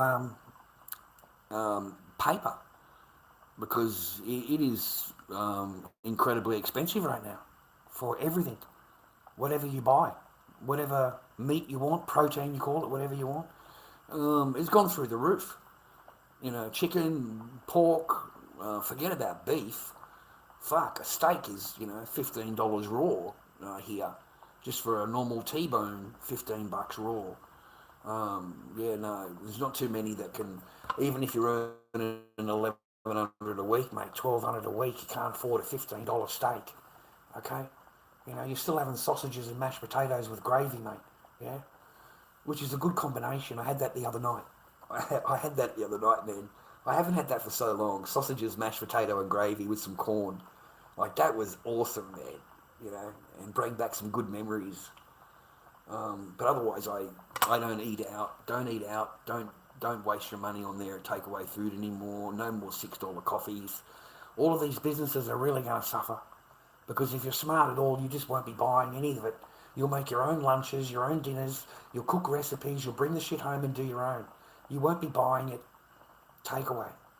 Takeaway will be like a once in a blue moon. It'll be like a specialty thing. That once a month thing. After you've got the bills done, that's why, because I haven't done the bills yet. I think the internet is due. My internet is due, so I've got to make sure there's that $65, and I've got to do an $85 electric and gas payment. So 85 and 60. What's that? 145. I'm already down 145. So I better make sure that that's in there, yeah. Because the most important thing is to keep functioning. It's to maintain your lifestyle. You're not going to become a millionaire or save heaps of money, rah. But you may be able just to maintain your lifestyle, okay? Which is that's all I want. I don't thirst for anything anymore, boys. I don't thirst for that anymore. That hunger, that paper hunger. Yeah, I don't know, man. You know, for me, it's been a total waste of my time chasing the paper and making sure I'm successful. And for what? Other people stole it all off me. Everything that I've ever got in my life, other people have stolen. You know, everything, man. Everything that I grew up with, man. Everything that I had, all of my clothing, all of my stuff that I had, my collectibles, everything, man, all stolen off me. Every fucking thing. You know, you work hard, you work hard, you work hard. You get your property and then your family and all that. Stolen, gone. All of your work is for nothing. Everything that you did, your whole 8 years or whatever, 10 years or whatever, is a waste of your fucking, mate, shouldn't have even, right? A waste of your time. You know what I mean? So I've lost that. I've lost that hunger. So I just maintain my life. That's all. Just maintain my life.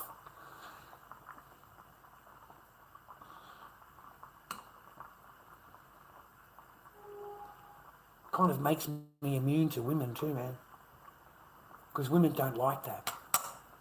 Women don't like that. You know what I mean?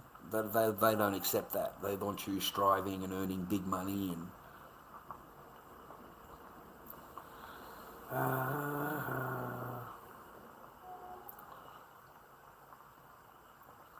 man, everything. All my suits, all my comics, all my statues from my shop. I had my own comic book shop, Heroes and Villains on South Yarra in South Yarra. I had that for 2 years, so I had heaps of stuff, Star Wars and everything, man. Batman, Spider-Man's, everything I had, all gone. You know, all my Xenia fucking clothing, mate, all my Xenia suits and everything like that. I'd come home from work, mate, and everything is gone out of the cupboard. Everything. All my jackets, all my pants. I said to my roommate, mate, my fucking shit's been broken into today. My stuff's missing. Do you know anything about it? And he's like, no, I don't know anything about it. I never seen anything. I said, were you home all day? Yeah, I was home all day.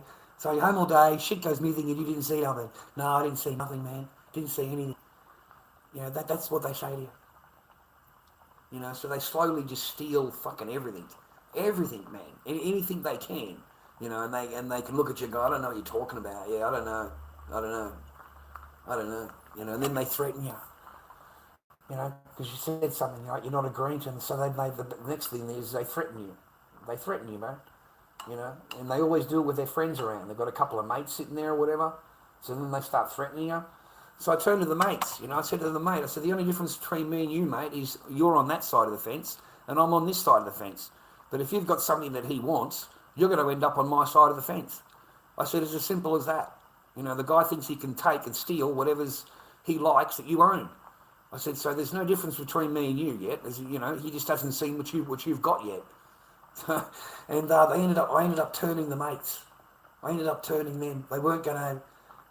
Yeah, they weren't going to be fighting me. You know, I made them think about it because I'm correct.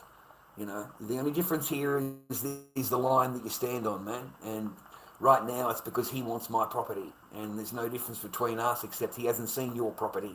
So if he sees something that you like, it's exactly the same as what's happening to me now.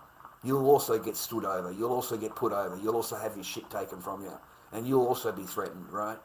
So there's no difference between us, bro. You're just on that side of the fence. Think about it. I'm not lying to you. So that's how I turned them, because it's just fucking logic. So, but they still stole my stuff. They still stole my stuff. I had all that stuff in the garage too, man. I had memories, dude. You know, memories from my childhood, memories from my dad's childhood, all my family, all my grandfather's pictures, all the old pictures that I had, like old black and white stuff. You know, letters and stuff like that, you know, when I was young. Stuff that's got nothing to do with the person, way before you even met the person, okay? But apparently you had no life until you met that person, okay? Your life started when you met her, because she is the best of the best of the best, mate. She's a fucking perfect 10, and your life did not exist until you met her, okay? That's how women look at it. That's how they look at it, man. They look at it that way. I'm the best of the best. You know, you had no life until you met me. So this enables them to throw away everything they want. They're very callous, mate, and very cruel. You know, they will throw away all of your memories, everything, whatever, then they will laugh about it. And they will accuse you of it, deserving it. You deserve that. You know, you deserve me doing whatever I'm doing to your property. You deserve that, right? They'll in their mind, they're justified. A woman can never be not justified because that takes accountability, and they don't have accountability. That is their one Achilles heel, boys, and they all have it. Every single one. Okay, don't ever forget that, man. They can never ever be accountable for any of their actions or words. Okay, ever. So whatever she does, it's your fault because you said this or you said that or you didn't do this or you didn't do that. It'll be your fault. That's how it works. All right? So know that before you walk in the door.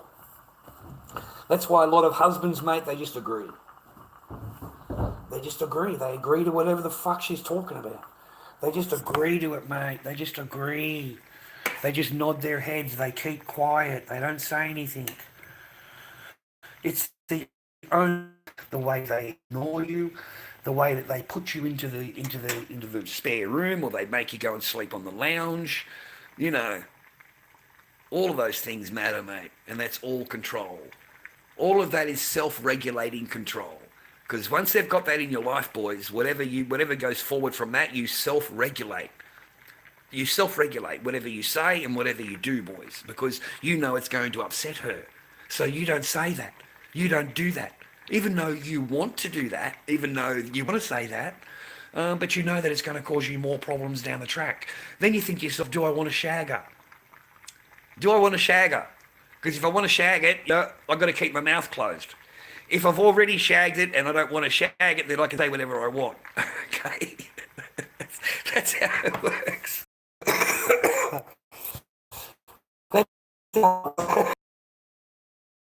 Man thinks of that. That's the second question. I want to shag it. Okay, okay, then I don't. Okay, then I'll say whatever.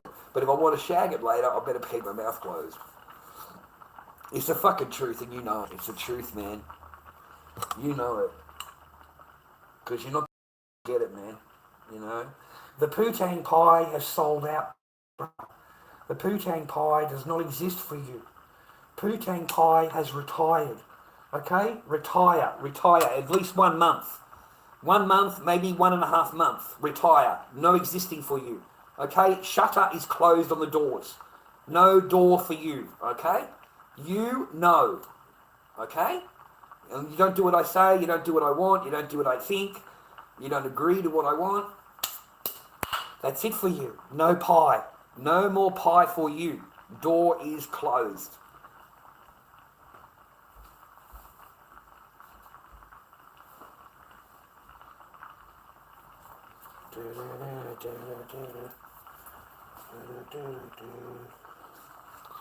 What did I do with them now?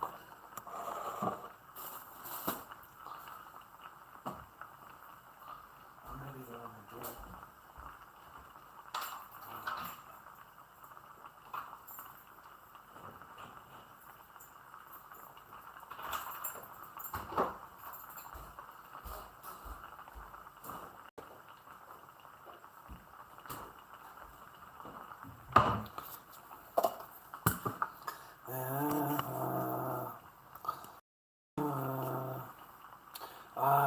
Well, I can actually.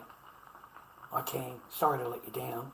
But there's not a single woman's video that you can watch where they don't say all men. There's not a single one where they differentiate like you're asking me to. There's none. Please watch them. Go and look yourself. They say all men. Every single one of them. You know what I'm saying? You know, all men. It's all men. You know, all men need to do the men's behaviour course. All men. All children, men's children in school need to learn the boys' behaviour course on how to talk to the little girls in their classroom because all of them are bad. All of the little boys need to do that course. But there's no course for the girls. They can behave and say whatever they want. Only the boys need to be retrained. So it's all boys, all men. And honestly, go on Google. Go on Google. It's 80% divorce rate initiated by women. That's what it is. Those are facts. And it doesn't matter how you try and spin it. Those are facts. 80% initiated by women. Look up how many men don't see their children after you divorce them. Look at the rates. It's huge. Look how many men don't see their children after family law court, after they've been through the law court. Look how many don't see their family or their own children. It's all men. All men, right? It's all men. You can't have both. You cannot have both. That's my voice. I don't have to agree to that. That's my voice. And when I watch videos, when all these chicks here say it's all men need this and it's all men that do that and it's all men that do this, no, I have every single right to say all women. Because you've got to prove yourself otherwise. Why should I not? It's 80% shot here, boys. Jump out of the parachute, jump out of the plane without a parachute. 80% chance it's not going to work. Would you jump out?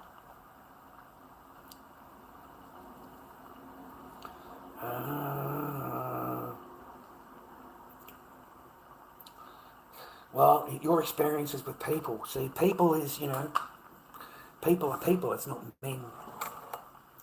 It's not men. It's people.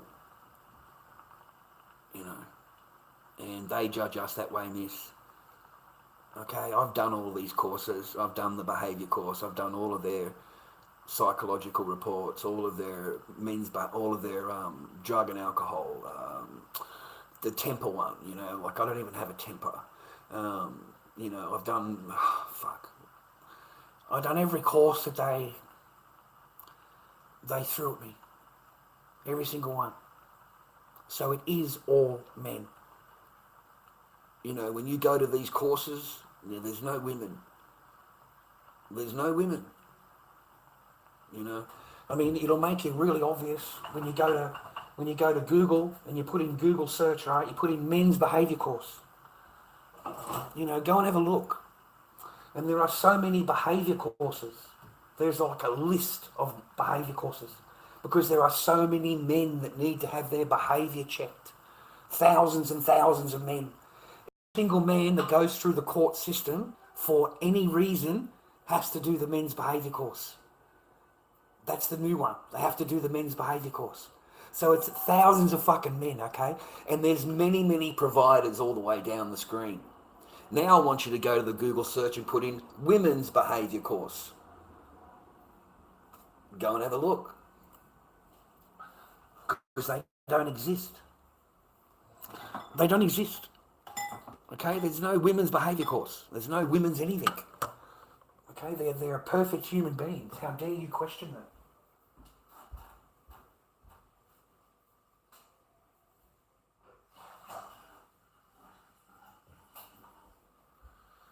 We went through a big phase here in Australia. I don't know if you remember or not, but there was a big phase here. You have to believe them.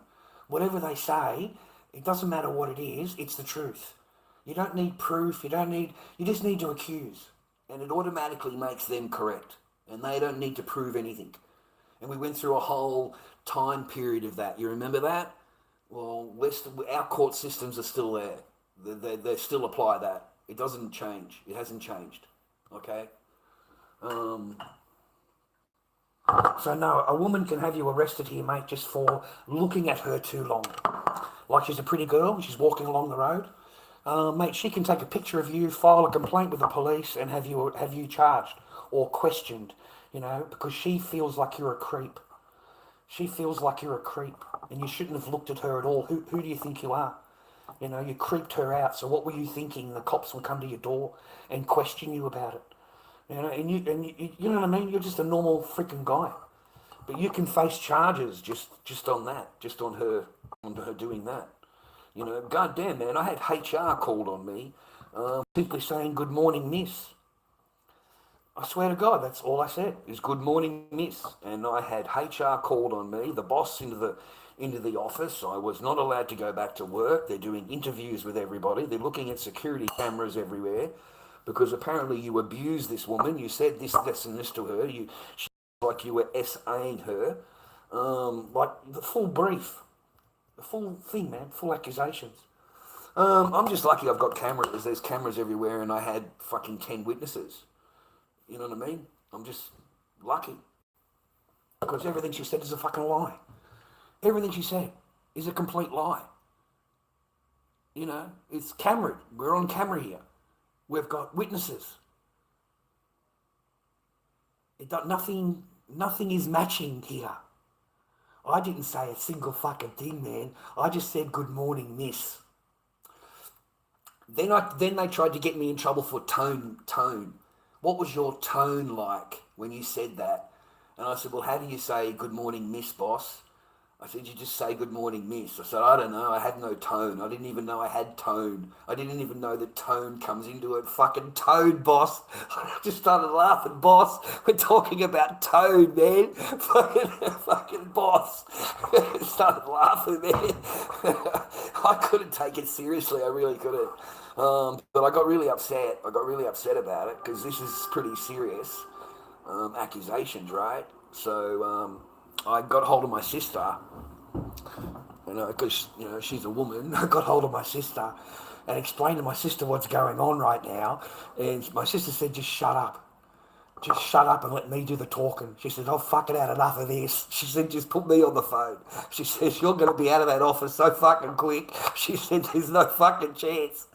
So, yeah, my sister piped up and just says, you realise we're in the office discussing why my brother said, good morning, miss.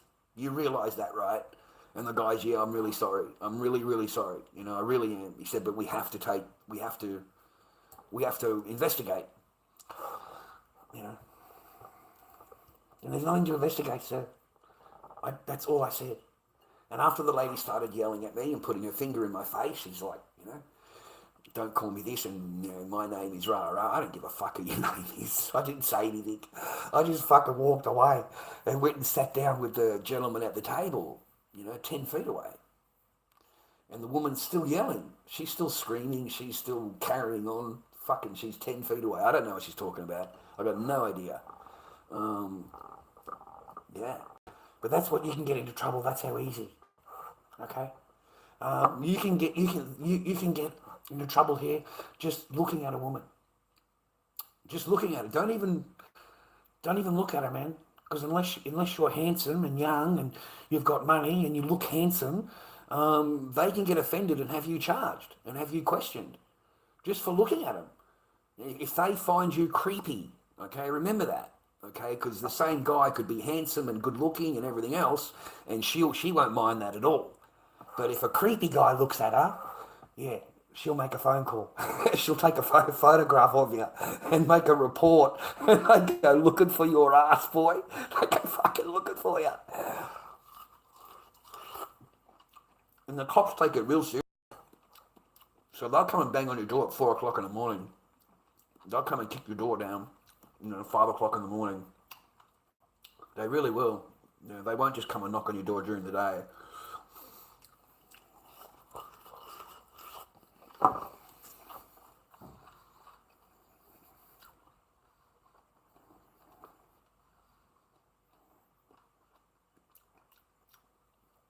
There is no humour anymore, not at work.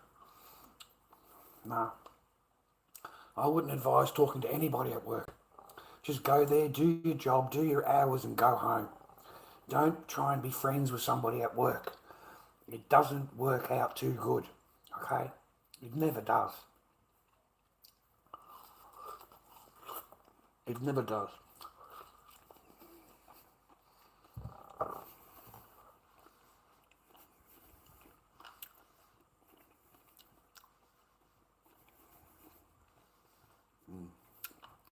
Yeah, I think a bit of corn's what I wanted, man.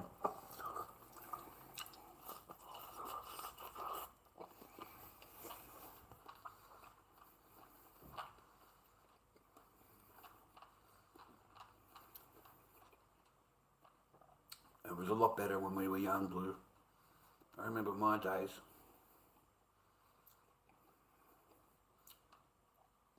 Sue who? Why would I sue somebody?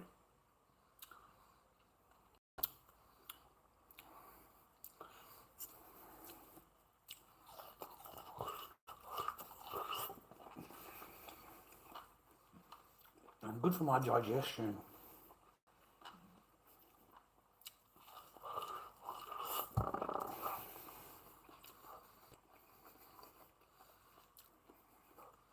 Because I eat like this, right?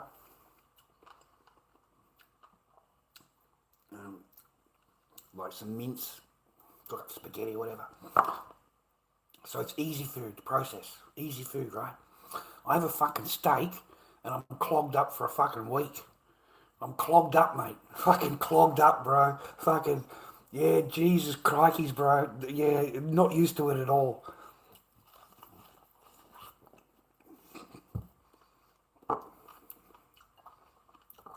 The beef and that, I eat half and then leave it for tomorrow night.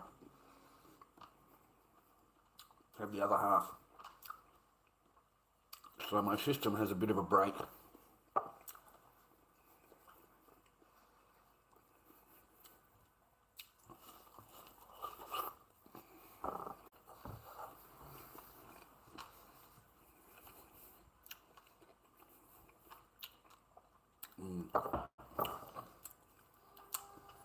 I reckon that dinner they were having at that conference, you know, where the guys, you know, got into there, right? He didn't get anywhere near the orange man.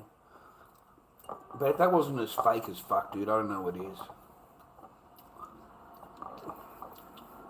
It was so fake. Even as an Australian, I'm sitting back watching it going, man, this isn't real. None of this is real. I watched a video. It takes 4 levels of security to get into the ballroom. There are 4 layers of security to go through. Okay? There's no way he would have got through. There's none. You know? He didn't even make it into the ballroom. It's just so weird, dude. And that interrupts the whole night.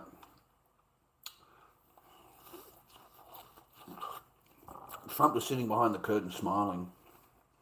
They hustled him out.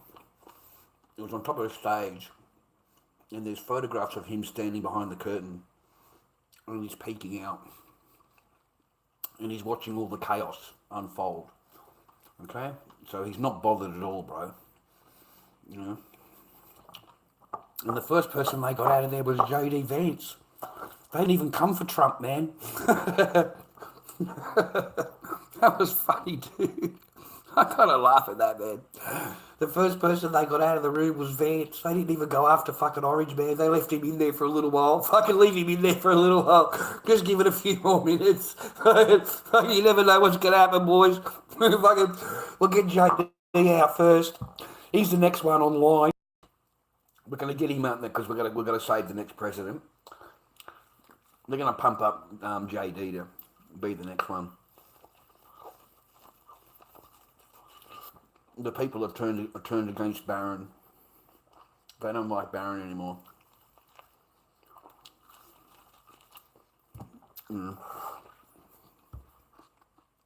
Making it a draft, you know, forcing the citizens to join up, you know, in their draft. Barron's not included. Barron's not part of the draft. Okay, only you are, and that was pointed out, mate. They don't like him anymore. They don't like Barron anymore, man. They've gone against him because he's not going to go to no fucking army, bro. He ain't going overseas, man. He ain't going to no fucking war. He's the perfect age, right? Perfect age for the draft, but he's not fucking going anywhere, mate. And they got really pissed off with that shit. They got really pissed off with that. They really noticed that. And then they pulled out Trump's fucking war shit. And Trump's a dodger. He's the biggest dodger in the world, man. He has dodged so much fucking he didn't go anywhere into the war or whatever. Nothing, man. He ain't getting drafted, bro. He dodged that shit fucking 3 or 4 times. Fucking he ain't going in there. So they come from a family of dodgers, mate. Total dodgers. You know, they'll never support the war that they want everybody else to die in. That's so weird, bro. So the whole crowd turned on him, man. I don't know if it's all USA or whatever. Everybody's turned on him, but a lot of the people have turned on him. So I don't think he's going to get voted, man, the same as he was before. You know what I mean? He's not going to get the votes now. You know?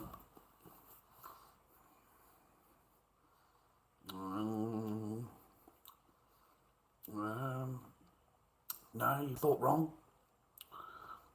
I never said it's males only. I never said that. I don't run down.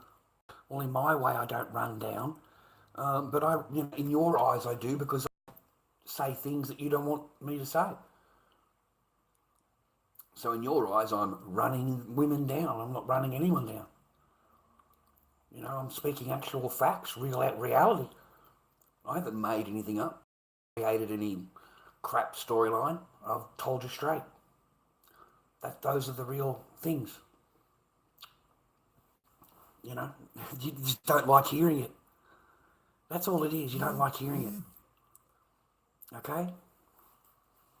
That's all it is. You just don't. You've got to keep that opinion quiet. Don't like that opinion. Change your opinion. All women, it's not all women. It's only those certain amount, and it doesn't apply to me. It doesn't apply. That's what you're thinking. It doesn't apply to me, right? You know, that's not me. That's not me. That's not me. I wouldn't do that. I wouldn't do that. You know, who knows what you've done? Who knows what you've already done, and you wouldn't even admit to it if you did.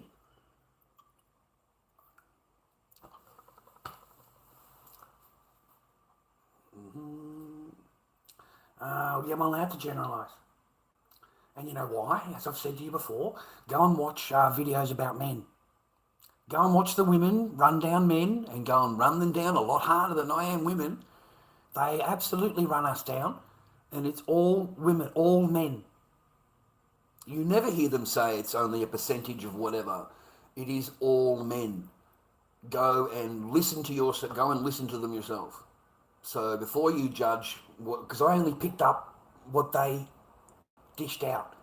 Okay, I'm only picking it up because they dished it out, babe. So I thought, fuck you, because in your eyes, it's all men need to go to the men's behaviour course. All men are toxic. All men are masculinity. They have to have certain, not allowed to do this, not allowed to do that. All of those things apply to all men. Not just some, but all men. Yeah?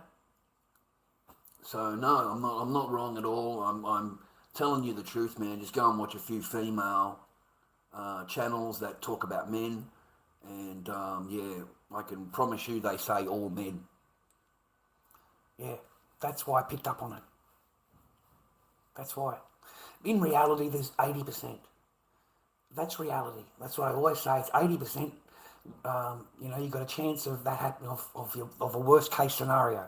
You've got a 20% chance that it's going to be great, and you're going to meet someone that loves you and be with them, and you won't have to worry about them, and they're not going to lie and cheat on you. They're not going to. You got 20%. I even gave examples before of my own friends that have that.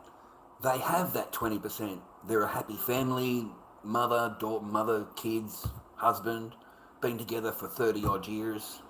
That's what we want, boys. That's what we strive for. But it takes work. And not just from the man's side. It takes work from the woman's side. Not just the man. You see? But this generation of women, they cannot be held accountable for anything. Nothing. Don't you see? Whatever they say or do is perfection. There's no repercussions for that woman that accused me, by the way.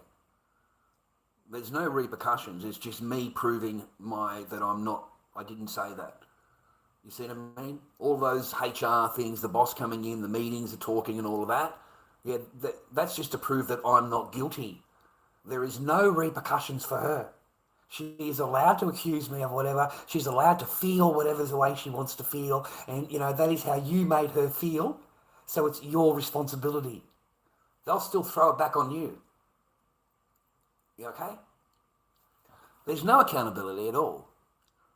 None. You know, it's proven in courts, magistrate. It's proven in the family law court. It's proven on the internet. It's proven through divorce rates, family law court rates. When do men, don't see? It's proven through all statistics. Okay?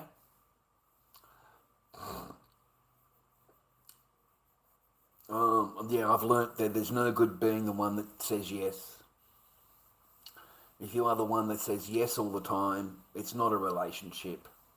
Okay? It's just you being a yes person all the time, because the word no doesn't exist to the other person, and they take that offensive because you've said the word no. I live in Victoria. You can ask any lawyer or any copper and ask them, are you allowed to say the word no to a woman? Like, no, don't do this. Or no, don't do whatever.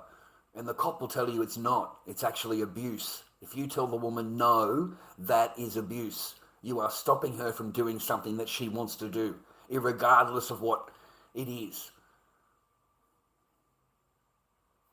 Just for saying the word no to a woman. If you ask the copper the same thing in regards to a man, no, it's not. It's not, because, she's feeling empowered. The woman's empowered, she's sticking up for herself. She's got boundaries, or whatever you want to call them. That's how they word it when it comes to the guy. So it's two totally different, whatever way you want to look at it. The guy's a CUNT, and the female is perfect. Totally perfect. Absolute perfect. You ask your friends, you ask your own girlfriends. Okay, your own girlfriends. Ask them what they, how do you judge yourself 1 through 10? 1 being the lowest, 10 being the highest. What do you think you are? All right? And listen to the dishonest answers you get. And you'll be sitting there looking at them going, yeah, you're not a fucking 10. But you can't disagree with her. You can't tell her that she's not a 10. Okay? All hell will break loose. And every single chick that you ask is a perfect 10. So in her mindset, as she's walking around in her day, looking at the mirror and talking to her boyfriend or husband, in her mind, she is a perfect 10. So you can't question her. You can't say anything that she doesn't, because, hey, she's perfect. Okay? And mindset, that is how their mindset is. Now, here's another one that'll really fuck your mind up, right? That same chick goes to work all day. She obeys her boss. She'll do whatever the boss tells her to do. She'll come home. She's got a husband or a boyfriend. Remember, she doesn't cook and she doesn't clean. She doesn't do any of that stuff. And if she's cooking you dinner, that's not her cooking her boyfriend or her husband dinner. In today's generation of women, that is slave work. That is slave work. You're slaving to make him a dinner. You're making him a dinner. That's slave work.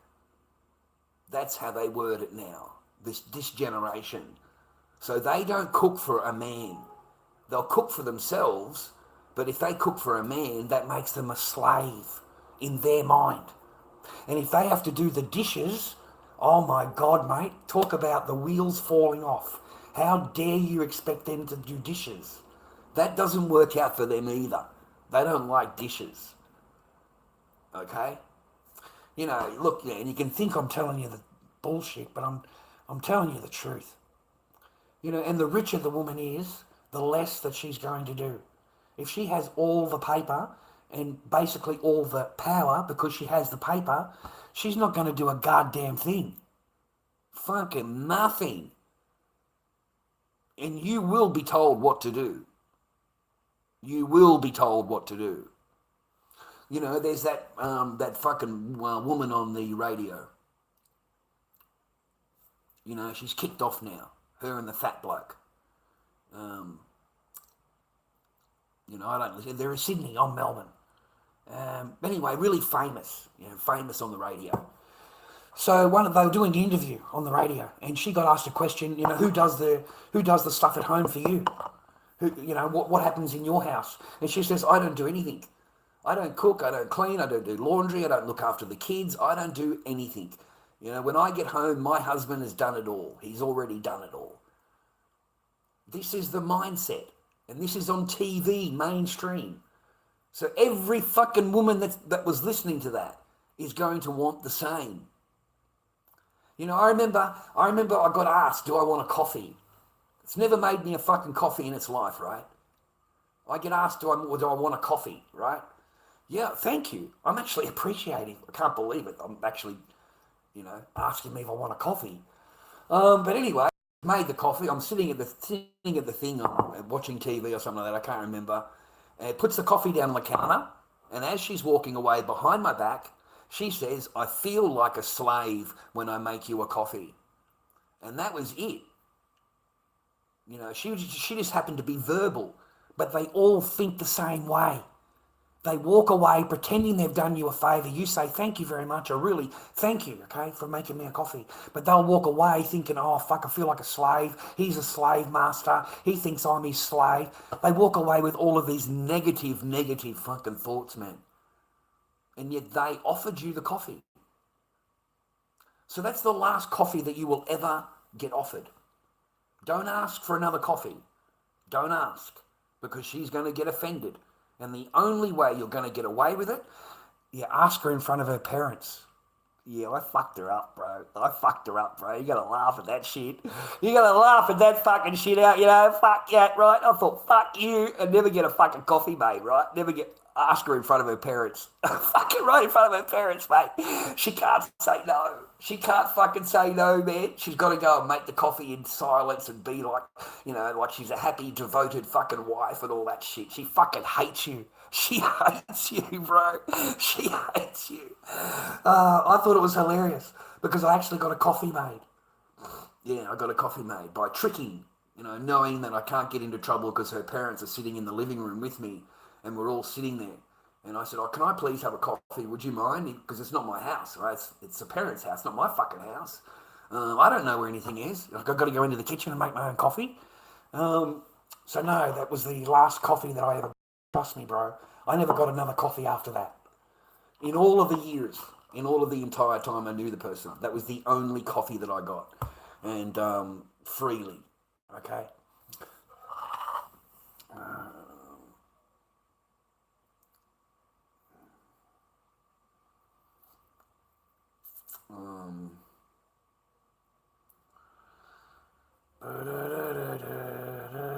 Dwayne, you're back, mate.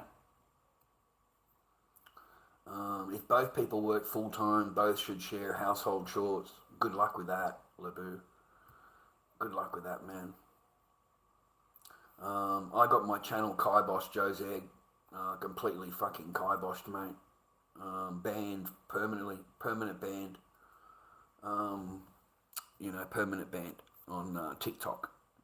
Just for talking like I am now. But they bombard my channel, bombard it. You know, just reports after report after report, like 4 in a row.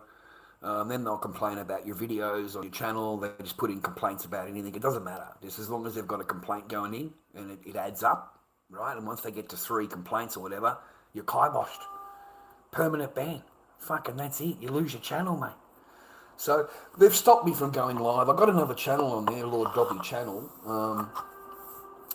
Yeah, no one has joined my channel, bro. No one. The only people that are on there are the women gift carders. You know, the ones that want gift cards. You know, act like they're single, rah, but it's really a bloke sitting behind a computer screen trying to scam you. You know, wants to make friends with you. Let's go over to WhatsApp and we can talk and you get some downloaded pictures. Oh, fuck, he's got a real dream time fucking for you. But he needs a gift card. Need a gift card. Got to get the gift cards going. You know, their birthdays come out and auntie's sick and fucking I need a coffee. And, mate, I waste as much of their time as I can. I really, really do. Because, you know, they mass say hello. They're not just you. They send that out to everybody on their friends list. The same fucking thing every morning, the same answers to everybody. They might have 20 fucking conversations going on at once because they're asking for gift cards. So that's the only people that have joined up to my channel. None of the streamers, they all blocked me. most of the streamers that before that I could talk to or whatever, they put me on the block, mate. Like fucking, they think they're something special, bro. They really do. These streamers, they really do think they are special shit. They don't earn any money, mate. The only ones that earn any money are the Palo Warriors of the joint. That just go there only for the battling. They don't do shit except battle, just non-stop battling for 10 hours. Just non-stop. Might stop 10 minutes or something to go to the toilet, but straight back into a battle the whole way through. And he's just waiting for the stragglers. He's waiting for the stragglers to come in that have got a few coins, and that's how he earns his money, bro. He earns big money. You're looking between 5 to 10,000 US a week. Yeah, serious. Palo Warrior, 5 to 10 grand a week US. Okay, you can go to TickyLeaps.com, and that tells you exactly what these people are earning day to day. Okay, it used to give you a lot more information when it first opened, but now they make you pay for it. But you get 5 days for free. So you can see how much they earn in a 5-day period, bro. Like, this is fucking huge. 9,000 US. US. My godfather. 70% of whatever is already gone to the machine. That's what they end up with. Add 70% on top of that, because the machine's got to get paid. And you only get 30%. They get 70%. So you can add 70% of 9,000 on top of that, whatever that is. 6,300. Add an extra 6,300 on top of that. That goes to the machine. It's big money. It's not little. It's not little paperwork, bro. You got to have patience, man. You got to have patience, man. You got to have patience. And there are some really silly people on TikTok, man. You know that Bree girl, Bree somebody or other. So that chick, man, she gets out of hospital and like she's all DRUG'd up, mate. She's pilled up, right? She's had some operation or some shit like that, and she's got some big payout, like 100 grand, 150 grand payout. So for some reason she's on the DRUGS's.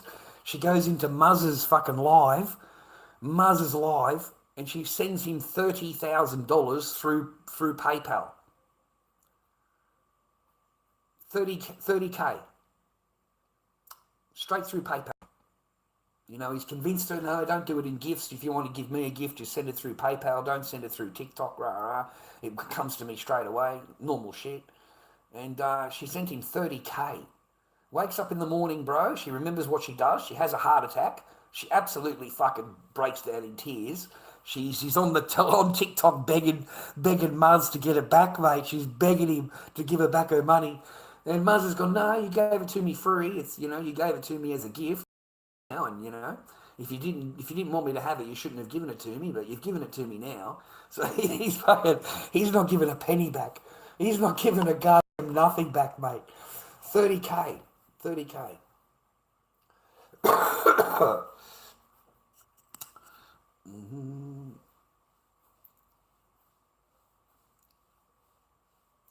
I do speak from my own experience, hon. Unfortunately, everything I said is from my own experience.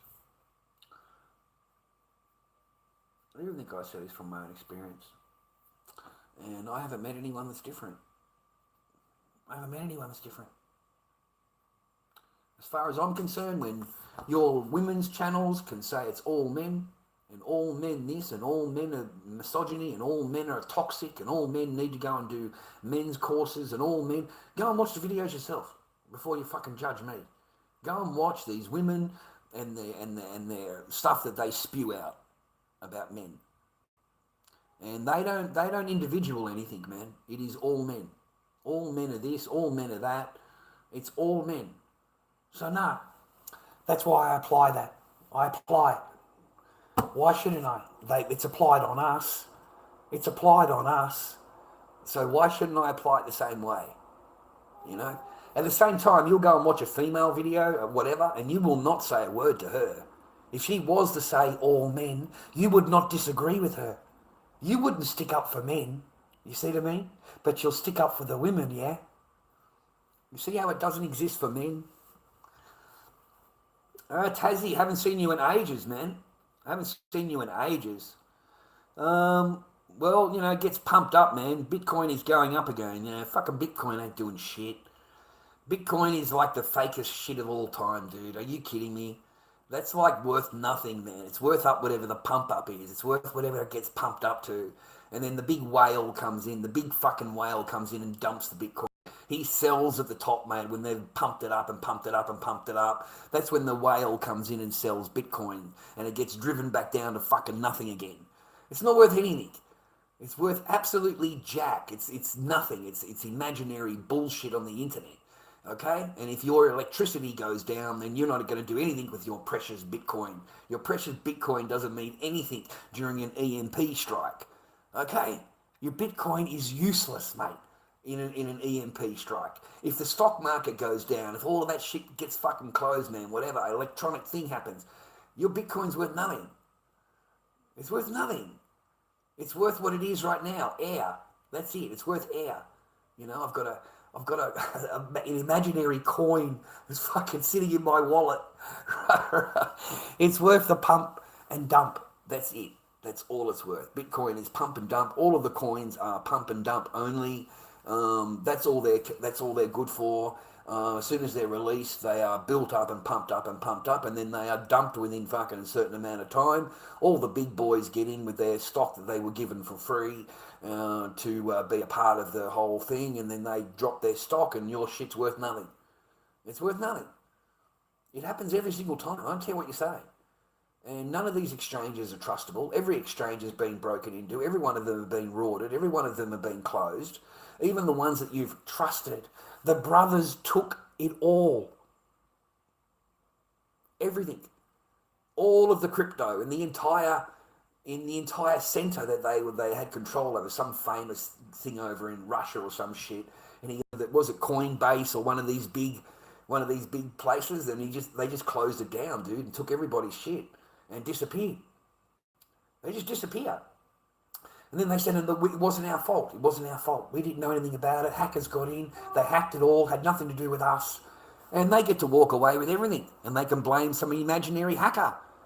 So, no, mate, it's all bullshit. The whole thing is fucking pump and dump only. The only reason you hold it is because you want to sell it for some bigger price down the drawer, or you actually think it's going to become currency usable in a shop, bro. That's all fucking bollocks, mate. It has been 20 years since Bitcoin was invented, mate. What the hell has it done? Absolutely nothing. Nothing. It's all dreamland, Disneyland, this, that, and the other. This is what's going on. It's all bullshit. It's all bullshit. All of it. All of it. You're going, it's bullshit. I would call out a woman generalising about all men because they've had bad experiences. Well, so have I. So have I. I've had bad experiences too, love. Sorry, but I've not had many good experiences, mate. No. And the more that I let them, the more rope I gave them, the quicker they hung themselves. The more rope I gave them. Like, my experiences are not. Yeah, they weren't good. Girlfriends that live with me, and ones I really liked. And no, they weren't nice experiences, mate. At all.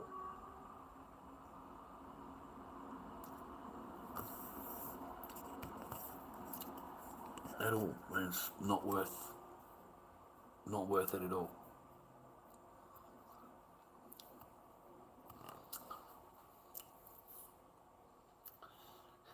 FTX, Voyager, Celsius, all went down. They just had it closed. And they rorted everything. Just robbed the joint blind. And that's all it's about. There's nothing real about this crypto shit at all. I am surprised at these little nerd fucking blokes, man. And they bragging about their crypto. You're a fucking idiot. I think I'm an idiot too, do you? I said, all you do is buy the coin, you wait for it to get pumped up, and then you dump it. Okay? You don't keep your crypto. You don't keep it because you want it and you trust it and this is the future and all of that. No, don't. You're waiting for some mug like me to get all excited about what you're saying this coin is, and then I go in and I buy that crypto. But you're the bloke fucking selling it. You're the bloke selling it, okay? You know, you pumping it up, and you're out of there. You want a little bit of a profit, 50 cents a coin, $1 a coin, whatever it is, and you're happy. You will dump that stock and make it worth nothing. And everybody gets wiped. I've seen it happen so many times, man. I've seen these places get all their trust and all these people trust them and whatever they call them, where they all get together and they trust them. They store their crypto there. They do all their business, crypto, rah, rah, rah. And then they just wake up in the morning and it's closed. It's fucking closed. The site's closed. You can't get into it. It doesn't exist anymore. It's closed, bro. And you find out the two guys that were running it, yeah, they've got a private fucking jet, mate, to the Bahamas. They've gone. They've gone, man. They've gone, okay? And there's two Indian brothers, man, that got away with billions. Like billions of fucking dollars, okay? And they've never found them. They've never found them, okay? They took off. They sold, they closed everything. Took all the crypto and vanished. And before anybody knew anything, they're already in another country. All of their goods and all of their property is already in another country. Even the apartment was all packed up. All of their furniture, everything packed up. And they showed the removals, wrapping everything with paper and everything like that. Mate, he just put it on a plane and or a boat and fucking sent it back to wherever he was from. And he's in Bahamas now. You know, got billions and billions of dollars in a Bahama bank account. They can't touch him. They can't touch him. Okay? And don't believe in Bitcoin, man. You know why? Because of that Silk Road guy. Remember the Silk Road? Like years and years ago, 20 years ago, Silk Road. And it was the biggest illegal site on the planet. Like you could buy anything you could imagine was on this website in the dark web. So that guy earned billions of profit. Billions. And all of his stuff was in Bitcoin. All of his stuff is in crypto. He had paper, but most of his stuff was in Bitcoin. He had 170,000 Bitcoin or something. 100,000 Bitcoin. So when the government got him, man, they got him outside. Okay, he was upstairs, the computers, they could tell his desktop is open, he's doing shit on the desktop, and they couldn't work out how to get him out of the apartment and keep the computer open. Because if he closed the computer, they wouldn't be able to get into it, because it's encrypted. So they've got to work out a way of... So the guy just didn't think anything about it, man, and, you know, thought someone had crashed into his car, opened the front door up, and they ran through and got his computer. And that's how they busted him. But they got all of his Bitcoin. All of it, man. 180,000 coins. Are you fucking kidding me? That's it for Bitcoin. It's over. It's fucking over. Don't you understand that? As soon as it gets pumped up to a certain amount, as soon as it gets pumped up, the ones that own the big 183,000 Bitcoin, yeah, they come in and just dump their fucking stock, mate. They just dump it. Okay? And then they clear they get their money for it, they get the big money, and it gets driven back down again to fucking 20 grand or wherever it is. You know, it's a joke. That's what they do.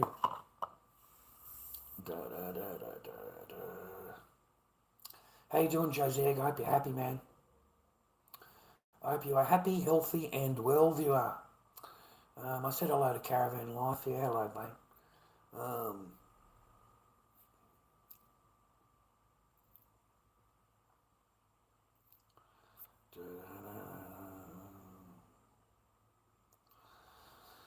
We got Artemis. I can't see Chingers. What's the Chingers? I don't know what that is, mate. Sorry. I know what Artemis is. That's that space fake friggin' moon landing shit. Like you'd have to be a total stooge, mate, an idiot to believe that.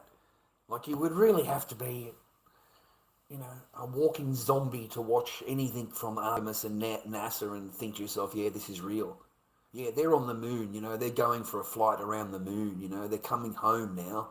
You know, they're flying at 29,000 kilometers an hour towards the Earth, you know, fucking, like it's an absolute joke. Are you fucking kidding me? Do you think a couple of parachutes, mate, are going to stop a free fall fucking from space? Come on, man. Fucking some shitty fucking parachutes, bro. You put those parachutes on the end of your Spider-Man fucking action figurine and throw it off the building, mate. That's how fucking big those parachutes were, bro. You'd use them with some action figurines. Fucking tie the cunt to the bottom and throw it off the fucking building, mate. It'd be the same thing. I mean, come on, man. You'd have to be a fool to believe anything that comes out of these people, man. Anything at all. And even the landing, for them to land into the ocean, bang, you got parachutes, right? But, mate, that's a lot of force. That's a lot of force hitting the water. Do you understand how that would jar you, man? Your whole body would just be, yeah, you know what I mean? Like, it's not a nice, soft landing, bro. It's fucking bang, right? Oh, fuck. It didn't land, it went around. Yeah, well, I don't care what, I didn't watch the shit. I fucking don't. It's bullshit. The whole thing is crap. You know, it goes around. It's still got to land. You can go around and around as much as it wants. It's still got to land. It's still got to hit the water. It's still got to go down in the water. It's just as fake as I've ever known anything in my life. It is getting worse and worse and worse because these people think we're idiots. The government thinks you're a fool. The government thinks they can put anything on TV and it's completely believable because it comes from them. You see, you're not allowed to make videos and dissect shit. You're not allowed to ask any questions. You're just supposed to agree and obey. That's it. You're not allowed to question, man. You're not allowed to. Because once it does, man, it all falls apart. Once you start questioning it or anything at all, it completely falls apart. The whole story falls apart. It's just not believable.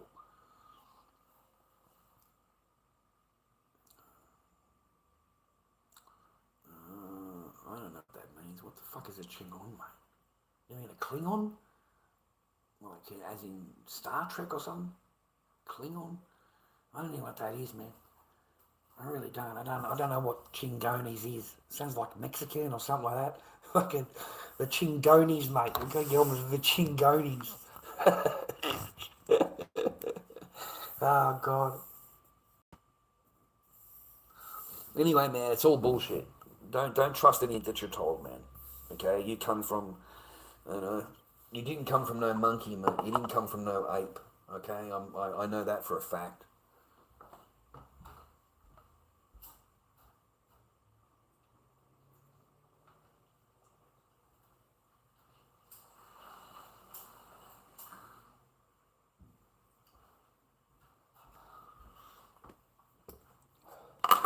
Everything they've told us is bullshit, dude. Everything.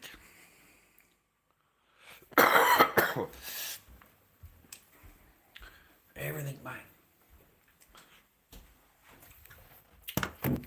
Too many cups of teas, brothers. Anyway, man, I hope you're well. Hope you're happy. I hope you're with someone that loves you. You know what I mean? Like, I hope you're with someone that loves you, man. And it's real. It's not fake. Oh, yeah. Like I don't wish what I've been through or whatever, what I talk about happening to somebody else. That's not why I talk about it.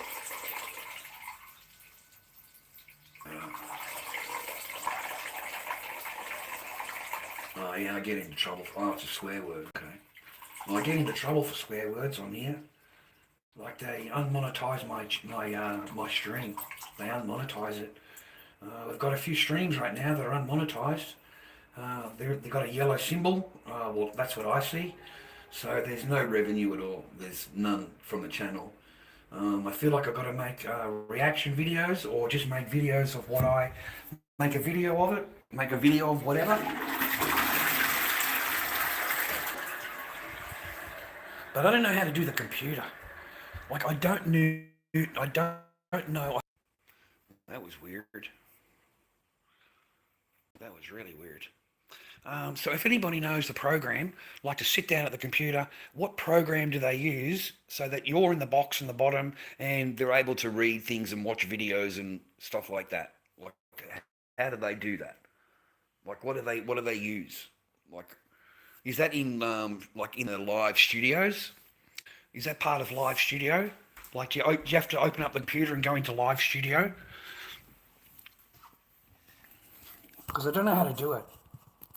I tried working it out and I can't work out how to to do that.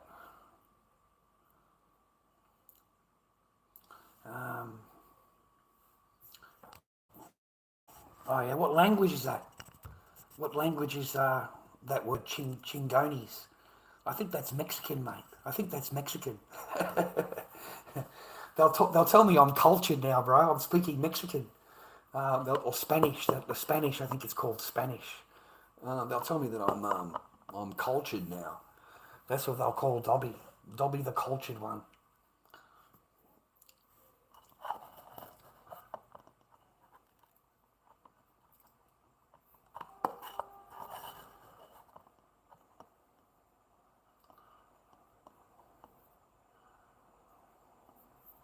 I think it's to hide the truth, mate. That's what I think.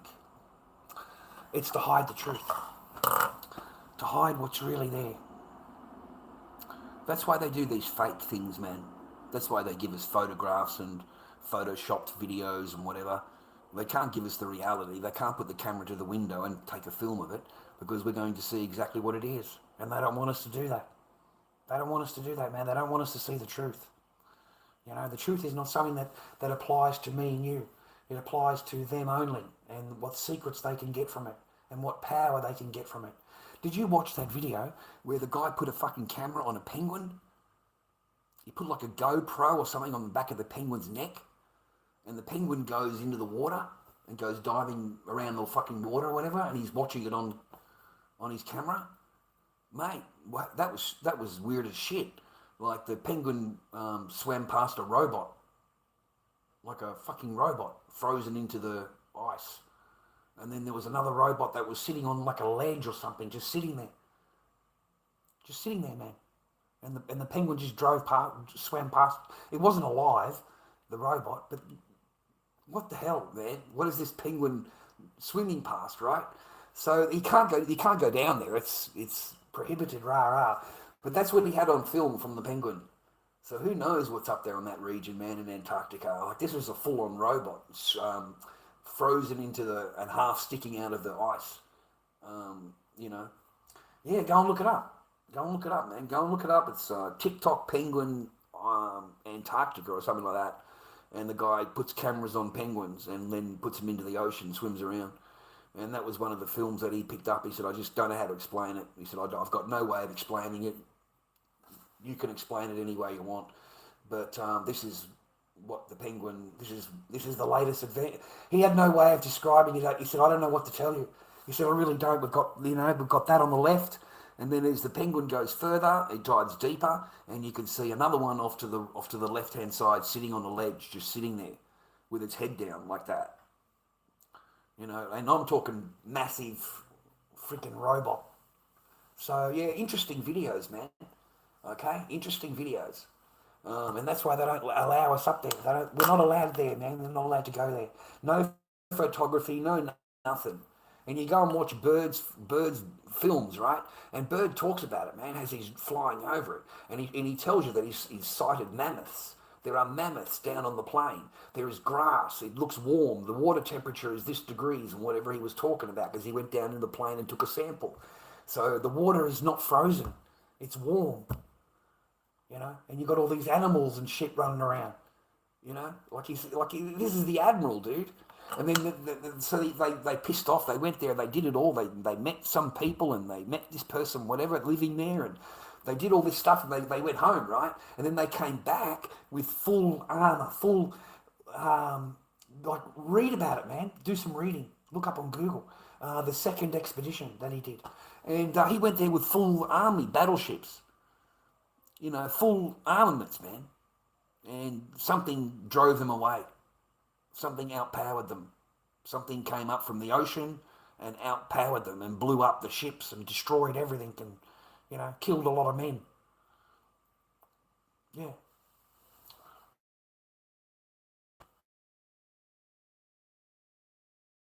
front of the computer talking with shit, and I can still look up stuff on Google and show you, look, you know, check this out, because this is his actual words. It's not me talking crap. It's actually the bloke himself, you know, his whole diary. He's filmed everything as he's going along. And he shows you the mountains, he shows you the lake, he shows you the fucking green pastures. It's all there. There's unsurmountable coal, a whole mountain of coal that I can see. There's, just a lot of resources, untouched resources here. Who knows what could be here? Gold, fucking coal, everything that you could possibly need to survive as a civilization has not been discovered here. And it's hundreds and hundreds of kilometres. It's not just a small patch. It's hundreds of kilometres of land. And there's other maps. These other maps, they fascinate me. Like, you've got our enclosed Earth, right? And that's on the map. And then you've got all this other fucking stuff around the outside, all named different lands, all different lands' names. And they're saying that these lands exist outside of our paradigm, outside of our what we know as our world. And that's where they live. That's where these flying saucers come from. That's where it all comes from. Okay, because they already exist there. Pre-flood stuff, mate. Pre-flood, pre-Atlantis, and all of that kind of thing. Yeah. Haven't you ever wondered why the NAZIs went up there and to get their first base in Antarctica? That's where they went. They went there to find a base. I don't know. They found shit up there, dude. They found something that They found something.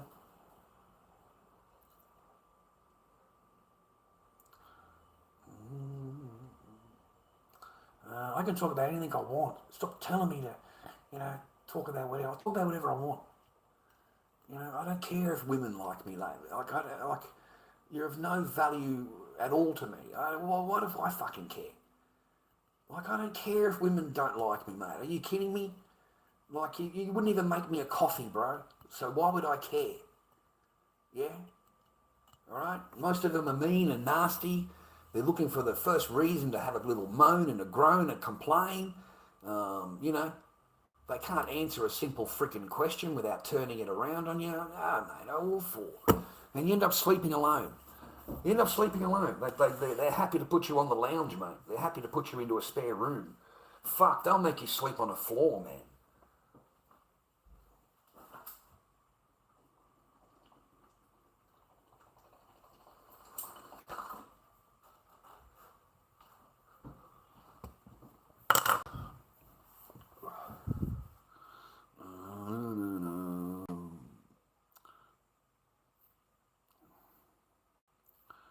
It doesn't change. It doesn't change. I still think the same.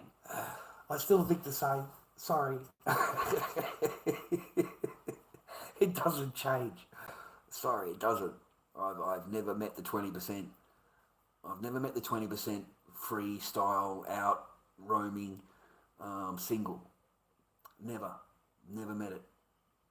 I've met the tricksters. I've met the hustlers. I get them. But I don't get anything but that. Even these local ones here, it's pretty, it's pretty sad the same way. Don't want to get married, don't want to have more kids. I don't want to be asked. And then as soon as they don't get the answer they want, they get the shits. And then suddenly you're supposed to care about them getting the shits about fucking you not wanting to have kids and get married again. Fuck, mate, it's too much power. It's way too much power. Fuck, I've known you for 2 weeks. I've slept with you fucking 3 times or something like that, and suddenly you want power, and you're not happy, you're not this, you're not that. I've got to now make up. No, I'm fucking sick of making up. I'm sick of placating. I'm sick of apologising for whatever I said or think or feel. When I know that person will walk away from me at the drop of a hat. And I'm not wrong. As soon as I said no, it's straight away, because I said to her, she's asked me, do I want kids? And I thought, fuck, I've got to get out of this, man. I've got to get out of this. What do I do? What do I say? And then I said to her, how old are you again? Because I know she said she was 39. And I said, well, isn't that a bit old to have children? I said, even if you got pregnant today and you had the kid in 1 year's time, you would be 40 years old. When the child is 20, you'll be 60 years old.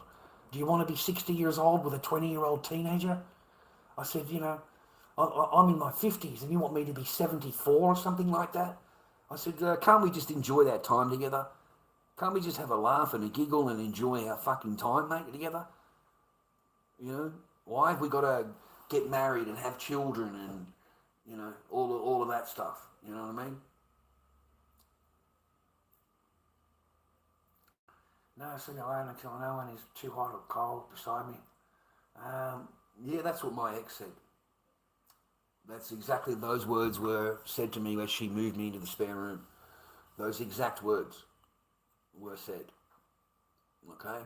You know, you'll be a lot more happier there. You'll be sleeping better. You can sleep in the middle of the bed, and you know, it's too uncomfortable on the bed because they use their own doona and they force you to use your doona. There's no sharing of doonas. So you've got two doonas on the bed. Of course it's going to be freaking hot. You know what I mean? Of course it's going to be hot. I've got to put 90% of my doona on the floor and just have the edge of my doona covering me. Because her doona's all over the fucking bed. Okay? And it's fucking hot. Like they wrap themselves in the doona. They wrap themselves in the doona. It's another way to block you. You're not allowed to touch them. So they wrap themselves, in the doona. You know, you can't touch them. There's no handsy-pansy, no nothing. You can't go anywhere near them because it's virtually under their body. It's wrapped under their body.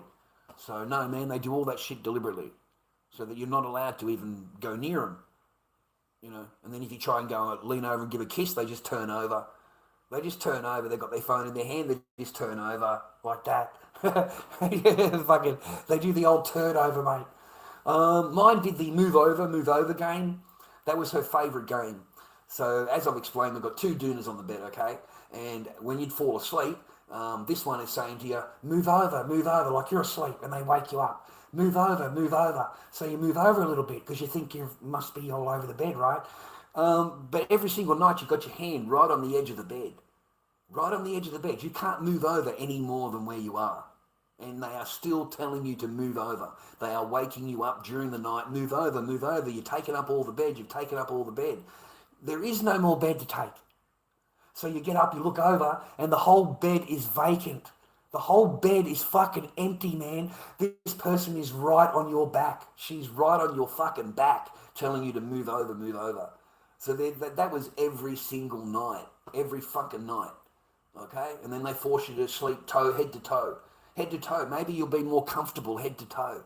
And then you'll come home from work and they'll say, oh, look, I set up the spare room for you. Maybe you'd be more comfortable in the spare room. You know, why don't you have a look? I put all of your stuff in the cupboard for you. I put your doona on the bed for you. You'll be really comfortable in the spare room.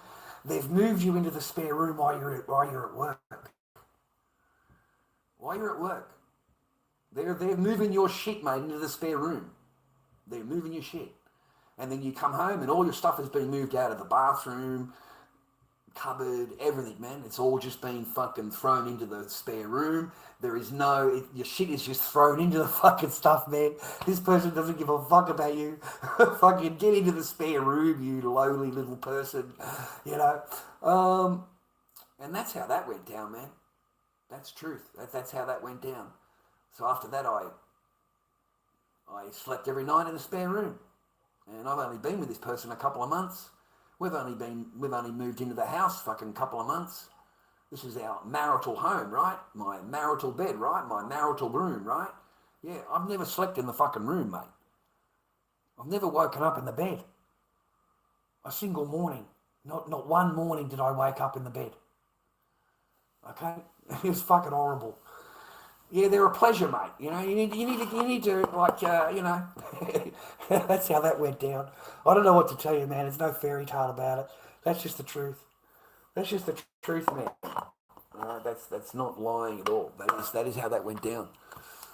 So, hiding, yeah, without a doubt. That's my feeling. The whole thing was fake. The whole thing was a setup, a fake. You know, they wanted to get rid of you, so they're not going to make your life good or nice.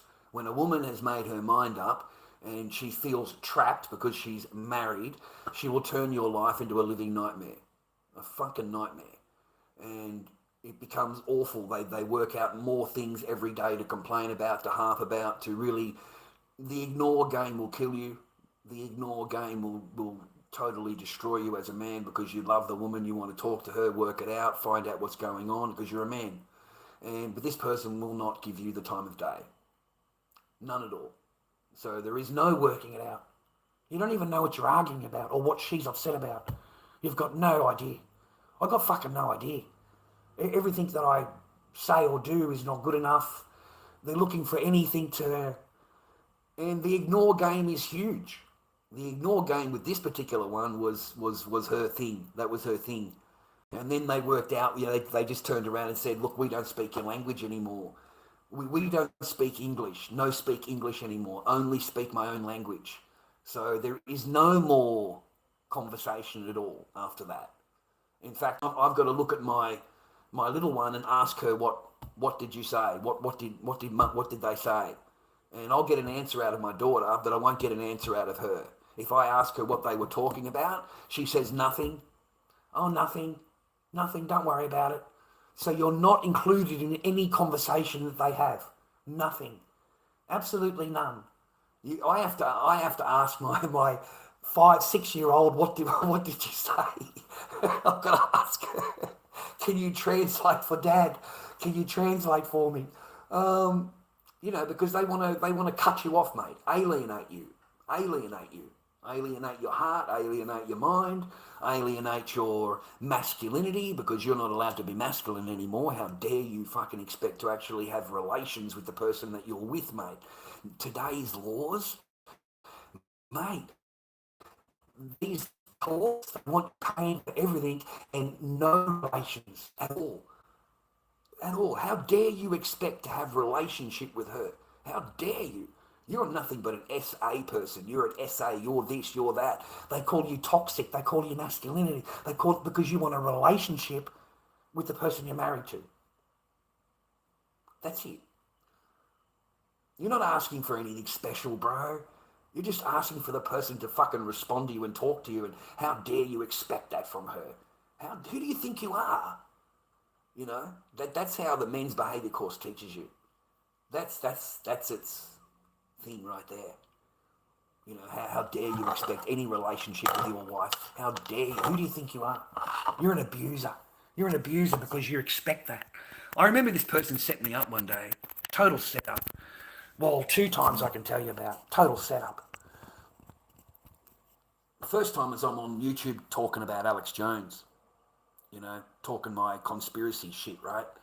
So, mate, this one goes down to the cop station and makes a complaint to the cops to say that I'm watching Alex Jones.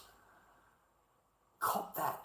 Imagine fucking marrying somebody or being with a girlfriend, mate, and they report you to the police because you're watching videos that she doesn't approve of.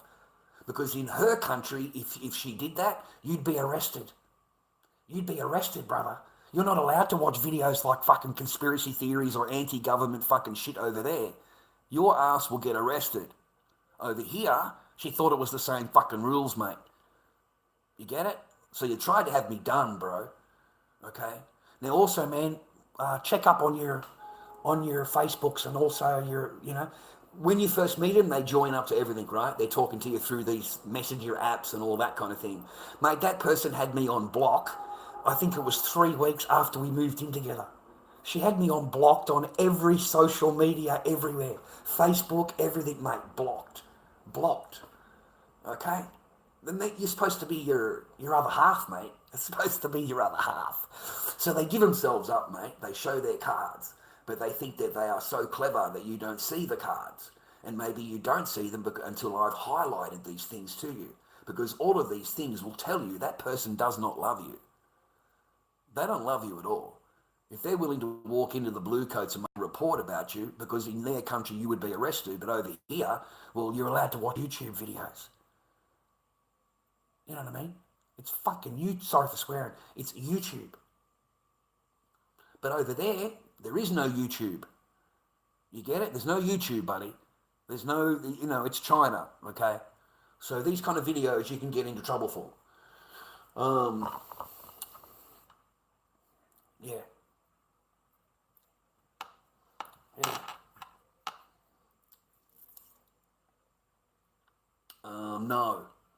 No. Is there any way in hindsight that you would have seen it? No. Because the promised land comes in. The promised land. You know, where they put you into the dream world of Disneyland, where they're going to be this great person, they're going to be the best in your life, and you think that this chick is cool. You think this chick is great. You know, that you want to trust her because you're married to her. So you want to trust her. So you think to yourself, well, maybe it's just a bit of nerves. You know, first time with with all of this kind of thing, nerves. You know what I mean? Okay, let's see what happens. It's not worth. You know, I spent a month alone, that was it for me. I was done. I was fucking done at the airport. This fucking person came and begged me, right? And I said, okay, I'll give you a chance. I'll give it another chance, okay? So then I came back to Australia and waited in Australia for it. But no, there is no way. It's not until all the boxes are ticked and the game gets played. Before that, they have to give you the honeymoon. Everybody's fantastic. I love you. I'll be the best for you. That's what they do. They'll cook you a meal. They'll have a smile. You'll get a nice curry with rice. It's the only fucking curry you're going to get. You get that one time. Everything's all good. Yeah? And you think that's how it is. Because the rest of the time you've cooked. You've done the dishes. You've done the cleaning. You don't think anything about it. You see? But you've already put yourself into that role. In her eyes, that is your job now. That's her job. It's not your job. It's not her job, sorry. It's yours. So no, there's no other than seeing the flags. You see, other than seeing the flags, that's all I had. I seen the flags. I knew what I was fucking being involved in, and I knew when I'm sitting in the living room, and the person puts down that my child was on the ground playing, a baby, and I said, I can't wait for her to go to school. Like, I really can't. I want to be able to pick her up, drop her off to school. I reckon that'd be just great. And I've turned around to watch the TV, right? And in the back of my fucking head here, I can hear her saying to herself, you're not going to be here when she goes to school. You're not going to be here. So this was when they were 2 years old, 3 years old. So from that point onwards, I knew that the exit is getting planned. My exit is getting shafted, mate. Okay? Because nobody that loves you would sit behind you and say that underneath their breath. And because I ignored it, you see, you don't show your cards. Because if you turned around and said, what did you say? She'd say, nothing. Nothing. That's what she'd say. So there's no good showing your cards. Okay? And then the real cards came with the debut shopping. Don't ever believe a woman when she says to you, I've got business that we can invest in. We're going to earn a lot of money. We're going to do really, really well with it. 99% of the time, mate, it's her bank account that's going to do really well, and your bank account is going to be emptied. Okay? And in her mind, that's a great business model. That's like the perfect business model. Okay? So debut shopping was her downfall, was the downfall of the whole thing, because I'm no longer going to be tricked into this shit anymore, because it has drained every penny from the relationship. It's drained everything that I had sitting there as the cushion. It drained the cushion. So now I'm asking, where's the cushion to myself? Because I'm responsible for the cushion. I'm responsible for keeping this alive, this family unit alive. I've got 5.5 sitting in the cushion. Right? I'm comfortable, yeah? That gets drained out and sent off fucking Daegu shopping. So then I look at the person and I go, how's sales going? How's it all going? Oh, look, we've sold out. Here's the website. We've done really well. Look at all the sales we've done. Look at all the orders we've got. Look at all this. Look at all that. Okay, where's the money? Where's the money? Where does it go? Where is it? Because it's not here in Australia. It's not available to me. I can't use it to go and buy more stock. Okay, I can't use it to go buy a coffee. I can't pay rent with it. I can't buy my daughter shoes with it. And now I'm getting asked for more money, and I've already blown fucking 5.5, mate, on this shit, right? So I find out, mate. Yeah, we're doing sales. The sales are in China. All the sales are in China. You're sending your product to China, being sold in China. We're doing really fucking well. Where's the money? Oh, it goes into that bank account on Weebay or whatever the fuck it's called. Okay, where does it go from there? Like, you've got to really crunch it. You've got to crunch it and crunch it and crunch it, because they don't want to fucking tell you shit. They don't want to tell you. Okay, they want to fucking rob you. And they don't want you to know. Okay, so you've got to probe, and where's the money go? Oh, well, that's tied to my personal bank account. Okay, well, where is that? Okay, can we pull the money from there and get it so we can keep this thing functioning, keep it moving, right? Oh, no, that's my private bank account. You know, that is for when you go to China and you're able to have money to spend in China. So basically, you are sucking every fucking dime you can out of Australia, sending it over to your private fucking bank account to sit there until you go to, and you can do whatever the fuck you want with it. Because I've got no control over it at all. And that will wake you up. When it starts fucking with your paper, when it starts messing with your business and your paper, is when you will start to wake up. And you'll wake up big time. Because you will have had enough of her fucking bullshit, and enough of her lies, and enough of her deception and manipulation. Okay? Because nothing that they have said to you is real. It is all fake. Okay?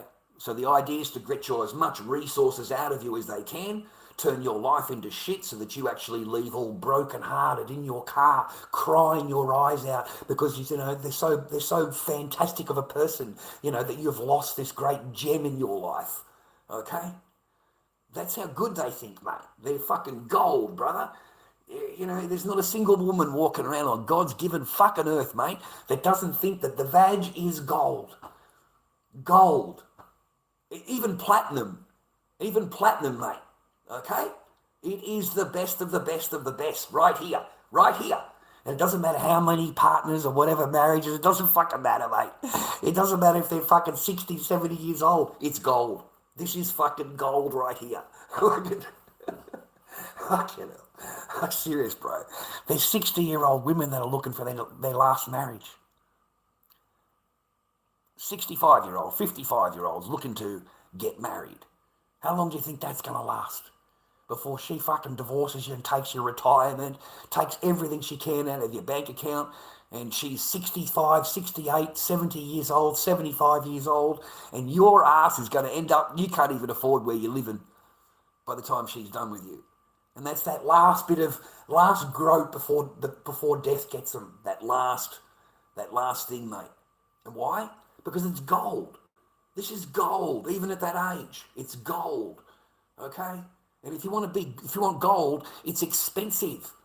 It's very expensive to mine the gold, okay? We need your full fucking retirement. We need your bank account. We need your car. We need your house and your properties. This is, you know, it's that one final gasp, mate.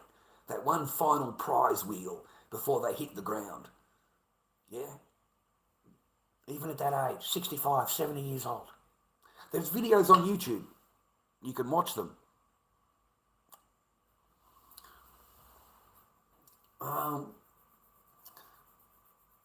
Is there any way you could have seen this before?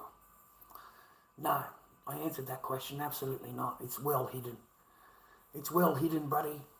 You know, you'll be fine at the start. You'll get your, you know, a little bit of a honeymoon season. That's what I found. A little bit of a honeymoon season. Not long, really. A couple of weeks. And then the complaints came in. You know, the move over game. That was every single fucking night. Every single night. That was the game. A shower.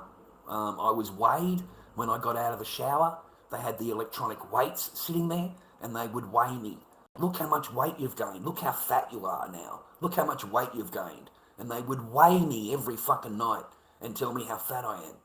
And then off to the spare room you go. Okay? And they'll close their door, man. Women will happily close their bedroom door on you. You're not allowed in the room after 8 o'clock at night. How dare you? Who do you think you are? You know, you haven't done anything wrong. Remember this. This is the night after you're put into the spare room. You're fucking sitting there the first night, mate. You don't know what the fuck's going on here. Like, how the fuck did I come home from work and I'm now sleeping in a spare room? Like, fuck. It was a complete head fuck. And I'm thinking the person's going to come in. I'm waiting for the person to come in and give me a night kiss or something, mate, you know? Anything, a fucking cuddle or whatever. Mate, in fucking 6 years, it never turned up. In 6 years, it never entered that bedroom once in all that time. So, you know, you can play their game, mate. Play their game. Just understand their game. And the only reason you'll put up with it as a man, the only reason I put up with it, is because I had a bubba. I had a bubba. And I don't care what I've got to do or what I've got to put up with or what this person's fucking attitude is. I want to be with my bubba. I want to be dad. So if the game is me living in a spare room and this person just ignoring me now, she doesn't speak my language at all, just totally ignore you, and it's my fault, of course. Everything, whatever. There's, the floor needs cleaning, you call Dobby, because they don't clean. So they'll call you in from the garage to mop the floor. The garbage needs to be taken out. The dishes are on the sink there. They haven't been cleaned properly. The toilet needs to be done, that's why I called myself Dobby. That's because of Dobby out of Harry Potter. Every time you click your fingers, Dobby, the food appears, and you finish your meal, he clicks his fingers and he does all the dishes for you, does all of your fucking laundry, he tidies up everything around you and you don't even see it. You don't even see him doing it, but he's done it for you. And that's Dobby. And that's what Dobby does. So you go in, you do the dishes, they're all ignoring you, right? They don't fucking have nothing to do with you. You do the dishes, you do the kitchen, you do the floor, you do the mopping, everything like that, and then you disappear into the garage and they lock the door after you. Because they're in fear. That's the other big thing they use with coppers, mate. All they've got to say is they're in fear. I'm in fear that he's going to do this. Whatever. I'm in fear that he might do that. That's all they've got to do. He might do that. He might do that. I'm fearing it. I'm fearing it. They use that a few times. The cops don't come down with the fucking blue things going 100 miles an hour. Because they think she's under some severe or whatever.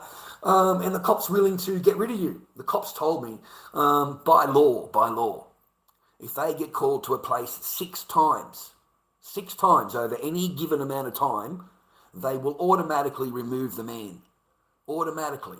Whether you've done something wrong or whatever, but she has accused you 6 times over a period of time, you automatically get tossed out. You automatically get the AVO. Automatically. Okay? Now, these men, mate, they get an AVO and they don't understand what an AVO is. They've got no idea. The half of them don't even read fucking English, mate, or they don't even read the order itself. And this is not a good order. It's not. And if you don't go to court and you don't fight it, it becomes a lifetime order. It becomes forever. And men don't seem to understand how important this is. How 20 years later, this AVO from this person can come back and bite you so hard on the cheeks, you won't know what hit you. Because you may have had another experience 10 years later, 15 years later, where someone else has accused you of whatever, and you've got all the proof, you didn't really do that at all, it was whatever, and you're not in any trouble, but because you've got another AVO, that AVO goes, now you've got 2 of them. Now you've got 2. And you could be facing more charges just because you've got the second one. You see? Because there's already one on the computer from 10 years ago.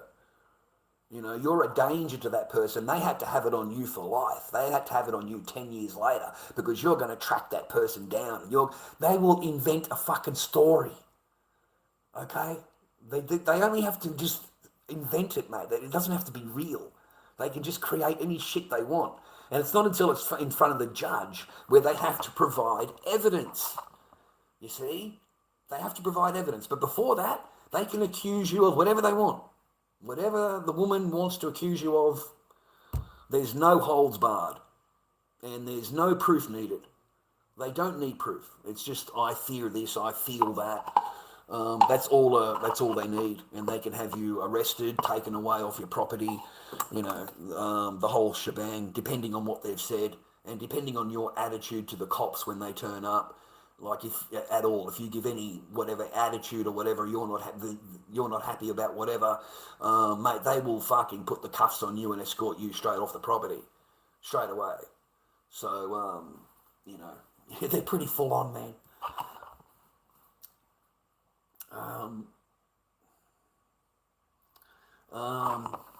Yeah, it's a bit fruity, mate.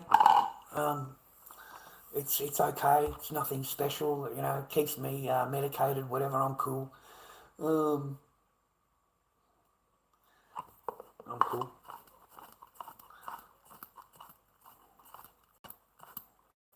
Helps me to sleep. Knocks me out. I don't give excuses, bro. I'm not interested in giving excuses. I don't have children to look after. I'm on my own. I never smoked when I was in the garage. I never did any of that when I was in the garage. As soon as my kid was home, the camera was turned off, live stream was turned off until 8:30 at night when my kid went to sleep, and then I was back out in the garage on live stream again. But I never did anything like that with that, you know. Imagine if you could go on TikTok with a shield and they can't block you. You'd be laughing all the way to the bank. No, not really. No one would support you. No one will support you, man. You know, you're not part of the Lebo clique, mate. Okay, you won't survive. You won't survive. You'll never get up to anywhere in the leaderboard or anywhere near the leaderboard or anything like that. The Lebos will come after you. The Lebos will come after you, and their followers will come after you. So they will make sure that you're not on the leaderboard. Okay, they will flood you with reports, flood you, and have you kicked off TikTok for 7 days. Okay, if you start to get up in the ladder, no, they don't like that at all. They don't like that. They watch the live, and if you've got people gifting you, they contact those gifters. They contact them. They send them private messages and tell them, why are you gifting him? He's a loser. He hasn't got a team. He hasn't got any followers. Look at him. He's a loser. Look at him, how he screamed on the internet, on TikTok. And they send all the videos about me to TikTok, man, to the gifters. I fucking couldn't believe it, bro. A guy messaged me. A guy messaged me and told me, they've sent me this. They don't want me to be in your thing, They wanted me to go over and gift to them and go on their team. But that's what these gifters will do. These gifters will contact whoever's supporting you and to come to their team. And if that doesn't work, then they will bombard your live with reporting. Bombard it. Like massacre you, just over and over and over report you. And if you don't reset, as soon as you get 3 complaints, 3 reports, that's it. That's it. Your channel's gone. They take your whole channel down. Okay? That's why they reset. They always reset every hour. They restart the live, right? That's to stop that, to stop any of the reporting that's coming, anybody that's made a report, and it re-scrubs it again, restarts it all again. I just didn't have the chance, mate. But the last time, man, I got banned and blocked for 7 days, and I just finished live. Like I'd finished a live, and then 5 minutes later, I get blocked. It wasn't even during the live. Like someone had made a fucking complaint, bullying and harassment after the live, and it stuck. It fucking stuck because they recorded the live and sent the 10 seconds into TikTok to complain. So they had me banned for 7 days, man, and it wasn't even during the live. Like it was after the live. Like I was so stunned. How the fuck did you get that? So you get to read the report, you get to look at it, and they've recorded 10 seconds of me and sent it in just as I was closing the stream. Just as I was closing. Just as I ended the stream. Reset the stream. I wanted to reset it because of the complaints. I wanted to reset it because of the complaints. Did ex-missus change, or did she change over time after the wedding day? Straight after, the next day. There's no lie. Absolutely, I am not lying to you. There was no honeymoon season. There was no honeymoon. Whatever I thought I had yesterday, and whatever I thought I was getting involved with after the signing, does not exist anymore. This person does not exist anymore. Doesn't want to speak to me, doesn't want to know me, doesn't want to be seen out with me, will walk 10 feet in front of me wherever she goes, will not walk next door to me, does not want to be seen with me. That's why you have all the China videos and I'm alone. I'm walking along the street doing my own thing, yeah? Because the person doesn't want to be seen with me. She doesn't want to come to lunch with me. She won't come walking with me. It's not like before where it wouldn't leave me alone. We're always together. Now, no, completely ignored for the whole month. Completely and utterly ignored. The parents paid more attention. Her family paid more attention. I got to speak to them more than I did that person sat on the other side of the table, or they sat a person away from me. They're all embarrassed, bro. Look at the Bar Sheep video, where that person actually asked me to sing Bar Black Sheep. Was that the one? Or Wheels on the Bus. It's on tape. They asked me to do it. So I do it, and they're completely embarrassed, and they've just got their head down like that. That's it for them. You've completely destroyed them. They don't want anything to do with you. They don't want anything to do with me. Nothing at all. I walked around for the month on my own. I went home at dinner time, had some dinner, and then they all go into their bedrooms and lights get turned off at, I don't know, 7:30, 8 o'clock at maximum, 8 o'clock. So I go down and get some pirate movies on my own, get pirate movies, go down and get a duck on my own, come home, sit there eating my roast duck and watch fucking pirate movies, drinking Beijing beer. And I can't get drunk. It's like lolly water. It's fucking so, there's nothing in it. It's like drinking lolly water. I'm not getting drunk at all. So I'll sit there drinking their piss and entire crates of beer. I would drink all of it, every fucking drop. And I'd eat all of their snacks their mothers bought me and their parents have bought me, all the snacks to keep me happy, you see. Because they know. They fucking know. Okay? I mean, you only signed the book yesterday and here you are sleeping in the spare room today. Yeah, that's fucking healthy. That's normal, right? That's fucking normal, is it? So that's how that rolled, man. No, that's the truth. No, I spent the entire thing on my own. I went to the airport on my own. I was waiting to leave. That was it for me. I didn't want nothing to do with it. Nothing to fucking do with it, mate. I was outside having a cigarette and it's met up. Begged and begged and begged and said, I'll be different and I love you and all that fucking promised land stuff. It's all bullshit. But I wanted to take the chance. I wanted to take the chance, boys. I wanted to believe. I wanted to have faith. That fucking God hasn't sent me halfway around the world. And out of all the fucking people here, I've got to meet you. And out of all the people that I meet, you don't want fucking nothing to do with me. And I've got to actually, this is it for me, is it?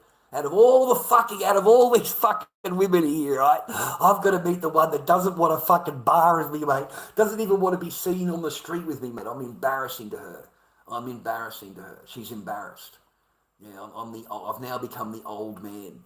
I've become old, fat and ugly, in her eyes. There is no joy. There's no pie. There's no fucking nothing. There's no nothing, bro. Okay? There's no nothing. 4 months. 4 months. I went to China 4 months. Then I spoke to her for another few months before that on the computer. I believed everything, man. I trusted it. I wanted to have faith in it, bro. I'm a Christian, mate. God, right? Christian, right? So I believe, he opens a path up, and if you don't take the path and at least give it a try, well, you're the one that's in the wrong. He's offered the path, which I thought that was a path. I'd be a fool not to accept it and see what happens. And I liked the parents. I liked living their culture and their food. And, I liked China itself, the place, and being there. And, I really liked having a Chinese wife, because I'm attracted to Asian chicks, man, But that's not how it works. That's not how that worked. Yeah, I know. It was take the chance or don't. It was take the chance while I'm there. Take the chance while I'm there. I'd say 7 months. I'd say 3 months of getting to know and then coming over. I'd say 7 months, man, not 4. I'd say 7. I know that's not, under our customs or whatever.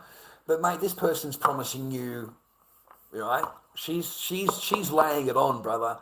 Okay, the full fairy tale is out. I'm going to be the best. I'm going to do this. I'm going to do that. Everything is, I'll always love you. I'll always be together. The whole thing, right? The whole fairy tale. It's all being spoken about. It's all being said. So you actually believe it. You have trust in it. You want to have faith in it, right? So you put your trust and your faith in it. That's what you do because you're a man, and you've already signed on. You've already, so okay, we'll give it a go. Maybe you're a bit nervous. Maybe it was all new to you. You didn't know what, rah. I wasn't expecting anything, man. I swear to God, I had no demands. I did not demand anything. I didn't ask anything from her. I didn't expect anything from her. I didn't expect to have any sex or anything like that, man. It's up to, take your time. Not in any rush. I've got a ring on after all, mate. I'm not going anywhere. So I'm not putting any pressuring on anybody. I didn't pressure at all. Yeah, Chinese, mate. I went to China. I went to China, man, on holiday. Went to China with a backpack. I went to China with a backpack, bro. You know, the lady was taking me around everywhere.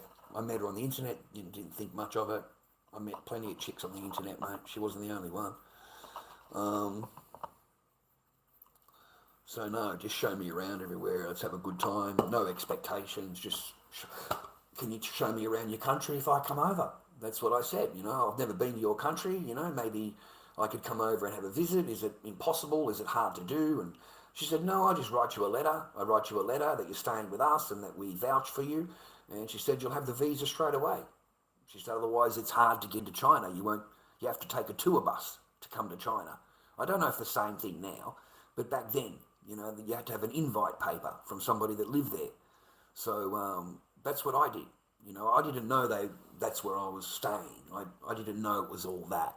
I didn't find that out until I got there. But yeah, I'm supposed to be registered to their house, you know, because I'm a foreigner, and you got to go to the cop station and you got to sign in to say that you're in the area and you're living at that address. Yeah, because you're a foreigner, right?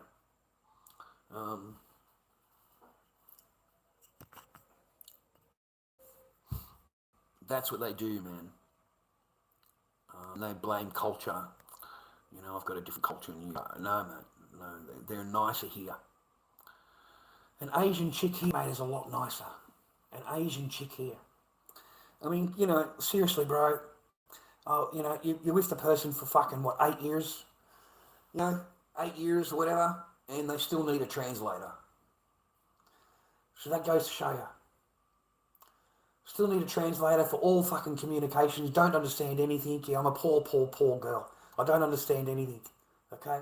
I need a translator for everything. Can you see the cards that are getting pulled, man? Okay? And it works in retail. It fucking works in retail, bro. It answers phones, man. But suddenly it can't understand or speak anything, mate. It needs a translator, bro. The minute it goes into a courthouse, it fucking needs a translator. So that's how it plays the cards, mate. Women play the cards. Whatever card they can play in the courtroom to make themselves look like a victim and that you're the big bad guy that's arguing with this poor, innocent person. She's just totally innocent of everything, okay? No, man. And when you get them into court, they've got nothing but fake-ass fucking videos. Fake-ass TikTok shopped videos, AI shit. You know, swapping over the voice, making me, you know, I did say this or I said that. It's all bullshit. It's fucking cut, spliced. You can see where it's, if you're not, you're stupid. Then you don't know computers do too well. You're not on the internet very much. You don't have a social media fucking thing, man, if you can't tell the difference between a photoshopped fucking cut up video and the real video.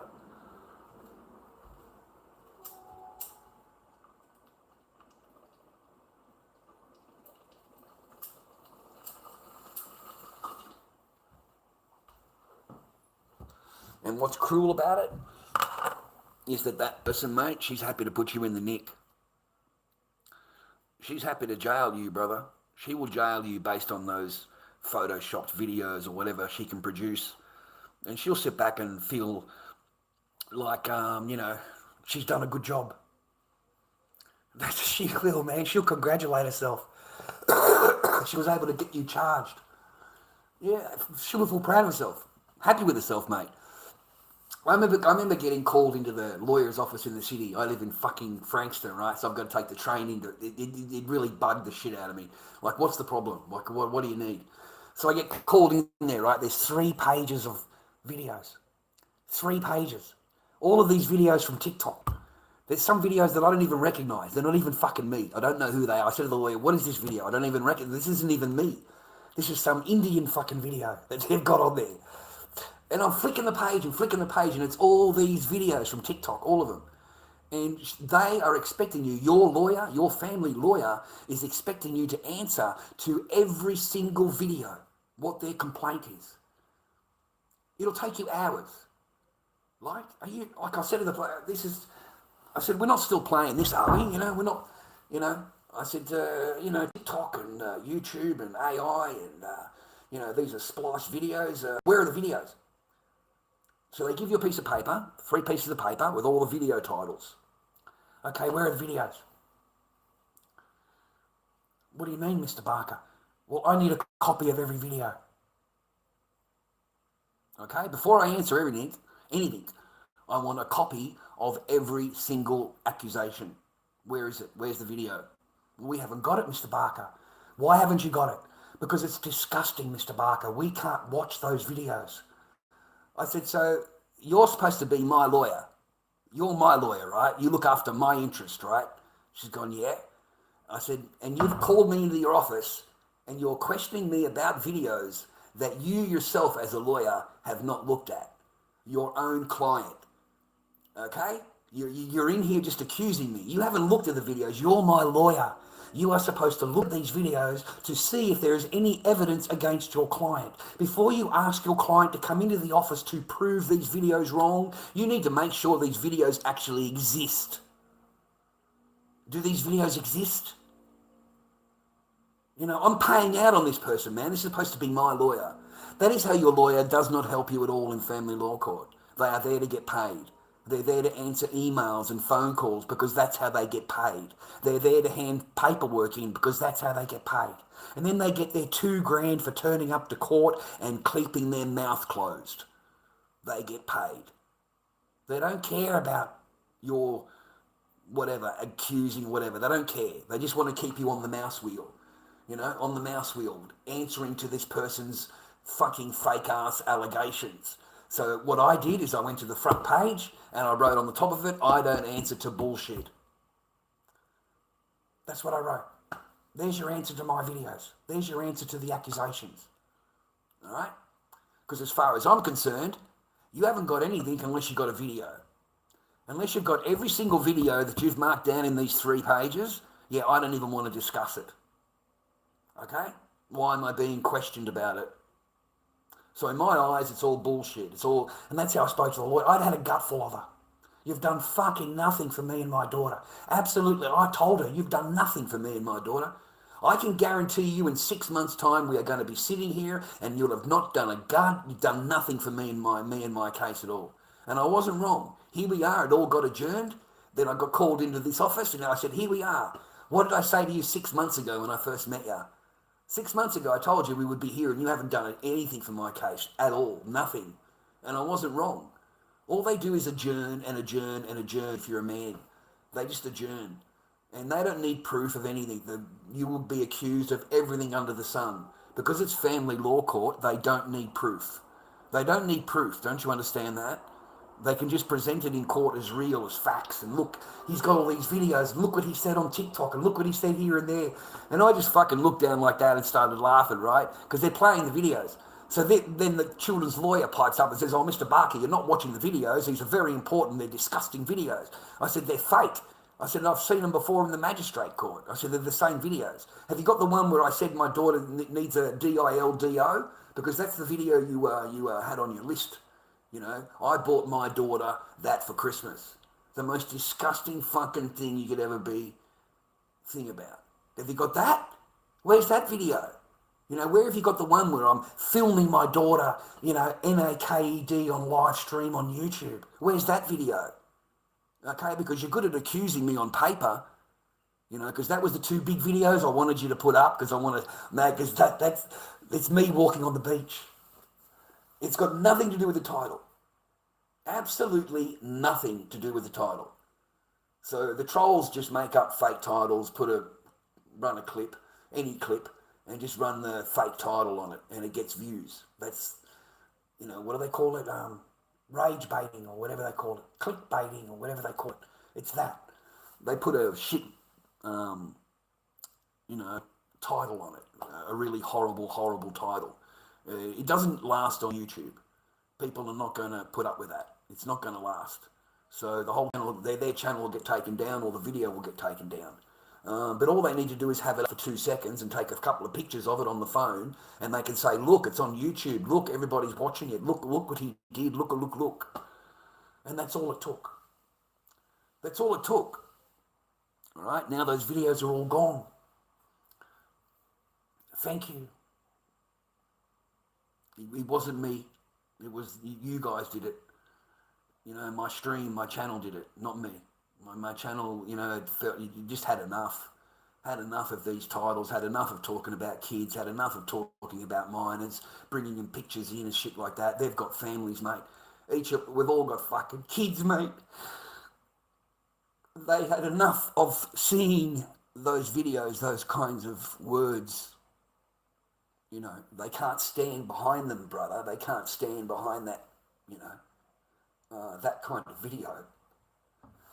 So my YouTube channel came out and struck everybody, and the rest of the trolls just removed it out of kindness. They removed all the videos out of kindness. So there's no, yeah, miss them, mate. Some of them are funny. Some of them are quite funny. Yeah, but they're all gone now. They've all gone now.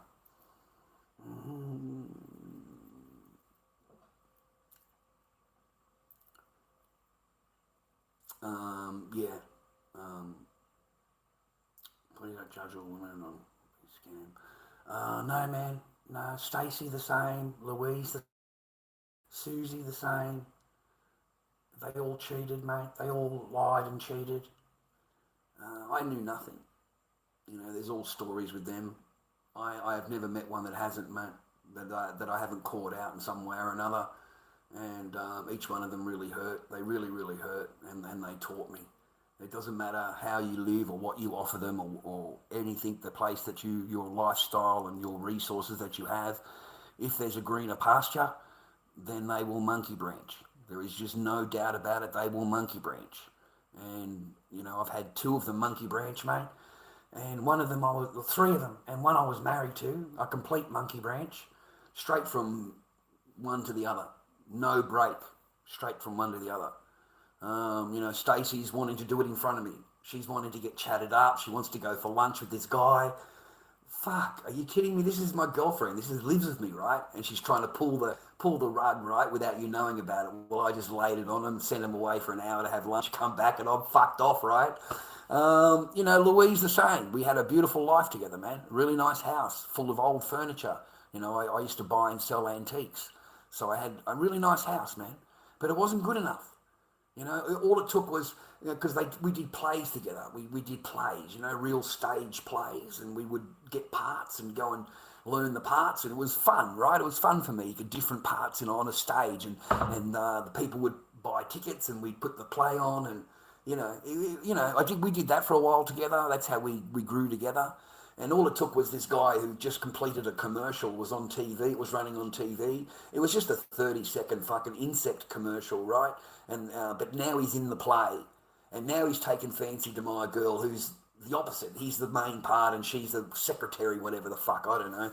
She was a secretary. So next thing you know, he's promised her, look, I can get you a commercial, you know, if you come with me, be my girlfriend, I can get you a commercial and all this kind of stuff. Mate, that's all it took. Don't you understand? That's all it took. You know, I dressed that chick, dude. The Chanel, the handbag, the fucking everything, man. I paid for everything. You know, the fancy clothes and the underwears that he took off, everything I paid for. But the grass is greener. It wasn't greener because, you know, I worked out what it was doing, you know, on the night. Like my chick's just suddenly getting dressed up. It's 9:30 at night or whatever. She's suddenly getting all dressed up, right? The hair, the makeup and everything, right? Oh, I'm just going to go over to my friend's house. I'm just going to my friend's house. Fucking mate, it was never at the friend. You know, I phoned the friend up 40 minutes later, you know, is Louise, did she get there okay, right? I'm not expecting anything, right, I don't know what you're talking about. So, you know, it's completely lied to you, mate, in order to go out with this, you know. So it's come back, mate, I've shagged it. And then I got rid of it the next day. Sent fucking packing the next day. All right? So, you know, what do you want me to say? There's nothing I can say. Fuck. You know, I wish I was wrong. I wish I had that fairy tale thing for you. Like, I really do. I wish I had that. You know, I'm not perfect, man. I'm just a normal bloke, but I certainly don't want to turn around when I'm at the market and I've got a whole stall and full of women buying clothing off me and I'm selling skirts and jumpers and, you know, secretary outfits basically. And I'm in the country market, you know, and you turn around and your girl's getting chatted up down the back of the tent by this guy in a fucking cowboy hat. my heart just sunk, fucking sunk. Like she lives with me. We come up last night, we banged like rabbits all night at the hotel. We fucking ate at the thing. I've treated this girl really nice, really, really nice. And we're not arguing. There's no fighting going on or anything like that. She's acting all surprised, like it's nothing. We're just talking about clothing, rah, rah. And I just said to her, look, man, you haven't had lunch yet. You haven't had lunch. Why don't you take her for some lunch, mate? Take her for a walk around the market, get something to eat. She's got an hour for lunch. That's supposed to be my girl, mate.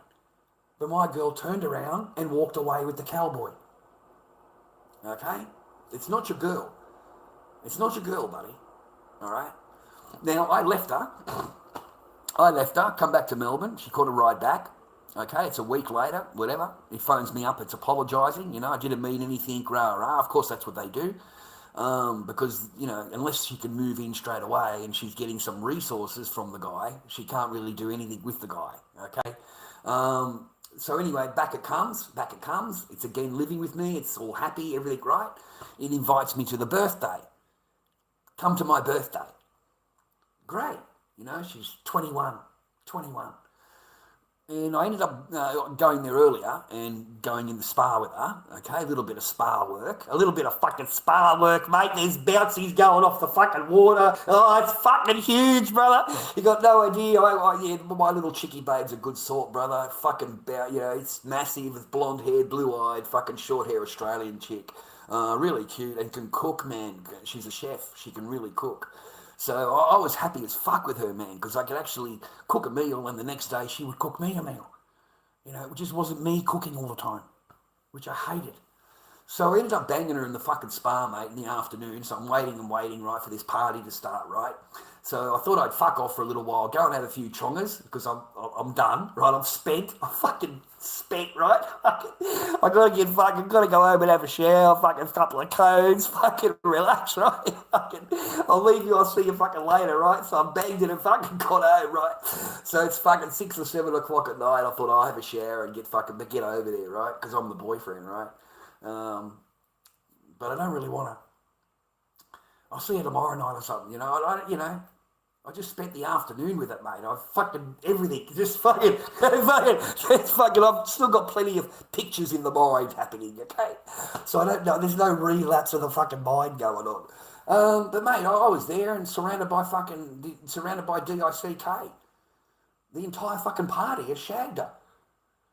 Every bloke standing around me is an ex-boyfriend. Every fucking one of them. I'm number 8. Number 8 in front of them. Right now. There's 7 before me. I'm number 8. Fucking hell. Like how many, what, are you kidding me? Yeah, that just blew me out. That absolutely blew me out. It really did. I'm not interested in sitting with a bunch of fucking exes all standing together around in the crowd like a bunch of cockheads and talking about this person. I have no interest in knowing about what he did to her and what he did to her. They're telling me what they've done. They're telling me everything, okay? I did this, I did that, I was the first to do this. Mate, it's fucking disgusting. I don't want to fucking know this shit, brother. I don't want to know. I don't want to fucking know. I never asked. I've got a little bit more class than that, a little bit more style than that, than, wondering, what some fucking bloke has done before me, right? And I look over at my chick, man, and she's looking at this, she's on talking to some bloke there sitting down, and her hand is on his knee, and she's talking really close to him, and he's in a suit and a tie. He's probably the most handsome of all the fucking exes, right? And I've said to one of the guys, who's that guy? Oh, that's her ex. Before you. That's the latest ex. So here they are having a little chin wag together, mate. I was out of there. I was fucking out of there. I'm not putting this up with anybody. I don't give a fuck how good the fucking whatever it is, man. I already shagged you this afternoon. So I'm out of here. I left. Never spoke to her again. Never spoke to her again. She never called me. Never. There was no after that at all. I do not care who you're banging at your birthday party. It's just nothing to do with me. If there are a bunch of stooges standing around staring at you, and all of them have been with you. All of these men here have been with you. And these are pretty ugly men. Like, seriously, man, these are not good-looking blokes. These are pretty ugly blokes. So you don't have to be a good-looking bloke and earning money to bang this chick. You really don't. So no, mate. No, that's the truth of that matter.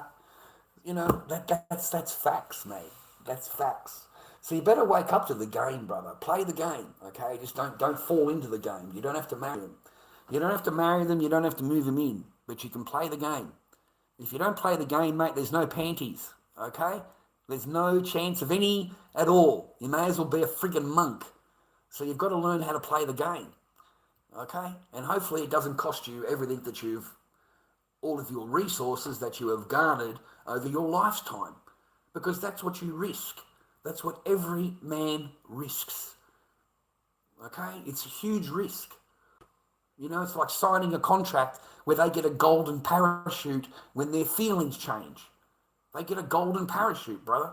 They get to stand there like the prize wheel on fucking, you know, what is it, Fortune of whatever, where they spin the prize wheel, you know that one? And that's what women do. They spin the prize wheel. You know, what prize can I get today? You know, what prize can I get? It's the house, spin it again. It's the kids, spin it again. The bank account, spin it again. The car, spin it again. All furniture and possessions in the house. Everything. They walk out completely whole. Completely whole. Everything. Okay? And they don't even have to talk to you. They don't have to talk to you. They don't have to have a relationship with you. How dare you expect to have any, you know, relations with her? How dare you? How dare you? Who do you think you are? Look, man, just pay the friggin' bills, keep your mouth closed, pay all of the council rates, all the bills, don't have an opinion, don't fucking say anything that's going to upset her. You're walking on eggshells, bro. Every married man walks on eggshells. You know, like a good percentage of them. You know, 80% of them. 80% of them walk on eggshells. They don't walk around complete and happy, bro. They walk around on eggshells. Okay? Because one thing they say wrong, one thing they do wrong, changes her feelings, and that's the end of you. But always remember, capitalism outweighs feminism. So while you've got paper, she'll put up with you. While you have resources, she won't argue with you. You won't hear most of that. It's only until your resources get dwindled down or she works out where your resources are and she claims those resources, that's when you have full-blown feminism coming out in the relationship. She's now in charge, and there are 1,000,001 rules. You will have a lot more rules living with a woman than the woman living with a man. The man doesn't really have a whole lot of rules, but a woman does. You know, it's her house. You go and live with her, fucking good luck. Good luck, man, because the minute that she's upset, she's going to tell you to leave. She's going to tell you to leave. That's it. That's her power over you. You can be tossed out at any time. You can have a phone call and you know, she's in threat of you and you don't have any lease. You don't have nothing like that. They can escort you straight away. See, it's a huge power, man. And it doesn't matter if you're paying all the bills. If the house is in her name, it does not matter that you pay the bills. That's just a good thing. That's just a good thing. They regard that as a really good thing. You know, the house in her name and you pay the bills. Perfect. Fucking perfect, okay? And then when they get the shits with you and they want to divorce you, they walk away with everything. They walk away with everything. It hasn't cost them a dime. Not a single penny. They are so upset with you that they have to pay any mortgage payment at all. They are really upset with you. Like, how dare you? You know, it should be done already.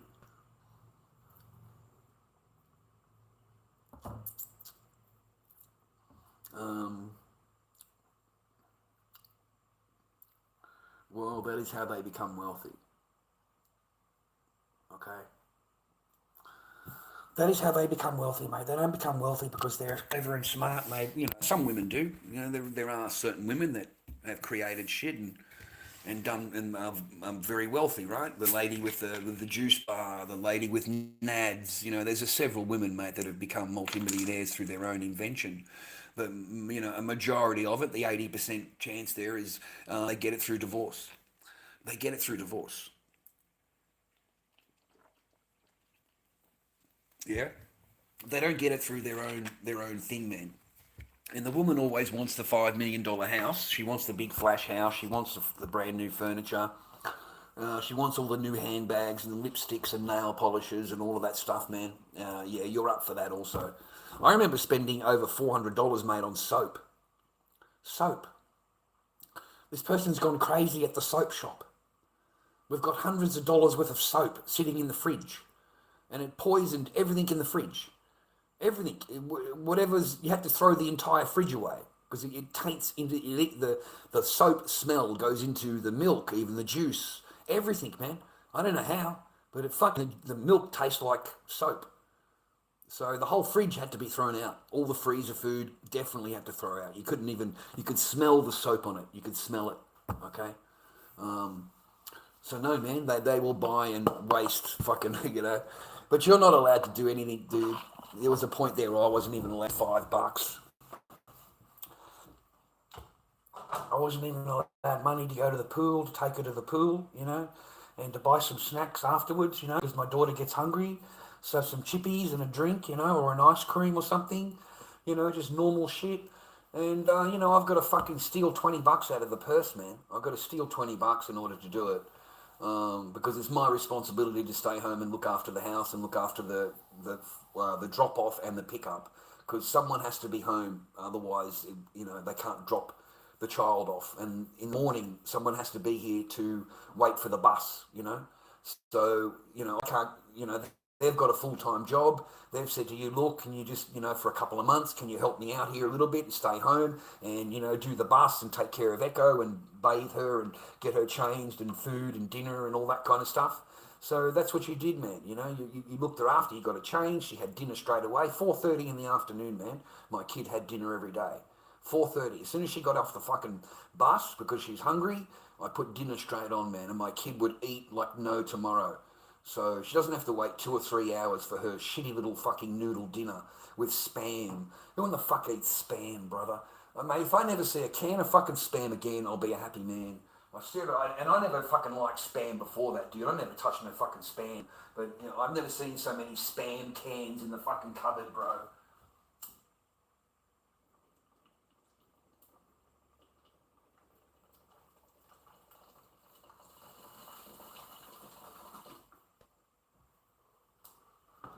It seems to be the go-to for dinner. It's what gets fed every night. The fucking boil it and put the noodles in, a bit of flavouring in it, and that's fucking dinner. Like, to me, I was horrified. Like, fucking, who eats Spam? Who in the fuck, like... I tried explaining to the person, in Australia, we eat Spam when we go on camping. Or a really cheap alternative to something. We don't eat it. Australians don't eat Spam unless you go on holiday. You go on camping. You need to take a few tins for camping. But we don't wake up in the morning and make it for breakfast. It's not something that it's horrible. It's manufactured crap. Comes out of a can. And my daughter wouldn't eat meat. Like real steak, real bones, real shit. It took me a few turns, man, to get my daughter onto meat, actual steak and actual real meat. She wouldn't eat it. Wouldn't eat it, man. Wouldn't bite on it because it's not soft and like Spam, right? So I got these soft piece of the meat against the bone, the real nice bit against the bone. We all fucking love that bit of that soft meat that's the closest to the bone, right? So I would cut all that tough meat, that leathery meat off the steak and give her that part of her and let her chew on the fucking... My kid's gone crazy. My kid went fucking crazy over this fucking T-bone, bro. Like, seriously, she went absolutely ape shit. She's fucking tearing right into this piece of fucking meat, mate. And that was it for her. That started her off on her journey. Fucking real T-bone, real lambs, real chicken, real, a cook of spaghetti. She'd eat the whole bowl of spaghetti. She loved spaghetti. Every night I'd cook for her. Every night cook her dinner. Straight into the bath, let her have some playtime after dinner. Let her run around, see the dogs, see the chickens. You want to go to the park, we'll go to the park, not a problem. Run around until 6 o'clock, 6:30. Straight in the bath, playtime, shower, whatever it is. sitting there waiting for my kid to finish. She's singing, she's playing on the floor with her toys, whatever. I don't fucking know. Kids are doing whatever they do in the bath, man. And bubbles are everywhere, you know, waiting to dry her, get her out of the bath and dry her, get her changed into her pajamas. And by that time, this person's, you know, out of her bed and sitting there on her phone and is ready to take over because now it's almost bedtime, you know. So maybe read a book, maybe sit down and read her a book before she goes to bed. And that was my everyday. My job was to look after her. It wasn't anything else. It was to look after her. So I took that pretty fucking serious. You know, to me, that is the most important job. That is it for me. That is the climax of being a man, is looking after your children, being a father. So for me, I took that shit real serious. You know, I mean, anybody that watches my live stream knows, man, how important that shit was to me. You guys were turned off. I turned off my stream. I went to the park. Time for me to be dad. I would tell my stream that it's time for me to be dad. They come home at 3 o'clock, 10 minutes. I've got 10 minutes to get shit ready and I'm going to go. I'll catch you back at 8 o'clock tonight. And when I'm out in the garage on my own and the fucking back door's locked, I will see you back when the back door is locked, okay? Fucking hell, dude. The back door gets locked. Can't have a key to the house. Every key doesn't work. Whatever key they give you doesn't work. They'll tell you that it's the right key. You'll think it's the right key, and you'll go to use it at 10 o'clock at night because you want to go to the toilet, and the key won't work. It doesn't work. And you can't knock on the door. You might disturb, you know, the Holy One. You might disturb the person. You know, they can't have that. They can't have you knocking on the door at 10 o'clock. They'll phone the police. They'll fucking tell them you're threatening them. Or like, it's ridiculous. It is. They try and create more drama, try and create situations to get a drama out of you. Here is another one, and I'm glad that I remembered. I'm really glad that I remembered. They will do things in order to get a reaction out of you so that they can get you charged. And they will deliberately do something so that you react to something in order for them to go and file a complaint. And he almost did this. And listen to this.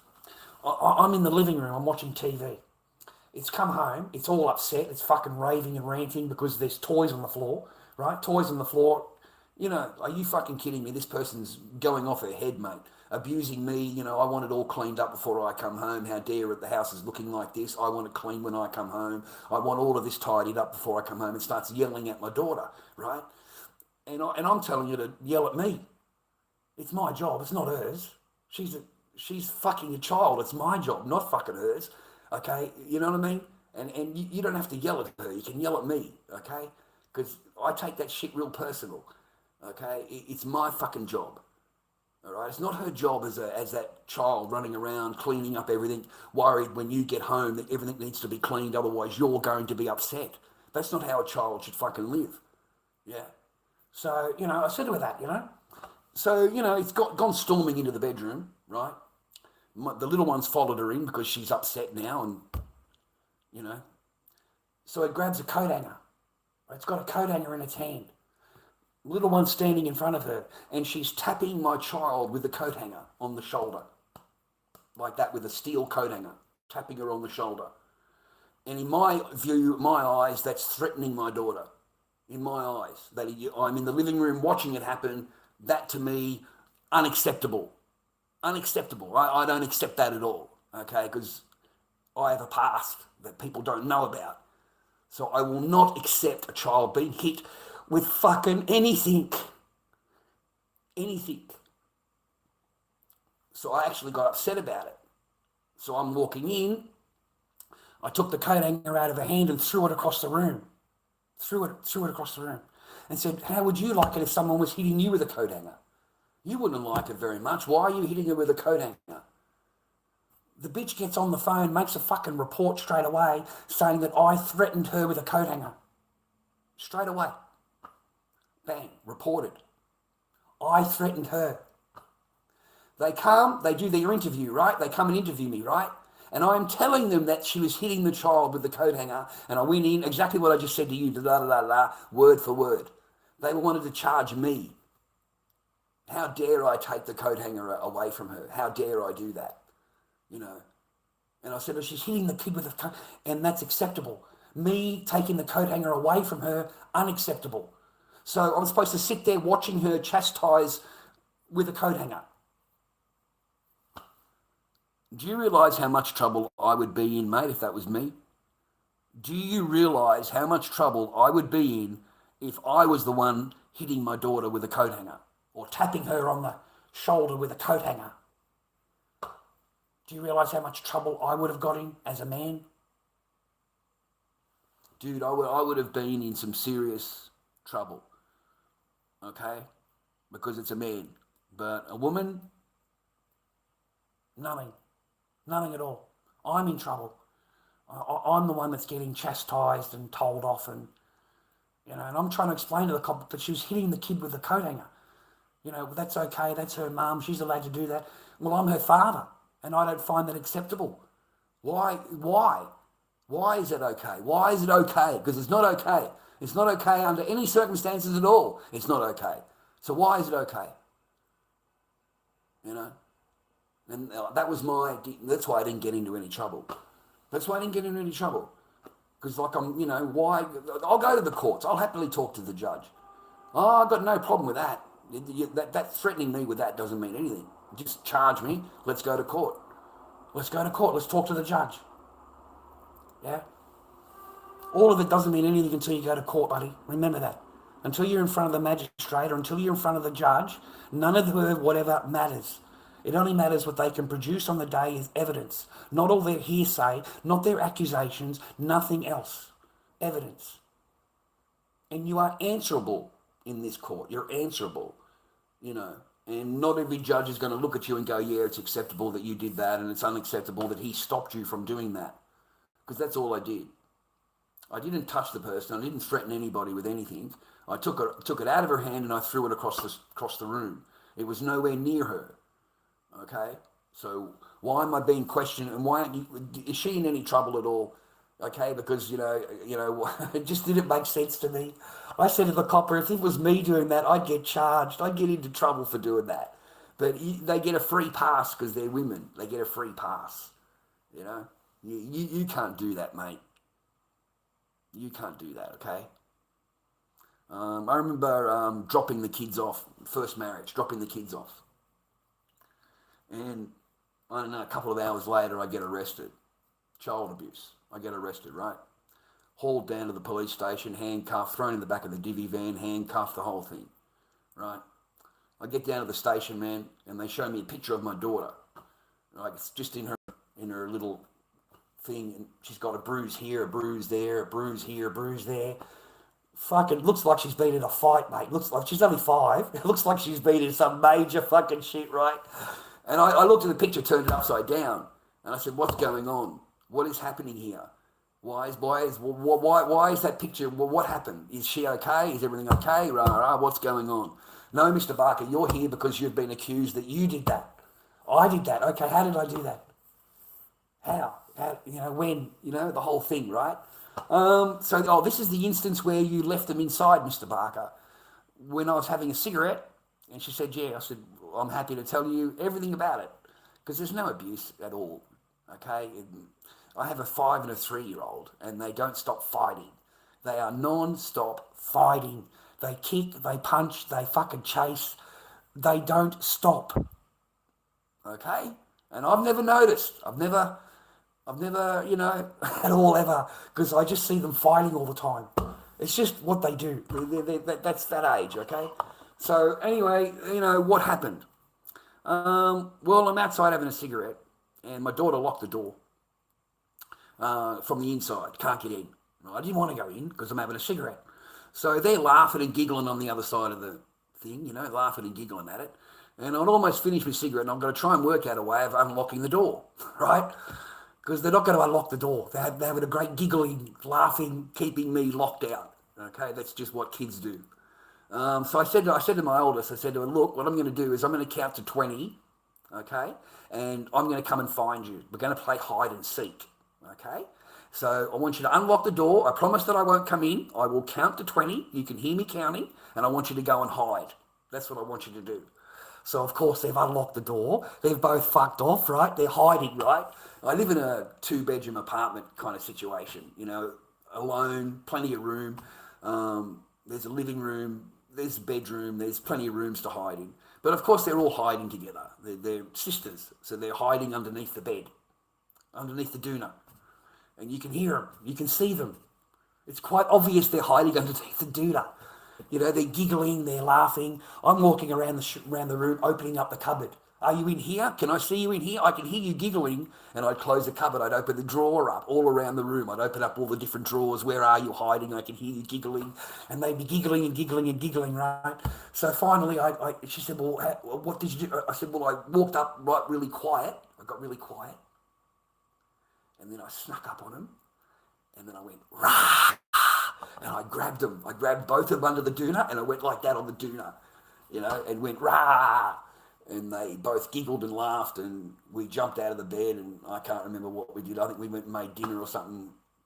But that's that. That's what happened. You know, well, do you think this could have happened during that? I said, well, I don't think so. I said, they're under a feather doona. I said, I just went like that with my hands, like any dad would do. They laughed and giggled, and that was that. There isn't. I don't know what else to tell you. They've never been yelled at. I've never laid a hand on them. I've certainly never given them any kind of, you know, at all. Never laid it. I told the copper they're 5 and 3. I said, there's no need for Dad to lay a hand on them. Dad just has to ask. You know, if there's something that I want him to do, I just have to ask. I'm their dad. So Dad doesn't have to get mad. Dad doesn't have to yell and scream. He doesn't have to chastise or... My kids would never do anything wrong. They deserve to be smacked. Okay, that's just not going to happen. Okay?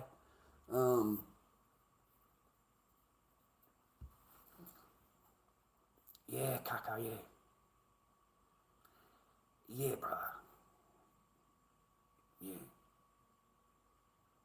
And with something in the hand, not by hand. Feather duster was their favourite. A feather duster was their favourite. And for the most slightest of things, the most, you know, I remember as a kid, just the slightest of anything, fucking, you'd get a hiding, mate. An absolute fucking hiding. You couldn't walk. You'd have marks all up and down your back, marks all up and down your legs. You go to school and the kids fucking know about it, the teachers know about it. Back then it was acceptable. Nowadays you get charged. Nowadays that shit you'll get fucking charged, brother. But back then, nothing. So yeah, I have bad memories, man. Fucking horrible memories.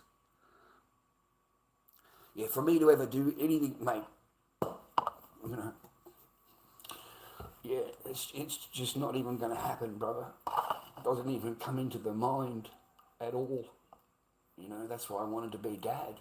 You know, I wanted to be a good dad. You know, where my kids love me and I love them, and you know, I do whatever the fuck I can, mate, for my kids. Yeah.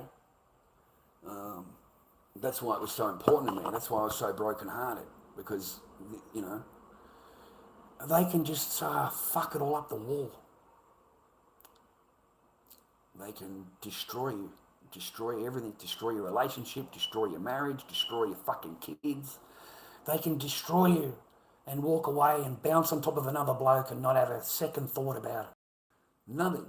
Now they want him to be called dad. They get rid of you and now they replace you. They want your children to call him dad. He's now your dad. You know? And that guy will look at you, you'll do your drop-off, right? You do your drop-off, yeah?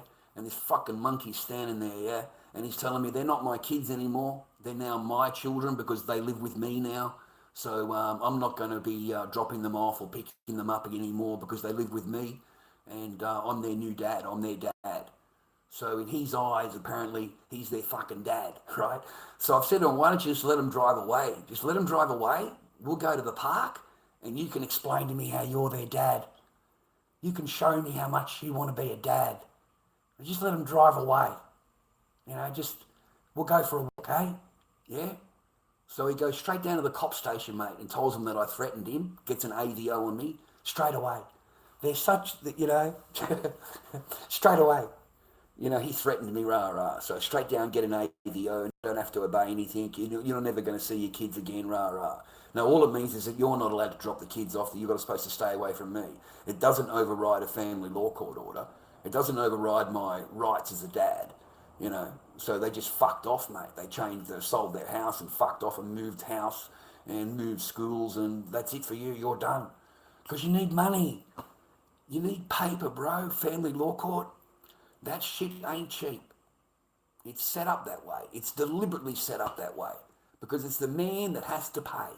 95, 99% of the time, it's the man that has to pay for all of his stuff. The woman will get it for free because she's under threat, you see, because you're this big, bad white man. You're the big, toxic, masculine, nasty man. So she gets all of her legal aid for free and she will get the best counsel, bro. And not only she gets a counsel, she gets a child's lawyer too. So now she's got 2 lawyers working against you. Okay? That's how it works. So you're going to need a lot of money. You're going to need a lot, and that's the only way it'll. And your court case will last until you've run out of money. The court knows exactly how much money you've got, boys. Okay, your lawyer does. The first thing he does, mate, is do a bank check on you, and he'll want your bank statement. So he knows exactly how much money you fucking got. Okay? So after that, mate, it's a free-for-all. It's a free-for-all until they've got absolutely every fucking dime they can, and then they just walk away. That's why your family lawyer doesn't say anything in the court.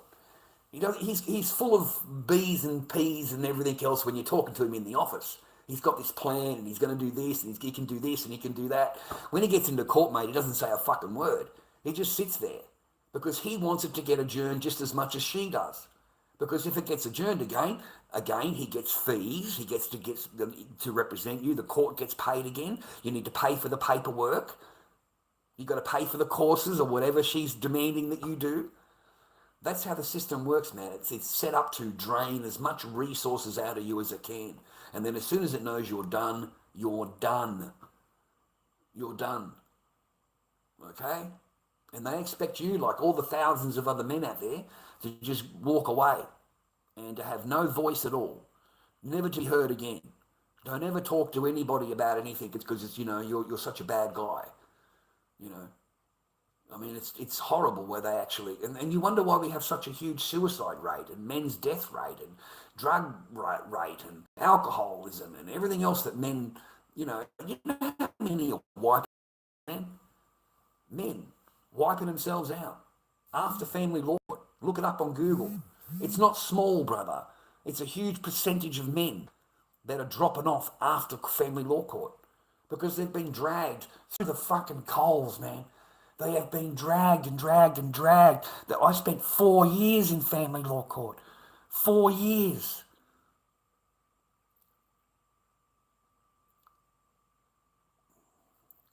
Didn't get a phone call. Didn't get anything. No Christmas, no birthdays, no holidays, no. We've never seen Echo. We have our visitation reports, our 3 visitation reports from the contact centres. We've got those. And that's the last time we have seen Echo.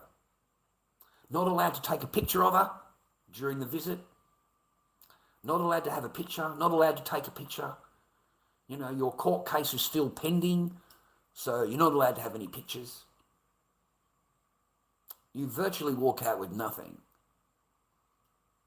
And your report can write, you can be the best dad in the world. You can be, I remember when it first started, mate, and I'm trying to find a supervised contact centre, and this person had poisoned me on the computer. She had told the contact centre that she called up and told them that I'm going to do this, I'm going to hurt people, I'm going to abuse people, I'm going to, don't trust him to use your centre, you need to make it on the computer where people know about him, rah, rah. So I was put on the computer. I was put on the fucking computer. I had to beg this lady, supervised contact centre, and beg her and tell her that it's just not true. I'm there to see my daughter, to everything about my daughter. Nothing to do with anything else, I promise you. I will obey anything you tell. You tell me to go to the corner and jump on one leg, that's what I'm going to do. it took me months to find a contact centre. Months. You know, all of them they wouldn't come anywhere near me. You know, I'm this abuser and I'm toxic and I'm going to abuse this person and do this and hurt people and all this fucking rubbish, mate. These fucking lies that were told. And I finally got the one lady that says, okay, we'll give you a chance. We'll give you a chance, okay? Because it's a little bit unfair how everybody has said no. Everybody. You know, they haven't given you a chance at all. She said, and I just don't believe what they're saying. I don't believe that you're all this person and then you're still trying to get time with your daughter. She said, I just don't see it, how you have put so much effort into contacting all of these fucking centres and none of them wanted to help you. None of them wanted to help you, okay? So I did the contacts with this lady, did the private contact with her. She's legal, all above board. $840 fucking dollars for the visit for 2 hours, $840, okay? That's what it cost. So it's not cheap to see your children, gentlemen. It's not cheap to see your children, gentlemen. That was $840. You know, I got to run around the shopping centre with her, play with her and buy some gifts and go to the play centre and run around with her and had a great time with my daughter. Go on the things that go up and down. What are they, you know? You know, the thing you put $2 in and it goes around in a circle, whatever you want to call it. I don't know what you call them, the machines, right? Because it was at the shopping centre. So the rest of the time we're just shopping around, looking around Kmart, enjoying my child's company, you know. And there's no, like, time difference, man. It's like it was yesterday that I seen her, but it's been fucking 2 years since I've seen her. You know, my child didn't know at the start, you know what I mean? And then it took an hour for her to realise I'm dad and I'm the same guy, I'm dad, and that, you know, and we got a lot more closer, yeah. So this person at the end of the visit makes a formal complaint, okay? Formal complaint, will not use the centre again, you know, complains about the lady, complains about the visit, complains about the report, refuses to use that contact centre again. So blows me out, they will blow you out, mate. They will deliberately sabotage any chance you've got of seeing your children. They will sabotage it, okay? And they think they're justified. They will lie through their teeth to get what they want, and then they will look at you and say they're justified. It's justified, okay? You did this, you did that. It's an absolute joke. An absolute joke.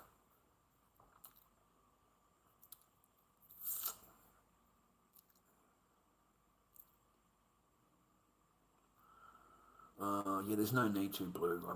Would never lay a hand on any of them, ever. I've never even had to raise my voice. You know, I said to the cops, they're 5 and they're 3. There's just no even reason to even raise your voice to them.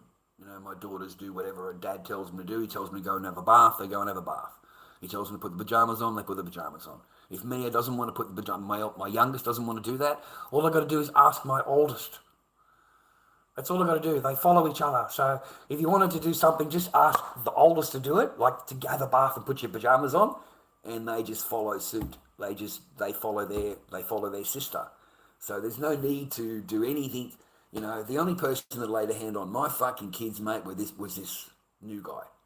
That's the only person that laid a hand on my child, because my child called me up and was upset, crying on the phone, and said that he just hit me in the bathroom. He took me into the bathroom and he hit me.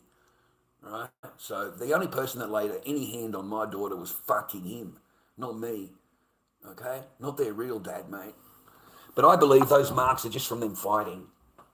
Just from them, their normal house play, the normal stuff that children do. You know, okay? Because my kids don't sit down watching TV.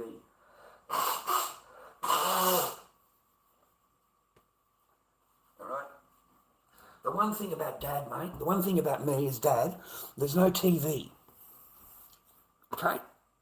There's no TV, there's no telephone, there's no iPad. None of it exists when you come to dad. Okay? You play. You've got toys, you play. If you don't like these toys, we're going down to Kmart, I'll pick you up some dolls. We'll go down and get some dollies. We'll get some Barbies or whatever you like to play. That's what I would do. The TV doesn't go on. and there's no phones, there's no iPads to sit there watching whatever. That doesn't exist. Okay, when my daughter came to me in the morning, she brought her own iPad. Okay, she brought her own iPad, brother, because there ain't no iPad in the fucking garage, mate. Okay, but that's what they do. They put an electronic thing in their hand, and they walk away, and the parent doesn't even look at whatever they're doing. And your children end up with bad eyes. They need to have glasses because they've been staring at a screen for fucking 10 hours. So their eyes get all fucked up. So they've got to go and get glasses put on now. You've got to go and try for glasses. And I said, well, how about you just cut the iPad out? How's that? Just take the iPad away. Okay, there's colouring books. There's all kinds of things that we could invent to do. Okay, you don't have to sit there watching an iPad fucking for 12 hours. Yeah? Because there's no iPad in the garage, mate. It doesn't exist with me. Even when the kids, when they were young, we didn't have phones, man. They didn't exist. This contraption didn't exist 20 years ago. So you have to play with them, bro. You got to take them down the park. You got to take them for the walk to go to the park. You might go to the milk bar afterwards, or you might go to the fish and chip shop afterwards. You know, you might pick up a pizza on the way home because you've got 2 kids and you know it's going to be dinner time when you get home. So, hey, might as well pick up a pizza. My kids fucking love pizza. So I know they're going to eat dinner. I know they're going to eat, right? What kind of pizza do you like? I even let my kids choose what kind of pizza they like. Fucking, yeah. Fish and chips, all kinds of stuff, you know. Every night it's something different for them. Every night something different. I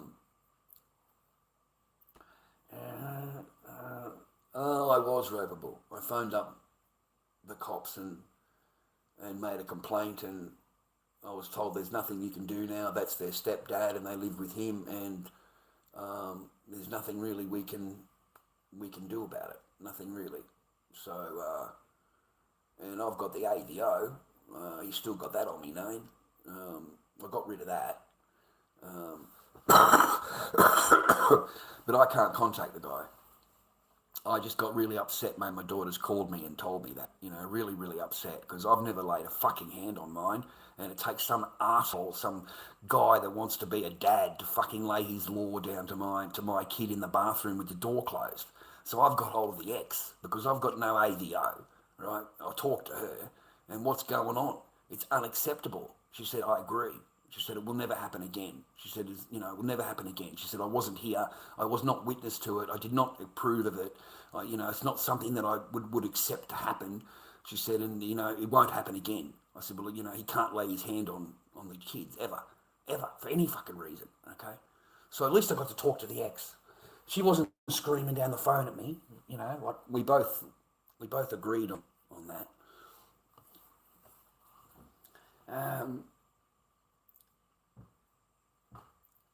Moving testimony. What the fuck is that, mate? I don't even know what that is, man. Backhand given the strap with a studded leather belt all the time.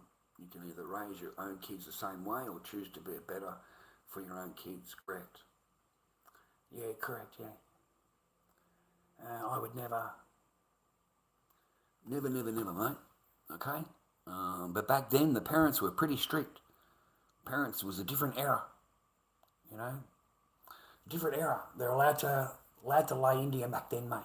Allowed to give you hiding, really. Allowed to give you a good whack back then.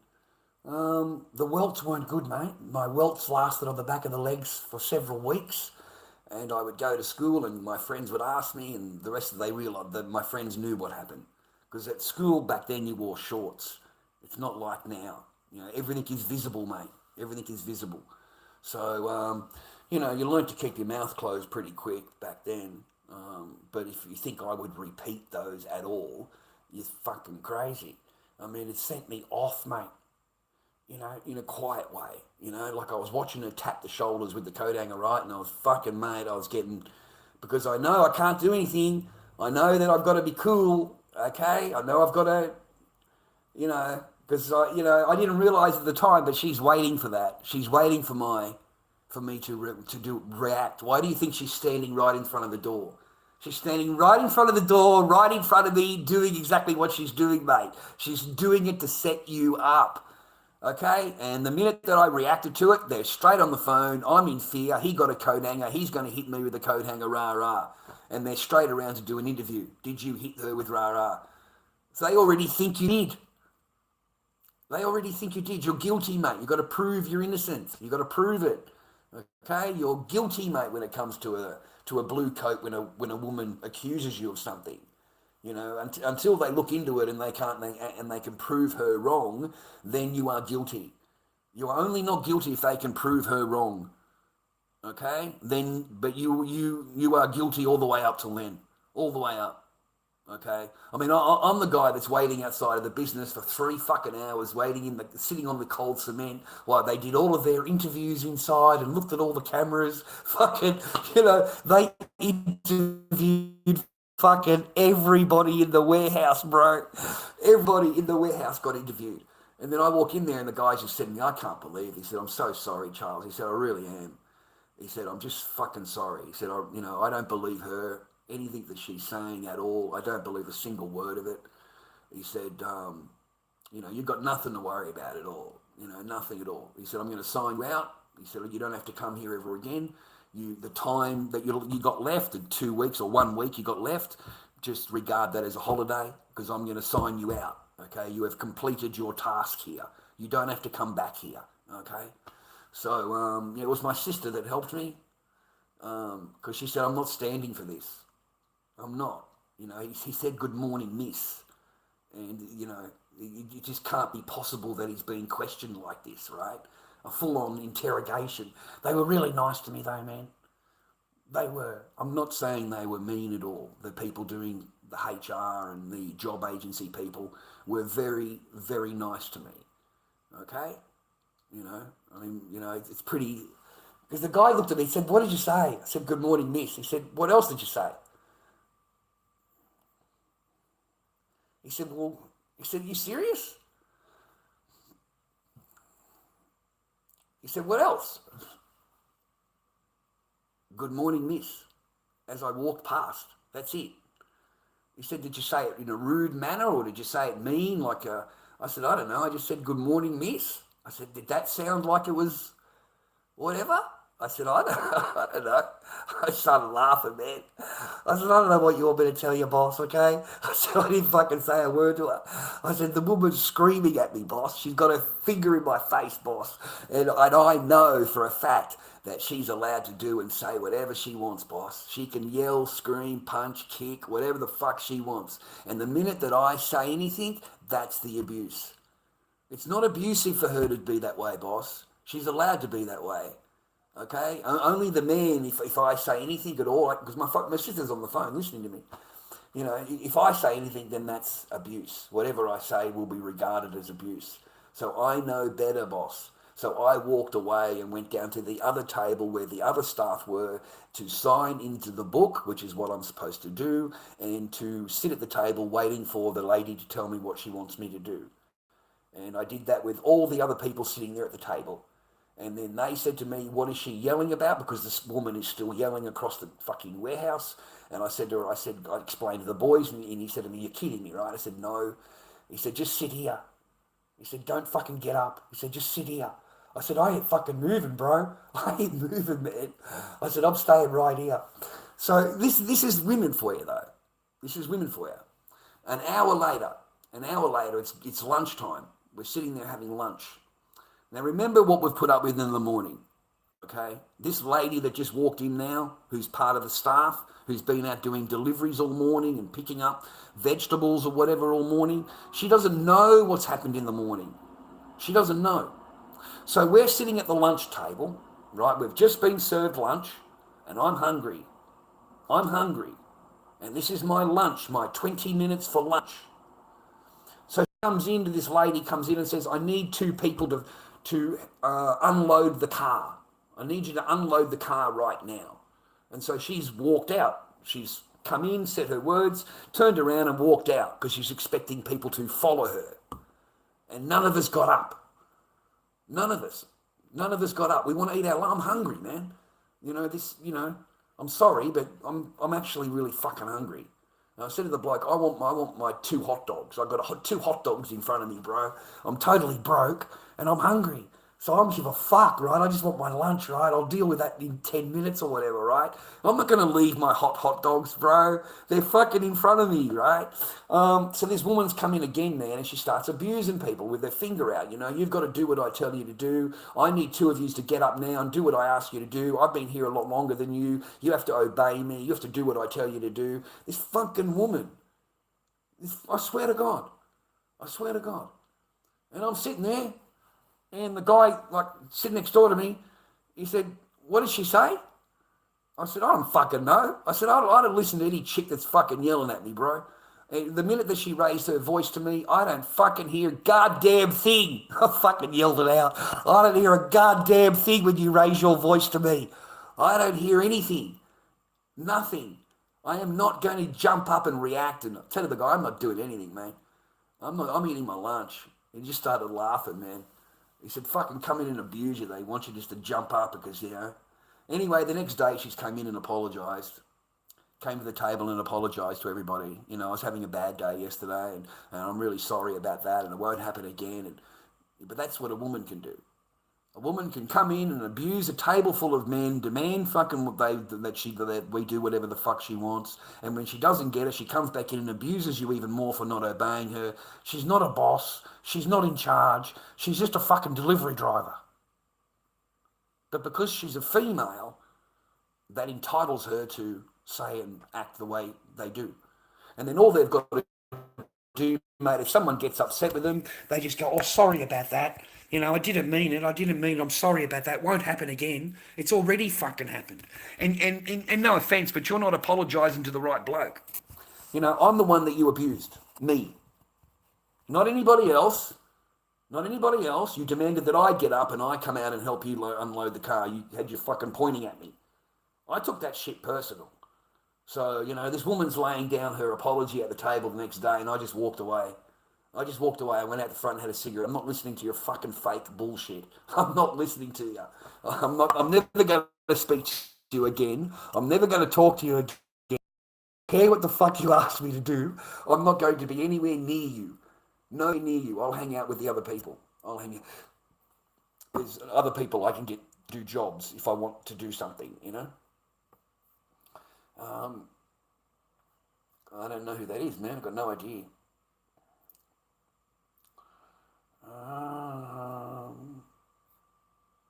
Timed you out. Nobody has power here, man.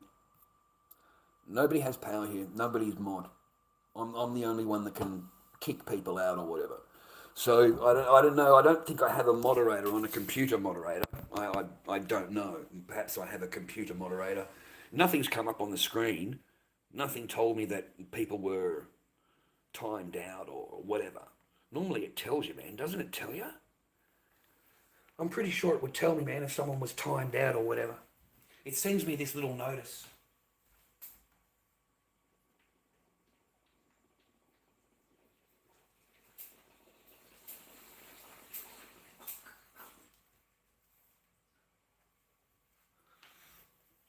No, but I didn't time you out, okay?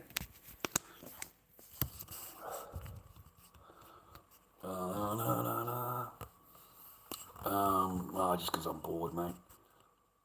I normally sit on my own, just like I am now, mate, in the quiet. I might put the computer on and generally I don't even do that. Might play one of my video games or something. I don't even do that anymore.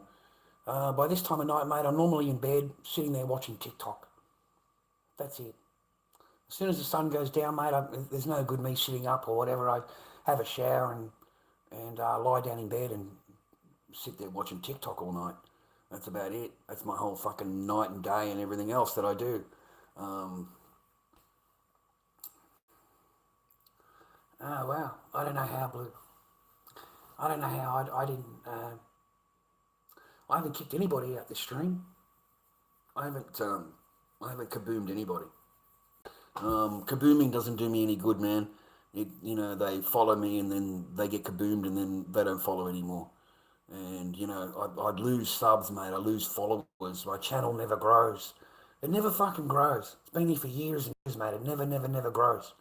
You know, I need to start making reaction videos or reaction to a reaction video. I know what to do. I just go and fucking watch Osmond Gold. Put him fucking doing his talky talk, and then I'll sit in the corner throwing a few fucking remarks in every now and again, and we'll just do that on every fucking Osmond Gold fucking video. We'll just do that, brother, because apparently you're allowed to do that. You know, fucking put your 2 cents in every couple of minutes, give your own opinion about shit. You can talk bad about fucking Asmon, it doesn't matter. You know, give your own opinion about things. It's the only way to get views.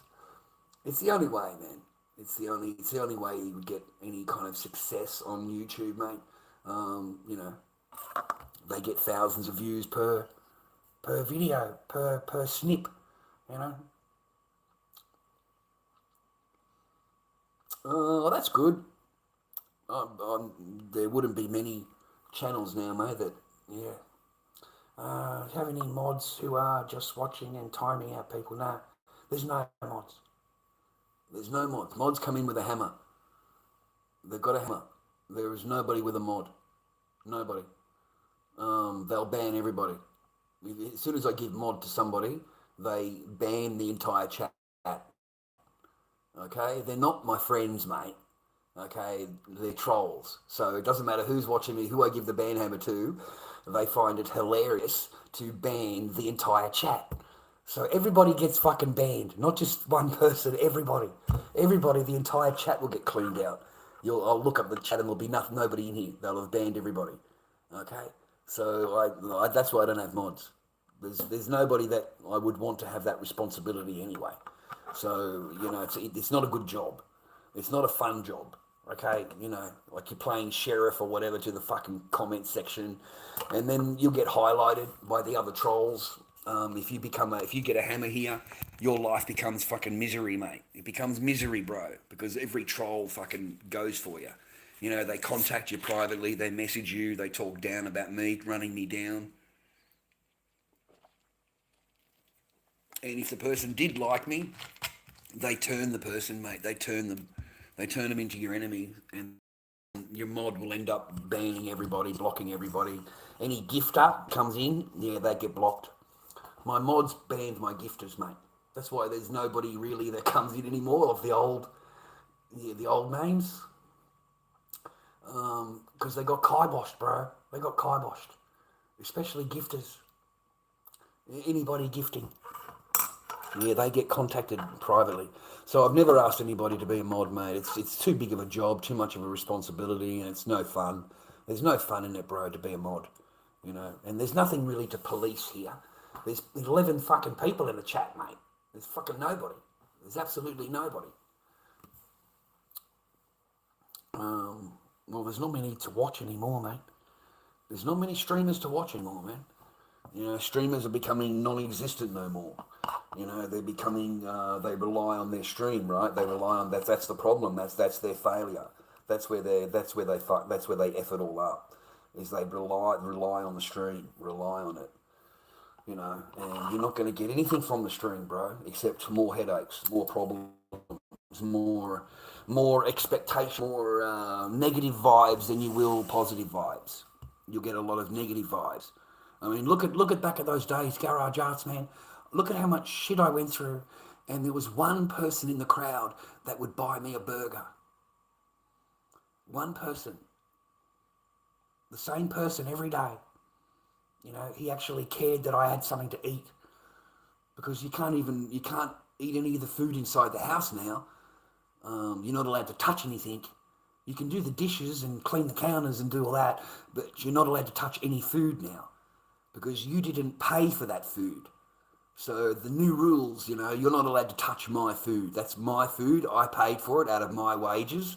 So you're not allowed to touch any of it. Okay? And the person would go in and look at the rice, you know, in the rice cooker. And if it looks like there's a bowl of rice missing, because I used to steal a bowl of fucking rice, it'd come out to the garage paying out on me that I'm a thief. That I stole this bowl of steamed rice from her. How dare I? I'm a thief for stealing it, you know. You wonder why I locked the back door, because you're a thief and you come in and steal my food from me and all that kind of shit. That was the latest little gift that I got Okay, that was the latest one. So they would sit there having their whole dinner. You know, you've minded the child all day, you've been a dad all day, they've made dinner or the mother's made dinner.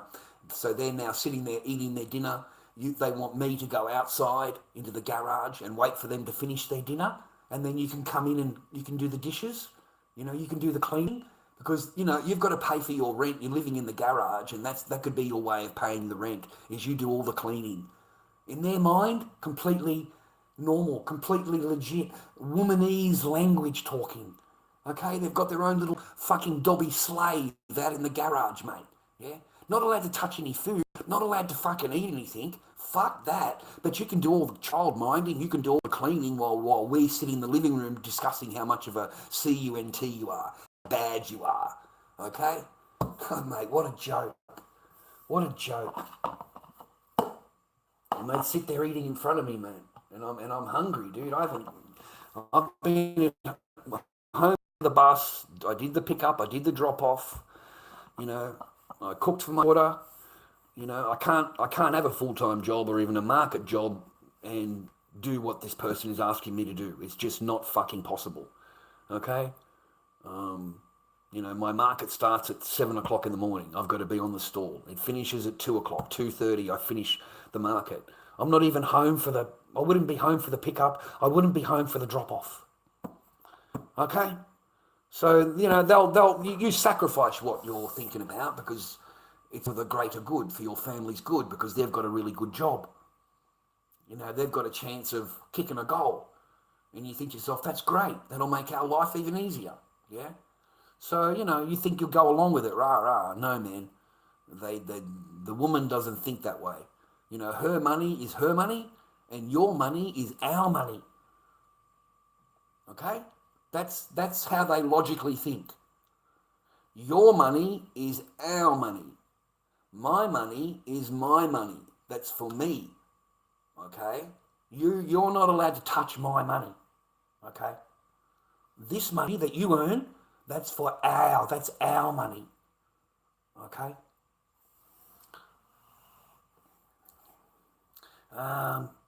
I haven't sold any masks for ages. I haven't since Christmas.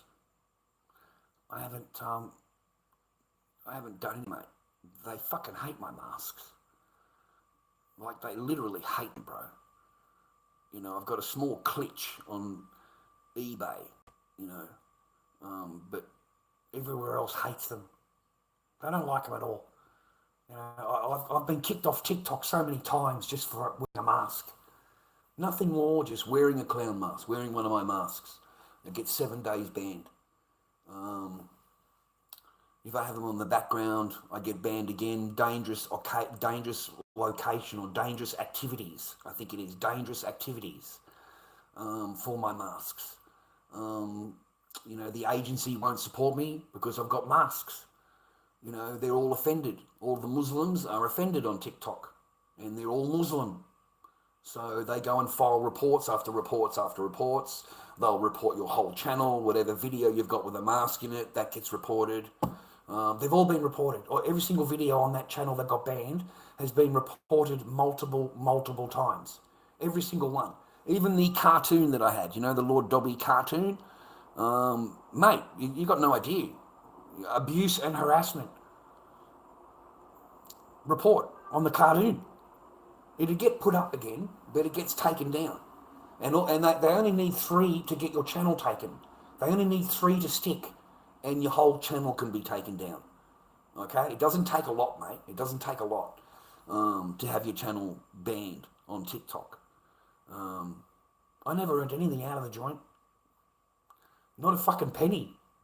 Could never get anything more than 10 people in there. If I got 50 or 60, I can guarantee that I'm going to get 7-day ban real quick, real fucking quick, because they cannot allow you to get up.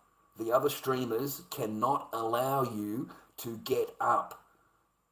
Okay? There is only a small amount of gifters on TikTok. It's not flooded with gifters no more. It's not COVID anymore. So they're really, really fighting for their little gold coins. Like, they really are fighting for them, bro. You know, they're like little leprechauns. Every time they get up in the morning, they're hunting for their next little gold coin.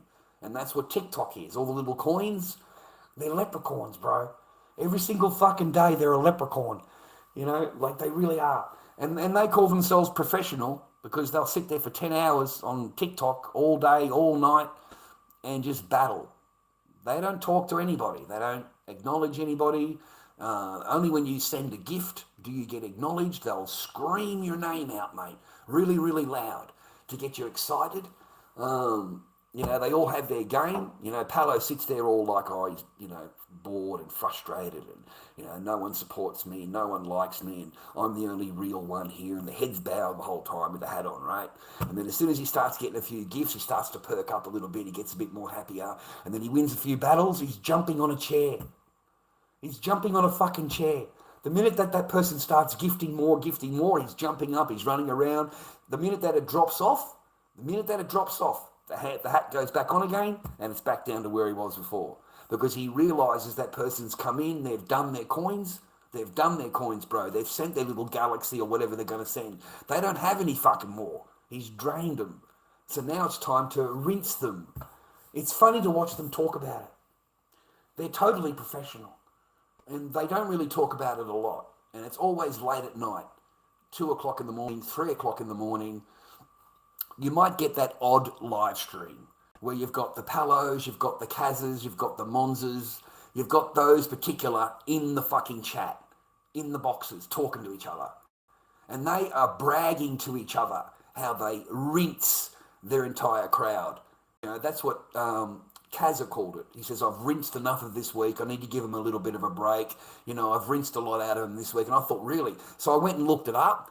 Mate, $15,670 US in the last 8 days. 15 grand US.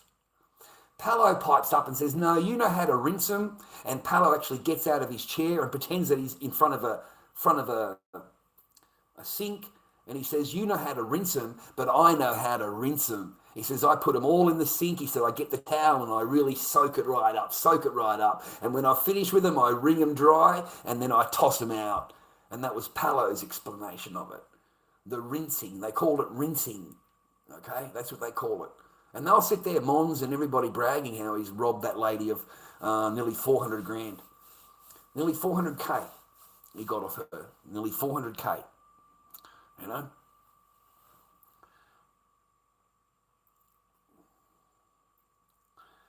Yeah, that's what it reminds me of fucking leprechauns, mate. It reminds me of leprechauns. That's what they remind me of, mate. They're hunting after their gold coins. And that's what the battle is. The battle is to get the gold coins. They do extremely well. Extremely fucking well. Like they scream the name out to get it excited. They act all like they're down. They act all like no one supports them and no one loves them and no one likes them. And only Ticky Leaps will tell you the truth. You know, Ticky Leaps will tell you, hey, in the last 4 days he's cleared 11,000 US. So there must be someone fucking giving him some money, mate. You know? But this act is how they pull people in. This act is how they do it every single day. It's the same act. It doesn't change. All you've got to do is go back a few times, every day, whatever, over the time period of a month, and you'll see that it's the same game. It doesn't change. Palo's got it worked out to a fine fucking art. Okay? So all of these people do. The Kazas of the world and all of that. It's a fine art, dude. Yeah? There's another one, Ohms, you know, majoritively on a green screen. Dude, his numbers were in the nearly 40 Gs. You know, 38K US for a green screen. And I'm looking at it going, how? Who in the fuck spends that for a green screen to get you up to number one and get you into the thing? And you realise how many diamonds that is, man? That's like fucking 5 million diamonds. Okay? 4.5 million diamonds. Okay?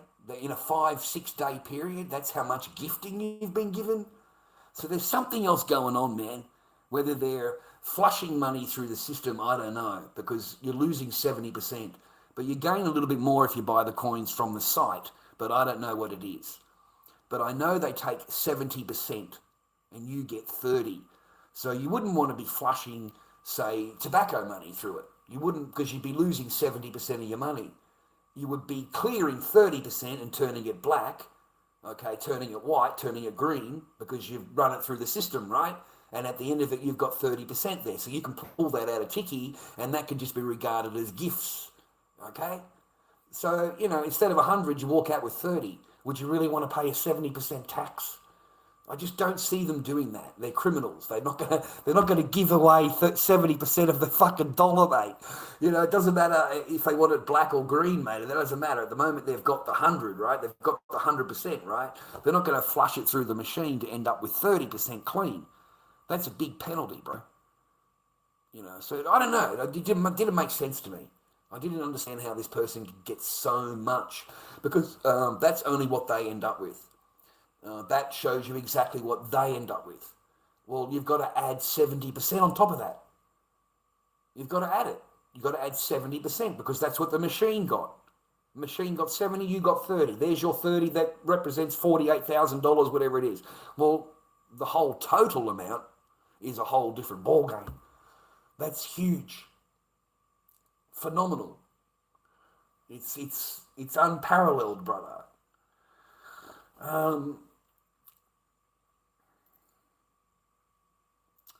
I can't see any profiles. The pictures are too small. Yeah. Half so long, Australian, you haven't lost the. I don't know. You're talking to the chick, are you, man?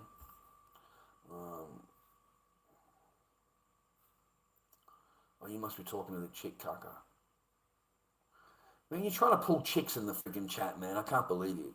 There's fucking 14 people in here, and you've got to be fucking. You got to try and get your fucking fingers on it, mate. Fucking hell. Fuck. You got to get your.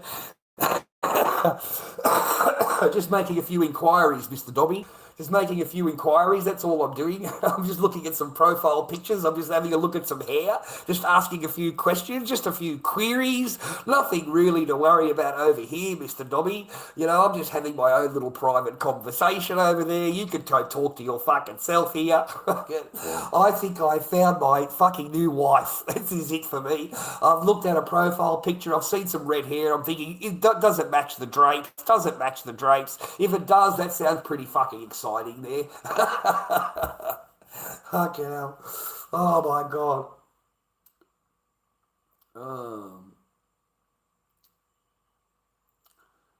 Yeah, it's getting tougher, bro. It's getting tougher to meet somebody and to have a conversation with them, have a laugh with them, and yeah, like, I don't know about you, man, but Pi has not even come into it, bro. You know, he doesn't even come into it in fucking 8 years, bro, at all. You know, when you got a ring on a mate, you cannot expect to have any relations with them at all. I've had my lawyer explain that. I've had the court explain that to me. I've had the men's behaviour course explain that to me, that you can be fully married to them, paying for everything, but don't you dare expect anything from her. Who do you think you are? And you can't, when you're doing a course, you can't give any of what you want to say. You've got to hold it in, because it's a men's behaviour course. And if you start talking about anything that she has done wrong, you're going to get removed out of the course. They're going to kick you out, because they don't care about her behaviour. It's a men's behaviour course, not a woman's behaviour course. I said, but don't men react to circumstances and how they've been treated and spoken to? It's too many questions, Mr. Barker. Okay, it's too many questions. Do you think, I think you need to have a private consultation. Maybe you need to be taken out of the class and have a private consultation from now on. And I said, no, it's all right. I won't ask anything. It's cool. She said, we only concentrate on the men's behaviour. Okay? Only concentrate on that. We don't concentrate on the woman's whatever. Okay? She's allowed to say and do whatever. Okay, the only abuse is when you react to it. If you say anything back to her, if you give her an answer she doesn't like, that's the abuse. Nothing else. Okay? Yeah, they try and hook you up, man, at the men's behaviour question. Yeah, they try and really, get it into your skin, man, that you are worthless. You are worthless as a man. And that's why I have the attitude that I do. You've never done the course. You do not know the questions and everything that I had to pass. You just don't know what that's like, that course. And it's absolutely horrid. And the people that run it are horrid. And it is nothing more than putting men down for 20 weeks straight, just running you down, running you down, and running you down, and making sure that you realize that whatever you think or feel means nothing. Nothing. Who do you think you are? You won't know it until you do the course. And this is why the judges look at you the way they do, the magistrate looks at you the way they do, you're instantly guilty of everything. Whatever she has said, you're guilty of it. Whatever, don't have an opinion. That's where I got it all from the course, from them. You're not allowed to have an opinion. You're not allowed to say the word no. You're not allowed to say anything that she's going to disagree with. Anything that you say to a woman, I want you to think about before you say it. Will she be all right with it? Will she accept what you're saying? Because if she doesn't accept it or she's going to be angry, you better not talk about it. You better not say it. Okay? Like seriously, they give you a graph. It's like a ladder. Fucking ladder. It's got all the, the kids, the mother, the dad, pets, the dog, the cat, fucking, which, how should it be? Who do you think comes first? Who comes first at the top to last at the bottom? And you've got to choose who's first and who's last. The only thing that worked is the woman at the top and the man at the bottom. The man at the bottom of the ladder. The very first step is you. You are. Then you've got the cat, the dog, the fucking goldfish, the budgerigard. You've got the children, how many children you've had. You've got all of those children. And then you've got the mighty queen wife who's in charge of everything. Okay? Everything. How dare you have an opinion that's different than her? How dare you? Don't you understand that's how the court looks at you? You better wake up, men, because it only takes one phone call, buddy, and it only takes one. Okay? And the court is on her side 100% of the time. 100% of the time. Here's a thing for you, man, from the course. They used to teach you through pictures. Pictures. So one of the pictures is the son and the father talking, yeah. And the next picture is son and the father. Father says to the son, "Have you finished your homework?" And the son's sitting there playing a video game. Video game. And the father says, "Have you done your homework?" And the kid says, "Yes, Dad, I finished my homework." And he says, next picture, says, "Look, that's great. You're only allowed to play your game after you've done your homework." A fair enough thing that a dad would say. So the next day, the next picture, him coming home with his briefcase and tie. I loved how they made that an example, the briefcase with the tie. It's not a normal guy. It's a business guy, okay? So they're aiming for the fucking top 1%, mate. They're not aiming for dickheads like me and you. And the next picture is him walking in the door with the briefcase. Next picture, the wife is in the kitchen and the kid is on playing his video game. Next picture, son, have you finished your homework? Next picture, no, Dad, I don't. Mum said it was okay. I can play the game. End of scenario. What's your opinion, Mr. Barker? And he asks every single man in the class, what is your opinion on this? Who do you think is in the right? Who do you think that the son should obey? Think about it. See if you get the right answer. If you don't get the right answer, they're going to remove you out of the class.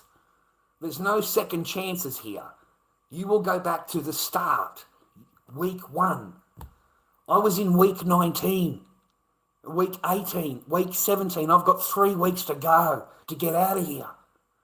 And they want to restart you if you give the wrong answer. So you better give the right answer. What is your answer?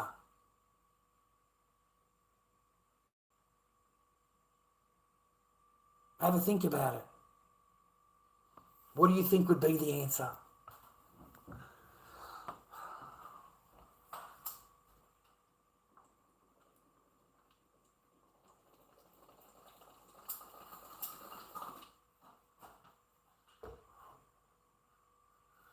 I got the question wrong, by the way. You know, I answered the logical question, right? I answered it logically. I answered it like you would normally expect a normal person to answer. And I was completely wrong. So, of course, they've called me at work, during work hours, while I'm actually on the job. You know, doesn't call me in the morning, doesn't call me, make sure I'm at work. You know, it tells me how important he is on the phone. And you need to stop your work and listen to me. You need to go outside and listen to me. Because if you don't come to the class tonight. You're not allowed at the class. You've been kicked out of the class. So I need you to leave work right now and talk to me on the phone. So they threatened to kick me out because of my answer. Because I wasn't following, I wasn't following their guidelines of a men's behaviour course, And the very, very, very first thing they ask you on the phone when you call up to book in, okay, just to book in, they ask you, are you responsible for your words and actions? Okay? And if you say, oh, well, the woman's this or that, they won't even let you in the course. They won't even, you don't get past the phone interview. You have got to say, oh, yes, I'm responsible for my words and my actions, because they're not. The woman is not responsible for her words and actions. Only you are. Only you will be held accountable. The woman will not.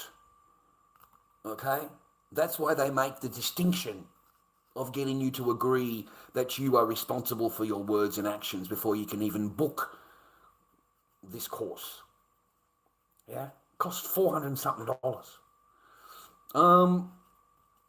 The answer, solve the problem with their son, so you are an idiot, plain and simple. Yeah, I'm an idiot. There you go, that's what they said. If you didn't discuss with the mother and solve the problem with their son, you are an idiot. I don't know what the fuck you're talking about. Alright? You're just a normal dad. You said to your son, yeah, you can play your video games after you've done your homework. That's a normal thing that a father would say. But because the woman has overrode you, and her word means 10 times anything that you are, because she has given him permission, that overrides what you have said. It overrides it. Okay? So the answer is, she's the boss. She's the boss. Okay? She has given him full permission to do it. Who do you think you are telling her that she can't do that? Who do you think you are? And I said, well, I don't understand. I'm just a layman. Okay, in one picture you're telling them they've made an arrangement with the son to do the thing, rah. And in the couple of pictures later you're telling it that now that whatever they've agreed to doesn't matter, because the mother has said something. There's no ending to that, man. That it finishes there. There's no discussion panel between you and the wife or whatever. You're treated like, how dare you even open your mouth? That's how it's taught to you. How dare you even, how dare you? Who do you think you are? Okay? No, it's not. It's completely women. It's completely women. That's why I got questioned about taking a coat hanger from her while she's tapping my shoulder of my kid, tapping on the shoulder with the coat hanger. But I'm the only one that gets questioned because I took the coat hanger off her, threw it across the room, and then they tell the blue coat that you threatened them. And that's all they've got to do. They don't need any fucking proof. They just tell them that you... I looked at the comments and I didn't do anything but take it off her because she was hitting the kid. I said, there's nothing about that. I'm watching her tap, and that's no problem. No. The only problem is you took it off her. Okay? That's the problem. Okay? You showed aggression. I said, I didn't show aggression. I just walked in and said, you wouldn't like it if someone was hitting you with a coat hanger. He said, well, that's a threat. I said, I didn't threaten anybody. I said, I made a statement. That's what I did. I said, I didn't threaten anybody. I made a statement. You wouldn't like it if someone was hitting you with a coat hanger. That's not threatening to hit her with a coat hanger, because that's what I said. I said, I just made a statement, and plus that's supposed to be my my thing, my other half, right? That's my child, rah rah, right? I've got the right to say that. What do you mean? Like I don't understand how it's acceptable. One side is great, is fine, and the other sides have been questioned about it. Like seriously, man. But you got to be good when you're with the coppers, bro. You got to be good. Okay, you can't be, abusive or yelling or screaming or anything. You got to be calm, mate. You got to be calm.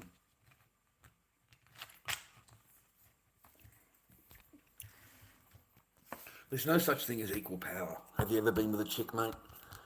Like, I don't even know if you're male or female. I don't know. But, yeah, when was the last time you were in a relationship? Okay? Because if you were a male, then you would have suffered underneath it. And if you're a female, you would have been the one fucking causing it. Okay? And then you'd be sitting there wondering why I'm single, why I don't have a man, why aren't I married? How come I can't find a man? Where are all the good men gone? Where have they gone?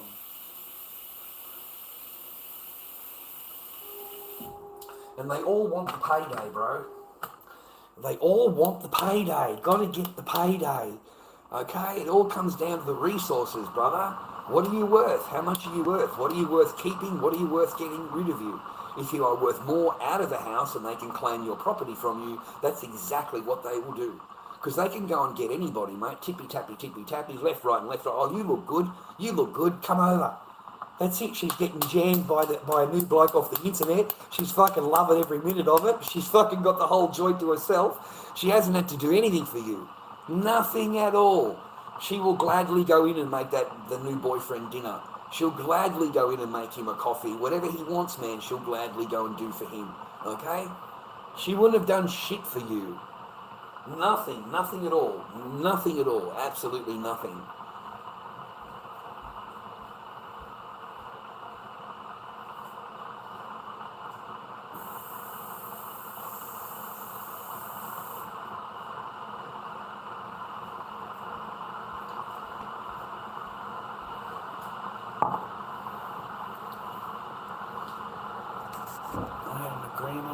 With my kid's dad that we'd always talk about decisions, but don't go against the other.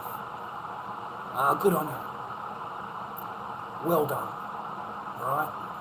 Well done. I'm extremely happy to hear that. I really am. Your children were a lot better off to have both of you in their life. Both of you. Dad and mum. Regardless of whatever's your life is or their life is, you don't get along or whatever, it doesn't matter. They deserve their mum and dad. Every child, mate, deserves their mum and dad. Every single one. My contact reports, mate, for mine, my contact reports, they're heartbreaking, man. Like, they're heartbreaking. My little one goes home and tells mum, daddy's really sorry, daddy won't do it again, can he please come home? And, it's all written in there, man. Okay, it's all witnessed.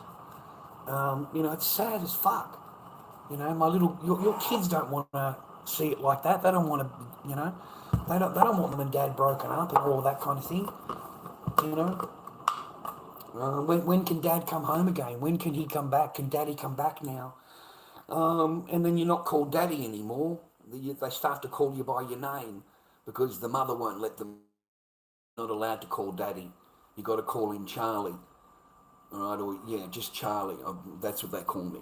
My little one doesn't call me daddy. Okay, it's not until an hour into the visit or something like that. Where I read it on the report. Where she hasn't called me, but she's actually gone home and said that to the other half, and it doesn't click to this person. Like, this person hates me to the core, hates me, has hated me for years, has wanted to get rid of me for fucking years, literally years, and is really pissed off that it took this long.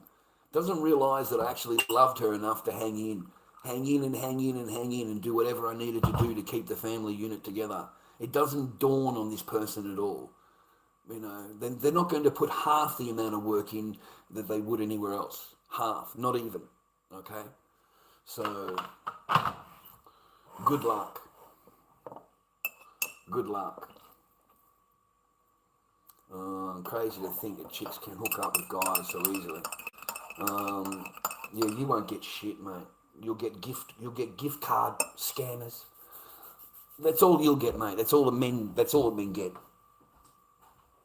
They get gift card scammers. And they're not women, mate. They're not women, bro, okay? They're all men. They're all men pretending they're women on these dating apps. And they want to make friendships with men, and they tell you how great you are. They contact you every day. Hi, how are you? But it's a mass sent message. It's not to you. It's to everybody in the contact thing. Everybody. It's to everybody, okay? Everybody gets the same fucking message, okay? And they try and befriend you and they make friends with you, and they tell you it's their birthday, or they tell you some celebration, and they need money, and it's just gift cards. It's fucking gift cards, brother. That's all it is. And it doesn't take them very long. I'd say within 15 to 20 minutes of talking to them, and they're already asking you for a gift card. They're already, man. Already. I had one chick I was talking to, man, and she's like, well, I'm going to go down and see my friends. Would you like to buy me a coffee? If you send me a gift card, I can buy a coffee. That's what she's put it on me. I said, well, fucking, why would I want to buy you a coffee for? Fucking, you kidding or what? So I'll send it through PayPal, should I? That's what I said to her. Shall I send it through PayPal? Is $50 enough for a coffee, or should I send more? She said, I'll just send 100 because, just to make sure that I've got enough. She's already trying to claim 100 off you. Yeah, you don't even fucking... 15 minutes on the thing. 15 minutes. It takes 20 minutes maximum to get asked. They give themselves away pretty quick.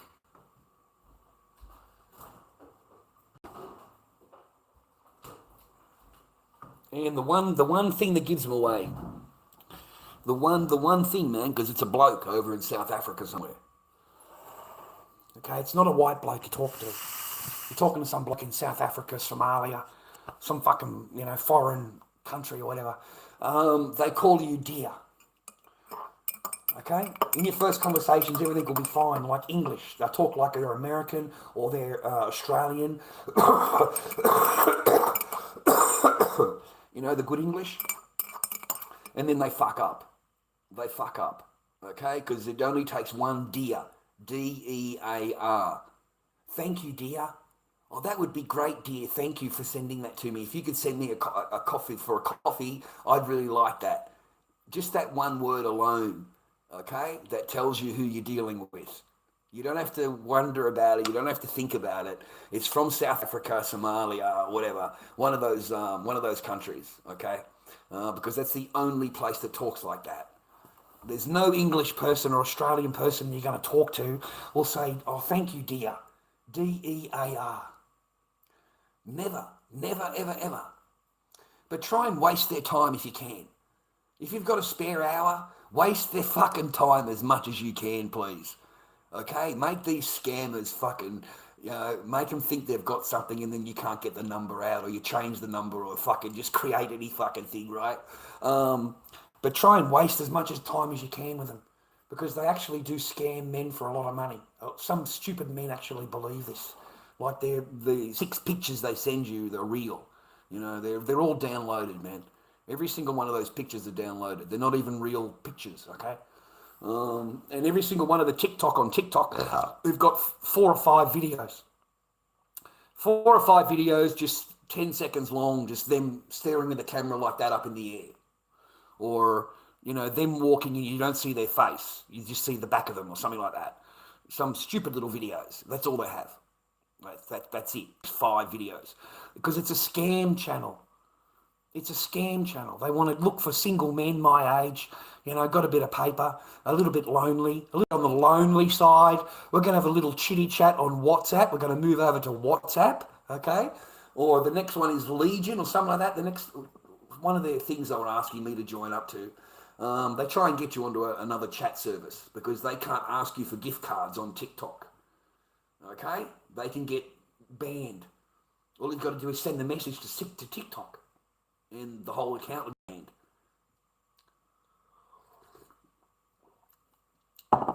But you need to waste as much time as you can. Waste as much of their time as you can, okay? Just waste it, okay? Because it saves them from talking to somebody that might be more gullible, might be more gullible, bro. But that's my entire TikTok channel at the moment. There's no real people. It's all these scammer people, all these gift card people. I can't remember the name of my channel, man. It's Lord Dobby something or other. It's just got me sitting there. There's 30 followers sitting there. There's 5 or 6 videos that have all been reported. All those videos have been reported, man. Every one of them. Fucking hell. So I don't even want to put a fucking video up on TikTok at all because they're already coming for the new channel. They're already coming for that channel. So,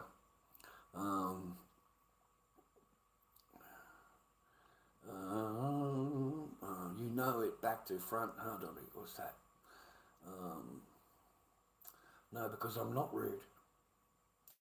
When it comes down to it, I'm not. You know, I'm not argumentative. I'm reactive. That's what I was diagnosed, reactive. Okay, I'm not. You know, I have. You know, it's part of it. They tell the court you're crazy. They tell your court you need a psychological analysis. Okay, because he's a really sick and abusive and, you know, horrible person, and he's everything. You know, so they send you along to the doctor to get a fucking psych report. Okay, which I've advised men to go and do because that person will tell you things about yourself you didn't know, and it is nicer to know these things. And I wish I'd known these things before because it would have explained. Okay, you know, the psychologist explained it really fucking simply, made in real simple terms. You know, there's reactive personalities, and then there's the opposite of that. You know, people that cause arguments, people that want to argue, people that have got that, they just want that. That's what they love. And then there are people that react to it. Okay, you're a reactor. She said, that's why I read you through your file, and you got upset because of the coat hanger. You reacted to it, right? I said, correct. I said, she said, in the garage, you got upset with the back door because it's locked. You're reacting to it, right? That is correct. I wasn't upset beforehand. I wasn't yelling and screaming at anybody when I went to the door and I could actually walk into and open the back door. But now it's fucking locked on me and I want to take a shit. You know, that's what I told the psychologist. I want to go to the toilet. Why am I being locked out? I've done nothing fucking wrong. You know, and this person just accuses with no evidence at all. I have no intentions of going anywhere near the fucking person. I don't even talk to the fucking person. And they ignore me. It's been that way for 6 years. Yeah? So, you know, you have to, that's what I'm reactive. And now that I know what I am, I don't even react anymore. I don't react to them. I just block them. I just ban them out of the chat. I give them a nice warning.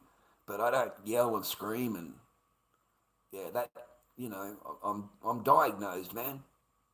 Yeah. So, yeah, once I did that, man, I learnt, yeah, about myself, yeah. So I've never been that way since. And then I did the men's behaviour course. And that is just going to teach you how much of a low-life scumbag you are.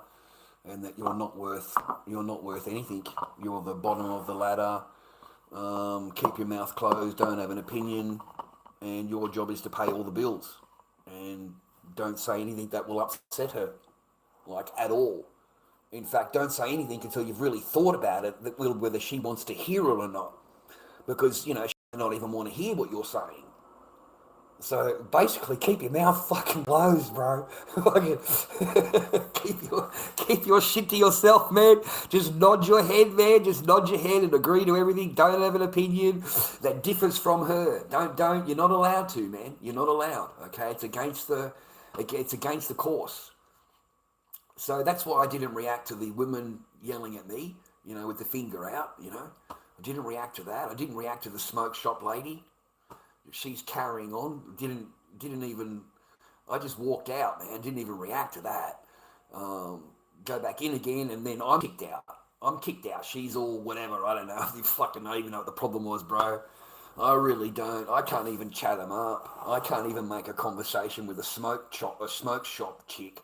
You know, like seriously, dude. You know, I wanted to shag it. I thought it was a good look. I thought, okay, I'll spend some time trying to work on it, right? So all I'm saying is, hi, how are you? I'm trying to chat it up. I'm not being rude. I'm trying to chat it up, bro. and it's got offended at me. It's got offended at me, man. You know, like I just said, you know, she said, I won't be a minute. She was busy. She said, I won't be a minute. I said, not a problem. Take your time. I'm not in any rush. You know, how's your day going? You having a busy one? Well, it didn't even get past the sentence, mate. As soon as she heard me say the first part of my sentence, bang, she's offended. Straight away. As soon as she's fucking carrying on, you know, gives me the dirty look, you know.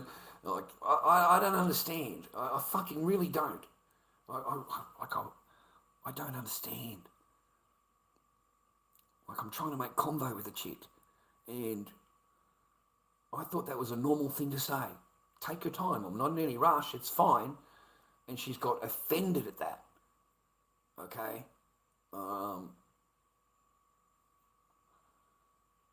And I'm stunned. Don't know what to say. Don't know what to do. She's offended at that. Just that. And I'm trying to continue the conversation. And yeah, I've completely bombed out here. This woman's fucking not happy with me at all. Like, I don't even understand why. I don't understand what she's talking about. I don't understand what she's offended at. I just cannot grasp it. I can't. I don't know what to say. I'm just fucking standing there. And so I got kicked out. She said, you're not allowed in my shop anymore, rah, rah. I said, what, you know? I said, I come in, I use the machine, that's $3. I buy a packet of smokes off you. I spend money with you. I said, I haven't done, what do you mean? I just told you to take your time, no rush, rah, rah. She said, you said it again. You know, how dare you? You know, who do you think you are? I don't understand what I did wrong. I don't. I genuinely don't. So I got kicked out of the shop, man, not allowed back in the smoke shop. So I went in there a couple of days later. There was a different chickie baby, a different one in there. And she says, oh, yeah, I've heard about you. You were super rude to rah. I said, take your time. That's all I said. She said, yeah, you're not allowed in the shop. You've got to leave the shop. I said, you too. I said, you also. I said, yeah, I've never said a single word to you. I don't even, you know, I'm just a customer walking to buy a packet of smokes. I've never said anything to you. She said, no, you're out of here. You're not allowed to come back in here. I said, lady, in all honesty, what you do is not legal. Okay? What you do is not legal, lady. So for you to tell me that you're upset at this and you're upset at that, you are the one doing illegal activities, love, not me. You are. You know, so, you know, in my mind, you shouldn't be saying shit. You shouldn't be saying fucking nothing. Keep your mouth closed. Sell your packet of fucking smokes. Let him earn $3 out of the machine because he gets his money out of there. And you keep your customer, right? So that is a way you can turn the customer, bro. Because a customer can get pretty fucking pissed off. Okay? He can drop a dime. He can make a phone call, mate. Yeah? And you're the one doing the illegals, mate, not him. So to me, I was a little bit offended, bro. A little bit offended, but I'm not a narc. I just haven't been in there since. I haven't been in there since. You know? I haven't walked into the shop. But that, you know, to me, you're on dangerous territory. Because, you know, what you're doing is not legal. So for you to tell me that I'm not allowed in your shop and you're acting like you're a real tobacconist. You're acting like you're above the law. Like you know what I mean? And you're fucking not. Okay, so lady, it's not a good idea to treat me to be rude to me or be nasty to me. You know, it's just not. Okay, and of course they're offended now. They're because you've said that. Because I said that, they're completely offended now. Now you're completely barred. You're not allowed near the joint. Rah rah. You know, good luck. Who cares? Who fucking cares, man? Seriously. Yeah, they can get you for tone of voice. No, just normal, take your time, I'm not in any rush, you know, how you doing, you know, how's your day going? Like, I continue the convo, you know, that wasn't just that statement, like, it was just part of what I would normally say, you know, take your time, I'm not in any rush, I'm not doing anything, you know what I mean, because I'm not doing anything, I'm going down to get a packet of smokes and getting a sausage roll and, you know, and I'm trying to make time with it, I'm trying to come up with a convo with it, mate. I'm working with nothing here. I'm working bare. Okay, I'm trying to fucking come up with a convo, mate. I'm trying to look for an in, right? You know, a little bit of the pie would have been good. Okay, that's what I'm trying to say. So I wasn't trying to be rude. I'm trying to chat it up. I am not trying to be rude. I can promise you that. I'm not. I promise you. I was not at all. I did not say it. And I'm sick of these tone police. I'm sick of that. They don't mind what you said, but you said it in the wrong way. Like, how does that fucking work? Like, it's tone police now. It's not just what you say, it's how you say it. Maybe you've upset them how you said it, the wrong tone to them, right? This is how you've got to treat and talk to a woman. That's my whole point that I'm trying to make. That's what men have to do in order to make sure she's not offended and she's happy, and a man has to watch his tone. Not only what he says, but how he says it. He can't just be his normal self. He can't just be normal smart ass, have a laugh, because I'm, an old freaking Aussie bloke, mate, You can't have a laugh, you can't have a giggle, you can't talk shit, you can't be a smart ass. Like, whatever happened to those days? Fuck, I can't even be a smart ass anymore. I can't be a fucking idiot anymore, talk shit, right? Because they all get offended, mate. And if they don't get offended, they're offended at your tone, how you actually said it. Yeah, I got questioned about the HR with that too. How did you say, good morning, miss? What was your tone? And I looked at him stunned. My sister's on the phone. I said, well, how do you say good morning, miss? I don't know what tone you use. Just normal, everyday English language tone. Fucking tone police, mate. Tone police, bro. Women are tone police, mate. Not only what you say, but how you say it. I can be offended because you use the wrong tone of voice to me. How dare you? I'm offended. And you could be standing there going, I don't know what you're talking about. I really don't. I just said, just normal voice talking, normal. There was no intent behind anything that I said. There was no intent, yeah?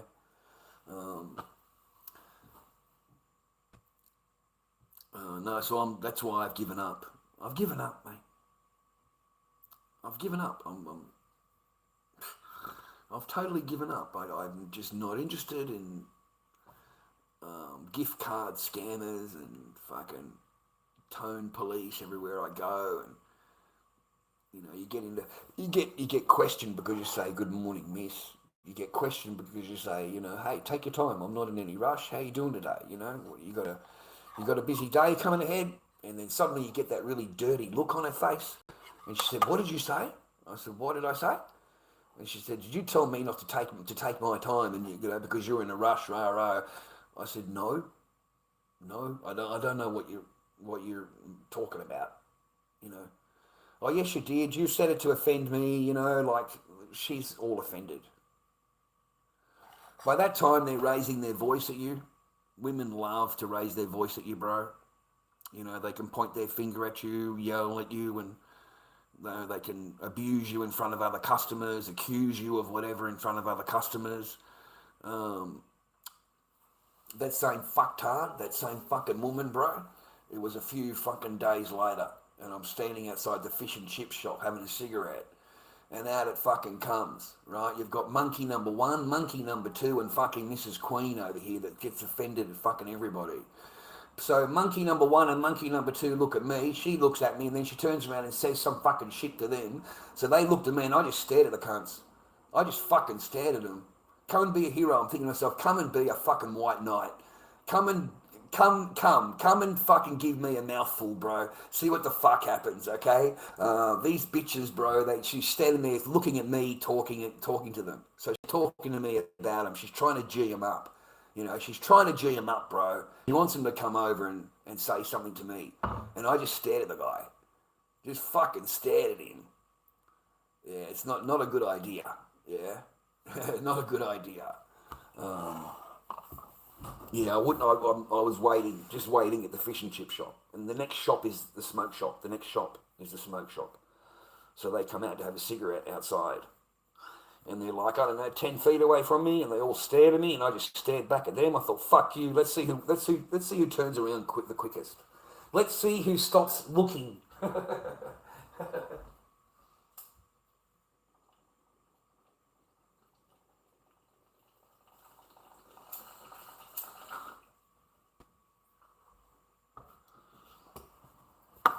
That's the problem with legal activities, ladies and gentlemen. You know, they do those activities every single day, and to them it becomes normal. Okay, they're doing an illegal activity, all right? But because they do it every day, to them it's normal. It's a normal day. Okay, it's not anything that they think about it because it's a normal day to them. To me and you, we look at all these cigarettes and tobacco and everything else on the shelf and we go, fucking, that's crazy, bro. It's fucking sick, right?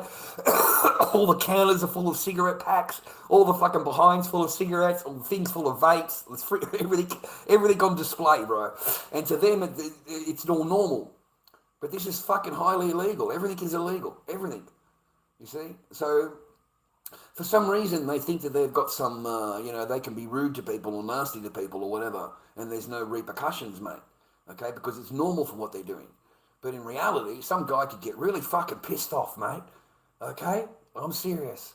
You know, depending how you're talked to in front of other people and whatever they say in front of other people, that shit was starting to get on my nerves, bro. It really was, because all I said to her were those simple words, and this woman's carrying on like I've treated her like, I don't know what she's fucking carrying on about, mate. I mean, listen, boys, let me tell you a secret. The minute they raise their voice to you, I want you to switch off. Switch off. Totally, utterly switch off. You don't hear a word past that decibel.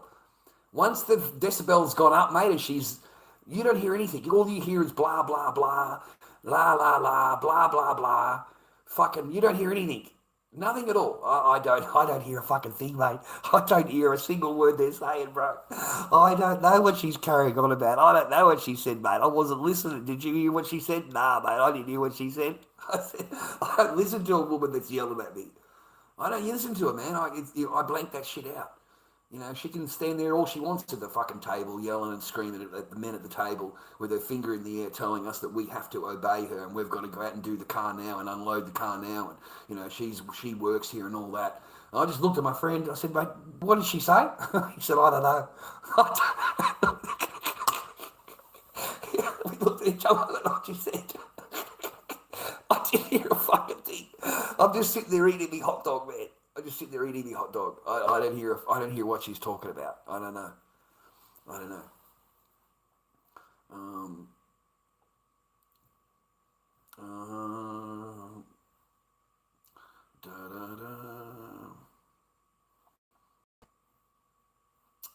can talk about whatever I want. Oh, mate, we've had combo since then, but you haven't been here. You know, I can fix that for you.